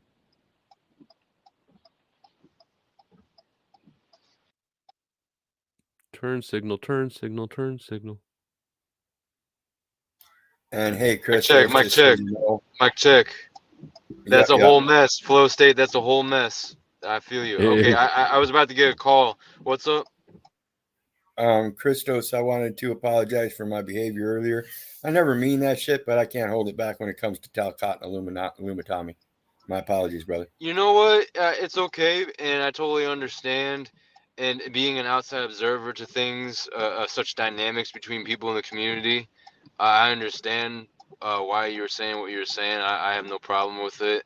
And I appreciate you saying that, though. I didn't mind some of the loud voices or aggressiveness back and forth. I think it was like necessary, and I was feeling that vibe earlier.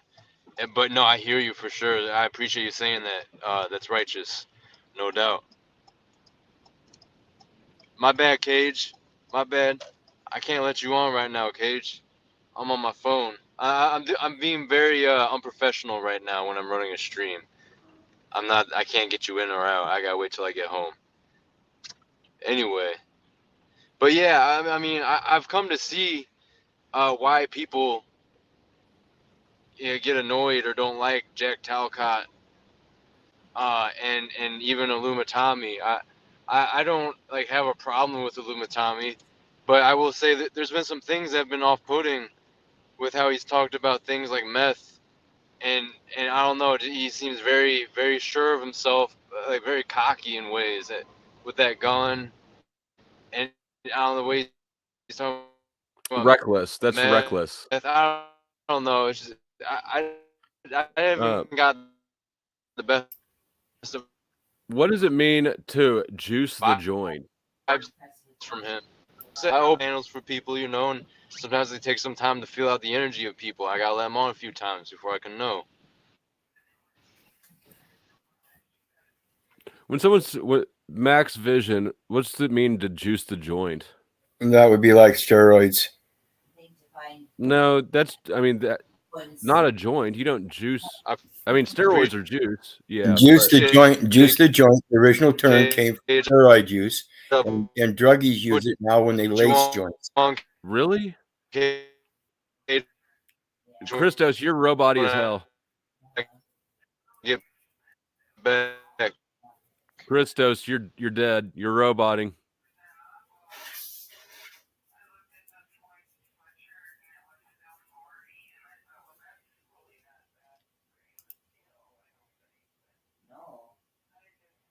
So yeah, he's not talking about steroids.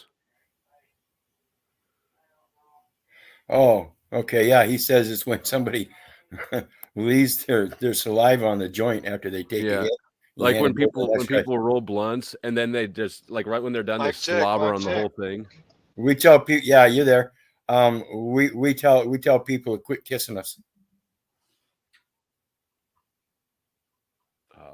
Thank you.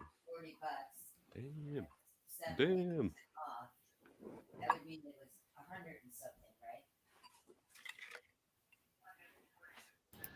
Yeah, I think I got some major lag going on, guys. It sounds like, just so you know, FYI, if I'm breaking in randomly. Oh, we know.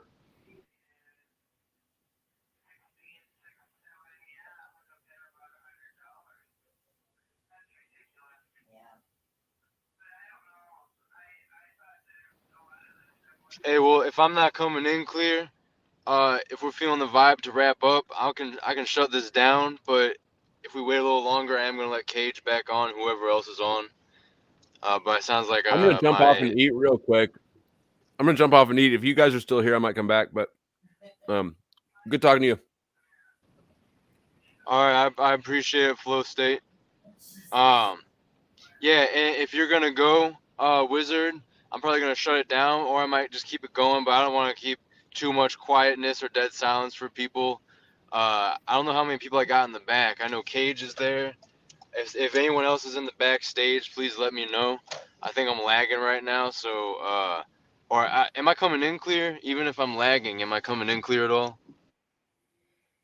Yeah, you're coming in clear, and we got Phillips in the back or down below wants to come up again too. So I'll hang out if you want, but otherwise I ain't got nothing else to do, and I'm just sitting back watching other videos in the meantime. Yeah, right on. Okay, word. I'm gonna keep it going.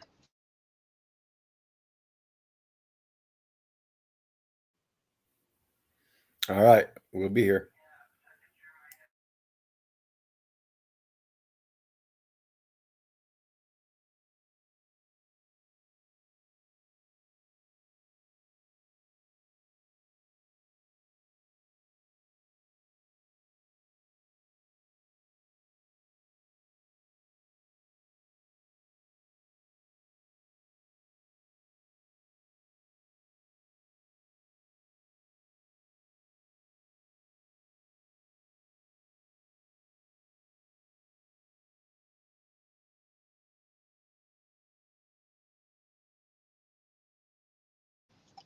Appreciate everyone very much that has come through today.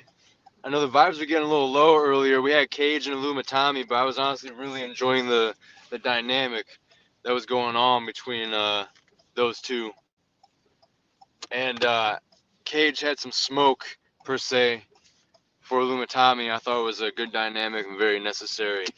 But it was running on for a little bit, and I was at work, and I wasn't really contributing too much to the conversation. I had to walk away multiple times, so I was about to shut it down. And then next thing I knew, Paul was backstage, and then in came Jack Talcott, and then you were there as well, Wizard, and it became a whole thing out of nowhere. And I was like, okay, well, we're just gonna keep going here because this is happening.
So what's the guy to do? What's the guy gotta do? What's the guy gotta do to get some entertainment around here? What's the guy gotta do?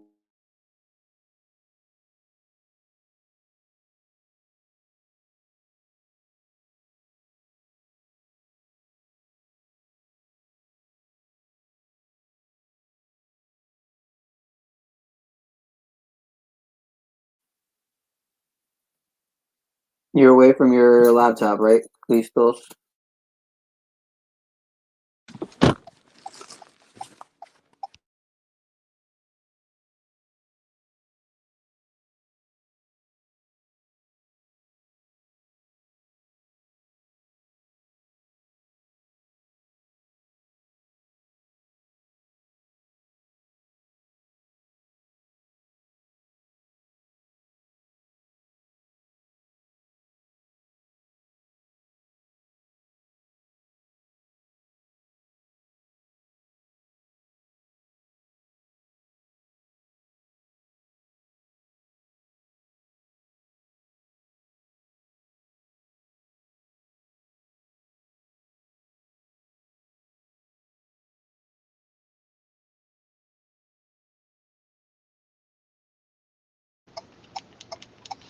Mic check, mic check. Is anyone here with me? Yo, Pineal, are you yo. there?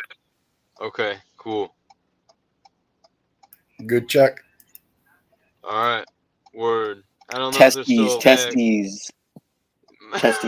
1, 2, 3. I remember you were doing that shit that one time, bro. I've never heard anyone do that for mic check, saying testes. That's why I'm an original creator. You know what I'm saying? Original. You got to keep it original. Come original. You got to come original. I think you just made some panties wet out there, my friend, when you just did that. You like 311, right? Or no? 311?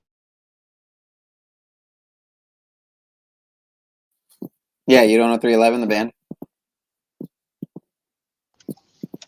No, sir. No, sir. I do not know what you speak of. Wow. Wow. What about Sublime? Yeah, I know Sublime. But you don't know 311. Amber is the color of your energy. Woo. Shades of blue, not true. No. A beautiful Well, I guess I know disaster. that. Lying down It sounds that I know the music. Damn. It seems that I know the music, You but would definitely know something by them I for wouldn't sure. say I know 311. Well, 311 is what most people call them. But yeah. So I'm like I don't know how good my an sound old is. Right? person right now calling. So I'm like an old person right now calling My it the sound better. Facebook. I'm that equivalent. Yeah, right. The MySpace, the Facebook, yeah. Right. Yeah, no, you've been sounding fine the whole time.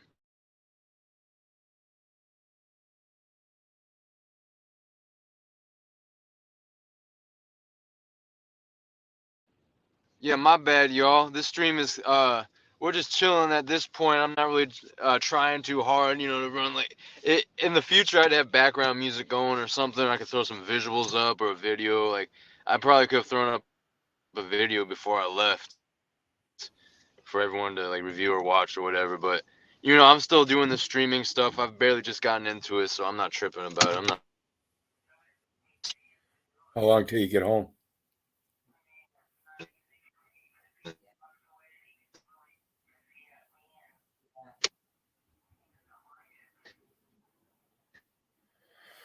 Mic check, mic check. 1, 2, 1, 2. Yeah, you're roboting.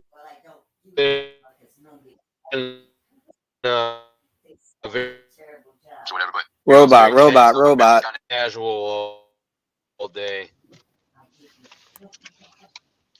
I'd say Jesse and Keith. Oh no, don't you cut his hair again.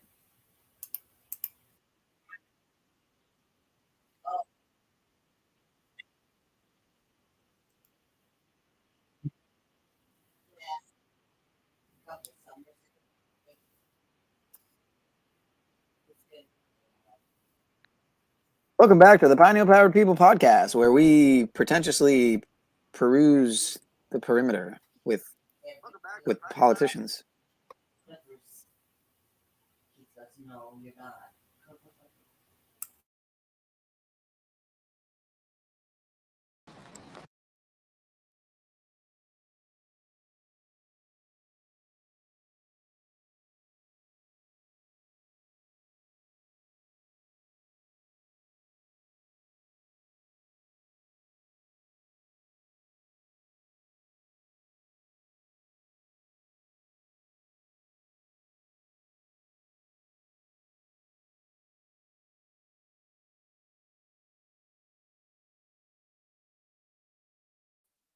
Mic check, testes, micro penis, check, micro penis, check, testes, 1, 2, 3, 3, 2, 1, testes.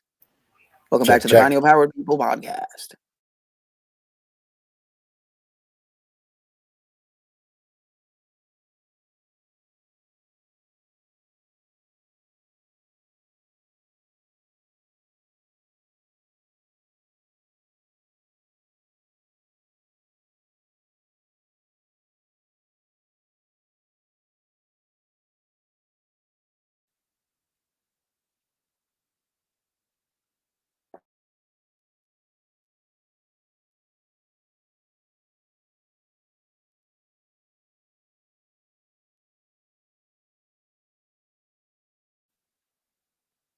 Can we all just get out of our imagination and into the now, man?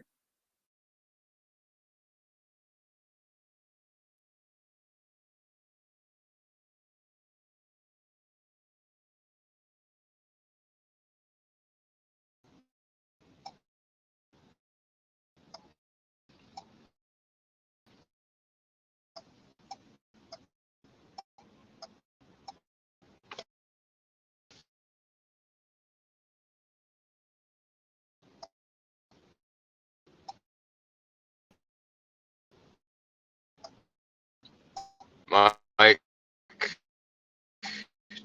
check. Like I said, Testes. back up momentarily.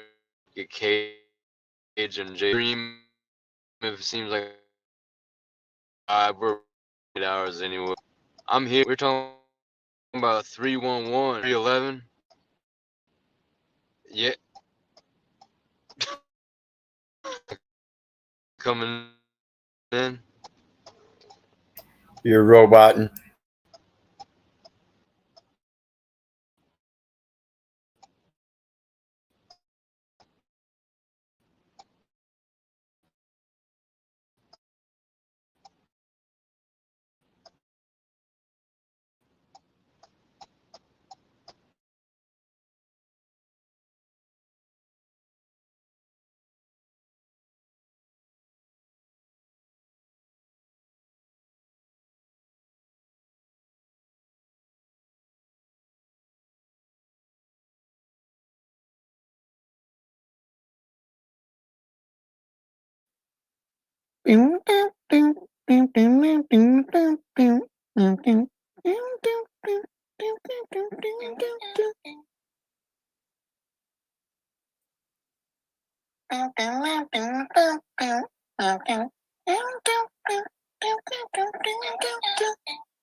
I know you're a better creator than that.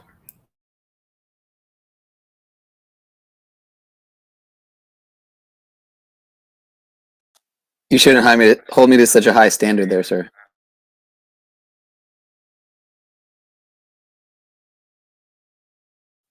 I would present something, but I'm not able to because he's not home at the laptop. But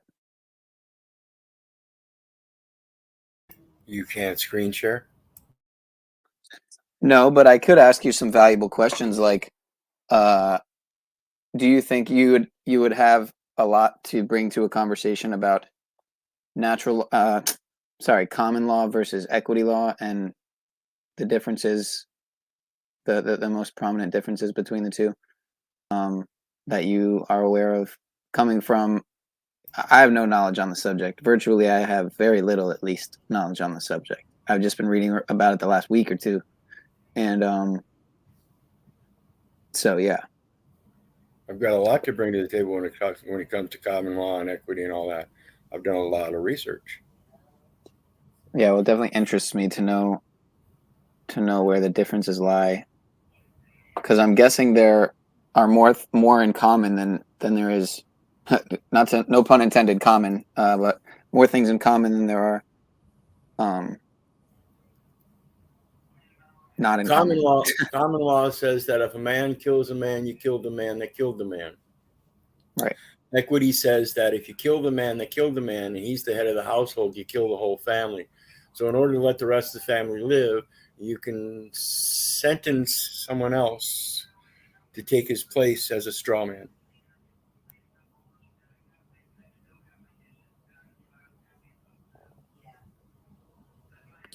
Okay.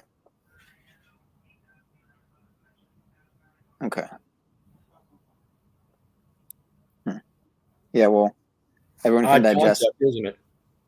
Yeah. Yeah. That's because sometimes what seems to be right isn't really right. And so they came up with this term called equity. It's just another made-up law, just like common law.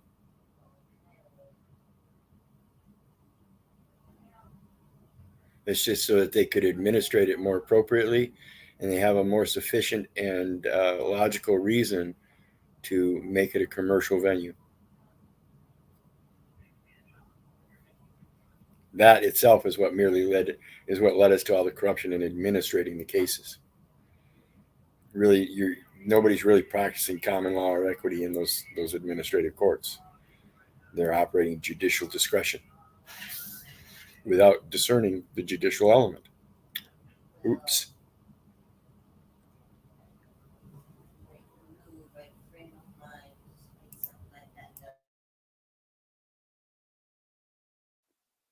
Sorry, I'm just having a little technical issue here.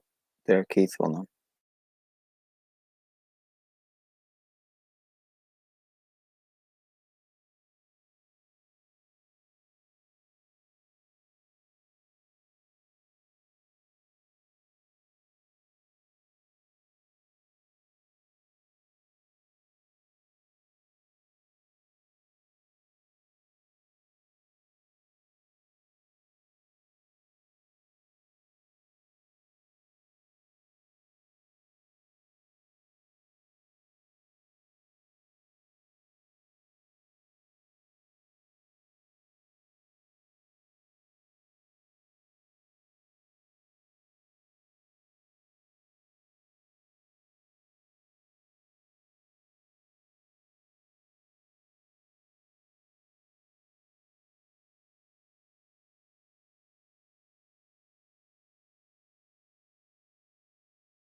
My bad. Man, I'm fucking retarded. I was doing some dumbass shit earlier on my phone. I could have been letting people on the whole time from my phone. I came in through the link rather than going in through StreamYards. Oh my god. Wow. Now you know. Yeah, exactly. I don't feel bad about it. I've been very high today. You know, I've eaten edibles. I don't normally eat as much as I did today. But I'm stopping smoking. I'm getting ready to stop smoking because I don't want to keep doing that act of smoking, even if it's not cigarettes. I don't want to smoke weed. I don't want to smoke anything. I don't want to smoke in my body anymore. I want to move on from that, even if it means I have to eat tinctures or eat edibles and take cannabis in that way. What's up, Max? Are you there? I'm sorry, everyone. I was just a bunch of dead silence there for a while. A bunch of people were trying to get on. Whoa, Max coming in. Like a movie announcer there, Cage and Max. Jay Phillips. If Cage and Jay Phillips are out there, my God, they better get their asses back here. Cage had some shit to say. I need to go. I'll hit him up on Discord actually. Tell him to get his ass back up here. Max, thanks for stopping by, man. It's been an all over the place stream today.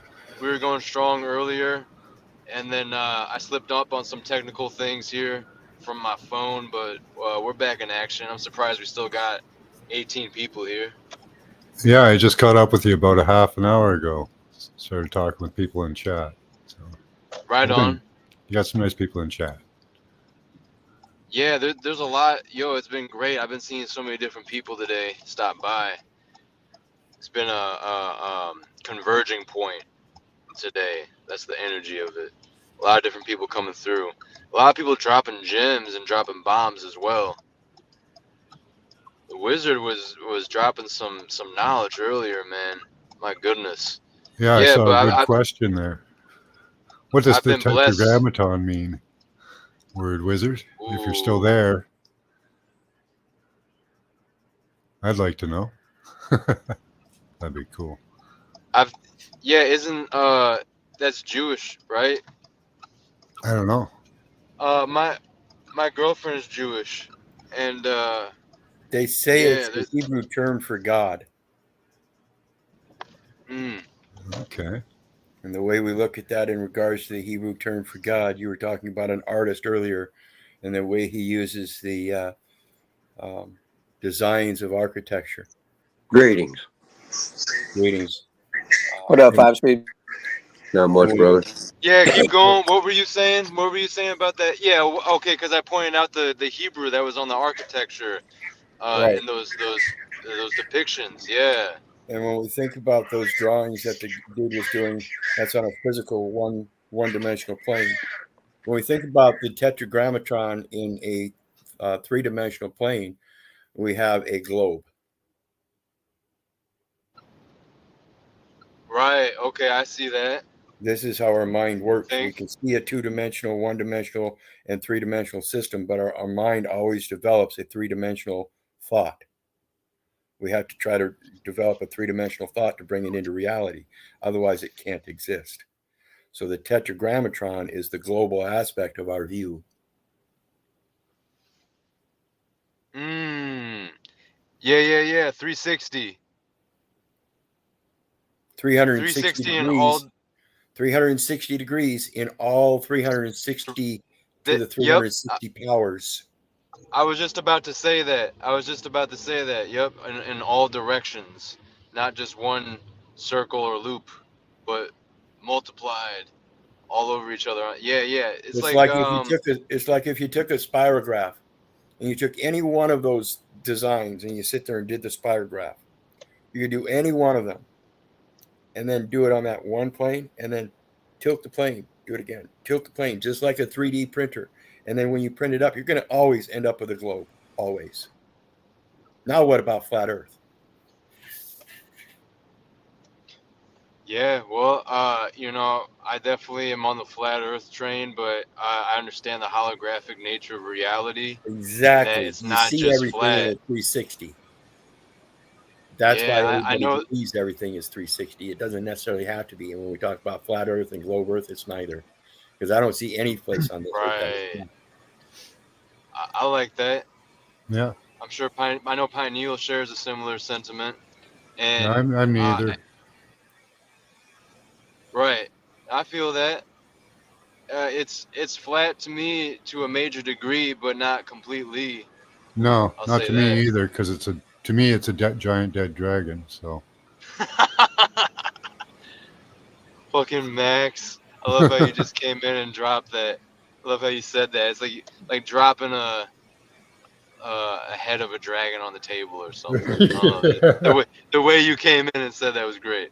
Thank you. I think people need that.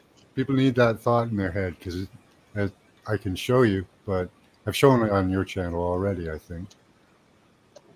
Yeah. Yeah. Yeah, most definitely. We were getting it the other day. The other stream, a couple of streams ago. I remember Tommy had come through, Yeah. and we had a couple different people. We were discussing the flat Earth stuff. It was very interesting. Yeah. It puts a real kink in the flat Earth, globe Earth thing. Mm-hmm. You know.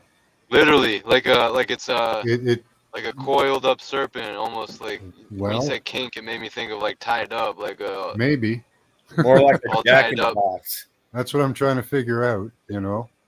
Ooh, Jack in the Box. If it's all coiled up, or if it's on something, or you know. Yeah, that's why I say jack in the box, because you got to wind it up first to get it to get that thing to pop.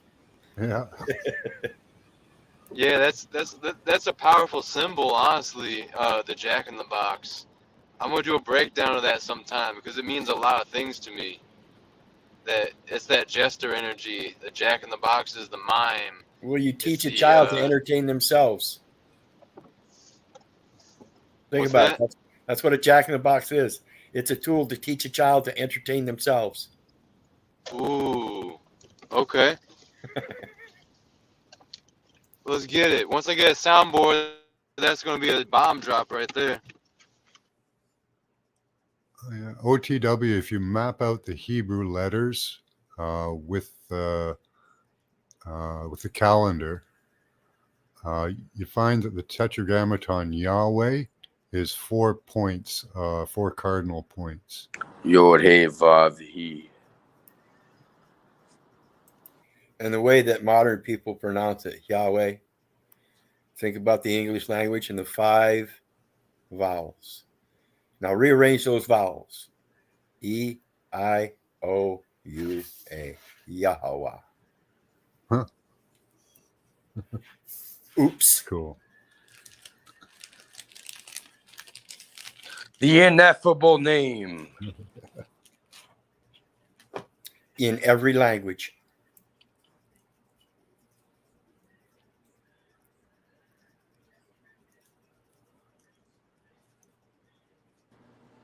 The English language today is a conversion of all the languages in the past, guys. Yahweh.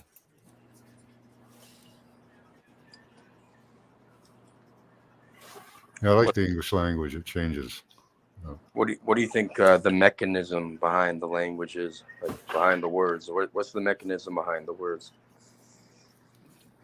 Behind the sound?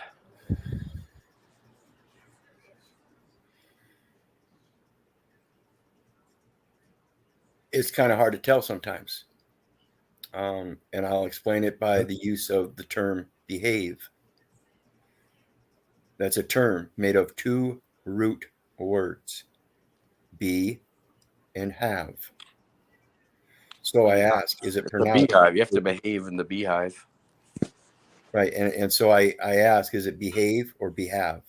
As in to behave and to behold. Is it truly to behave or to behave? Beehive.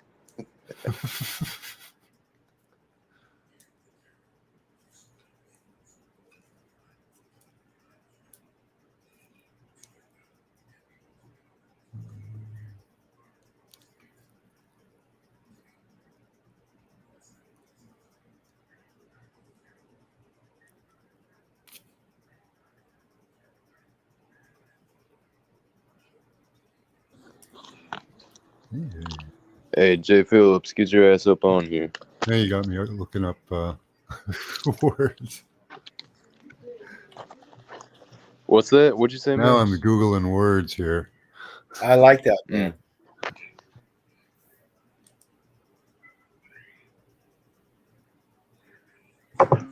Google it, weather boy. Self. So oneself. So the action of managing oneself in a particular way. I don't know. There's a 90% chance of a fucking storm. I got it from my local meteorologist or whatever. You know what I mean? Well, and take that term manage again and look at it. Is it manage or manage? I said meteorologist. But yeah, man. A man in an age, a man. That's managing something. It obviously has something. It's alluding to time, of course. Right. So you have to be age of majority, which is the age of man, in order to make discerned contemplations. Yeah, it's not about the intensity of something; it's about the pattern. Correct. If somebody can manage themselves, wax on, wax off. Yeah, you can see it in their patterns, how a person manages himself, or man behaves. Yeah, to be having manners. So I'd say have. To have, to hold. Yep. Yeah. So you see how easy it is to be misconstrued by modern terms and technology. And that's been going on for a long time. I don't know when the term behave became behave rather than behave, but that's been a long time. Whoa. Let's get it. This is what I'm talking about. This type of discussion, this type of knowledge. This is the good stuff right here. This is the stuff that gets me ticking. Well, it's like having these types of conversations. It's like me and the gentleman were discussing earlier about cave writings. You know, we got to go back to earlier and earlier times to refute what's being said today to show that nobody really knows the truth. All we can do is right. Well, think about it. Think about it, because we're looking back at what is the work? It's his story. It's somebody's story. So we've all played like they call it like broken telephone or Chinese whispers or whatever they want to call it. We did an experiment even when I was in school, like elementary school. We did an experiment. We started. It was a giant assembly. The whole fucking thing was there. They started with one person. They told somebody a secret, or they told somebody something, and then by the time I got to the end, it was like completely fucked up. You know what I mean? Oh yeah, the telephone game. Yeah. Yeah. Right. So that's exactly how his story is. Somebody's story. You know, you can't trust what people say and shit. Don't believe these people. That's just a bunch of fucking nonsense. And they try to history. It's called history. They're telling you it's somebody's story. It's not fact. It's a story. It's not a fact. I heard it through the grapevine. You know what I mean? That's what I heard through the grapevine. Exactly. No.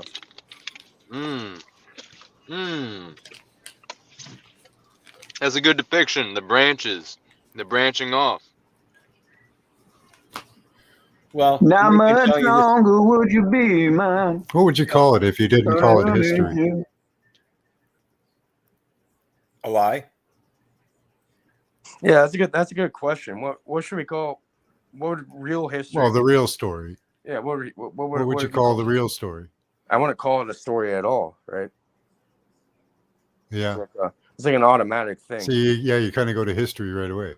No, it's just an automatic thing. It's not a part. See, this is how they construct this. Our time before? Like whatever the fuck these people did, they constructed this reality in a certain way where it's like, yeah, you're an absolute slave, in a way. You know what I mean?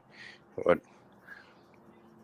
no, I wouldn't even say you're a slave. It's like you want to do this shit. They just trick you in order for you. You're like the conduit. They trick you in order to make it happen. You're like by using your own mind. The best way to, like, let's say I was like a fucked up control freak and I wanted to control people's thoughts and shit. I'd fucking analyze them. It's like, you know, I know about like psychology. I realize like there's certain things in certain ways and certain, you know, there's like neuro-linguistic programming. There's certain ways of saying things, certain ways of doing things, certain ways to kind of create a result. Like you can influence people in a very fucking easy. It's not very hard to do at all. You know what I mean? And so another breakdown I'll show you. If you're malicious, you could utilize it as a complete weapon against people. Yeah. And so another deviation in the terms of the English language that we see today, that term history. We pronounce it history, but if you break it down, you see the root word is story. And then what you have left is H-I, and that's pronounced H-I. In Hebrew, H-I is C-H-A-I, and I, hi, stands for life, H-I, life story. So it depends on how you want to look at it, how you want to break down this modern term and how you want to use it. They use it a certain way, and you can use the same term by breaking it down differently and showing you how you get your origin of it. Yeah, it's like negative or positive. It's like the yin yang or the yang and Korean type stuff. Yeah, dedication versus addiction. Yeah, they're both the same thing. One has a positive connotation, the other one doesn't. Yep. Be right back. I need a drink. But yeah, but everything is like it's like there's a gradient, right? It's just like temperature, for example, or warmth or cold, or somewhere lukewarm, whatever. It's all the same thing, just different degrees of the same thing. Right, and everybody thinks that we live in this black and white world when we don't. Black is black, white is white. If you put a little bit of white on black, it turns to a gray. The grayness depends on how much white you put on the black, and vice versa. You start out with white, you put a little bit of black in there, it ends up with a shade of gray. The more black you put in, the darker the gray gets. Yep. So no one's living in black and white. We're all living in different shades of gray, and we just need to come to a complete gray. And whatever color that you experience or put in that connotation, it's up to you. It's a self-imposed color. Correct. It's very interesting. I love thinking about stuff like this. Personally, this is building. This is actually getting something out of it. Well, people, when they realize the appreciation they get out of doing this stuff and the gain that they get in their own life, they continue to do it. And that's an increase of that self-deserving dopamine. It's not pride. It's a matter of gaining that dopamine. Not really. Like a lot of this stuff, at least in my experience, they would do the opposite of dopamine, whatever that would do to you. Like you don't you have to force yourself to do certain things. Well, and that's the point, though. Once you force yourself to do certain things and you realize how much of a benefit is, you start appreciating it, and you do it for the dopamine of feeling good now. Yeah, this is what I call it. This is what I call I called it caged reality. When I was posting shit, they deleted it. Obviously, I never had a live stream or anything. Just putting up lectures and real actual information. They deleted it for bullying and harassment, quote unquote. But even with that's where the name comes from. It's caged reality. Everybody, no matter what, because the mind creates everything, right? So you have to be in a self-imposed structure, self-imposed cage. You have to create your own thing. If not, someone else will do it for you, even if you don't care about it. So that's why it's called caged reality. You have to create your own fucking cage in a way,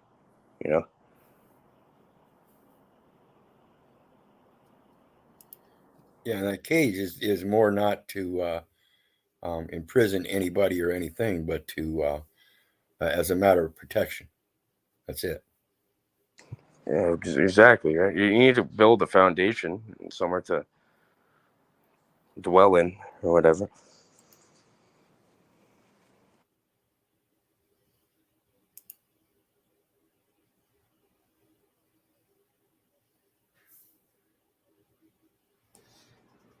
I asked this earlier in chat if you think someone could be forced into enlightenment. Kind of related to a little bit of what you guys are talking about. I know that. Well, I know this. I can answer that question by using the opposite of that. Can someone be forced into a way of thinking? Yeah, 100%. So the same way they can pull the wool over your eyes or put you behind the veil, whatever you want to call it. Yeah, they can definitely. You can force people into knowledge, but is that gonna be beneficial? That's up for debate. Well, there's the conundrum, right? If they become enlightened, they become knowledgeable, right? You can use it like a fucking weapon. You don't want to give an idiot a gun. All of a sudden, but would they be an idiot by the end of it? Yeah. Wouldn't they be a changed person? Hopefully, but right. But I was thinking about that and the different mechanisms that it could but it's like this. Things can happen. Things are gonna happen regardless. It's gonna happen regardless. They're gonna be better eventually. But it's how, you don't want to fucking put people in that kind of. Well, there's different ways. Like some people think that cosmic waves will come in and give enlightenment. You don't have to go through that much pain and suffering in order to get to where you. You know what I mean? So it's I don't know. It's a hard topic. Yeah, I think this is why these esoteric circles they're so focused on silence. Could be. it goes back to this discussion in a way. It's like, should you tell people, or should you just shut the fuck up and be silent about it? You know, like what's better, what's worse? I think it depends on how you do it, right? Yeah. Well, there's different ways that it could happen, right? Some people believe that the change of the age will bring it about. You could do like a forced. What about forcing people onto ayahuasca or? Yeah, I think that's like that's you know, out of hand and shit. that's the antagonistic way. We all kind of.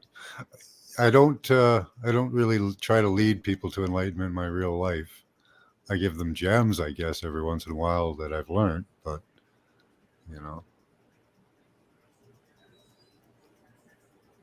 but forcing how I don't know. It was just an interesting thought I had. Kind of interested me how you could force someone or a mechanism by which they could become enlightened that they may have not initiated, right? I guess would be the best way to put it.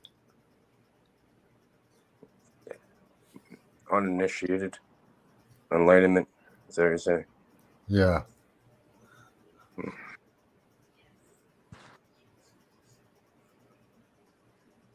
And there's another thing. Do you think that your initiation into enlightenment was natural, prodded? It's definitely. I think everyone's being prodded by something. I think all of this is being done for a very reason. Mm-hmm.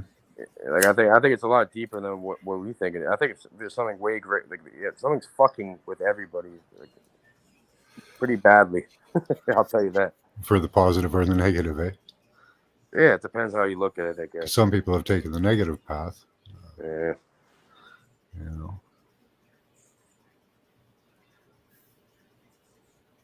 The grand architect.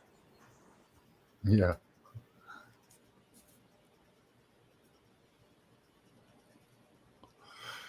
But they were talking about cosmic rays that had an effect on people. Some it made more happy and complacent doing what they were doing. Others it made them more agitated. Then there's the change of the age. It's supposed to bring enlightenment or knowledge to people. I've always thought like we're just a massive. Something's like been experimenting on. They're just fucking around. Like to them, it doesn't. It's just a game. You know what I mean? Yeah. Oh, it is. Yeah, like that movie where they're all just standing around a big table with earth on it, moving things around and shit. What was that one? It's an old movie. I haven't seen one. I'm not sure. Might have been Jason and the Argonauts or one of those. One of those really old ones with the bad animation. Argonauts? Yeah, like Jason and the Argonauts. Yeah, it's funny. Like in Toronto, like for some reason over here, like we don't have the NFL, we have the CFL, and in Toronto they have the Toronto Argonauts. Yeah, I'm in Hamilton. We're the Tie Cats. Oh, you got the Tie Cats over there. What does an Argonaut even mean? I think it's like a spaceman. Let's check that out. Yeah, what's the etymology of Argonaut? I haven't even thought of that until now. Let's look up Argonaut first. Or the Argos. Oh yeah, Jason and the Argonauts. A band of 50 heroes who went with Jason to fetch the Golden Fleece. But it doesn't tell you what Argonaut means. Type in like Argonaut etymology. That should pull up. Yeah. Oh, it's on my list. There we go. The Greek sailor, pirate boat. So Argo is some sort of nautes, which is sailor, and from pi, root is now the boat. Argo. Oh, wow. That looks weird. Well, if you're going to be the captain of the ship, you better be ready to go down with the ship, you know? So let's check this out. Sailor of the Argo, 1580s. from Argo and Greek, nautes, meaning sailor, and from pi, root is not or now, meaning boat. Argo. Yeah, Argo now. And then they added the T at the end. Okay. So sailor, boat. Smooth sailing ahead. On a quest for the golden fleece. Yeah. Yeah, it's the same story repeated over and over again. Remember when Lieutenant Dan? Seven labors of Remember Hercules. in Forrest Gump, Lieutenant Dan lost his legs and they became a sailor and shit. But they weathered the craziest storm, and using that like somehow that like all of a sudden he was at peace. He was swimming with no legs, you know. And everything changed.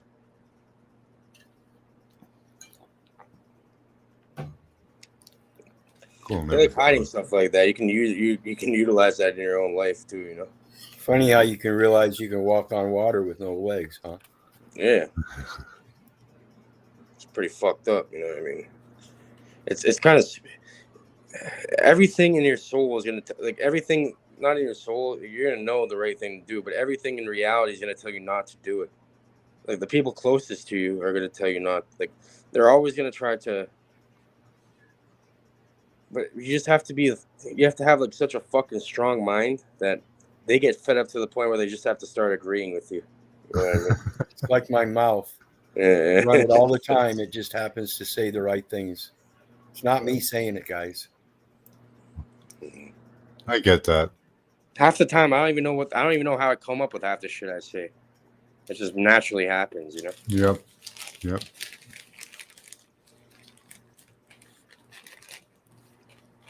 I do know where it comes from, but I'm not gonna act all fuck. I don't have that level of hubris and shit. Yeah, I told that to one person once, and they didn't react well to it. So I don't tell people that anymore. I just say, "Oh, I forgot." I have no clue. Who knows? It's all up. I don't know what I said. Sorry.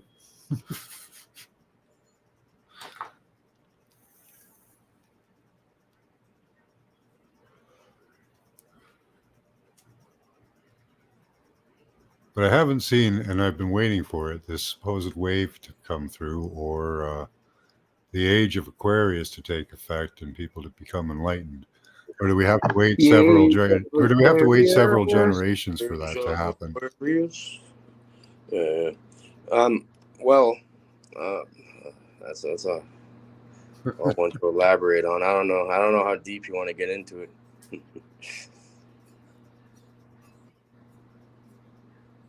Well, it depends. That's up to you. I'm just posing the question. That's all. I have my own thoughts on it. So. Well, like in a way, everything, even life is circular, right?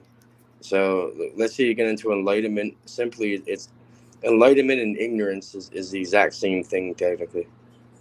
It's just different. It's just different notches on the wheel. Sure. Well, is it cyclical though? So yeah. So you're just gonna like the Kali Yuga. We're gonna come up. Well, in the ages we come up in knowledge and technology and spirit from Pisces to Aries, right? Yeah. Kind of mirroring the Kali Yuga. We're supposed to be in the lowest Kali Yuga at the moment. Oh yeah, if you want to look like what stuck in samsara. Yeah, if you want to look in like Eastern philosophy, you could say that. That's one way of looking at it. So, I think there's more aspects to it, though. I don't think one teaching that they give us easily to find is a whole. You know. No, I don't think so either. They missed a lot of stuff in Christianity that they actually got in the Nordic and Vedic, and South Americans got it seems like they got pieces kept over. I don't know if it was done on purpose. They make you on a wild goose chase to find out the truth.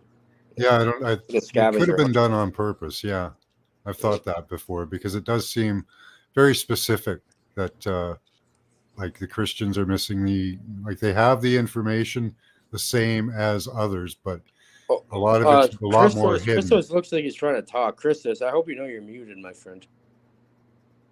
Yeah. I don't know if he's talking on the phone or someone else, or he's trying to talk here, but I see his. You're muted, buddy. Just letting you know. I'm not sure if. Aquarius is an octopus to the truth hurts. Okay. Based on the Age of Aquarius, Christo. Who the fuck is he talking to? Bro, we can't hear you. Unmute your mic. Ground control to Major Christos. Unmute the mic. Ground control to Major Houston, we have a Christos. problem. This is mind control to Major Cage. What's happening on the stage? On the stage with the cage.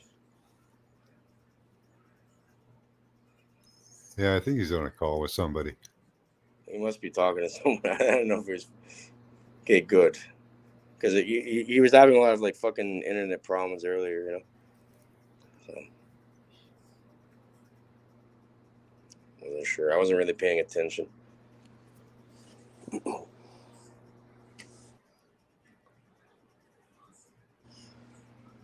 So, Max, if you could go somehow, if you could tell the younger version of yourself. I was being an idiot earlier with how I was running things. I totally not even worried about it now. I know for the future references. Luma Christos confirmed. Go ahead, Cage. What were you saying? I was going to say, like, to the older gentleman on the panel here, if you can go back to a younger age, like Christos' age, for example, what would you tell yourself? If you could tell yourself one thing, what would it be now? Because I love answering. I love hearing people's answers to this question because I learn a lot out of that. So what would that be? I'd say keep going. You're doing good. Keep doing it. Okay. So give yourself a little pat on the back. So. Yeah. Yeah. Give yourself some encouragement. That's about the best thing you can ever do. Because you're still going to have to find your own way. I asked another person that, and they said that don't be too critical on yourself either. You know? Yeah. Yeah. Same thing. Yeah. Yeah. Yeah. You live your life. Who were you talking to, Cage? Were you talking to Max or Wizard? You said the older gentleman.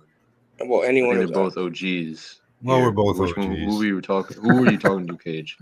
Well, I didn't take it as being. I was actually going to comment on that because it looked like there was somebody I'm my talking age to up on Max and panel. Wizard. They're a bit older than us. I'm sure they're like almost double our age, right? So yeah, I didn't take it that it applied to me. So I let Max answer. Thanks. Nothing coming through. You're good. We can hear you. What would you say though? The same thing, pretty much. I don't know. Yeah, what would you say, Wiz?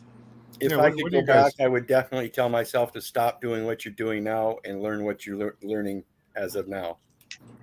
Okay. I've already got 7 years of research that I should have done way back when I was 18. Yeah. Yeah. I think everything happens in its time, so I'm good with that. It's like don't get. It's like you have to be kind of mutable but immutable at the same time. Like you have to know.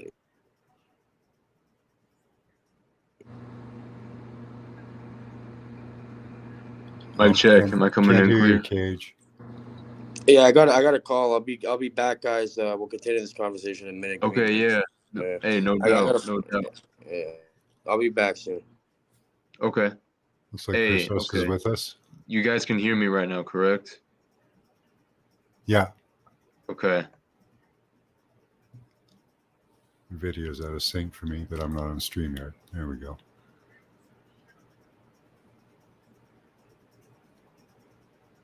Oh, now I got nothing.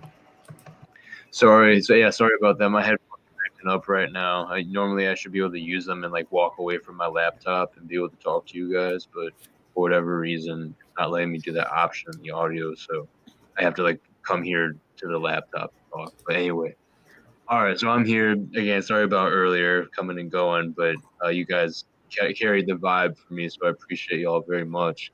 Shout out to everyone. There's been a lot of people coming in today in the chat, a lot of traffic, and you know I'll pay my respects for sure to Paul for coming by, swinging by, and bringing a lot of people from his community. A lot of cool people over there. I've caught a little flack from a few people, but I'm not taking it seriously. But anyway, yeah, shout out to everyone because this has been a very interesting day. There's been some fluctuations with where the stream is going and the flow is going, but I say the past couple hours have been pretty interesting. We've got when Flow State came in here, Wizard's been contributing a lot. I like that Max just came through. Hi Neil, we appreciate you as always, even though sometimes you're just sitting in the background, not there. Ian was here earlier too, which was cool. I'm glad that him and Paul talked because Ian showed that he's not some uptight dude. Like I think some people get the wrong idea about Ian. Like he's a great guy, and the way he just went about talking with Paul so casually, and I saw you there, Cage. I meant to throw you in. My bad. Um, but the way that Ian and Paul just like there was no issues.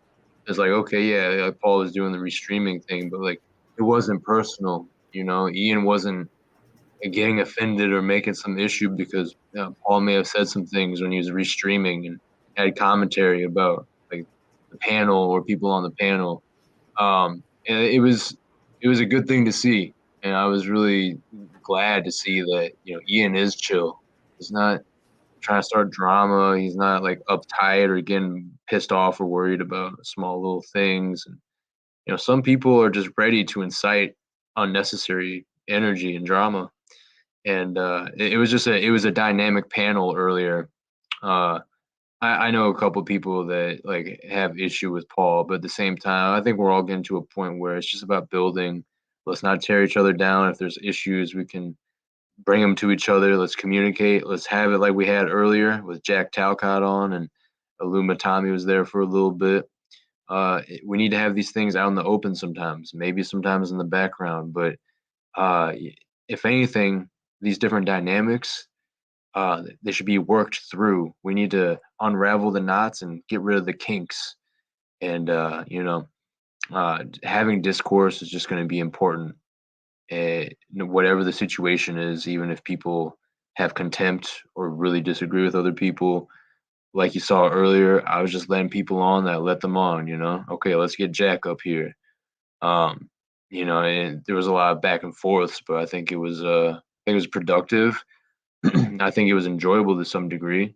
I think it was lively. The energy was being brought, and I recognized that, so I wanted the fire to keep going. So, anyway, I don't want to go on too much of a monologue, but I'm basically just saying it's been a dynamic stream today, and I appreciate everyone that's come through to take part in it because it started out very casually, and then within a couple hours, it actually took a turn and really became something interesting. And we've been hitting points all over the place today at this point. But anyway, yeah, shout out to everyone. Cage, get your ass back up here because I saw you in backstage. I'd like to throw you back in here. Hey, I appreciate it. Hey, salutes to you. Hey, your camera's on for once, bro. Wow. Bro. Oh man, I don't know. Hey, mic check, mic check. Wow. Ground control to Major Crystals. It was great to see you, Cage. Hey, shout out to Cleveland Steve. Cleveland Steve is like that dude's awesome. I remember he was one of the first people that I was on a panel with when I hopped on to these YouTube open panels and these streams talking about the Mandela effect. He was one of the first people I interacted with here on these streams. Shout out to you, man. Let's see, Chuck in Tennessee. Yeah, all the people that have been here steadily for the past while, making some real good comments. The Truth Hurts. I really liked what The Truth Hurts was saying earlier. I could tell they really tapped into the art that we were talking about. Austin Murphy, thanks for stopping by. Yeah, you got a great vibe to you, bro. You're a very genuine guy, Austin. We appreciate when you show up. And everyone else, NJ Jeep Girl. I love seeing her here. Shout out to the Flat Earth, even though we're moving on beyond that to some degree because there's a greater truth beyond the flat plane for sure. But shout out to the Flat Earth nonetheless because it is part of reality. I'd say to some degree. OTW, I appreciate what you were saying earlier, by the way, as well, with the Tetragrammaton. Interesting stuff. There's the divot box. I don't know if anyone's ever heard of the divot box. There's the Tetragrammaton. There's the divot box. There's a lot of esoteric Jewish stuff, and I'm very interested in it. And I'm blessed to know my awesome girlfriend who has Jewish parents practicing, and they know about Kabbalah to some degree and such, and they're not like into the esoteric aspect of it, like they're religious, but my girlfriend's not like a religious practicing Jewish person. But I have this like insight because I know people now in life that are of that faith, and it's interesting to have a connection into that realm. I think there's a lot there. I'm not like vouching for any religion, especially Judaism necessarily, but I think going to the roots of things, there's a lot of value in stuff like the Kabbalah, and the Sephirot, Tree of Life, all these different things. There's a lot of esoteric occultic knowledge within Judaism, or the mystic, I should say, the mystic, more mystical sides to Judaism. Not necessarily Judaism itself. I'm not like hyping up Judaism, but I think y'all understand what I'm saying here. Shout out to everyone as well. The Truth Hurts. Again, I really liked what the Truth Hurts was saying. Lizzo French, it's great to see you. Flat Earth is the beginning for you. Interesting. Well, it is like the starting point, right? Foundational. It's the grounds which we start upon, which we grow from. Is there anyone else? Can you guys hear me? I want to make sure I didn't. Yeah, I know you. I'm coming through, right? Yeah. I'm okay. I'm good. Yeah, we hear you. Okay. I thank you, Max. Just thank you for confirming that. All right. Looks like Lizzo has a question for you, Max.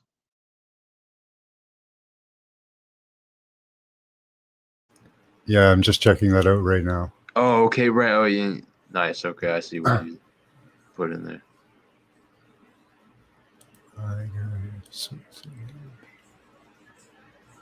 Salutes. Wow. Okay.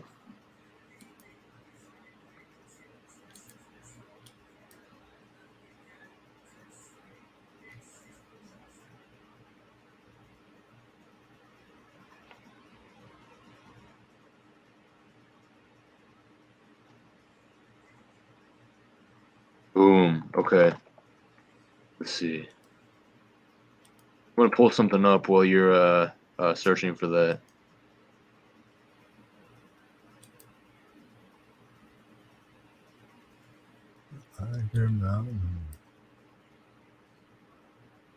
Yo, guys, let me know if there's anything you want me to pull up. That's big. Or if you want to pull something up, Max. I'm about to screen share here in a second.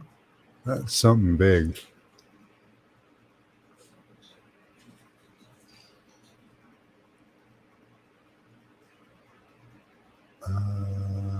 That is in the area where ancient maps do describe pieces of dragons. Yeah, I can pull that up on and share it and show you guys. Yeah, let's get it. If you want to share that, or I can pull it up for you. Otherwise, I'm going to go back to the art we were looking at earlier. Okay. Yeah, on ancient maps, we tried to decipher this area. It was really difficult. But in ancient maps, it does describe dragons in this area. So here's the mountain you're talking about. It's a piece, the mountain you're talking about, if it comes in zoomed on just that one mountain, that's actually the piece, I think, of a larger creature.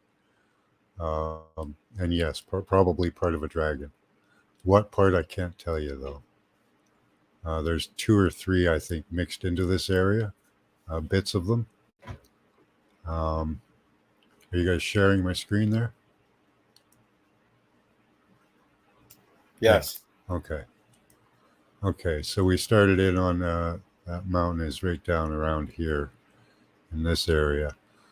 I was zoomed right in to see if I could find any dragon scales right off, but once I saw the area, we've already done I did this area in a previous show, and with London Man and a bunch of old maps. In this area, all of these mountain ranges in this, let me zoom out to the entire area.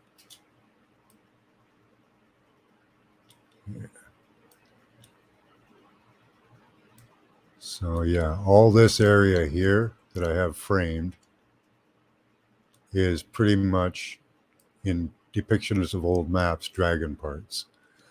But even the old maps don't tell you the orientation of the parts, you know, what parts they are.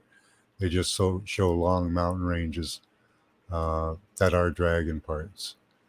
We tried to decipher some of it, but it was so hard because it's once you get into almost any area, the landscape has been farmed. So it's all been worked over, every inch of it. So that makes it harder too.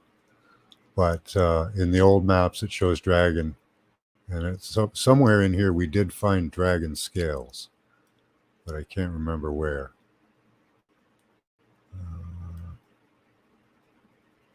Is it up here? No. But that is dragons, to answer your question. You can see here is almost a fluty tail in this area.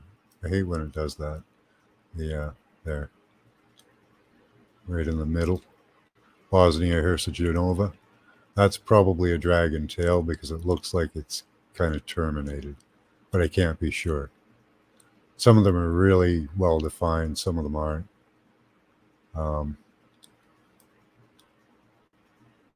This one's face is well defined, but some people see it, some people don't. At least there's good enough examples that people can see them. There's the one in North America. This one shows the shape of it.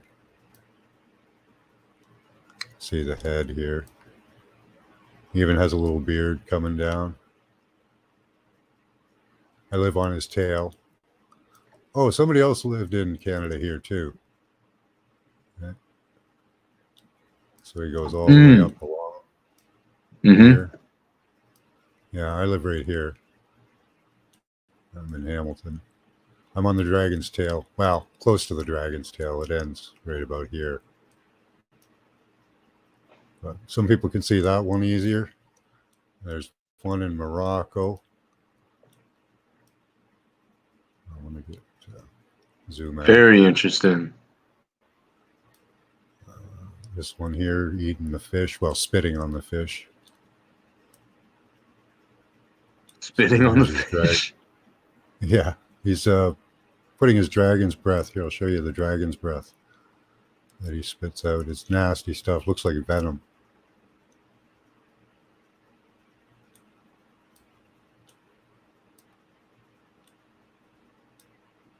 Oh, wow.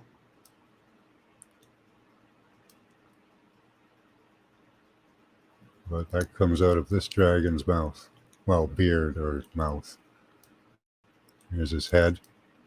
He's even got feathers on his head. Got a really, really long neck.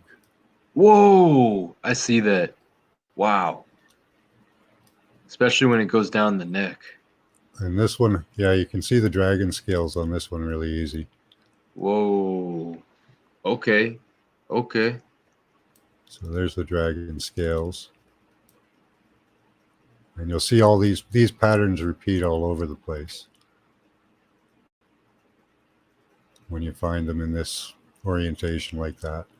There's where the dragon's breath is mixed. There's the two different fluids that go in to make the dragon's breath, coming in from one side and the other.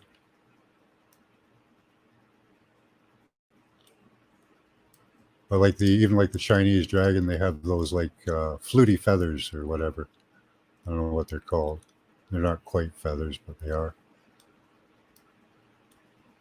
Goes all the way down along North Africa. He's really long. That's his whole body there in that area. And his tail ends up over here.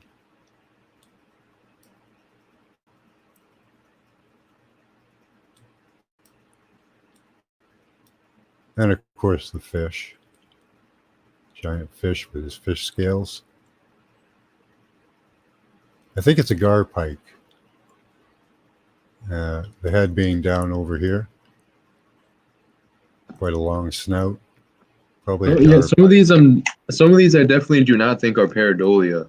Some of them I do though. Okay. Here, let's let's show you a fetus then.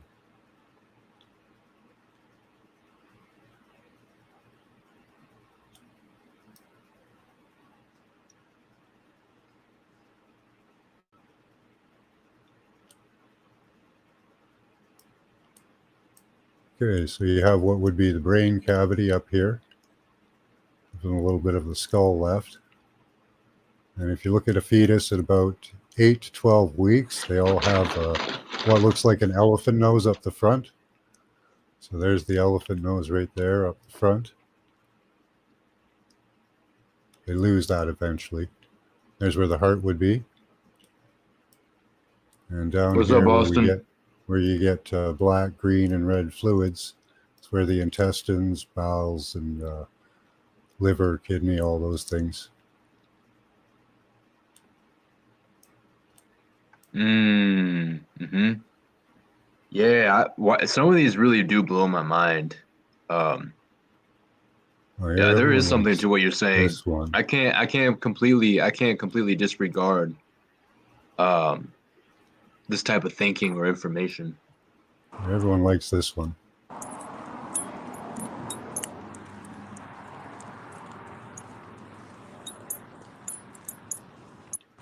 There's a serpent in the desert for you. Yo, keep it on this one. Yeah, this is amazing. Wow, hold on. Holy crap. That's no joke. I've compared this with, if you look up Chinese symbols of dragons, there are a lot of them that are in this exact formation. It's the don't tread on me snake. Yeah. The way it's coiled up. Yeah. Mm-hmm. Yeah, I see this one 100%, dude. There's no argument for this one with me. I feel that completely. And some of these I'm not sure, but this one I know. Even if it's not physically of a physical evidence, like it's not evidence of a physical being, I think it symbolically is important. I think even has different colored feather tips. Yeah, see, that's another thing. I was just looking at that too. Wow.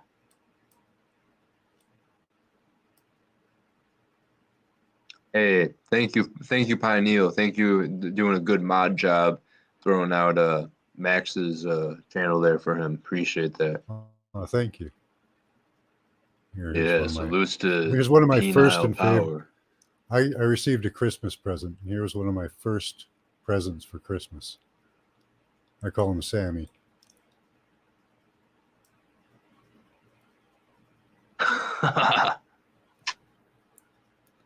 What does that look like? Because I can guarantee that, yeah, it is. Even the physiology of a sperm is in this. It has a central mound. You can see that right there. It has two lobes up front. One here, and then it'll have four things going on in the back. And it'll have a bunched up tail, like a thicker part of the tail here, and then the long stringy part. So it doesn't just look like a sperm, it is exactly like a sperm. In every way, shape, and form. Facts. Exactly. It's uncanny.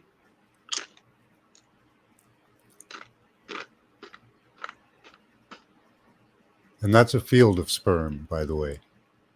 This entire black area is filled with Hey, other sperm that are decayed. just let me know if you want me to get rid of these like little thumbnails of our cameras. Yeah, I'm just gonna do it actually because none of us are even on camera. So. And here's Yeah, that's crazy. You said there was a field of decayed sperm.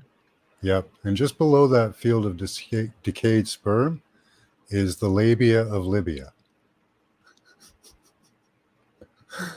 I can't make Oh, this yeah. stuff up. Okay, this is the outside of the labia, the dark part here.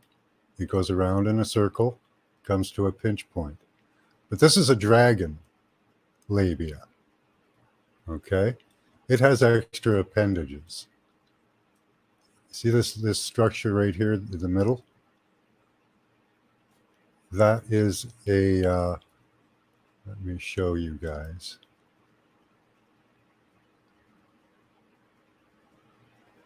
Just keep your eye on that picture for a minute.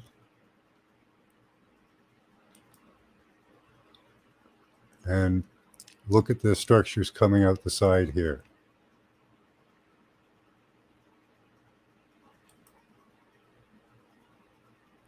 Okay, so we'll go back.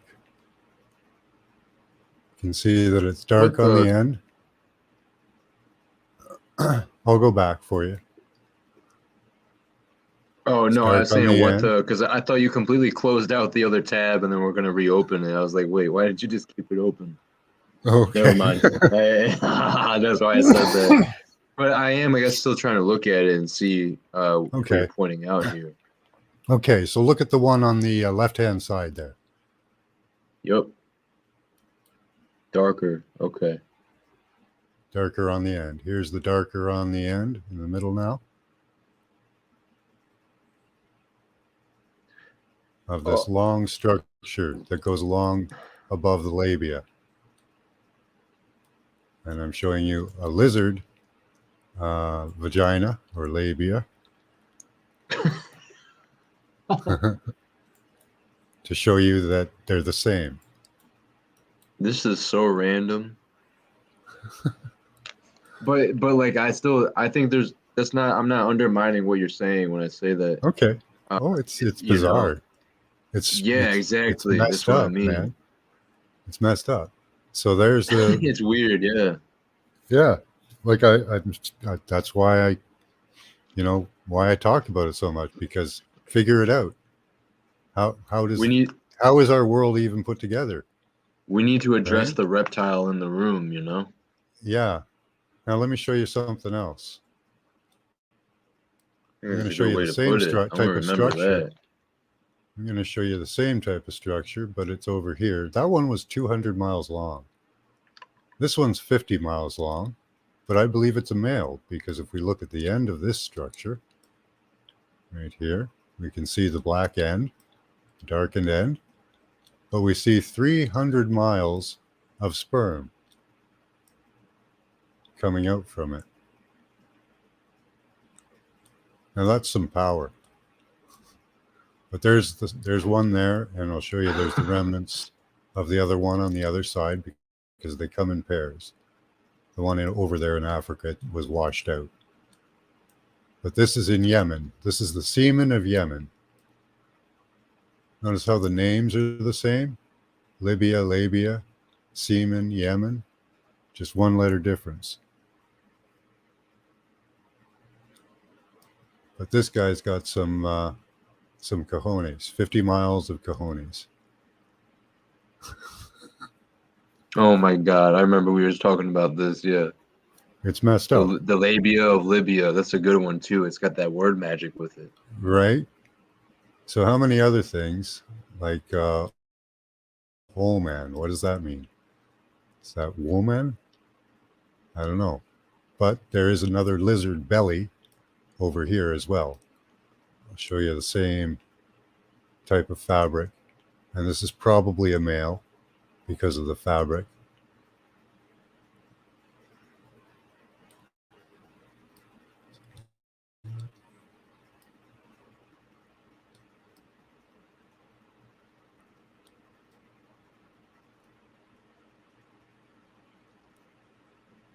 just a different orientation. The same belly fabric, I guess. Yeah, so libias and labia, semen in Yemen. Ooh, that looks like a head right there. It looks like a reptile head. I know that's not like for real something, but the dark part, like the water with the two eyes. I see. Yeah. Well, things do leave impressions, right? And get washed out. That happens as well. So that's possible. Yeah. Let me show you guys something else.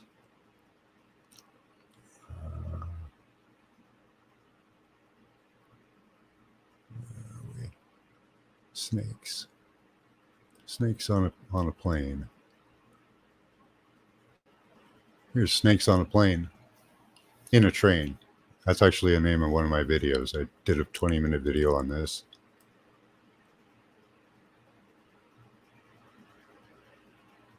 So this one even has the scales left on the face. This is a river, the Bath River, but the river doesn't run through this white part. It runs beside it. This area is raised up. You can see the nose area with the single scale, the number 7 in the eye. Apparently that's a feature of snakes. And the Bath River is filled with things like this.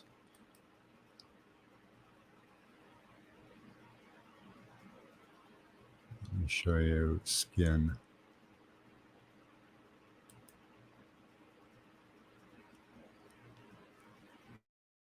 So here's another part of the Bath River. Again, this is not the riverbed. This is a raised up area.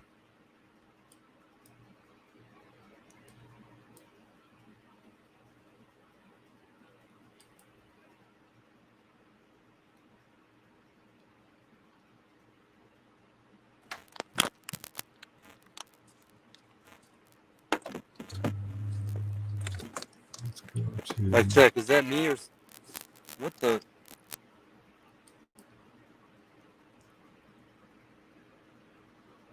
Thought you might want to look at a fish. Mike, check. Because I'm showing you a different. You're choppy, but you're there.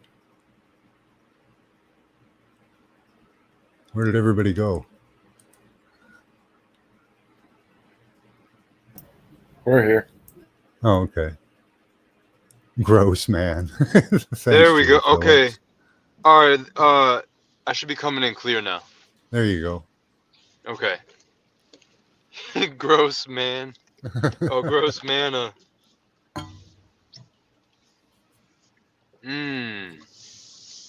Yeah, appreciate everyone. This stuff is really interesting because I feel like it's like very on the outer ends. Like it's uncharted waters, I guess we could say. Yeah, it's new information, definitely, to me. So, like all these giant creatures, like this thing is huge. That's like 5,000 to 7,000 feet long.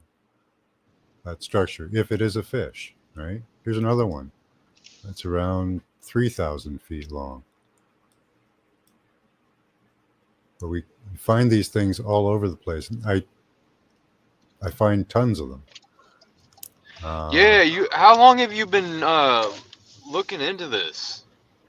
Since Christmas. Yeah. Wow. I on Christmas Day, my brain said Libya, labia, because I've been thinking of Libya for months. And then on Christmas Day, my brain went, Libya's a labia. And I looked at it. That was your present. Yeah, you said that was the gift you got, right? Yeah, and it just exploded from there. Well, check it out. Check it out. Notice how that's one of the first things that you find. That's no mistake. There's no mistake that that's one of the first things you find because it's that divine feminine portal energy of the vagina. So, like, of course, it almost makes sense. Some type of divine initiation or entering into the portal. It's like symbolic. That would be one of the first things you find because as you find that, you're entering a metaphorical portal into this topic of these things that are being found in the earth that seem to point to giant beings and giant creatures once being alive. Yeah, once I saw it, my eyes were opened. It was ping, and it's hard not to see stuff. It's like this whole subject is opened up to you now, like a vagina opens up to receive, or like a portal opens up for you to walk through. Like you've been like big sperm spray in my eyes. Hella funny. Oh my god. Wow, going off the rails today. I've been We're having going a lot off of the rails laughs today. What? I think it's a hilarious subject. Going off the rails today, baby. Yeah, it's like there's comedic relief in it. There's like Yeah, it truth makes in it it, easy to but talk there's like about. comedic relief too. What? It makes it easier to talk about. Here's a cell dividing. Is that called mitosis? I think so. Yeah, but you can see You know, it's there's gonna be frozen in time right here. going to be a major birthing ritual. Just this Sunday is going to be a major birthing ritual. It's literally Rihanna, and she's guaranteed she's going to sing "Oh Nana, What's My Name?" because Nana is another way to say vagina, and you know her name's Rihanna Nana. But the stadium is stylized like a you know like a womb, like a vagina essentially. But depending on how you look at it, it also looks like an eyeball. So it's like depending on the angle you're looking at it, it either looks like an eyeball or a womb or vagina, whatever. So yeah, that's this. I'm pretty sure the Super Bowl is this Sunday, isn't it? Coming up. I don't know. Wait, what'd you say, Pineal? What's coming up this Sunday? The Super Bowl, man. You know, I won't lie. I'm so disconnected. Yeah, I am too. I am that too. already happened, bro. Oh, it I already thought did? that already happened. I won't lie. Oh wow, I'm retarded then. If it already happened, well, that just shows how unplugged I am from it all. Then. No, you're on point. Yeah, you're right. It's coming up. It hasn't happened yet. Oh, okay. I was almost happy that I was off. Yeah, they got another demonic ritual to do, and this time they'll have another crowd, right? They always harvest that energy. Well, it looks like what's his name?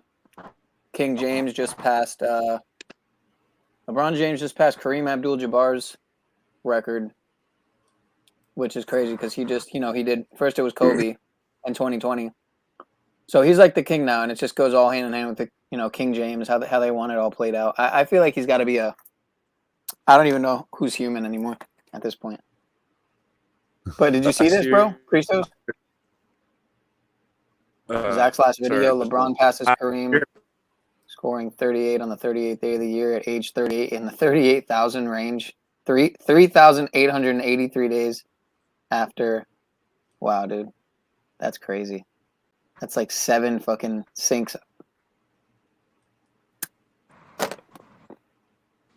Hey, appreciate it, Pineal. You're always coming in with the numbers. Yeah, I'm just looking at it right now. I'm just looking at, the last video Zach uploaded. So what we're looking at here is a bunch of sperm coming in to try to get to an egg. There's always sperm and eggs. There's sperm and eggs everywhere on the planet. Apparently, when the planet was formed, it was a big dragon sex ball or something. I have no idea why. Is that the last thing dragons do?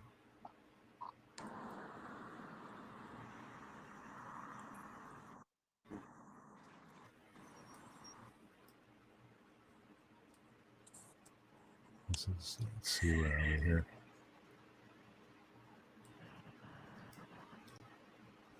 So again, this is a decayed egg. There's lots of eggs everywhere. Where was the sperm on this one?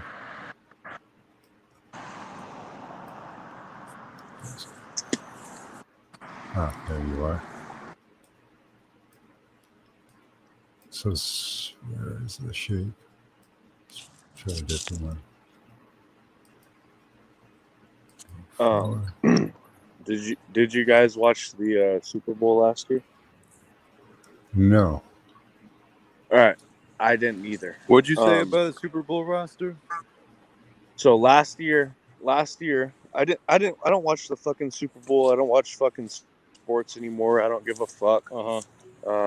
My dad was a pro baseball player. He played for the San Diego Padres. I played baseball, college football, all that shit. Last year, during the halftime show, they fucking the weekend. They had their main guest was the Weekend, which was a band or what the fuck ever. But it was basically a fucking satanic ritual, and they had a bunch of people dressed up like fucking demons. And for a split second, if you look closely, I'm sure you guys can Google this shit. Dude, it's every Super Bowl. It had the word Satan. It had Satan across the fucking live screen or whatever they have there. Somebody was saying something. Yeah, nothing new, man. Every year they do the same No, shit. I know. It's nothing new. It's nothing new to me. I'm just speaking for maybe people who don't know what's going on, or Yeah, I know- I'm glad you're coming I know. in and This is speaking old- on it, bro. Yeah, no, this is old shit. This is old shit for me, man. I'm not new to any of this shit, man. I don't know who's new. I don't know what the people do or don't know. So No I doubt. just like to say. No, I'm glad you brought it up.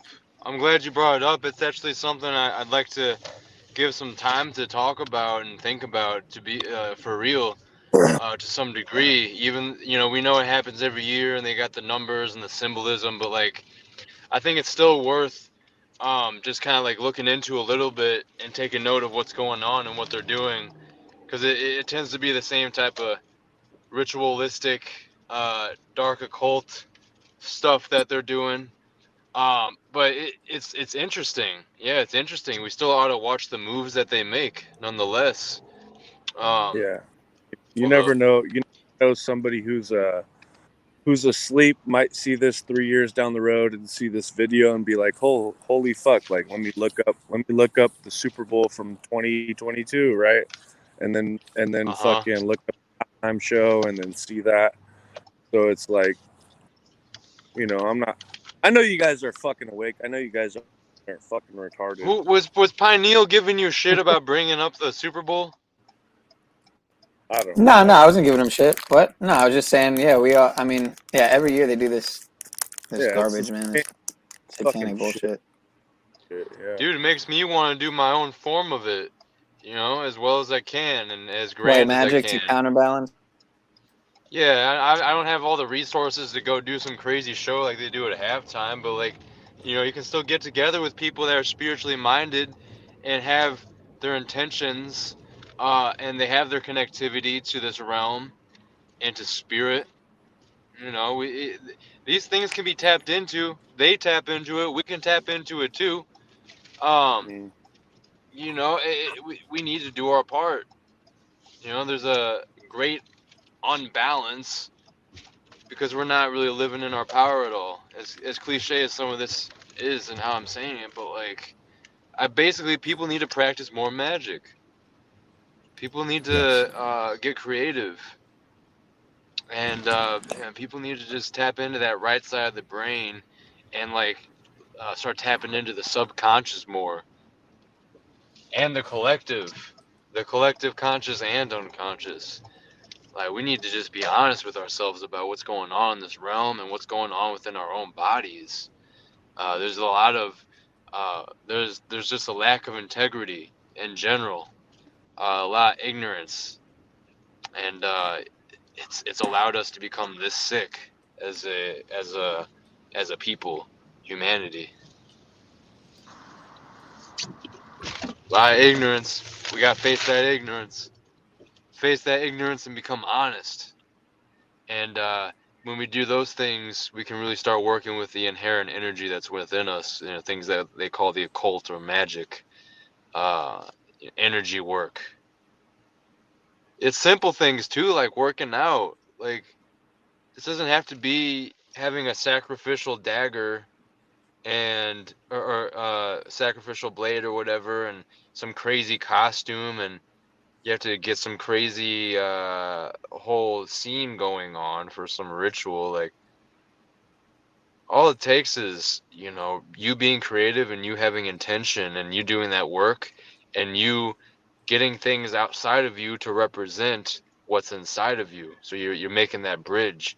You use the altar, you use the wand, you use the dagger, you use the stones, you use the candles.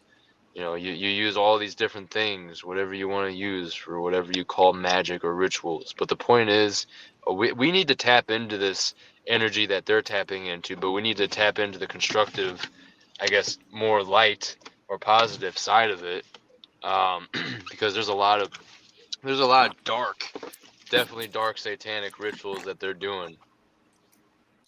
That real energy, man. Real, yes, exactly. Yo, Yep. I'm glad you took it there, Pineal. Oh yeah. Uh, Goes back Yeah, to we the could whole get into that. spiritual war thing. Hey, so, well, we can tie it all together. We're looking at the dragons, right? Well, let's look at what a dragon represents, I guess. You know, let's start there. The reptile, that reptilian energy, we were tapping into it earlier. Remember I said we need to acknowledge the reptile in the room instead of the elephant in the room. I think I said that to Max with this, but we also were looking at the reptilian eyes earlier. Remember you pointed that out, Pineal, in Salvia Droid's artwork.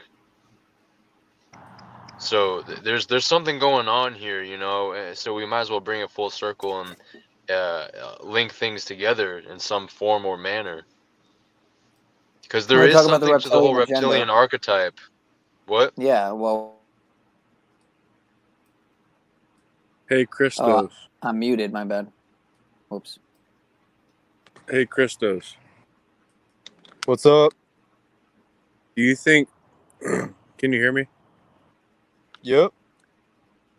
All right. Do you think our energy goes on after this? Or do you think... I think... Wait, what'd you say? Do you think... This is a scary thought. Do you think our energy goes on after this, or do you think that we are like a battery, and eventually, just like everything else in life, your energy just runs out? You have energy, and then eventually it just, you know, runs out, just like everything else we see in life. Okay, so I think there's two separate streams of energy running at the same time. And so Cleveland Steve says energy never dies, and that's true. I think the physical energy of the human body. Wait, let's go. Wait, first thing, energy never dies. Energy. Okay, so if I cut a tree, that energy just died. But you just said energy doesn't die. Yeah, well, the point is, what I'm saying here is there's two parallel energies running. There's the energy of the self, the physical self in this world that is going to drain out and die eventually, like a battery or like a flame going out. But there's also the stream of energy that's running parallel to that physical life force energy, which is like the soul energy. It's that subtle energy. It's consciousness itself. I think it's the energy of our consciousness. In that astral body, the 28 grams or whatever they say leaves the body when someone dies. Like, we have two forms of energy. We have our physical energetic self, but then we have our overarching soul, which is beyond that grasp of the energy here in this realm. It's an energy that goes beyond this realm and this physicality, and that does move on once we transfer over. It has to do with the DMT that was released in our brain when we die. So we do move on. There is a form of us. It's just not. It's not the same type of form that we could conceive of currently right now while we're in this body necessarily. I hear you, man. I've never seen proof of it. The weight that's released is the ATP. I've never seen any evidence that the weight that's released is the soul. I'm not saying that. I was just throwing that in there, but honestly, I don't believe that the grams that leave. I'm not even saying that's necessarily the case. That's not even the main point of what I'm saying with my argument here. The point is there's an overarching energy that runs parallel to the physical energy of this realm that's beyond this realm that transfers over. Forget the whole 28 grams. The point is we have consciousness and we have a soul, and we have consciousness which can project outside of our body and leave this physical realm. So I think both we have that energy that dies and lets out and the battery drains in this realm, but there's also this energy at the same time that's kind of in the background and more subtle. That's our soul energy, which we jump from that dead energy onto that soul energy, and then we move on with our consciousness into new life or new dimensions and new realms, however you want to look at it. Or you just don't go anywhere at all and you die with your physical energy and you don't transfer over. I think some people, that's the case. They die here and they don't move on in any spiritual or soul form, unfortunately. What's up, Cleveland Steve? Thanks for joining. How are you? Man. Can you hear me all right? Yes, sir. I was just been listening for a while. I wanted to jump on. Hell Thanks for the kind words earlier. Yeah, let's get you in here on this for sure. Yeah, I'm not real well schooled or well studied on a lot of this stuff, but if you look in nature, when you talk about energy and stuff, if you properly take care of things in nature, it will multiply the energy. If you cut we have learned, or they have taught us in this society, like I was listening to someone the other day, and it might have even been the Wizard, but if you just chop a tree down at its root and rip it out of the ground, you're going to kill that energy. But if you trim it properly or cut the top, a lot of times you will make that energy go out in waves and form twice as much energy. You see that in plants and in nature and a lot of things like that. You know what I mean?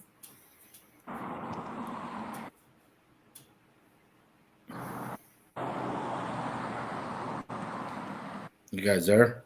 Mic check, mic check. My bad. I had to grab my headphone. Oh, that's fine. I couldn't catch the last 10 seconds of what you were saying there, Cleveland Steve. No, I was just saying, like I said, it's not my expertise or anything, but like I said, if you look at nature, and if you treat things right and you handle them well and properly and nourish them, they will duplicate, they will spread their seed. Or I was saying, they heard me say, I was listening to someone the other day, and I think it might have even been the Wizard saying this, but they have taught us in this society, like, when you cut down a tree, we cut it down to the root and rip it out. And, you're going to kill that energy. But, if you handle that properly and trim it right at where it's supposed to be trimmed, it's going to multiply in its energy.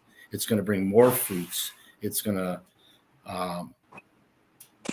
like I said, it's, that's the laws of nature. You know what I mean? Yeah. Leaving nature to its own devices. Hey, Cleveland Steve. Mm-hmm. What evidence do you have that suggests that our energy continues on after our body drops? What evidence do you have? It's okay to say zero. It's okay. It's okay to say, it's okay to say, I am gonna. Yeah. Okay, have any? Because this. I do. I have no evidence. I know. And I was going to say that, and I'm okay saying that. I know. So why? I have faith. Well, I guess that's faith. Where. Yeah, faith. You're going in and out, Austin. You're going in and out, Austin. I'm sure I am. Just so you know. Up real bit. Faith, faith means believing in something that you don't know. Well, you're borging out a little bit, buddy. Yeah, it's a little bigger than that to me. I think faith is a little bit more than hoping or believing. It's stage. It's a stage of your experience in life, and like I said, nature shows to me, the way that I see it. And I don't expect everyone to see it the way that I do, but it shows to me that there, the way that nature works and nature's law, that there is an energy that can be multiplied and be spread and can create. So that gives me that faith that we are part of nature too. I can't demonstrably prove it to you.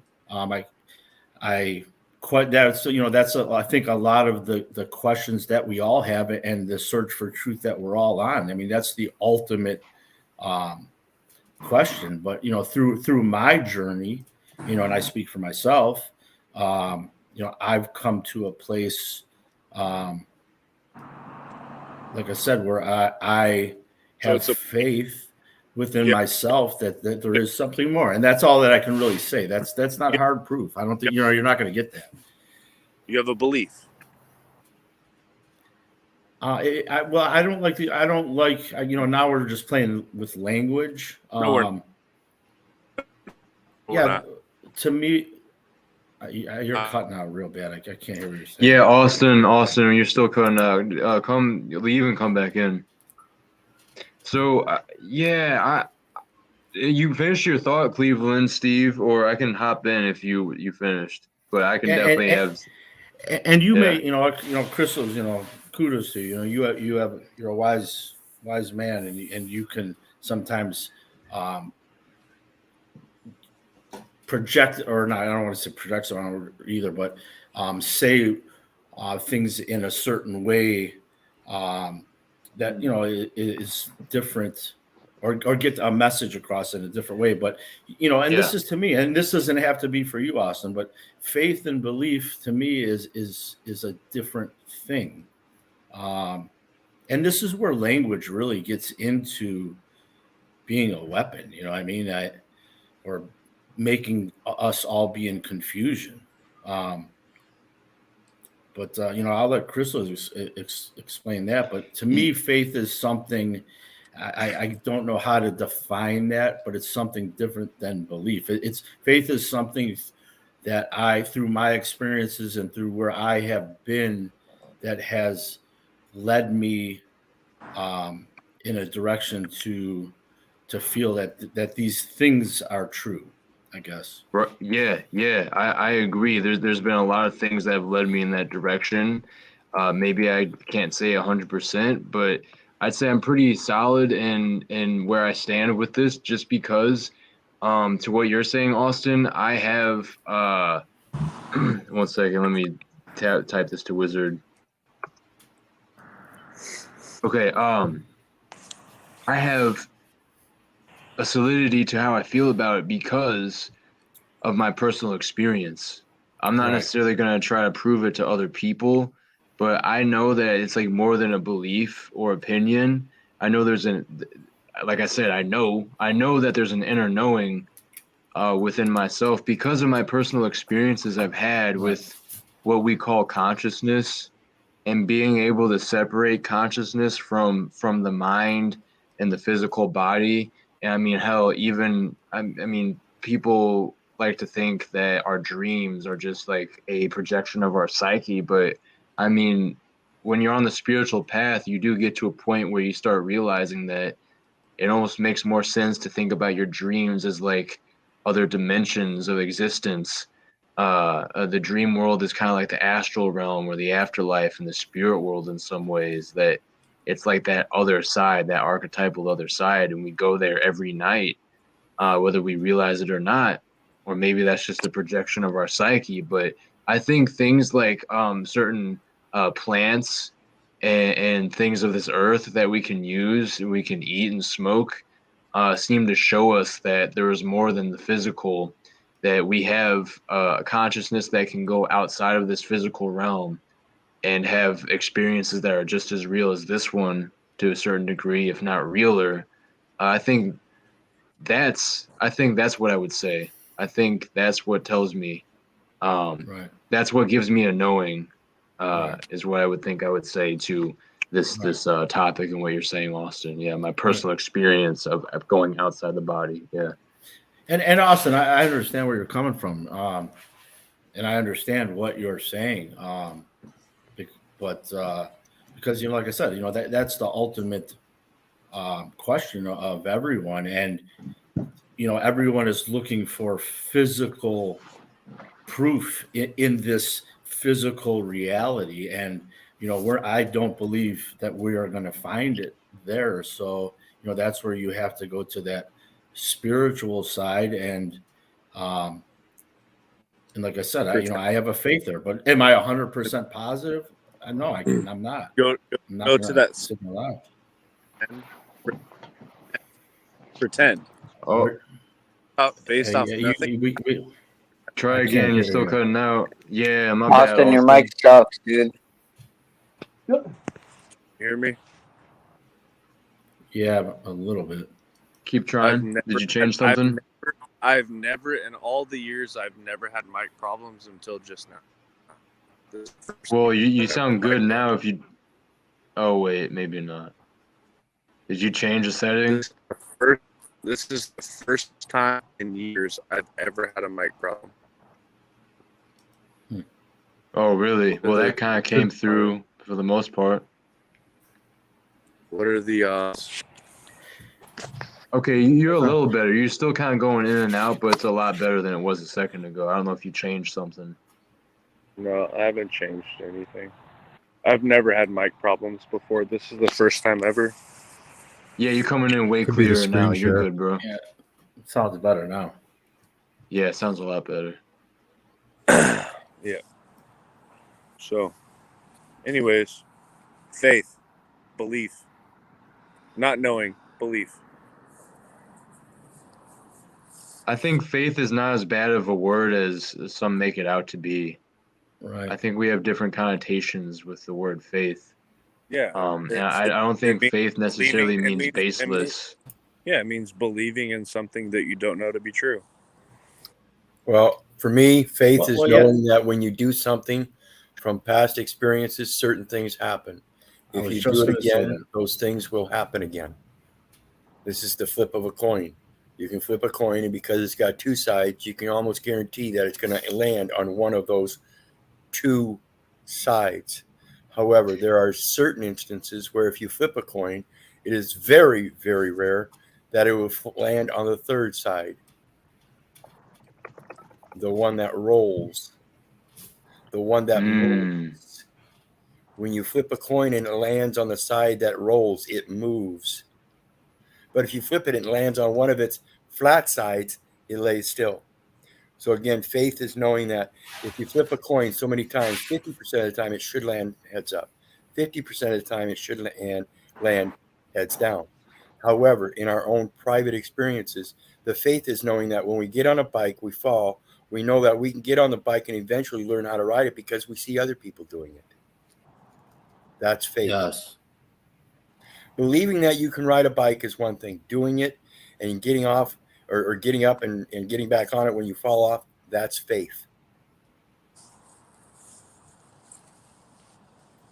Yeah, and like not to loop here, but I think that it's human. It's our human nature to look to the physical world, to the outer space for these answers. When a lot of that is, for me personally, has come from within and through my experiences and through the things that the path and the journey that I've been on. Where, like I said, belief to me is just an outside construct, and it's hard because I think this is what they have done to us in this society too, is they've taken the concept of God out of everything. And God, when I say God, that's whatever you want to call it, or whatever that is to you. I'm not talking about a guy with a beard in the clouds. The ineffable. Yeah. Right. So, by doing that, they've taken us away from, some of our senses and faith and these things. And I think that's, the construct that they've engineered for so long in front of us, because, without faith and without quote unquote God, what do you have? Or how do you improve, or what reason do you have to? What purpose do you have? Like I said, I don't know how to say it. Like I said, like what the wizard was saying. That's kind of how I feel. I can't say it in those terms, but my faith is through my experience, through the things that I know to be true within myself. Right. If that makes sense. 100%. Yeah, it's like direct experience. Not only personal experience, but direct experience. Exactly. But there's nothing physical of this world that I can show you to prove that. Which is like part of the trick, or maybe I shouldn't say trick, but yeah, no, in a sense, part of the magic, part of the trick, whatever you want. Part of the joke, the magic, the trick, the joke. Yep. It's part of the deal, or the programming, or the script. And I think once you come to that realization, and sometimes, sometimes it takes, and a lot of times, it takes very hard times where you need to get knocked down to nothing to rebuild, to actually learn that faith. We get stuck in, like I said, in this reality that they've put in front of us, and we're just on a big hamster wheel. We get into these truth communities and all that, which is very important too. But you said you can get stuck on the hamster wheel, and of all this information and all of these thoughts and all of these beliefs and all of these things, when for me, I've been in this truth, I don't like any labels. I hate all the labels, truth levels, all this kind of stuff. But the more labels, the further away. Right, that's part of the trick too. But I've been on it for a long time. But it really took something, and there's been many things in my life now that I realize, but it took something about 4 or 5 years ago that happened to me that really knocked me to my knees, to a place where I was losing faith and had to rebuild from the ground up in a lot of different ways. And looking back, that was a pivotal point in the way that I think, and in confirming that faith to me. Can you guys hear me okay? I like how you said that, Cleveland Steve. That was well articulated, Cleveland Steve. I like that. I'm trying to understand what you guys mean by faith. Like what is that? What is faith? Well, faith. Austin, you gotta understand that faith is not synonymous with baseless. Because I hear how you're using the word earlier, and that's true how you're saying it, but it's a couple different things. You look up the definition of faith, Yeah, I mean, it's something within inside you. To me, I don't have a dictionary and I can't read the definition, but to me,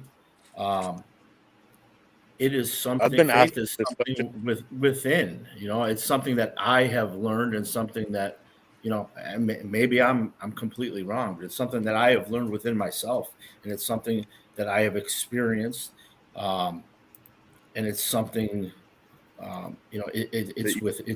It's more of a within thing, not a outer physical belief or something that I can prove to you by showing you this thing. I can't give you my experiences and my internal, my internal thoughts or how I got to that. I can just, tell you, but I think the answer that you're looking for, you're not going to get. I know. I've been asking this question. I've been asking that same question for 12 to 13 years. Like, I can prove that space is fake and the world is flat. I can prove it using math, physics, and science, but I can't prove. Faith. Like, there's no way of proving. All right. Faith. Well, let me expound on that, because that's good. Yeah. This is something. When you say you can prove the Earth is flat, can't, there are things that we can do to make us believe or prove that the Earth is possibly flat, or is not spinning, or all of these kind of things. But can we really, there still is a lot of what's the word I'm trying to use? Disbelief, No, not question, even, not disbelief. skepticism. No, not Data. even that. Data. There's not enough. We can't, without any doubt, say that we are on a flat Earth.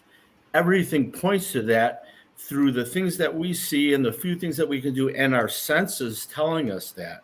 And I think that's what, when you talk about faith, that's an inner thing where you take your senses and what it's telling you, and your experiences, and the things that you were able to do to come to those conclusions. Because ultimately, like I said, when we say that the Earth is flat, yeah, you can give me a lot of things that would point me in that direction, and I believe that.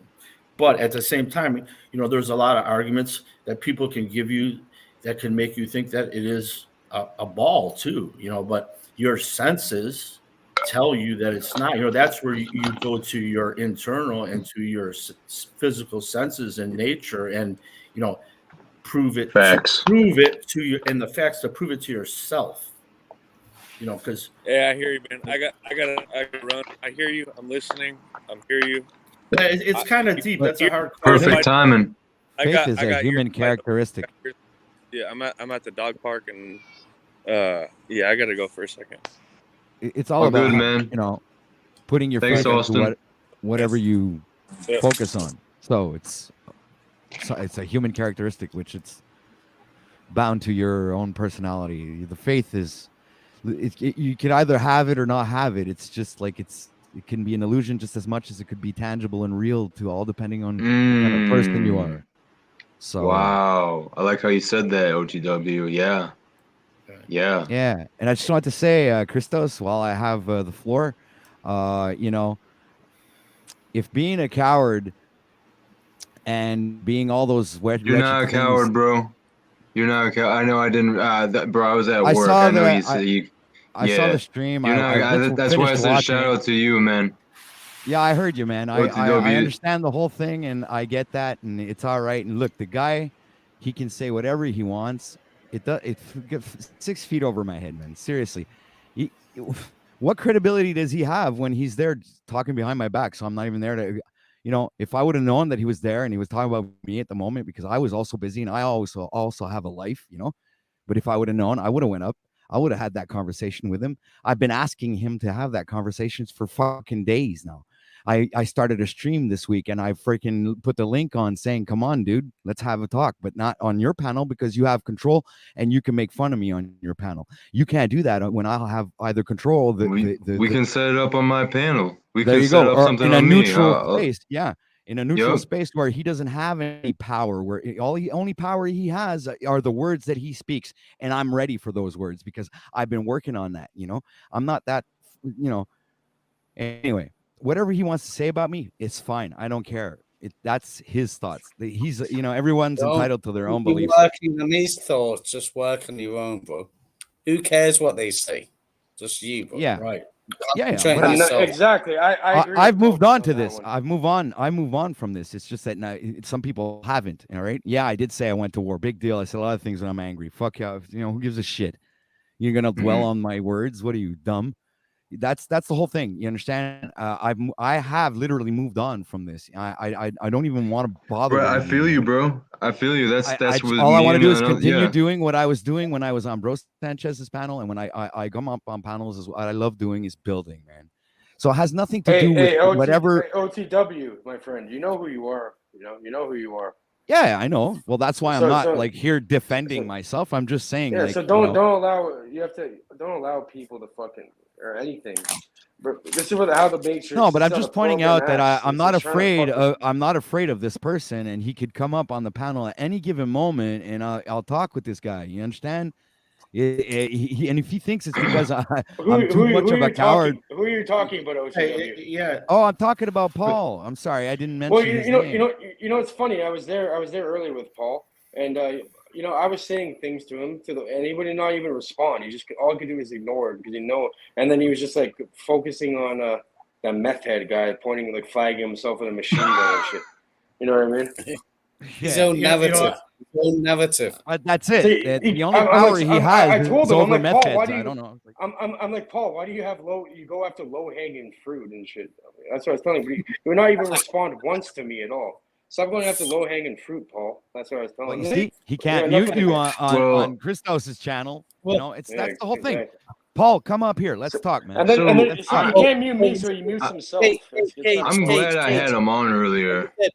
Yeah, can I say something? Because I have to run in a minute here. Yeah, go ahead, Cleve. Hey, hold up, guys. Let's let Cleveland Steve get a word in before he has to head out. All right, yeah, token, yeah, Cleveland. I just want to say, I've like I said before, I've kind of been in this quote unquote truth movement, and I see that there's different little groups and niches that we all have, and they are all important, as part of a journey, and like I said, I don't like labels, but we're all at different places in this, and I think sometimes, it's healthy to be challenged. It's healthy to look within yourself. It is hard sometimes, and I don't want to loop here because I've said this on other channels too, but I think ultimately we all have the same goal. We're just doing different things. And we're talking about Paul. I'll bring that up too. I've been on Paul's panel too, and I was telling him today, I think we have to let go of worrying about what other people say. If we could walk away from that, but I see, and I'm not defending because I believe this in everyone. I see it in OTW. I see it in Ian. I see it in Paul. I see it in I'm good friends with Brian Stavely and all that kind of stuff. But the message, my brother, to think. Whoa, hold on, man. What? Yo, Cleveland Steve was about to put the wrapping on the present there. Yeah. Hold up. And I think, everyone has a different way of doing it. Some people are a little more harsh, and I guess I was starting to say, I told him, even with his stuff, when I first started watching his stuff, I thought, man, this is a shit show. And I've told him that to his face. But, when I sat back and looked at like the message or what he's doing, or the message that he's trying to portray, it made a lot of sense to me. It can be very much organized chaos, but despite what anyone might think, and this is my opinion, and this is what I see, I don't think he wants to see anyone fail. He would like to help anyone that he can, and I think there's too much. He may have a weird. Right, exactly. He right. I agree with that. He has a different way. He has a different way of doing things. I'm gonna tell you this. I love fucking Paul. I think, I love everybody, and I think I could see the good in everybody. I think how much potential the guy has.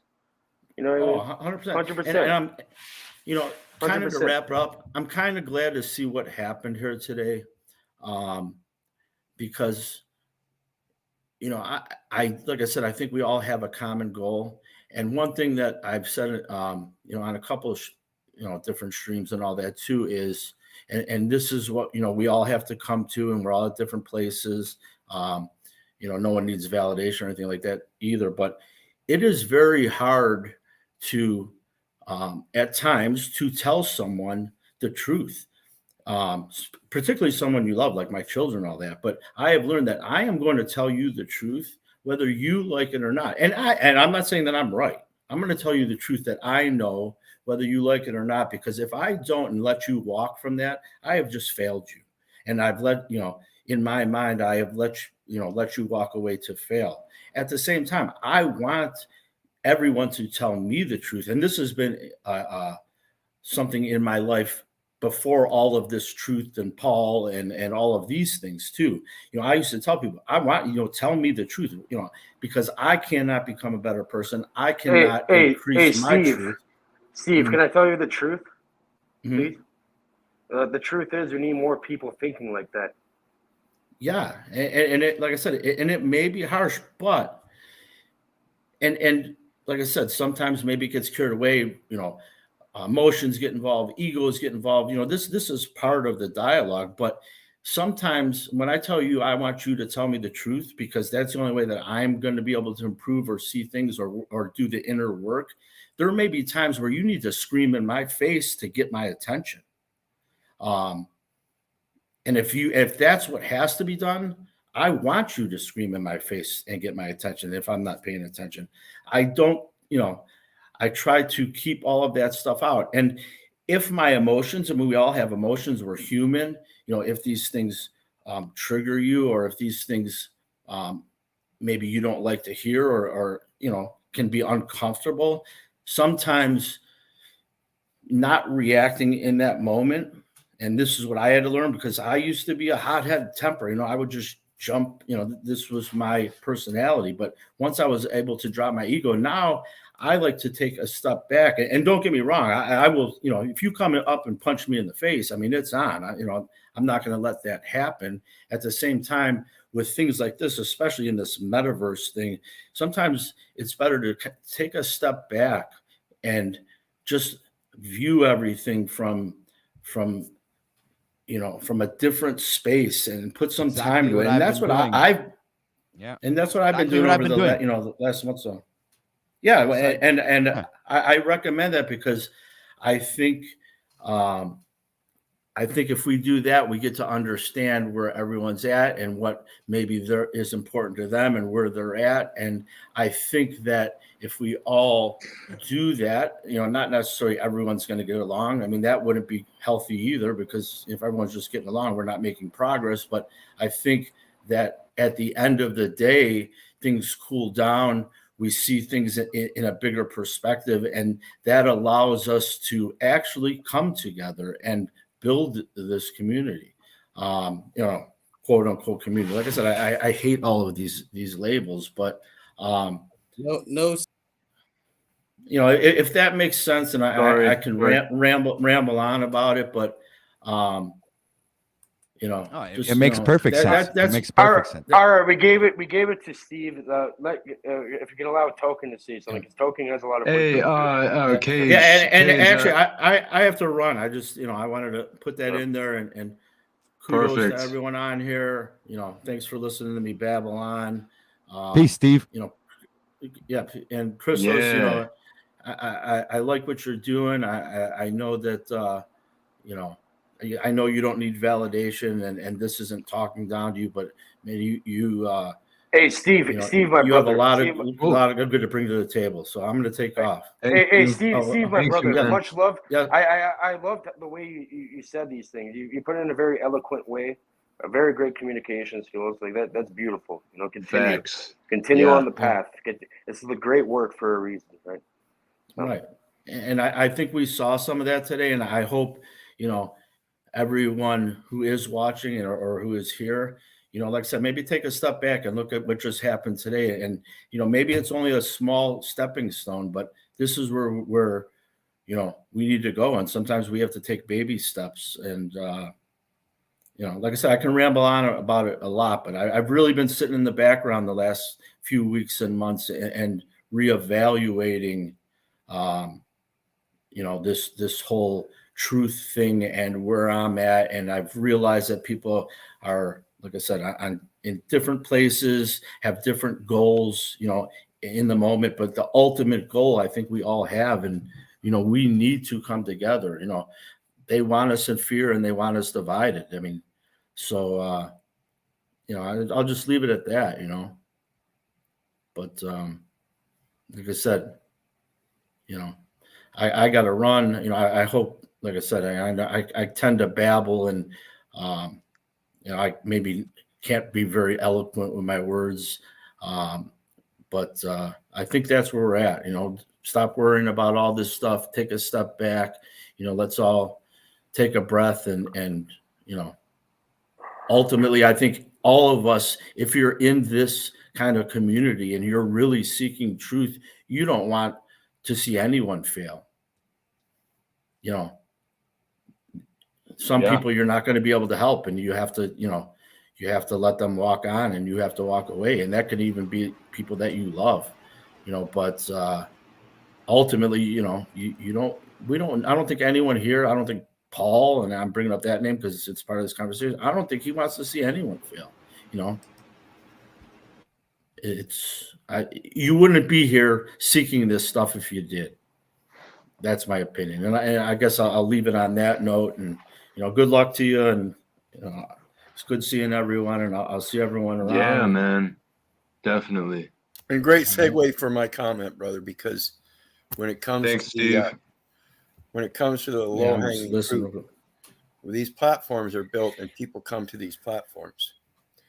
So when people come to these platforms, and particularly Paul's, the way he's got it set up as entertainment and in an effort to help other people realize their freedoms and liberties, people that come up on that panel and speak the way Jack Talcott does and Illumitami, it's not a matter of whether they're low-hanging fruit and whether he's picking on them or not. Okay? It's a matter of they were invited, they came up, they couldn't handle it. He set ground rules. These are ground rules of respect and communication, and they don't do that. That's why they get chewed on. They don't get chewed on because they're low-hanging fruit. They get chewed on because they come up in a discussion that is mature, adult, reasonable, and logic, and refuse to express reality, reason, and logic. They sit there and babble. They sit there and show their toy guns and talk about meth, trying to get people doxxed, or claim that they're here for a solution and they can help people. But yet when they've got a problem themselves and they ask somebody else for a solution and they give them that solution, it's not good enough. That's just your opinion. I don't want to listen to you. Then you turn around and disrespect the very man that you're asking help from. That is not low-hanging fruit. That is not abuse. Right. That is his disrespect being countered. That's it. If you see it differently, then maybe you ought to pay attention to the panels that he's involved in instead of just trying to jump up and be a save-a-hole, because you can't. You can't save anybody but yourself. So when you speak about other people and Paul's chomping on low-hanging fruit, you're wrong. You've never been there. You haven't been on Paul's panel.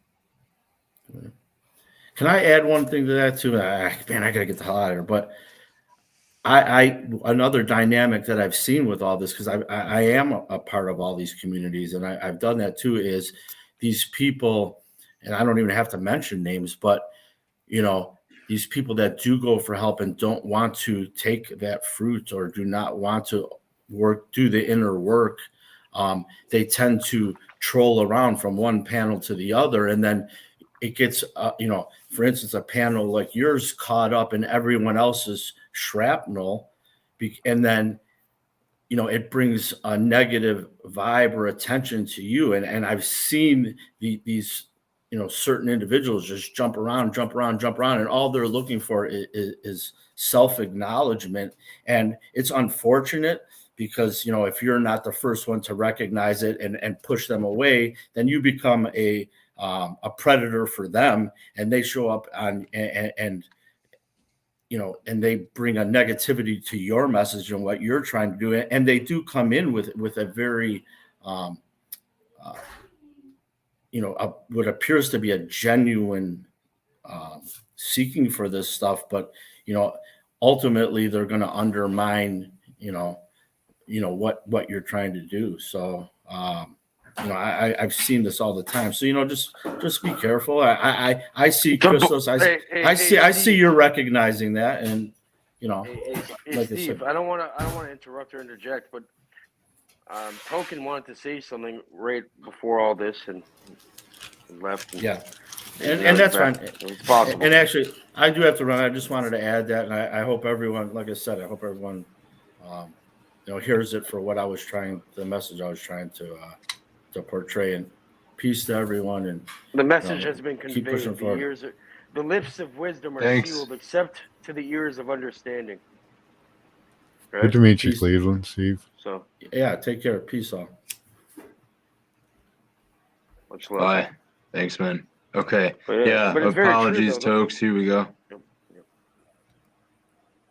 That Right. that's the hat you're gonna wear. What about the jester hat? I like it. You can put on the jester. That's a different type of hat, huh? Every day is a cowboy day.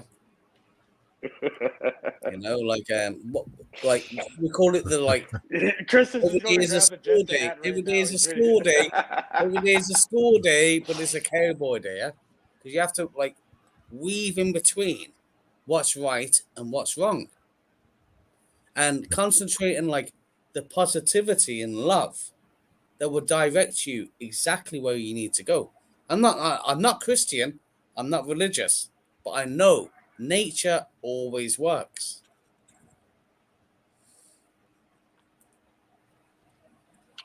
Nature does not hurry, yet everything is accomplished. That's a Lao Tzu quote. Exactly, Token. I agree. Yeah. And that's where true spirituality comes from. Exactly. Again, you don't have to be Lovely. religious, just the spiritual presence and knowing that you are not alone. Even if you don't have a brother sitting next to you, you know there is a tree you can sit under and hide from I'm the still shade. here. I'm still here, bro. I'm waiting for you. Yep, exactly. You don't have to be lonely when you're alone because there are plenty of spiritual existences all around you. And that's what you're already part of. So why would you feel alone? Why would you think you're alone just because you're the only man around? That's, that's just one of the things that I love the way you think about that, Tokes, because I myself have been brought up in this Christian world and people believe that I'm religious. I'm not. I read the scriptures from various different cultures and they all agree. So I believe myself to be spiritual rather than religious. I've done the same thing. I've done the same thing, my brother. Exactly the same thing. And that I've all comes noticed from that, nature. like, it was more to me like there's a balance, right? You have to balance yourself between like Jim Morrison. I love the Doors, Jim Morrison. Break on through to the other side. Okay. So you have to break on through like the doors in your mind, and you have to balance it out to notice what is love and what is negative. But at the same time, there is a negative to your understanding. Like, who was like arguing about somebody else's opinion earlier? And they're like, oh my God, like he's saying this. Like, and but it's obviously it's digging into you that you have to like respond to it. You don't have to respond to it, just be yourself. Do you get me? Like, who cares, like, what they say? Just be you. Do you know what I mean, brothers? Yeah, that's exactly what I was saying earlier, Token. It's like people ask me, like, what do you do for a living? And I said, I'm 100% caged full time. You know what I mean? Right? Yeah. Oh, bro. No, 100%. Yeah. Perfect. No, I love these guys, man. It's all peace, love, and light. If we can learn together, then it's like another step up the other stairway. Do you get me? The stairway to heaven, or the stairway to the mind, or maybe opens doors. Because all It's the doors. it's almost like a relay race. Like you know how they pass off the object and they start running and like they help each other run. That's how it's supposed to be. The only time you're ever supposed to look down on somebody is when you're trying to help them up. And that's how you actually have like to formulate a plan in order to actually like, create something and actually get out of this cycle that we've been put into by people that know about this stuff a lot more than we do, that have known about this for thousands and thousands of years, have controlled reality. To get out of that, we have to start treating other people like how you want to be treated. It's the golden rule. It is, Cage, but it's very hard. Like when people see, like when they want to argue, like this is the whole point. But like when someone judges you about your belief, like many people, like they go on the ego, straight out in the ego. Yeah, they defend identify with it. It's ridiculous. They defend Yes, because like, I don't want to interrupt you, Token. You're exactly spot on. But to add on to what you're saying, it's like people become their beliefs. Yes, like they're not. You have to be outside of that of what you're learning, right? They become that. They become that to the point where if you question that or if you make them think. Then all of a sudden they don't like that. It makes them feel uncomfortable. It makes them feel Like scared. it's like a Christian. I've many Christian friends. Is people that believe in like a Muslim friends that believe in Islam, and when I question them, they're like they don't like it because they're like becoming an evangelist. They have to prove to me in their mind, like they have to be like true Christian to get me to like make me believe. I'm Yeah. like, hold on, what the fuck? Yeah, people need to hold their own beliefs, but not try to push them on others. Well, You know. but a belief is like, but sharing is caring. So shouldn't we share together? Well, And you notice when people get locked in a belief system, and you can't get them out, they're locked, bro. They're fully locked. You can't help them. You And just and that goes back with what Toka just said. He said sharing is caring, right? And you know what's hilarious? Like look what they do in the redwoods and stuff. All the elitists and stuff. They go and do a ritual called the cremation of care for a reason. They're saying fuck everybody. I'm gonna go along with this, but this is not how true martial arts work, right? If you want, it's like the first Kirchhoff law, right? All the circuits, it all nets back to zero in a circular Ouroboros type of manner. So it's like it's the best way to protect yourself and your opponent is neutralization.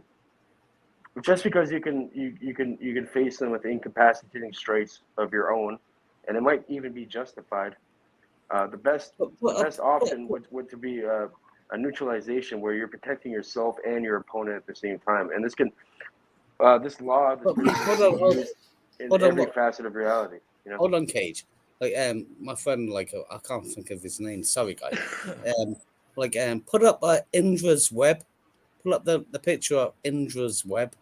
No, we're gonna go into the Indra's web now. You've been caught in the web, caught in the net. Indra's web. Yeah, how do you spell it? IND or is it INDRA web. Web. Yep. Indra's web. Look at a picture. Indra's net, caught in the net, caught in the web, same thing. You on the internet? You on Indra's web?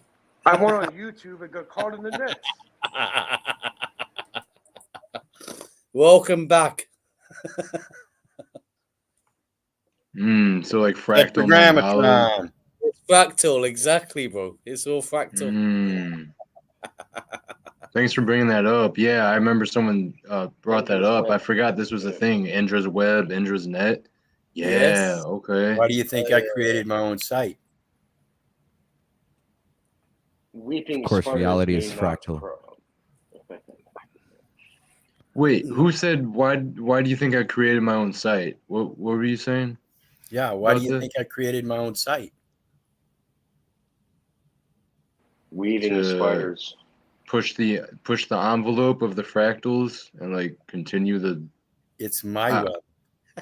Okay, My right. site is my web amongst the web. Right, okay. I didn't know what you were saying there at first. Yeah, I get that. Right. Central point of origin. I'm the spider that sits at the center. See, when they say they're The investigating Vitruvian man. Yeah, when they say they're investigating me, I remind them, no, I'm the boss. I'm investigating you.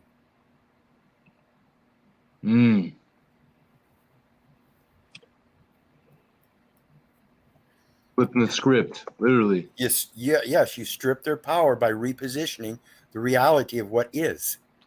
Well, yeah, but you better pull your socks up and get prepared though, because trust me, when you face a real master, all of a sudden everything's upside down, just like your name. You know what I mean? I've got 93 cases down at the local courthouse. Of course, why 93? Why Saturn? Elohim, Saturn 93. What is this? You cube master? What are you, a cage?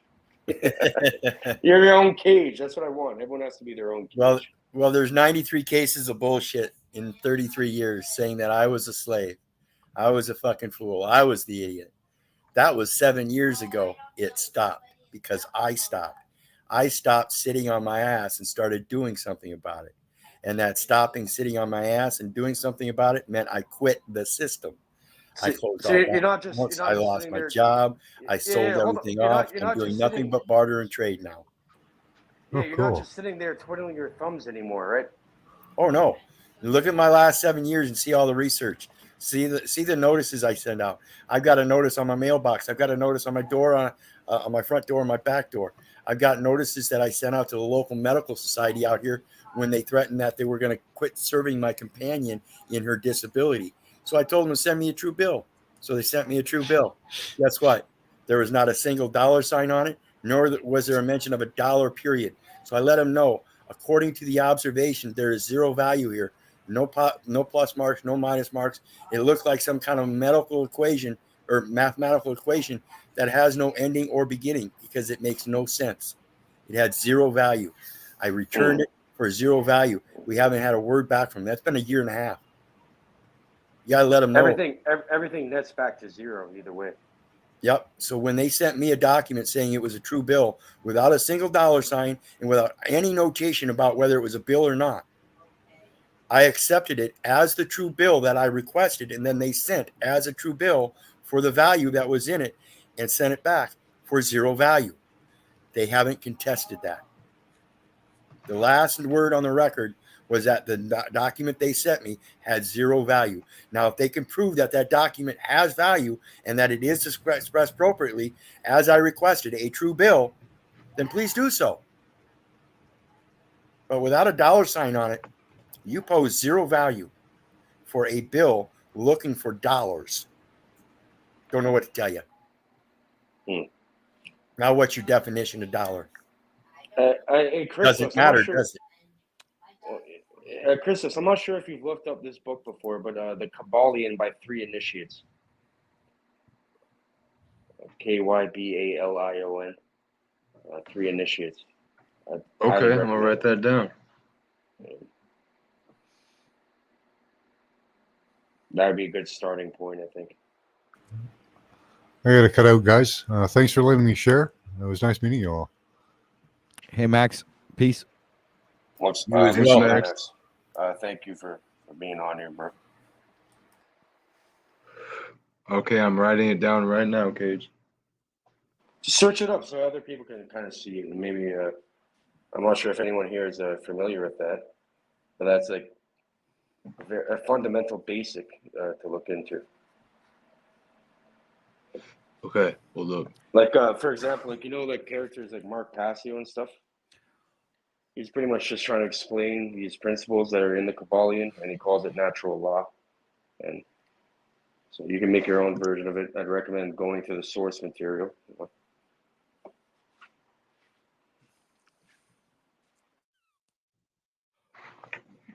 Mic check. Okay, I'm not muted. Yeah, no, I hear you 100% on that, Cage. So I'm about to look up this and screen share it. And now that you're on the topic of looking stuff up and screen sharing, remember we were having a proper conversation in a way, and we were supposed to look into other stuff, but we never did. And then you're like, maybe we should. I was actually literally going into my search history for that. I can always resend the links, but we gotta do it. You actually might need to because it's not in my search history all of a sudden. Wait, no, it is here. Yeah, I got it. Okay.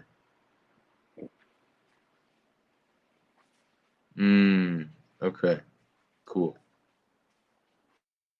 I'm gonna screen share this. I'm out, guys. I gotta run. We'll see you next time. I appreciate it, Wizard. Thanks for everything you do, man. Yes, thanks for having me up. Have a good day, guys. Wizard. You as well, man.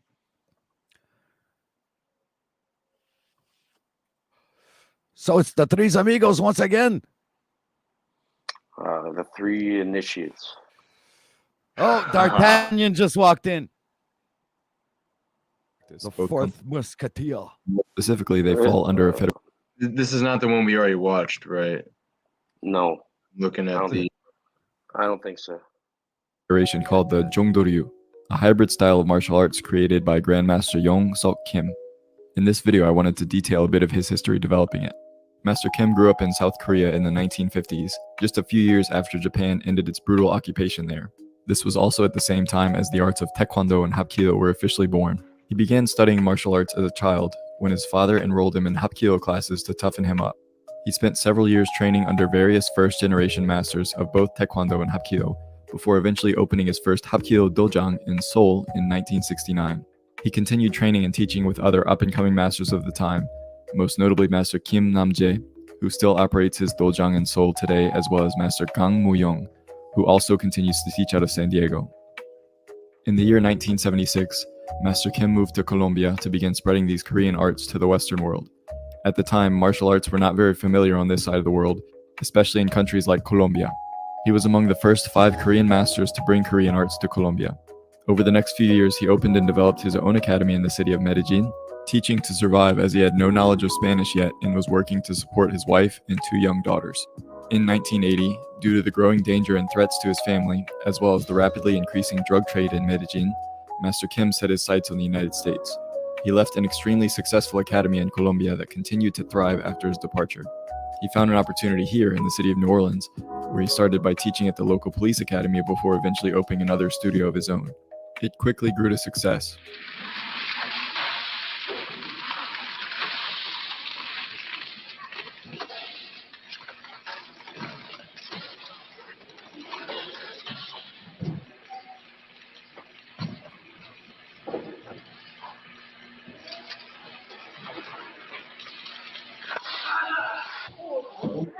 Watch Master Kim use his hand like a hammer. Now his head. That's right, that piece of wood. Now With his Master teeth. Kim removes it. With his teeth. That's a heck of a way to build a house, ladies and gentlemen. When he goes up, you got it too?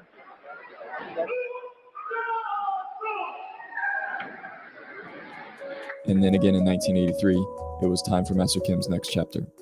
He moved to San Diego, California, and opened his next school, as well as another right across the Mexican border in Tijuana. He spent his time traveling between the two and growing his 2 newest schools. This is where he eventually settled and spent several decades teaching until his retirement. His schools still operate in each of the countries that he spent time in, and his students from around the world have fond memories from all the time spent with Master Kim, whether brief or extensive. In 1992, Master Kim officially formed his own federation, the Jongdo-ryu, using the skills he learned from his decades of experience in Taekwondo and Hapkido, in addition to his own techniques and style. First, let's break down the meaning of Jongdo-ryu by looking at each individual character in both its original Chinese writing, interpreted through Korean Hanja pronunciation, and modern Korean Hangul. The first character, similarly pronounced Jung in both Korean and Chinese, translates to center or balance. The principle of this concept is the meeting in the middle of all elements. All positive and negative energies sum to net zero. This is related to the Hapkido principle Hua, which represents sum and harmony.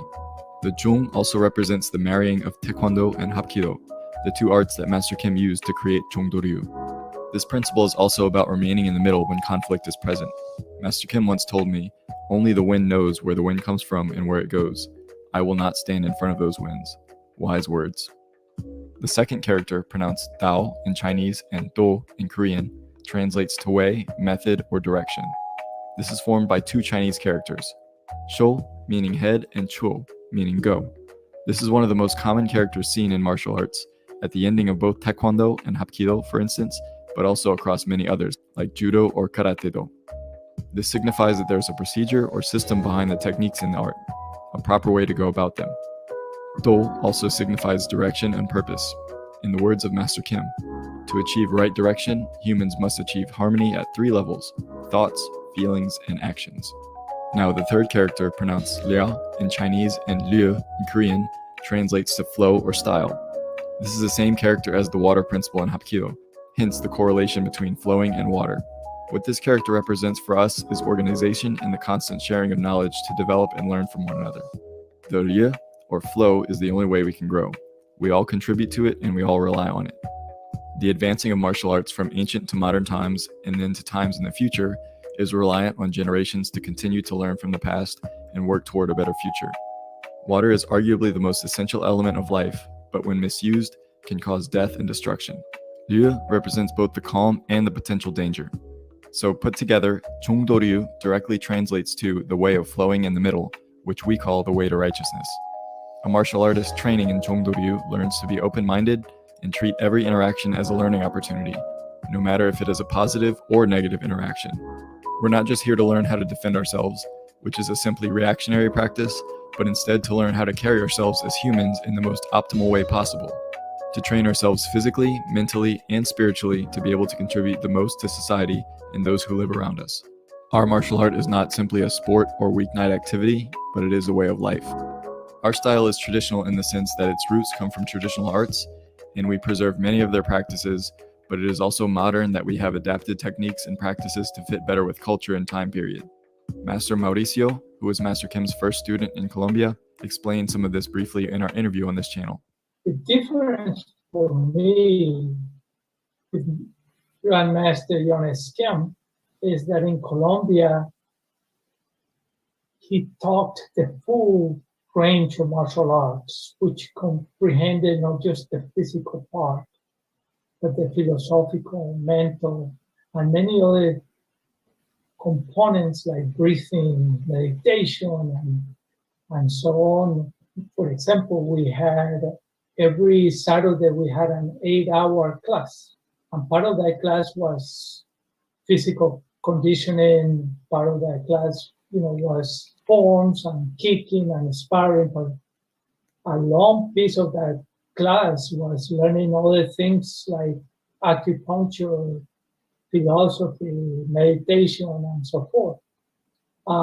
When Master Kim moved over here, he stopped teaching that because over here they are more interested in the physical part and very less interested on all the other components, which is in certain way a shame, knowing that one without the other one is not really a whole. No matter if you are a martial artist or not, life should be about learning every day. New information is the only way we can grow, and sharing experiences with others as teachers, colleagues, or just as friends leads to more understanding and less conflict. This video was created as a brief commemoration to Grandmaster Kim's great career and retirement.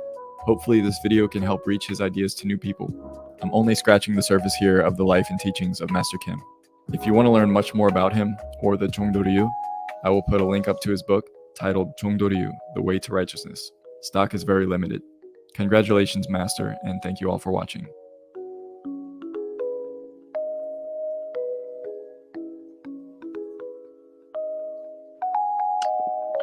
What did you guys think of that? It was badass. I liked how I saw OTW come in dressed up out of nowhere. Look, OTW is ready to go. I'm a Wing Chun It's student. hilarious.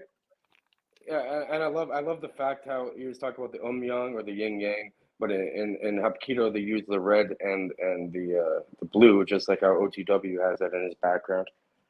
So that was a nice connection there. Ooh, yeah, hey, definitely. I like how you pointed that out. Yeah, I got the other one pulled up. And the fact that I study martial arts too. Yes, exactly. You're flowing in the center. Of course I am. I know that. When you go off on your emotions, man, it doesn't mean that you're not connected to yourself. On the contrary, actually, it does mean that you're connected to yourself. That means you know how to express your anger at the right moment. Or sometimes it might not be at the right moment. But so, that doesn't define you, unless you're like that every single day of your life, 24 hours a day, 7 days a week, 365 days a year. The Wing Chun. Yeah, I like Wing Chun. Wing I Chun. had a friend David, and he was a adept at that. They Yeah. owned like an Asian restaurant chain and stuff. They're very Hey. interesting individuals. Did I show you my Wing Chun dummy? Yeah, I've seen it. What's engraved in the headpiece? It says Wing Chun Ip Man series. I had it engraved. It was a personal engravement. Cost me $1,500. That thing, man. So Ip Man, like what's the opposite of Ip? P-I. It's like pie man. It's like a Yeah. 3.14. Blah, blah, blah. No. Yeah, just like Magnum PI. Remember Magnum PI? No, I Private don't know about that investigator. one. No, I You haven't don't heard that remember one. Magnum? Okay, well, it's I've true. You're never a young seen guy. it. Yeah, I'm younger. Magnum So I PI. don't know. Yeah, it was with I Tom have to look Selleck. into it. I gotta look into it. He was always wearing like those Tom Cruise, um, those sunglasses that he would wear in Top Gun. He had a mustache. He was a bit like Burt Reynolds. Pi's used to calculate the circle, which this video gets into, the whole circle principle. Dude, duh. It's Come perfect. on, man. It all A leads number back of to other the martial same arts. waffle. You've probably heard a lot about the circle. Your instructor may have explained the advantages that circular motion presents when in the amount of time, not to mention a number of other martial arts. You've probably heard a lot about the circle. Your instructor may have explained the advantages that circular motion presents when in combat, or you may have seen it for yourself in a self-defense demonstration. The truth is, the circle is a focal point in aspects beyond combat, and to us as more than martial artists, but simply as human beings.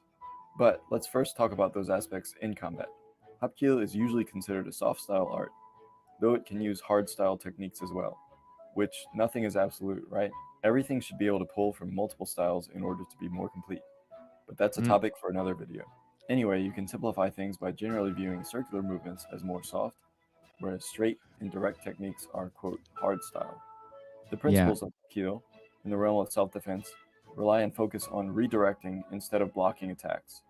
The way my grandmaster put it in his book, you can view Hapkido as a defender adding their strength to their opponents, rather than opposing it head-on. Again, in simple terms, this is done by meeting an opponent's push with a pull of your own, and vice versa. A drill I like to show beginners to understand circular movement is to have two practitioners grab each other at the wrists or forearms, and having them one at a time draw a backward circle with their outer leg, which essentially has them trade positions with their opponent, as the opponent is forced to move by centrifugal force. The point I like to make here is that the movement is not reliant on the strength or weight of the person initiating the movement, but rather the weight of the person standing still, which is extremely key. The potential of these Hapkido techniques, when done properly, always depends on how hard the opponent is throwing techniques, not how strong you are as a defender. This kind of auto-extrapolates your techniques to be stronger on bigger opponents without you having to change anything. This would be a lot easier to explain if I had someone else to film with.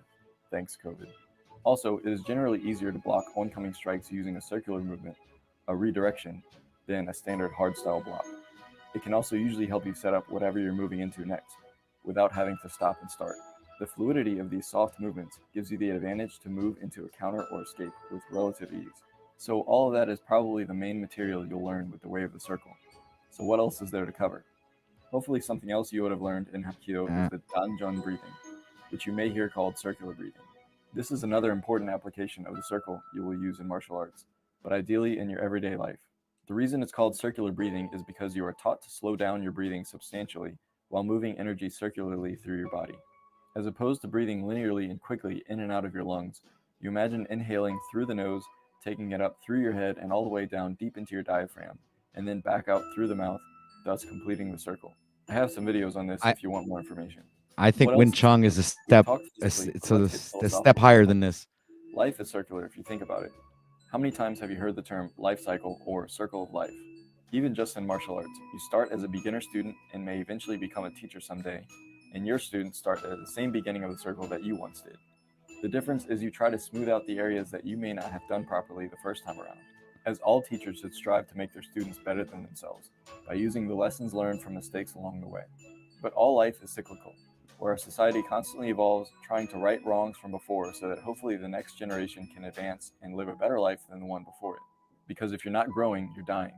There's no way to maintain, as we are all constantly in motion, so we can choose to adapt and keep up or be left behind.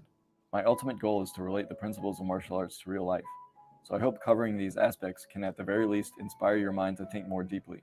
To me, Hapkido is a pair of prescription glasses, which enhances your view of your environment, putting yourself and those around you in perspective, and realizing we all have an important role to play in making the environment in which we live better.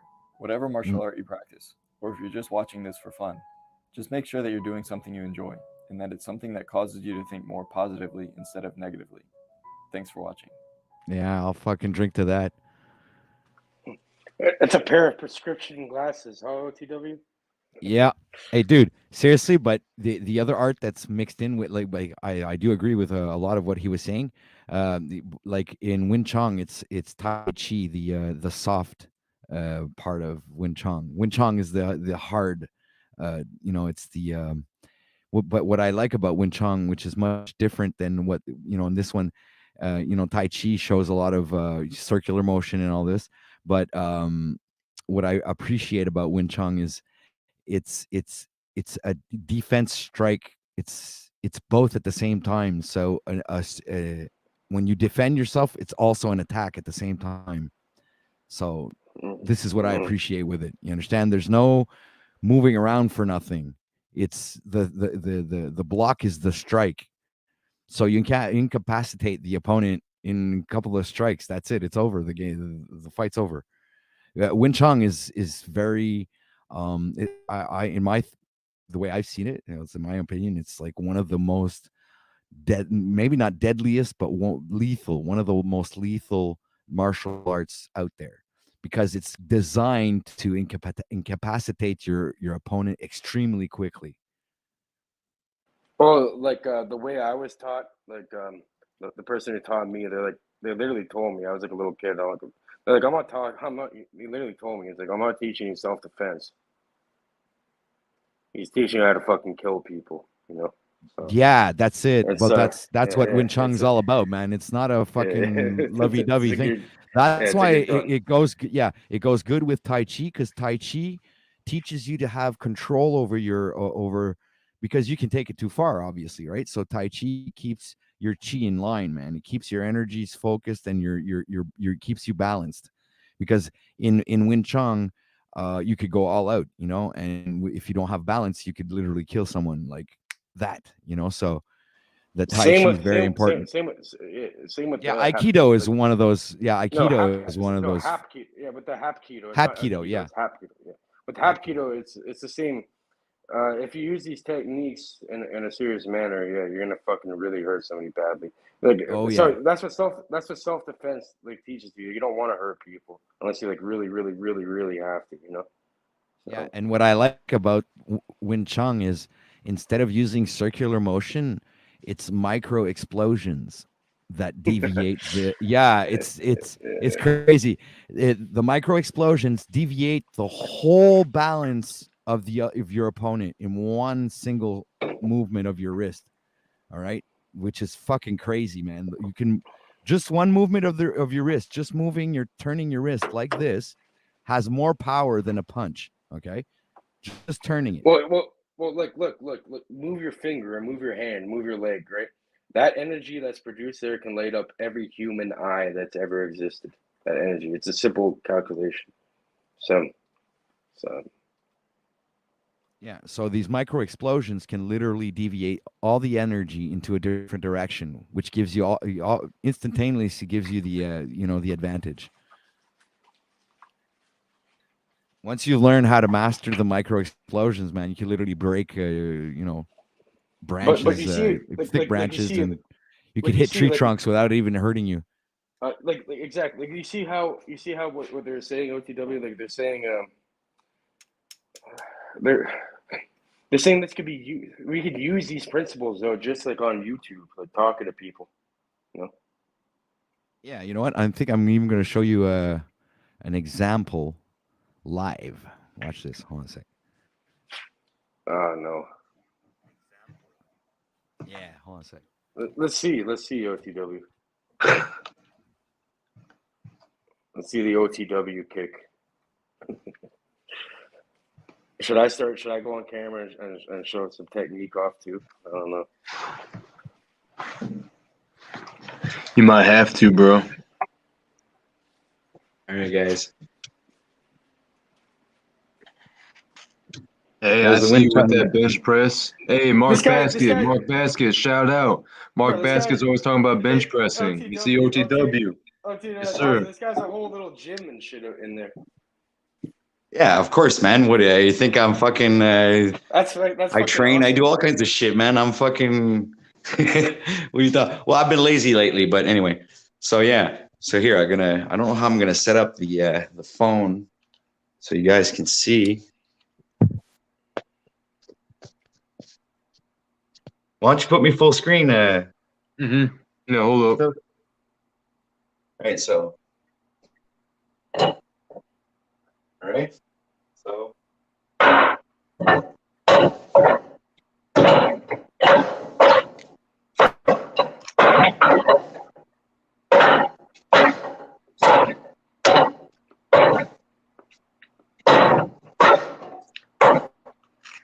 There you go. So that was like one small session Nice. there, but there's different techniques. That's You, cool. yeah. So you learn how to micro explode. So what I wanted to show you what I meant by micro. Put me on full screen again. I'll show you guys. What I meant before, when I was talking about twisting your wrist like this, is it creates a micro explosion. So when you hit the piece of wood, all right, you see? Yeah, you flow around Right. it. You flow around it. That's why I want to play the last thing. It's gonna, like what he said at So the beginning. These are not exclusive. All the principles of all martial arts are all the same in a way. There's a procedure behind them. Yes. So it's not easy one-handed there. I'm not a master yet. What's the tattoo on your wrist? You've been marked. Yeah. What does that mean to you? I've been into this stuff a long time, man.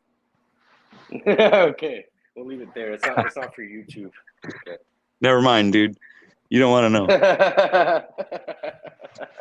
Maybe I might. Yeah, well, maybe you should hook. Hey, you don't. One sec. Yeah, you gotta. Maybe we should hook up sometime, Cage. Hey, man. Honestly, Yeah, you guys live pretty close. We need to do. Yeah, that's we need someone to get all these like certain people together and actually have a fire and shit. Have a fire. Yeah, man. Fucking bring out the acoustic guitar and we'd fucking, dude, you know what? I think I'd organize it right at my fucking place, dude. If you want, yeah. I have a huge, an exodus to OTWs. Everyone shows dude, up I in have there big land here. I have a house that I could fucking, 50 people could sleep here. Obviously, they sleep on the floor, but I'm just saying, still have a lot of room for people to sleep here. Yeah, the floor is comfortable.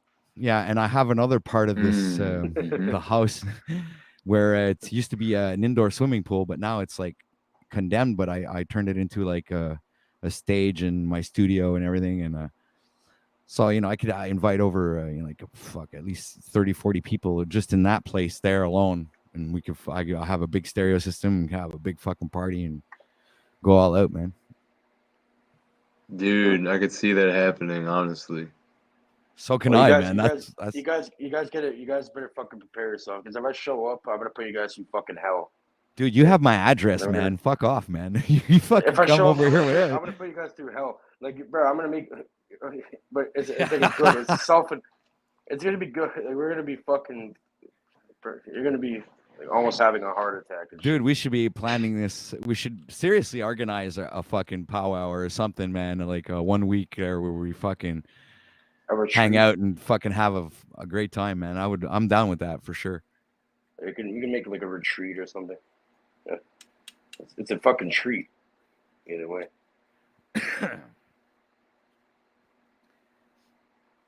You just say it's a treat? Yeah, retreat. A retreat. Yeah, redo it. Like it's like a second treat, or it's a treat a little bit late. Hell yeah. Copy that, bro. I like how you did that. Okay. Hey, so thanks for hopping on, OTW. I fucking love OTW even more now after seeing that. Right. Now you seem like somebody I can get with in reality. You know? Yeah, man. And people say I have no talent. Wait, what? Hey, who's saying that? I don't know. Whoever. Hey, OTW, there's a reason why the hat you show says boss on it. You're a fucking boss. Last level. Final boss. Of course I am, man. I am. Final, I've always last been. level final boss. You should have seen me on Bro Sanchez's stream the other day, man. We were fucking on fire. Just me and him right at the beginning of the fucking panel, man. It was great. Oh, yeah, dude, We bro, lit the I still need to friggin' go panel on back and fire. watch all of that. It was great. Dude, I that was rewatched it like 3 powerful. times, man. I was like, wow, man. I don't believe I fucking connected with him like that, man. I was like, wow. Mm-hmm. Yeah, no, that was legit. Yeah. That was legit, bro. Well, you know, Like, that's also one of the mm, things that inspired me to, like, you know, move past this nonsense and, you know, whatever it is with Paul there. I eventually, I imagine, like, you know, I'm not all fucking pissed off and want to go to war right now. And when it happened, I was defending my, you know, what I believe is my friends, you understand? And, you know, I had a, but once you make that like disconnection between the fact that you're on fucking this virtual thing here and, you know, and there's bound to be a bunch of fucking weird shit going down. So anyway, like Stephen Cleve was saying before, is like, you know, I took a step back and, you know, he says Steve Cleve. Steve Lynn Cleve. Oh, sorry. I mean, Steve Cleveland. Yeah, I know what you mean. I know what you mean. I hit you that got bong it. too hard, man. Oh man, I'm jealous. Yeah, you could. I haven't been using my bong ever since I smoked DMT. Hey, but you were saying something. You were saying something real See, there. now I feel comfortable sending you shit. You do? Well, I was waiting, man, because fuck, I was like, this guy's fucking, you know, he's not gonna send it to me. Like, I feel comfortable now that I know it's not gonna hurt you in a negative way. Of course, it's not gonna hurt me, man. I've been down many roads, my friend. Well, not So this anyway, one. You haven't been to this one yet. okay, I haven't done the DMT thing, but I've done like mushrooms and LSD and fucking Nothing. That's nothing. That's nothing. blotter. compared to it Well, at all. dude, when I did the 4 triple doses of blotter, man, it was a fucking crazy thing, man. It was like I hit That's like a big that's dose like of DMT there, man. That's like an elementary thing. This shit is like complete like fucking PhD level shit. Like you're gonna get it's Good, man. It makes Maybe I need that, man. like pretend you're at an amusement park, right? And you have the merry-go-round or something. That's like the LSD and mushrooms. This shit is this shit is beyond. This is like the fucking behemoth. You know what I mean? Of Wonderland. So you're literally telling me, yeah, okay, okay, dude. I'm not a guy that scares easily. Okay, I was a roofer all my life. Give me a break. Oh, really? Yeah, man. When you talk about someone who has balance and is a balanced individual, not because I want to gloat there, but it's just true, man. I could tell you. You've lived a very eclectic life. I've lived every extreme of my life to the fullest. Eclectic. And I never gave a goddamn fucking dime to the government for anybody's information. You have to use their power against them. Add their force into the equation.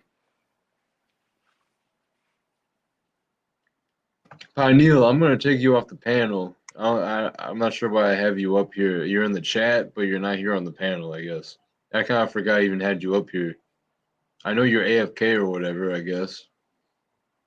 Tap in if you are here, though. That's Pineal. I guess Yep. Mm-hmm. Okay, so he's been here for a little bit. Without saying he is. Mm-hmm. Oh, he's gone. Oh, the Three Musketeers are back. The three initiates. So yeah, I'm wondering if you could possibly play the third video because Yeah. the two. Wait. Yeah. Wait. Well, that was the other two, other than the first one we watched. I think I put it in the private chat a while ago. You can get it there. We've already watched all three. You mean the one that we watched last night? We should watch with OTW here.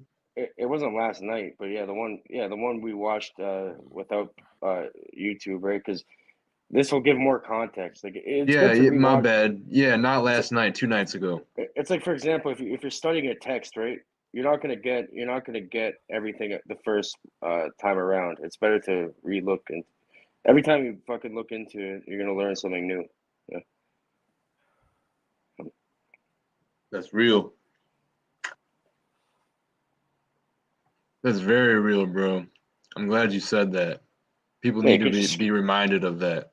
yeah, you Hey, can't you just put it skip in the over it. private? Yeah. That's the three principles. It gets into the water principle, the circular principle, and the principle of harmony.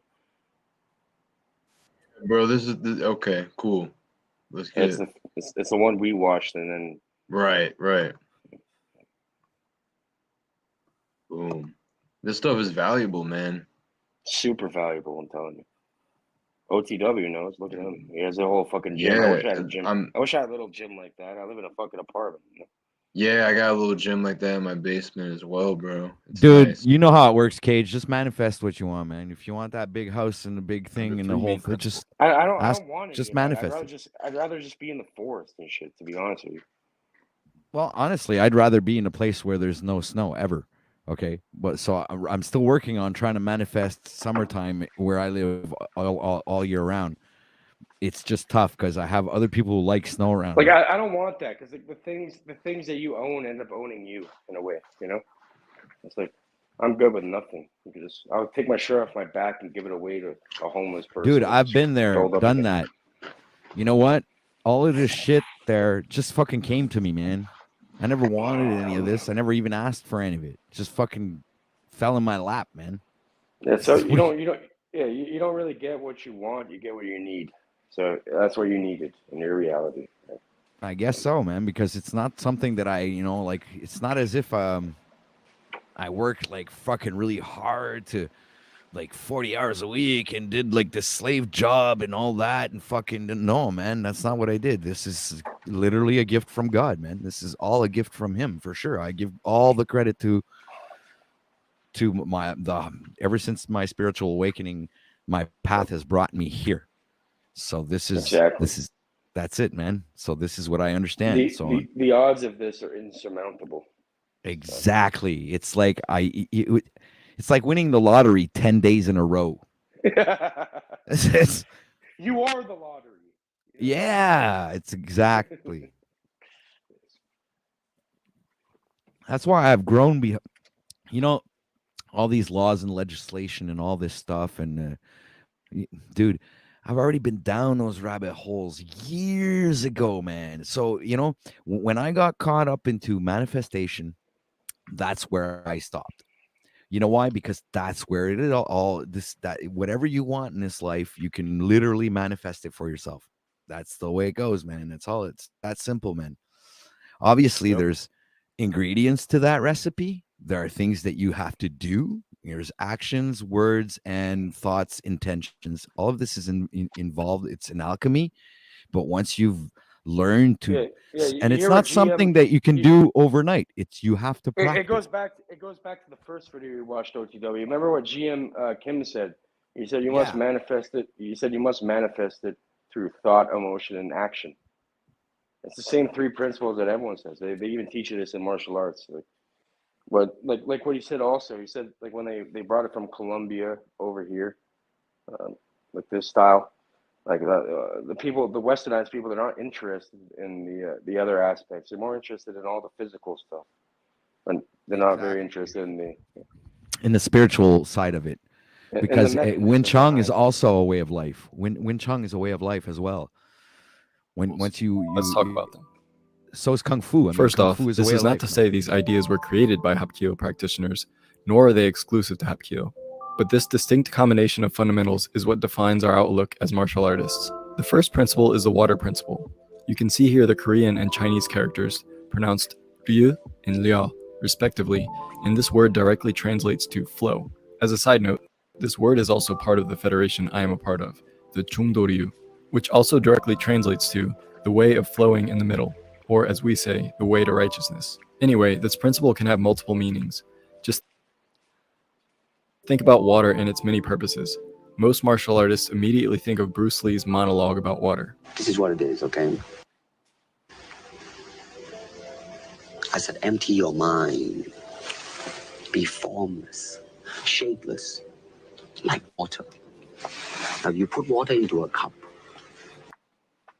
it becomes the cup. You put water into a bottle, it becomes the bottle. You put it in a teapot, it becomes the teapot. Now water can flow or it can crash, be water, my friend. So of course, this is to say we are to be adaptable at any given moment. Realize the situation you are in and adjust yourself to it. Always naturally flows with the direction of gravity and never against it. This should not only be applied to combat or even just to martial arts, but to life in general, in social settings, in your studies, in your hobbies. Be easygoing, go with the flow, and don't try to force things that shouldn't be. If something negative happens that is outside of your control, accept it and focus on what you can control. Water does not stop and protest that it is being treated unfairly. It just continues to flow with whatever current or direction it is being pulled into. Be open-minded to new ideas rather than thinking what you know is enough. Water, though soft and formless, is able to destroy stones in time by slowly eroding their surface. When water reaches an obstacle, it flows around it rather than trying to fight through it. Water can exist in multiple forms, hardening into ice or disappearing into gas at different temperatures. This again teaches us that existing in different states to fit the situation is vital. You may have to handle different attackers differently to reach a resolution. You may have to treat different students differently to reach them and receive a positive response. The key is again being adaptable. Water is the single most fundamental aspect of life. It nourishes living beings, and without it, life would cease to exist. However, it can be just as dangerous as it is helpful. It can kill, it can drown, and it can flood and destroy if not respected. Water operates on both ends of the spectrum depending on the situation, just as we as Hapkido practitioners strive to. The parallels here are really endless, and analogies like this are so interesting to ponder and explore. The second principle is the circle principle. I actually already have a video on this channel discussing this, called Hapkido and the Way of the Circle.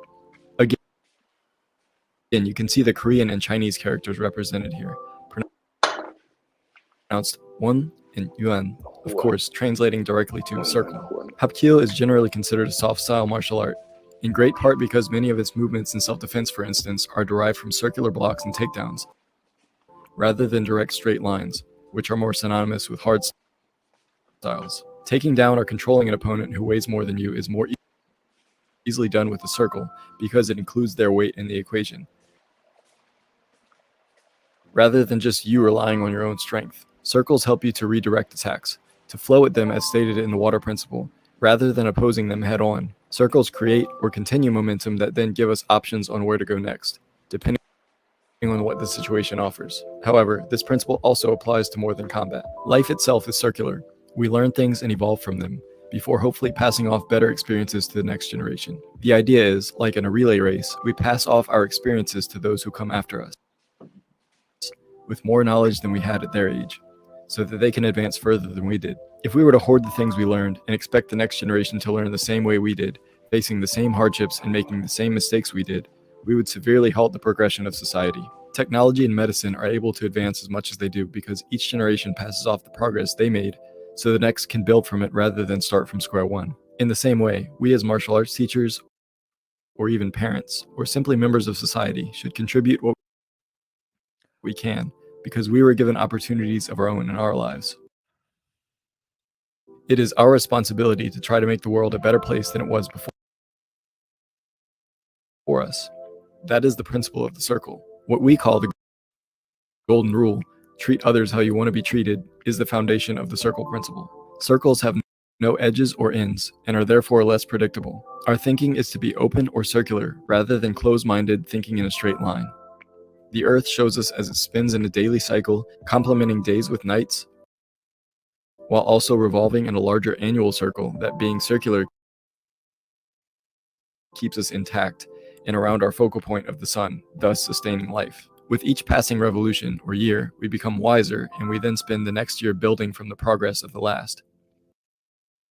Life is full of repetition, and as practitioners of Hapkido, we learn that we should take advantage of this repetition by applying our learned experiences from one instance to the next. The final principle is called different things by different federations, in English that is, sometimes the sum principle, or harmony principle, or non-resistance principle. Let's look at the Korean and Chinese characters. Pronounce hua and hua. This directly translates to the word harmony. If we look at the Korean flag, we can actually see this principle visually. The center circle represents an yang, which you may have more commonly heard referred to as yin and yang in Chinese history. This simply means the coming together of positive and negative, or harmony. The opposing colors of red and blue are intertwined to make a full circle, adding together peacefully. Even these outer four trigrams represent opposing forces in nature. Sometimes interpretations view these as heaven, earth, fire, and water. While being opposites, they still coexist harmoniously. The Take tetrahedron. physics, for instance. If you add up all the forces in the world, account for all the directions of each vector, you will always net to zero force overall. Newton's third law of motion shows that every force is met by an equally opposing force. Or if you view this as an electric circuit, if you have a closed circuit and add up the currents throughout that circuit, you will always sum to zero. No matter what force you apply into the world, you cannot break this law of physics. Bringing this back to martial arts, we are taught to meet attacks and aggressiveness with defense and calm, not with opposition or aggressiveness in return. Achieving this balance is important to resolving any conflict. If someone punches at us, just because we can meet this with incapacitating strikes of our own, and it may even be justified, we can still opt to a position of immobilization where nobody is harmed, protecting ourselves and our attacker simultaneously. In life, it is important to recognize this principle as well. Everyone is different, and everyone has different interests and goals, but we rely on each other to live.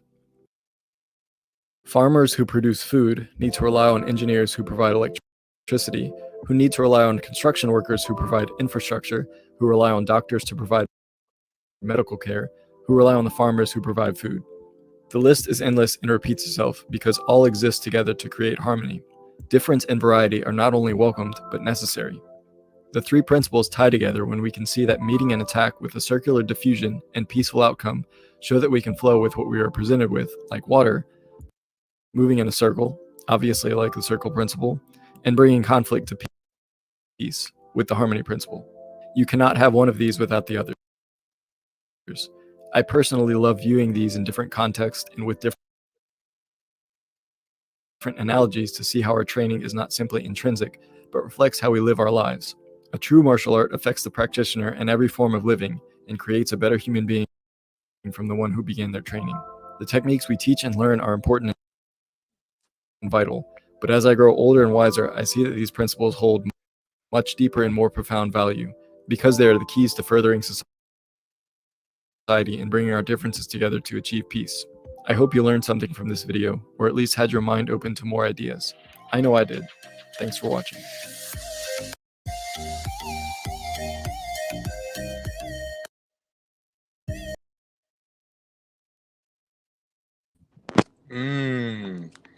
I really like the whole like red and blue yin yang. It's like I like that.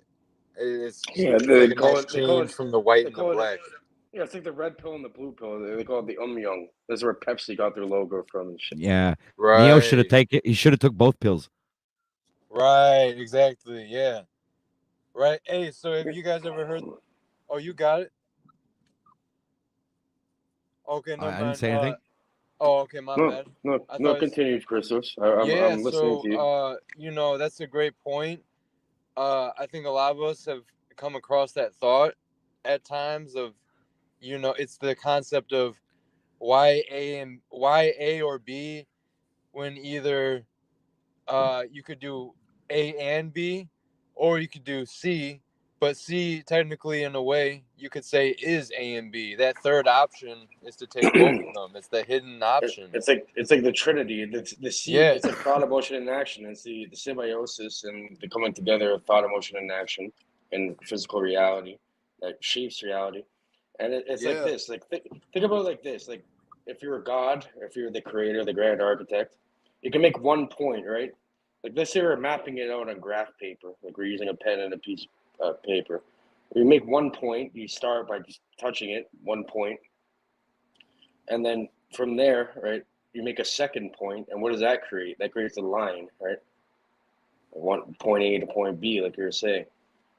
And then you graph C, which would create a triangle. No matter where you put that point, it'll create a triangle. That's where the Trinity comes from. Yeah.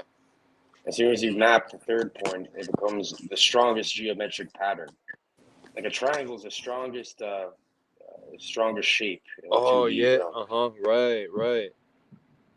Wow. So, for sure, man. I like that. And with the purple pill thing, also think about this. I came to the realization a while back that the You don't reason need that any pill. Thanos. It's all. You don't need any of these pills. You don't. I The feel that. fact that you took any No, pill at all means you. yeah, well, that's the thing. We can zoom out. I know what you're saying.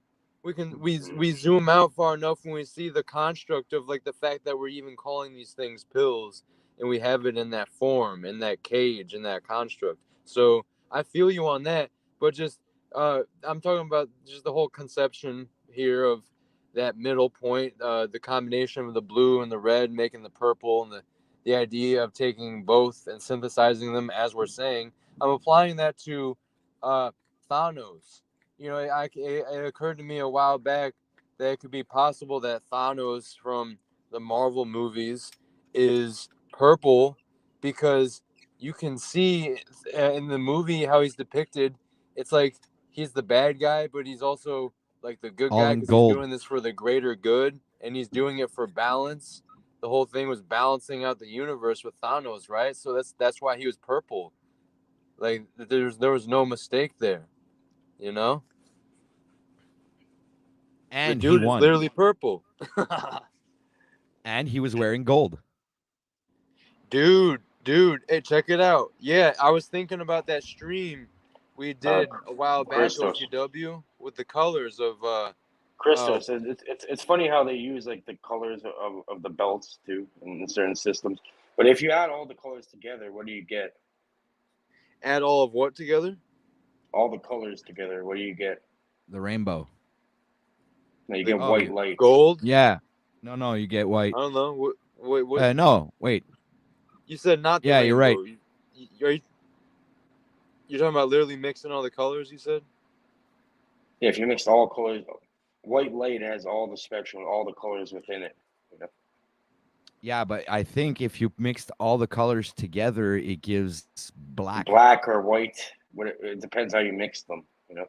Okay, I was just about to say, yeah, that's what was coming to mind. It would be like the two polarities. Like even look at that. Like everyone knows this. Like a Pink Floyd thing. Like you see how they have. You're talking about the prism. Yeah, they have the diffraction through the triangle. Yeah, but there's a medium. It's the triangle or the prism. The triangle's in the middle. It's like it's the coming together of these principles, and that creates the rainbow effect. You know? Right. Okay. But like, think of Thanos when he's going after those soul stones or whatever they're called. Right. Oh, the Infinity Stones. Yeah, that's what they're called. So think of that, right? They each had a particular color, which was each color of the chakras. Exactly, right? bro. And the time one was green, the heart chakra. All right. So think of it this way: when Thanos had all 6 Infinity Stones, right? He was the 7th. He was the 7th chakra. He was. All 6 of them activated, opened up the 7th, which he had ultimate power. Just by thinking, manifestation. Guys, the movies are so fucking putting the truth there in our faces. You know what? I think I'm going to decode Avengers. You guys just gave me a fucking, I'm going to go for they're hiding it right in front of you. I'm going to go decode Avengers, I think. You guys just inspired me. I think that's my next decode, Avengers. I want to decode fucking Breaking Bad. You want to do that? Oh, yeah. Wow. That would be fucking epic. Remember that? Dude, That's because it's a TV show. That's what I fucking... Is it a TV show or a movie? Yeah, it's a TV show. Yeah. Dude, I'm gonna be decoding some things that you would not expect, like these Cheez-It bunny crackers, these organic Cheez-It bunny crackers, why they're the color that they are. Like, bro, I'm gonna do it's gonna be a joke kind of, but it's also gonna be serious. Like, if you know what I'm saying, like it's gonna be a stretch. I'm gonna be reaching, like I'm not gonna be reaching, but it's like I obviously know the people that made these Cheez-It type crackers that are organic are not putting, at least as as far as I know, are not putting that type of intention behind the colors. But if we pay attention to different corporations and their logos, we know that they at least got people. Well, yeah. There's You something know, called in that corporation, in those circles that know stuff about symbols, and is doing it's something something, called creating a sigil for the company. Christos. There's something called NLP. We already know about neuro-linguistic programming, but there's a book by Kirkwood, and the first book ever written on NLP is literally called The Structure of Magic. You can search it up. That will give you. It'll make a lot of sense after you read that. You'll see what the fuck these.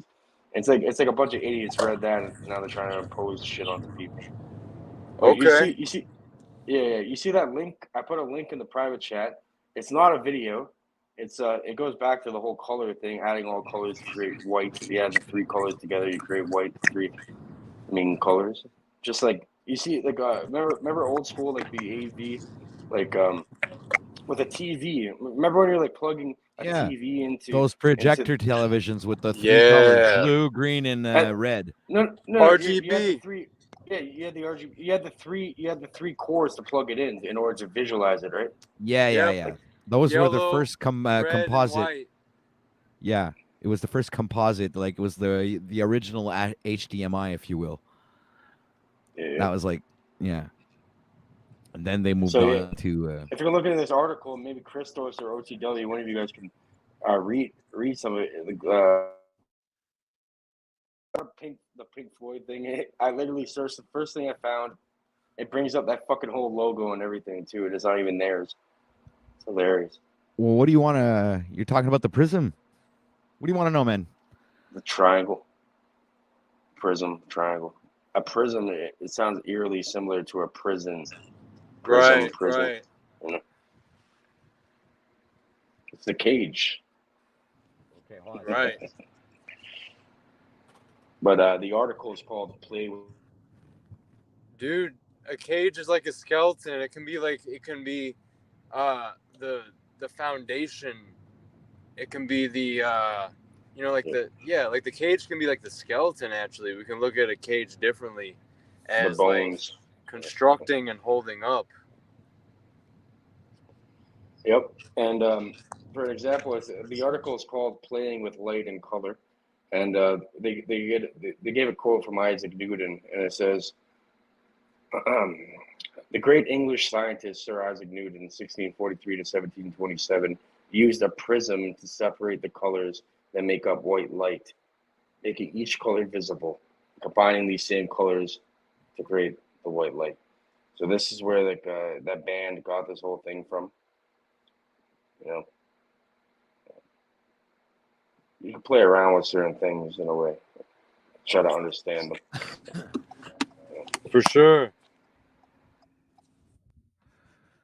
Meant to represent the album's theme of light and dark. The light passing through the prism is broken up into its component colors, which can be seen as a metaphor for different emotional states and themes explored on the album.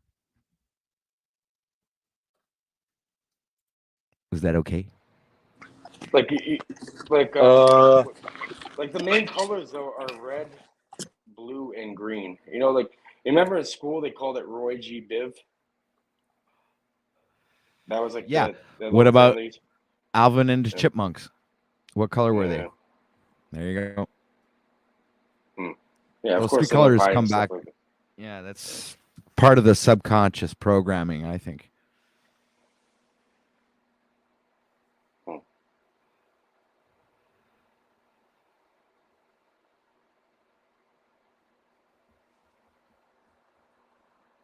So now what? What happened to Christos? What's going on? I was just wondering. My bad, looking dude. I at was your dropping off background, this delivery. Yeah, you're good. You're good, Christos. I was So, looking at. Sorry, I already knew you were doing that. All right, so But let's looking- check out looking at chat. your See background, what's going on in OTW. chat. What, you like my do you- background? Yeah, are you an artist? Is this your work here? Or- Yes, sir. It is. Yes, I am an artist. I have all kinds of other ones too. I did Doctor Strange here. It's not done yet, but it's coming along. Dude, that's fucking amazing, man. Yeah, I got my A. Well, I actually sold 4 of them lately. I Somebody, honestly want to buy some. I the, want to buy the guy gave I me wanna- like $400. He gave me $100 each for my drawings, man. I was like fucking flipping. He Can saw I them the trade first you? time. He looked at me. He goes, "Are you selling Would them?" you I go, like to? "No." Then when he came back to my house, he goes, "Dude, I'll give you Would you like $400 to? for them." I said, "What? Would you like? $400?" I says, "Fuck, take them." You want to? Here, Buy this is my some? Wow. dragon.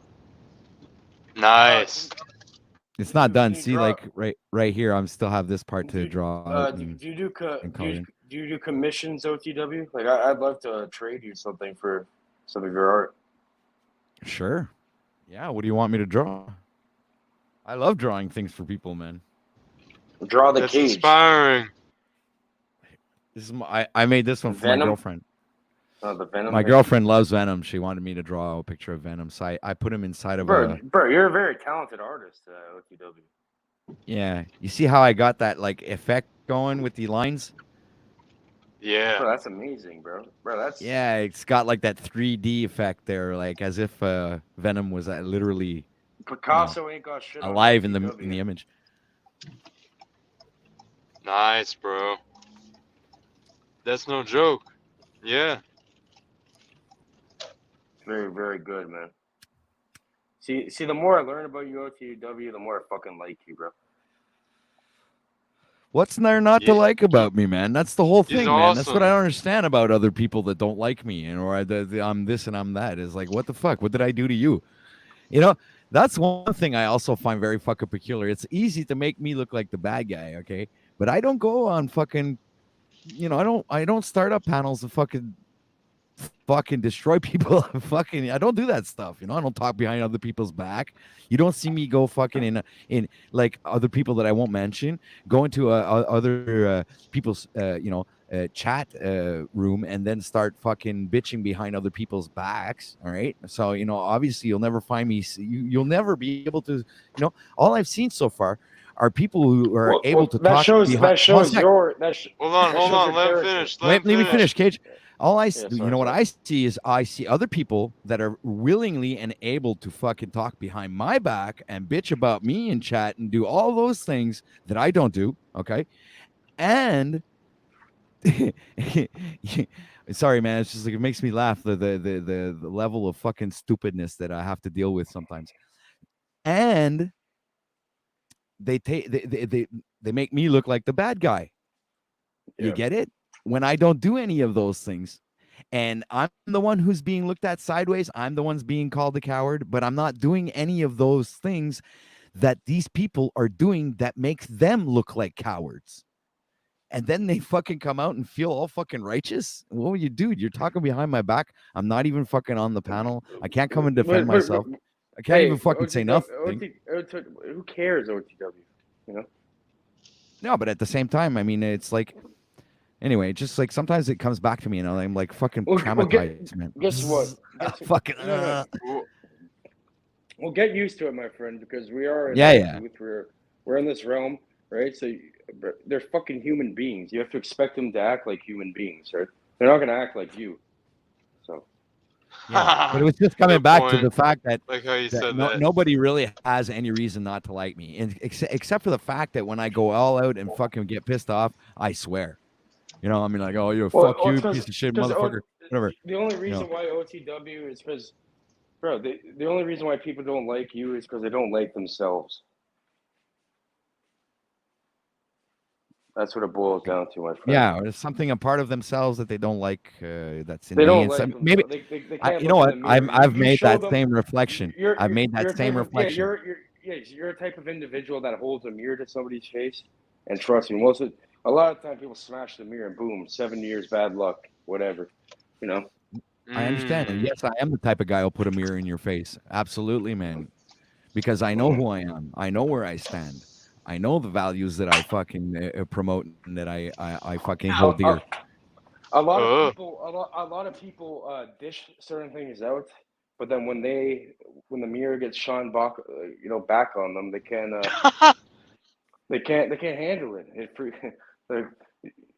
Bro, if you're gonna do something to somebody, you better be prepared to have that done back onto you. You know what I mean? There you go, man. That's the way I see it, man. An eye for an eye and a tooth for a tooth. In a way, yeah.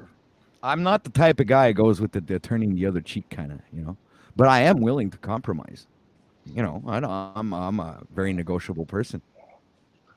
Well, it depends how you come off. Like Exactly. It's like it depends like how it's a conception. It depends how that person thinks of you. Like there's certain people that no one will fuck with. They know because you give off that energy to the point where like you already know there's no Here. point. Like It comes you're down done. to an ancient martial art tradition. Okay, listen to this. Once, okay, if let's say me and you we're an opponent, we're opposing forces, right? And we both have a bowl of water in our hands, right? Okay. Mm-hmm. So the goal is to take the bowl of water from the other person without spilling any water. Okay.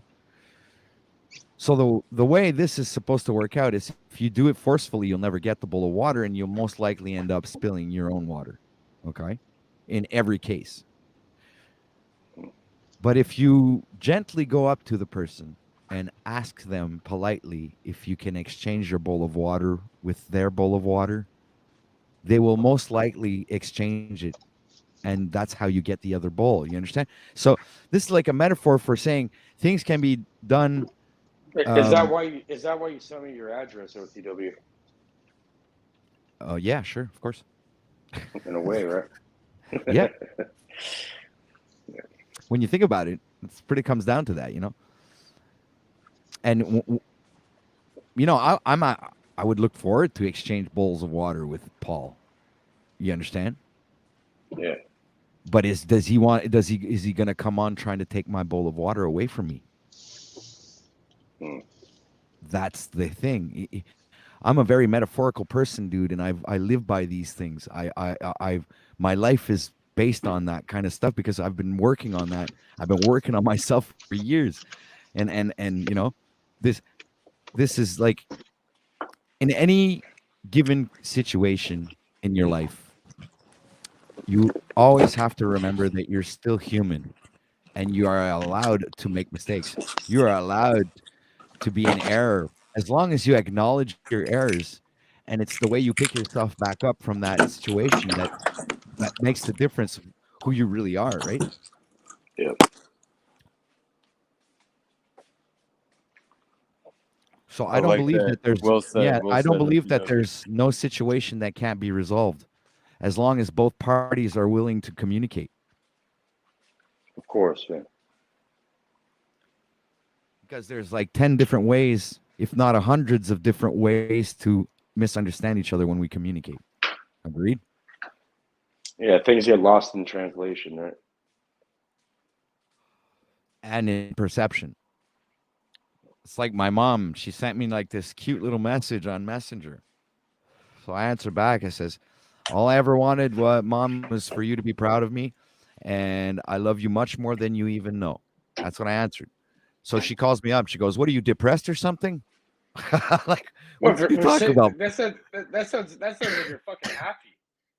Yeah, that's what I told her. It's just like, I was just saying, that's such a nice thing to say to somebody. What do you mean? Like, I know. I figured I was being like a really good son. And she calls me up and she thinks I'm depressed and I want to kill myself. It's like, what? I was laughing. Well, you gotta my get head her. You off, gotta but- get her. Well, maybe why? Maybe it's like, well, do you say that to her often, or is it just kind of like a random thing?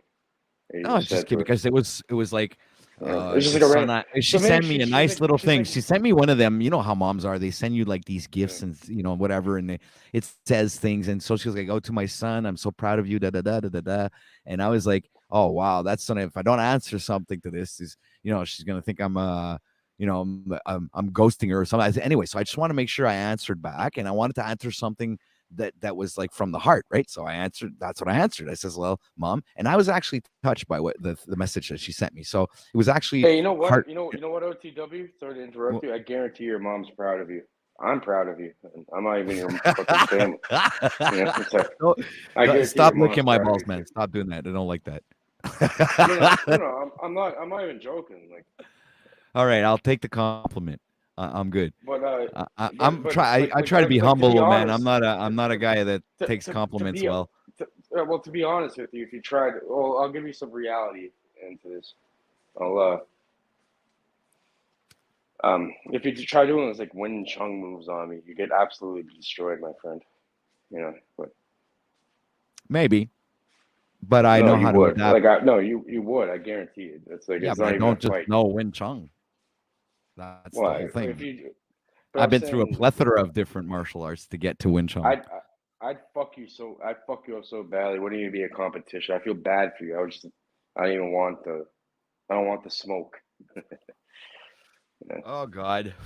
You mean, dude? you said I I probably don't want the fucking- smoke. You I said don't that want it. backwards. Yeah, it's like, dude, I'd probably I don't even most want it likely myself. laugh at you. First of all, okay, because you're a young It'd be dude. less than less than 1 second. It'd be like something a I've third learned of a in my second. life, Cage, is experience pretty much wins it all the time, man.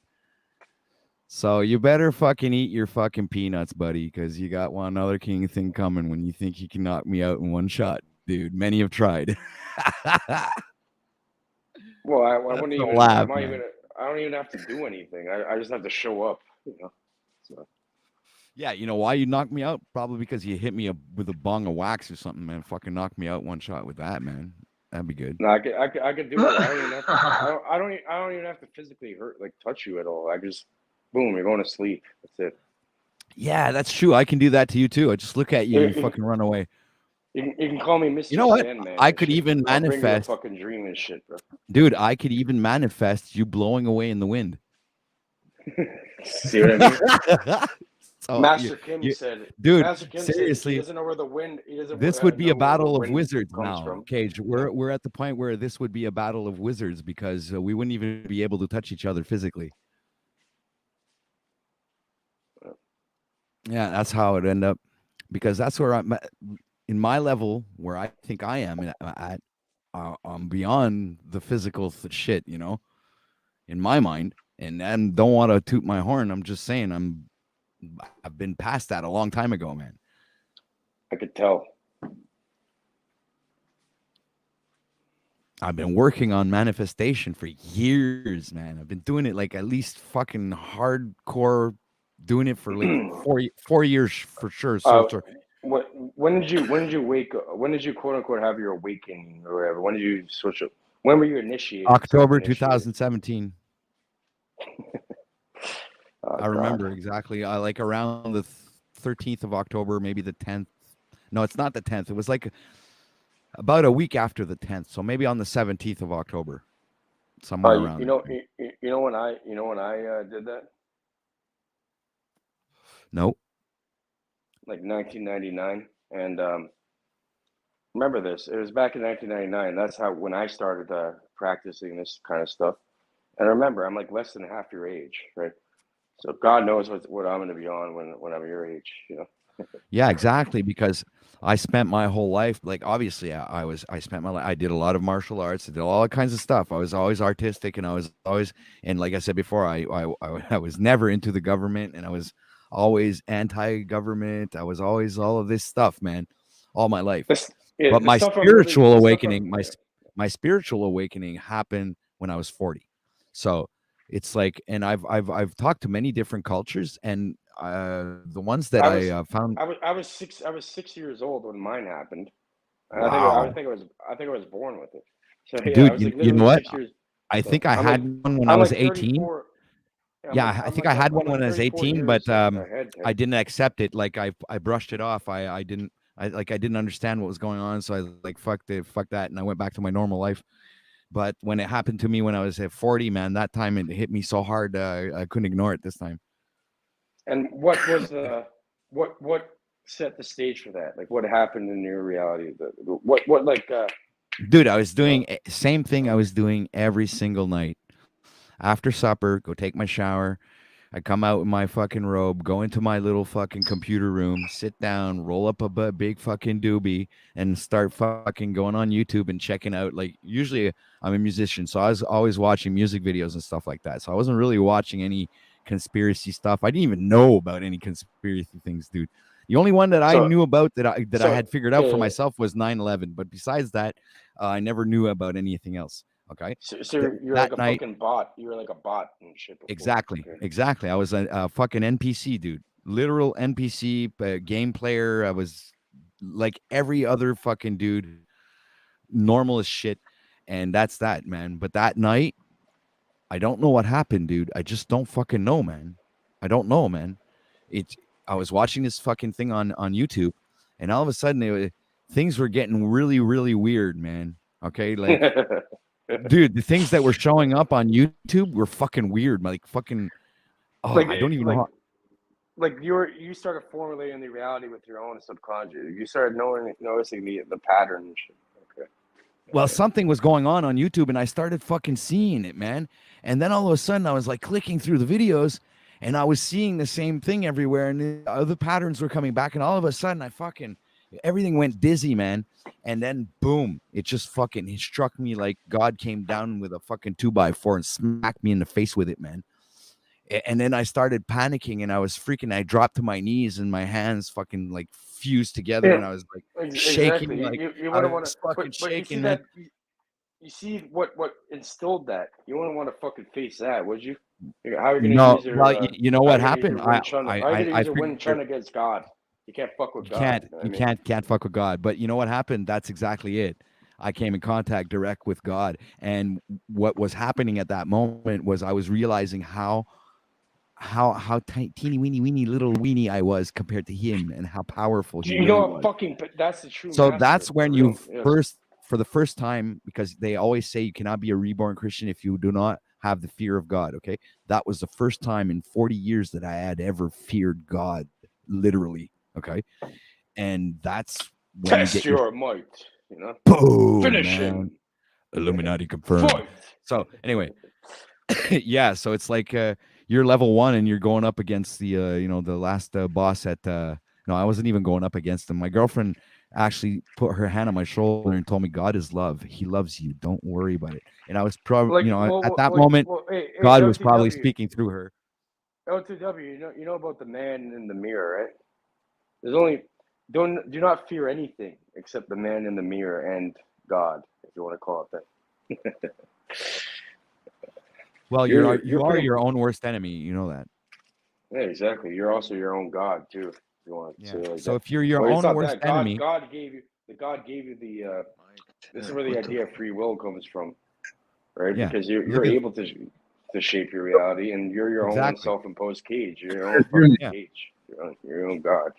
Yeah. So you said you felt your hands and knees, OTW, and you were shaking, right?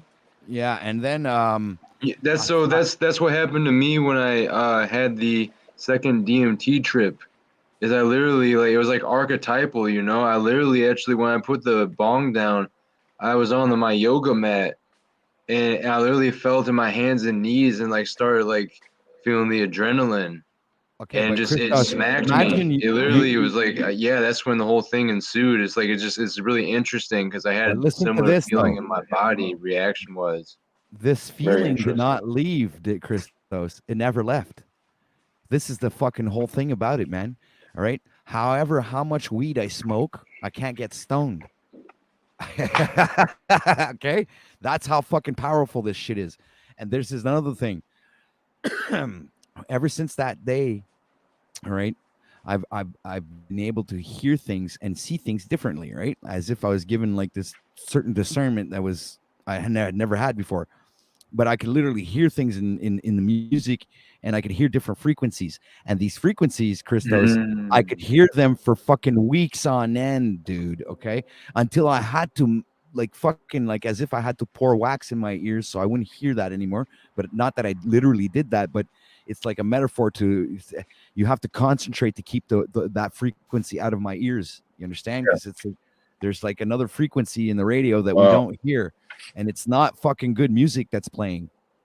Okay.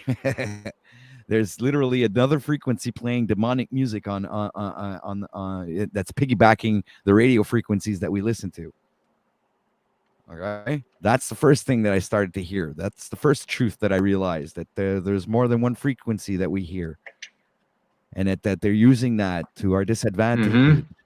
Okay, Yeah. and these Deep. frequencies, you think you're listening to, oh, the dog went to the fucking thing, and the guy lost a job, and his girlfriend What? left him, and then. Okay, no, I'm talking about, let's say, this country station is talking about some fucking, I lost my dog, died, and whatever, Oh, and you my wife muted. left me. Oh, we can't hear you. I can hear him. Oh, you What can't the? hear me. You can't hear him, Christos? I can hear him. What's going on, dude? Christos. Christos. He's- Christos is having something tech happened. issues. Okay, It's now kind of he's. funny how Why is he muting himself? That's what I don't understand.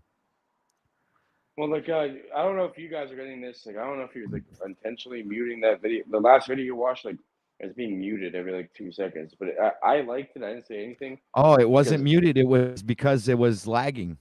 That's what I was it was getting like, on my end. it was like fucking mute, unmute, unmute. Like, you had to, but in a way, it made you pay more attention to it. So I'm like, okay, I'll just allow it. You know? Well, what was I just saying before?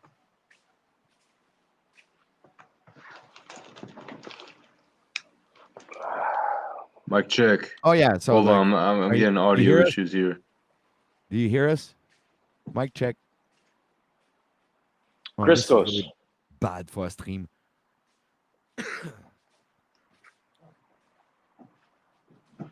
Sometimes your French comes out of you, OTW. My what? Your French comes out of you. Ah, mon français, ouais, je sais, mon français, des fois, il est présent dans mon accent, je sais. Comment ça va? Mic check. Yeah, we hear you. Do you hear us? Okay. Yeah. I'm good right now. Okay, mute one of your things because you coming in like an echo. Where are you? Are you home now, Christos? Oh man, that was unpleasant. Feedback loop. Call it reality, I guess. Feedback. Yeah, right. So reality. I'm like freaking out there, and getting all these downloads in the room, and my girlfriend's like freaking out too because she's like doesn't even know what the hell's going on, and I can't even talk. I'm telling her, like it's the end of the world or something. It's something, like I was so fucking derailed, dude. I was babbling. Blah, blah, blah, blah, blah, blah, blah, blah. It was crazy, man. When I came back to myself, man, I was a new man. I was, dude, I wanted to stop smoking cigarettes and weed, and I wanted to stop everything. And I did. It was super easy too, man. It was like, even quit smoking cigarettes, never smoked a cigarette ever again. Stop eating meat. Fuck, I went vegan for 2 years, even fruitarian actually, and I started fucking learning all kinds of new stuff, man. And it's like when this happened, it's like something told me that, like when I had to read the Bible, right?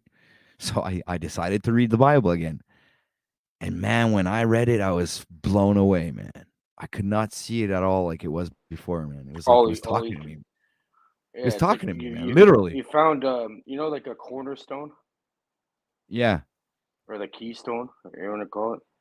It's like you find the keystone, then all of a sudden the structure makes sense. Like all the bricks to the structure, all the the structure starts with you start understanding every brick that creates that Yeah, like the whole Bible, that like I structure. literally, it's like in my mind, I was like every single story I was reading, I was like, well, fuck, I understand this.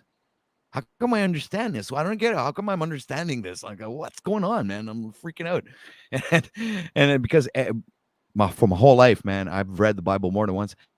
I never understood So it. There's so many OTW contradictories. If you on try to your understand journey, it literally, it was like you couldn't make any sense of it. it's not supposed to be literal, but like OTW, I have a really good question to ask.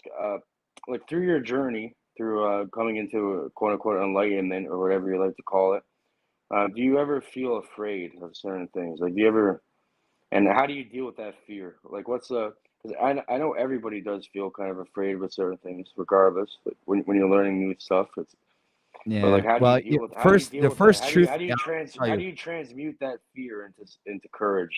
I'll tell you.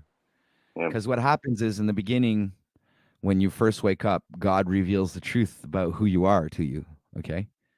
So that really fucking breaks you apart, man. Okay. Because then you realize who you really were during your whole life and why everything that happened to you happened to you. Okay. Yeah, you kind of deserved it in a way. There you go. Exactly. So Fucker. when it's in itself, it's like a living curse and a gift from God at the same time. It's a double-edged sword, my friend. Yeah, Okay. that's like one man's garbage is another one's gold.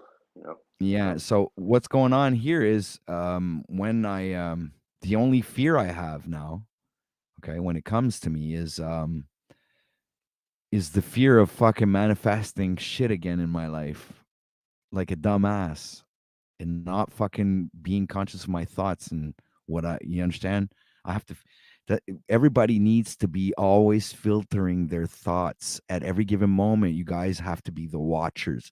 When they talk about the watchers, it's the watchers of your thoughts. You have to be the watcher of your own thoughts.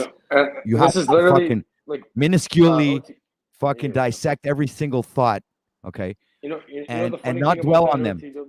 And you have to learn to, when you have negative thoughts, negative things that you think about yourself or others or things like that, you have to let them pass. Do not let them dwell inside you, because what if you start imagining things and then you start talking about them and then you manifest it fucking realizes itself in your life, man. Just like that. It's so powerful, man. So you have to fucking watch what you think, or even if those thoughts do not belong to you, if they don't belong to you and you do not want them, let them go. Let them pass. If they come in, you see them, let them go. Don't restrain them. Don't hold them there and analyze them. Let them go, because if they're not for you, you don't need them. The good thoughts, the good energy, the good vibration, the vibration You of want to God. see OTW? You want to see something weird? Go ahead. If you want to call it that. Do you happen to have a dice or a coin anywhere handy around you?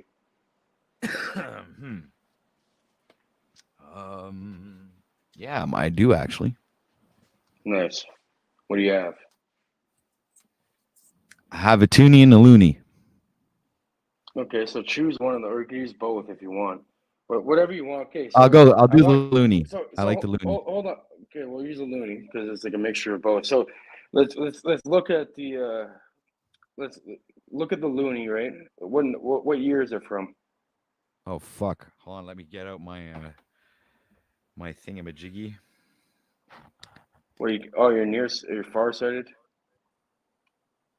Okay, so you're gonna have to look through it like that. Like what? Oh, you just dropped it. It's heads. But either way, you have to look at it like that and like take every detail, like kind of make a mental map of every detail of it, and then we can prove probability doesn't exist. Like apparently, when you're supposed to flip the coin, you're supposed to have a probability, right? Like it's either Yeah, but that's not heads or true. I know how to flip the coin where it always falls on the same side. yeah, it's through the mind. So let's experiment. Like tell me what you You want to like, see. you And know we'll what both. I think Wizard was saying before when he was here previously, saying like when you flip the coin, it's a 50-50 chance. It's a load of shit.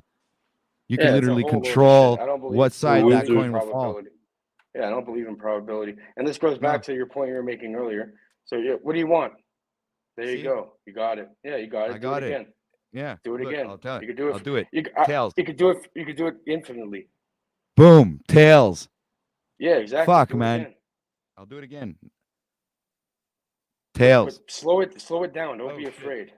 I fucking There, dropped it. it's out of your hands. You dropped it. It's there though. Okay. It fell on heads. Well, put it in your hands then. Tails again. What do you Put mean it in put it your in my hands. hand? Well, because the reason why it didn't work is it was outside of your hands. So Oh, you left okay. out the probability. Right. Okay. So here it goes again. Let me see. That's tails. That's head. I just want to make sure I fucking see it well, man. It's an old See it coin. well. Like It's make, an old make a coin. mental image. Picture yourself seeing it right now. There. Boom. You saw There you it. go. See, and I won't touch it. I'll There show you you go. guys. Look. All right. I didn't touch it. It's Yes, I tails. know, I know, I know, I know, I know, I know. But Okay. you can't use. So certain people understand certain things like this, and they weaponize it and fuck with people because they're not great people. You know, I'm done. It's not gonna work anymore, buddy. Sorry. Dude, look again. All right, I didn't touch it. Okay, okay. Well, that's it. That's it. Just leave it alone now, please. Tails, man. Like, don't. Just leave it alone. But We've it's to said too prove much that already. it's yeah. We, Anyways, yeah, it we've does said too much. We prove. get it. We get I it do now. get it. Of course we get it. I've always gotten it, man. That coin thing, I've known that for a freaking long time, man. I was Okay, a kid when so my father showed me that trick. It's a really? trick. It's a trick. It's a mind trick. Yeah. Yes, it's so simple too, man. It's so easy. It's Yeah, exactly. but you have to I start don't. with the simple stuff. If you could do that to a coin, imagine what you could do with reality. You know? I know. Sure. That But shows dude, what I've power you tried have. I've tried a multitude of things. I've gotten this house most likely because of what I've managed. I've imagined this house in my head. I've done so many fucking experiments with manifestation. And you know what got me really fucking tuned into this manifestation thing?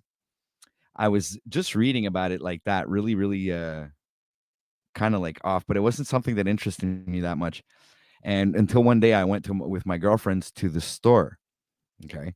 And listen to this. This is really fucked up. So we're looking for mittens for her daughter. And her daughter wanted purple mittens. Okay.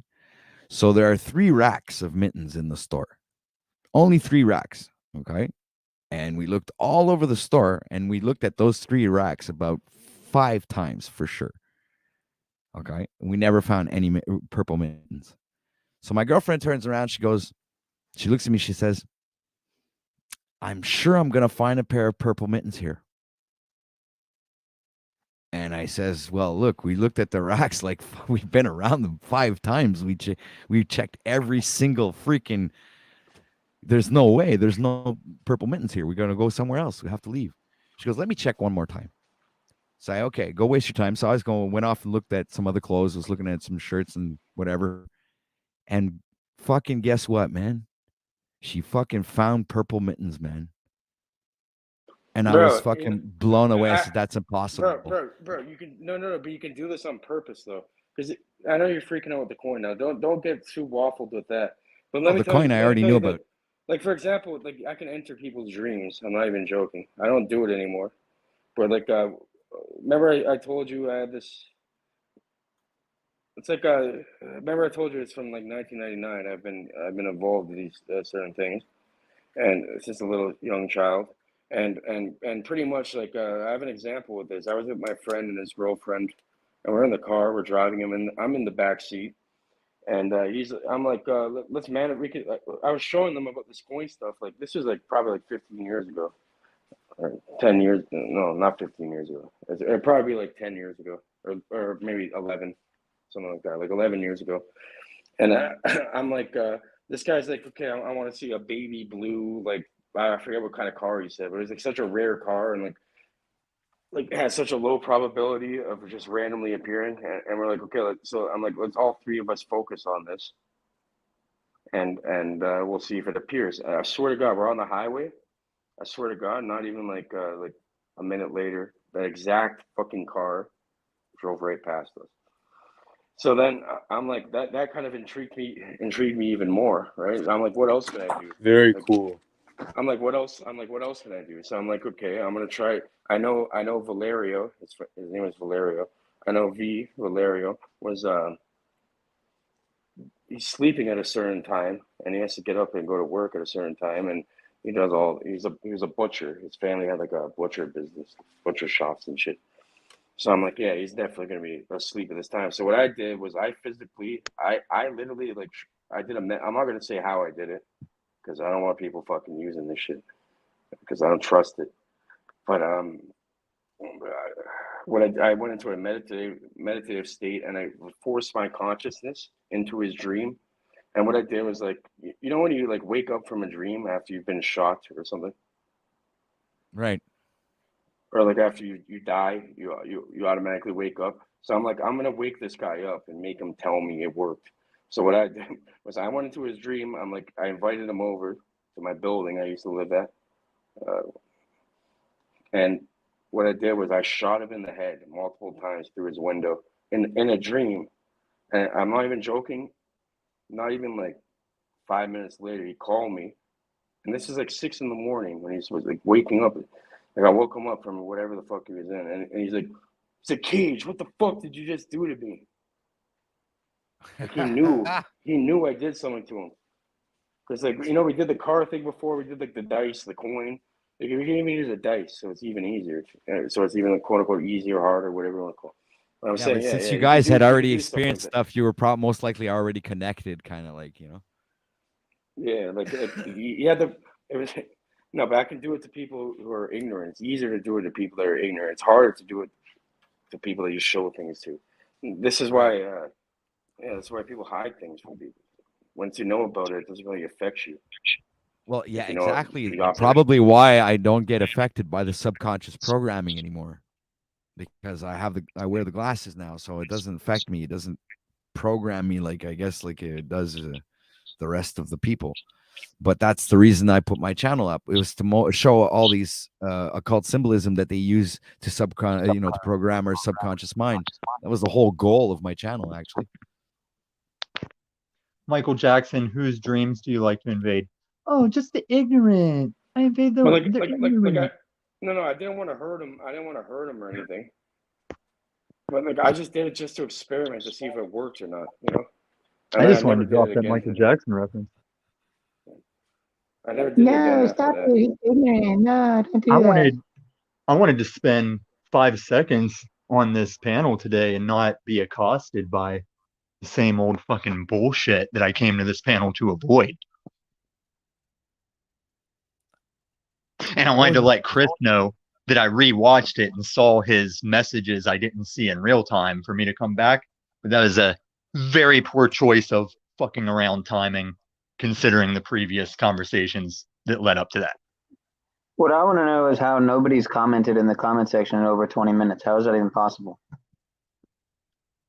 I want to know how you can just hang around without the awareness of just how little respect you get from this community.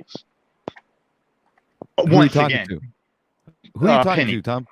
Oh, okay. Penny, I was in a situation earlier that I feel was not balanced with the support it received compared to the community concerns at the moment. Yeah, and, I watched the stream, but I had missed a big chunk of it because I was babysitting my right. grandson. And I just rewatched it for a couple reasons because I'm keeping up with Talcott at the moment, because one reason he's not too worried about his situation is because I know what homelessness is in Washington right now. And as long as my life is blessed to the right level, I'm not going to let Jack Talcott be on the street with dudes that are swinging hatchets on people. Tommy, is Jack Talcott or whatever his name is he here on this panel right now? No, but I'm talking about the earlier footage I just explain to me why you're talking to somebody who's not on the panel. What? Explain to me why you're talking about a person who's not directly engaging with you right now on the panel. Because you're referencing a rule about slander and No, because behind you the don't back. know how to flip the coin, my friend. Yeah, tell me this coin thing, because I just got here when you guys were halfway through the coin thing, and you mentioned it earlier when I was here. Do you have a dice? We could do it with a dice. No, I don't want to play the game. I what- just want you to say what it is. I'll tell you, okay? The coin is you everybody thinks that the coin is a matter of probability. When you flip the coin, it's either going to fall on one or the other, but that's a lie. You decide what fucking side the coin flips on and ends up being on whatever side you want it to be on. That Then coin why doesn't flip people win the every coin flip coin thing is a lie. It's just a lie, man. You can literally I'm saying, control when you what say we side the coin control falls. it, when you say we control it, does it matter who's flipping, who's calling? Like, is it the caller that determines? It's the person who's flipping the coin. Oh, okay. So, I mean, I've already seen a lot of other evidence to the NFL being rigged beyond the coin flip. What do you think NFL coin flips? Does somebody And they catch kind of let in it their hit the hand? ground, right? Yeah, they let it hit the ground. So I think that's causality, whatever, right? It'll fall either on whatever side it gets flipped. But Yeah, you can't even fumble the then, bag. Keep it in your hands. I'm talking about when you're flipping it and catching it with your hand and then putting it on your like this. Every single time you can put it on the side that you're gonna want it, and you can call it out before, and I can prove it. I've just done it on stream. You want to know what my science side always does? I always just call tails because on a quarter, the side with heads is like 0.000 something heavier because of the Oh my god, head man. formation. So like, I'll just call the odds. I'll just call the odds. The heavy side will probably. Okay. So we could do the opposite. We can make it go the opposite way, so that will Yeah. we could use that little fact against But itself, right? but what I'm saying is why most of the time you drop your peanut butter side to the floor. Like that's why that happens. But it's a lot heavier than the head tail sides. Oh, for God's sakes, Tommy, it's not that. The quarter's not that much different, but a piece of bread with peanut butter on one side, it's very much that much different. As a human being trying to. Have you ever tried to flip a piece of bread? I mean, everyone that's ever accidentally dropped one knows exactly what I'm saying. But if you're proposing that from now on, coin flips as a decider are replaced with bread and peanut butter, I support that 100%. I say we get a government committee, politicians get that movement started. At I least think we with should add, in my opinion, we should add a little bit of jam in there. Fuck yeah, jam on the other side. Yeah. Fuck yeah, OTW. Fuck, This is so you're what I was screwed picking up either with. way, man. You're screwed either way, just like the government. Dude, you can open with me bitching me out, and I still saw that. I was like, this motherfucker's the type that'll add jam to the other side of my peanut butter bread thing. Man, peas in a pod, bro. Gen X, my boy. Dude, I like creativity, and I think you're a creative guy, and I see you sidetracking the the conversation. So I said, well, can't beat him, join him. Yeah, there's layers. There's layers. But Peniel, all I'm saying, man, is don't drop comments about me not wanting to analyze my ego before you start acting remotely 30. Thank you. You know what's crazy is like nothing would hit the spot right now more than water. Water, bro. Water's delicious. When you're fucking thirsty, yeah, man, water. Dude, when you really want some fucking water, man, oh man, I would kill for some fresh water right now. And so when you have no interest in water, are you hydrated or is that just a thing? No, yeah, I'm high. I need fucking water. There's no water in my house. So I just cracked open a watermelon juice. Fucking I might crack into a coconut, honestly. I might fuck around and crack into a coconut. Pineal, you not have a tap in your water or in your house or something. I am not a drink tap, dude. I just can't do it. I'd rather not drink anything than drink tap. You know the ball of water is the exact same thing. Well, listen, nothing can have an effect on you. I know they put fluoride, and that's how they make you. That's a good point. That's a good point. No toxins or impurities have an effect on me. I transmute all toxins. They make you feel. They make you feel. You can transmute that water. This is why they have holy water in church. This is why they, certain people they do certain blessings over food. Like you can turn that water. Literally talk to your water. Yes, I support what you say. Mark said boil it. But he doesn't realize that boiling water actually concentrates the fluoride.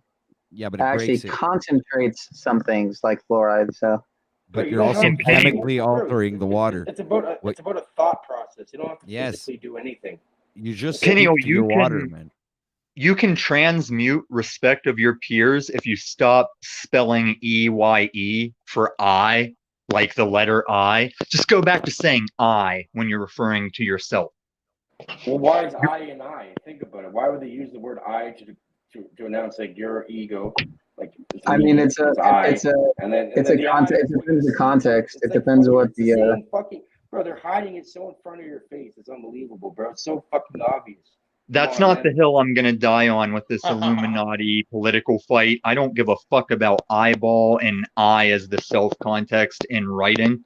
I'd give more of a fuck about typing 3 letters when you could just hit the I. But why would that even be an issue right now? That's so superficial, and who gives a fuck? It's only an issue because Peniel. Like, any of you could type EYE, and you're not at a handicap enough for me to care. Bro, do you know what we just fucking showed you on fucking stream? Are you not fucking taking in what we just showed you? And we're having this fucking same bullshit conversation over and over and over and over and over. Don't This is say the last L fucking word. I time. swear to God, I will make This it is the rain last in this time. chat. This You're is a the last fucking time I lesbian, show bro. stuff like this on a panel. I've done it way too many times now. But And Cage, no one seems to imagine, like, understand. try to imagine Except any panel OTW that does. you It's in are his fucking hand. 100% He understands satisfied that. with. I picked up on that real quick. Like, if you came in here and were just satisfied with everything, I'd be like, who the fuck is this imposter right now? Like, that's not Cage. Well, let me. I'm going to be completely honest with you guys. These panels, I'm not here to learn. Well, I'm here to learn, but to be honest with you, I'm not really learning anything. I already know certain things, and I know, and then you tell me what I know, but I still I'm love here to you. plant. Like I said, I'm here to plant seeds. I can feel that. Cage knows everything. Cage knows it all. No, Cage, I like you, He is dude. planting seeds. I used to think he was Yeah, a but know-it-all, but Cage. now I realize he's a planter. I don't Yeah, know. I he don't is. know it all. I don't know it all, but I know some things. I can tell you both of those 100%. I don't know it Cage, all, and I don't. let me but try I and do know some find things. this resolution where we agree, because And I'll I have to don't agree think with I'm- him because wait, before you go on, Tommy, I'm going to tell you I have to agree with him because I've learned a lot from Cage actually since I've known him. And I learn from everybody. It's like recognizing Yeah. where you can see something. Yeah. It's the same thing with trying to say who Listen, brings I'm value gonna- and who like, doesn't. pretty much, if you Value look is at- if you look at- everywhere if If you someone look can at it, see the hold value. on. If you look at it like this, if you look at it, let's say it's a matrix, let's say it's a computer, let's say it's the internet, right? You can inject malicious code or you can inject benevolent code, right? So what I'm doing is I'm injecting codes or quote unquote planting seeds, but I'm injecting a code that goes against the fucking shit that's keeping you down. And no one, go flip the fucking coin and come talk to me, man. Come on. And then sometimes I save you the trouble by letting you know that's not holding me down because I still have my individual responsibility to oppose it holding me down. And then we identify what truly holds us down. And that's how we all come together without yelling. Okay, but what's holding you down, Tommy? And what do you think is holding us down? Because I don't see Us as a- anything. I absolutely do not see anything holding me down. I mean, us as a people, as a society, of course, there's always the powers that shouldn't be that we need to organize against. those powers are an illusion. But the individuals, well, no, those armed men with badges of impunity against our laws, that's not an illusion. But I agree that as far as the individual, it's like, well, how do you see your situation as far as if you're free or slaved or what's holding you down or how you're free? I agree. I always think I'm free. Okay, I'm done. Cage, I'm fucking done with kindergarten. Seriously, man, I'm fucking done with that. Yeah, for real. I feel like I'm in fucking preschool or something now. Tommy, you gotta fucking come out of your fucking cage, dude. Seriously, I'm not in a man. cage, but yes, you are. You're Cage okay. is- You're Cage. please let me speak to you, please, okay. Go ahead. In all the respect that I owe you, my friend, I just want you to understand that I have this firm belief that you still don't know where you are in this reality. And that's what Him specifically, this fucking or blows like, me away. in general. But no, literally, like, or I'm in not general. offended. I'm saying Okay. who the with the reality exception- that you focus on is the reality that manifests in your life, Tommy. And You that's I understand? agree. So There you what is it go. I said that you didn't like? Because Well, I the might have fact that you just think been that saying no, but hold on a not sec. The attaching fact my that life maybe to it. for some reason you think that we're held down by this certain fucking imaginary slave system And, that you think is imposed upon us, that everybody else thinks that's imposed upon us. But all of that is another fucking construct of the matrix to keep you Right, fucking and I don't distracted.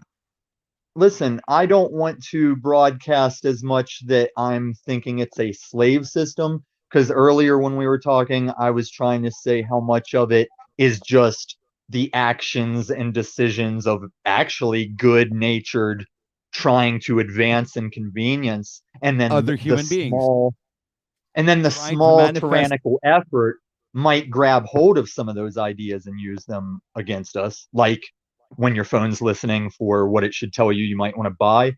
That got turned into this surveillance state.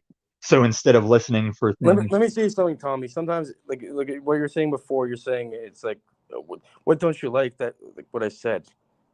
Sometimes it's not what you say; it's what you don't But say. how you say it. Thank you, No. typical soccer Sometimes mom it's not the dad. things you say; it's the things you don't say. Oh, read between the lines, like the those types of the knot in chains.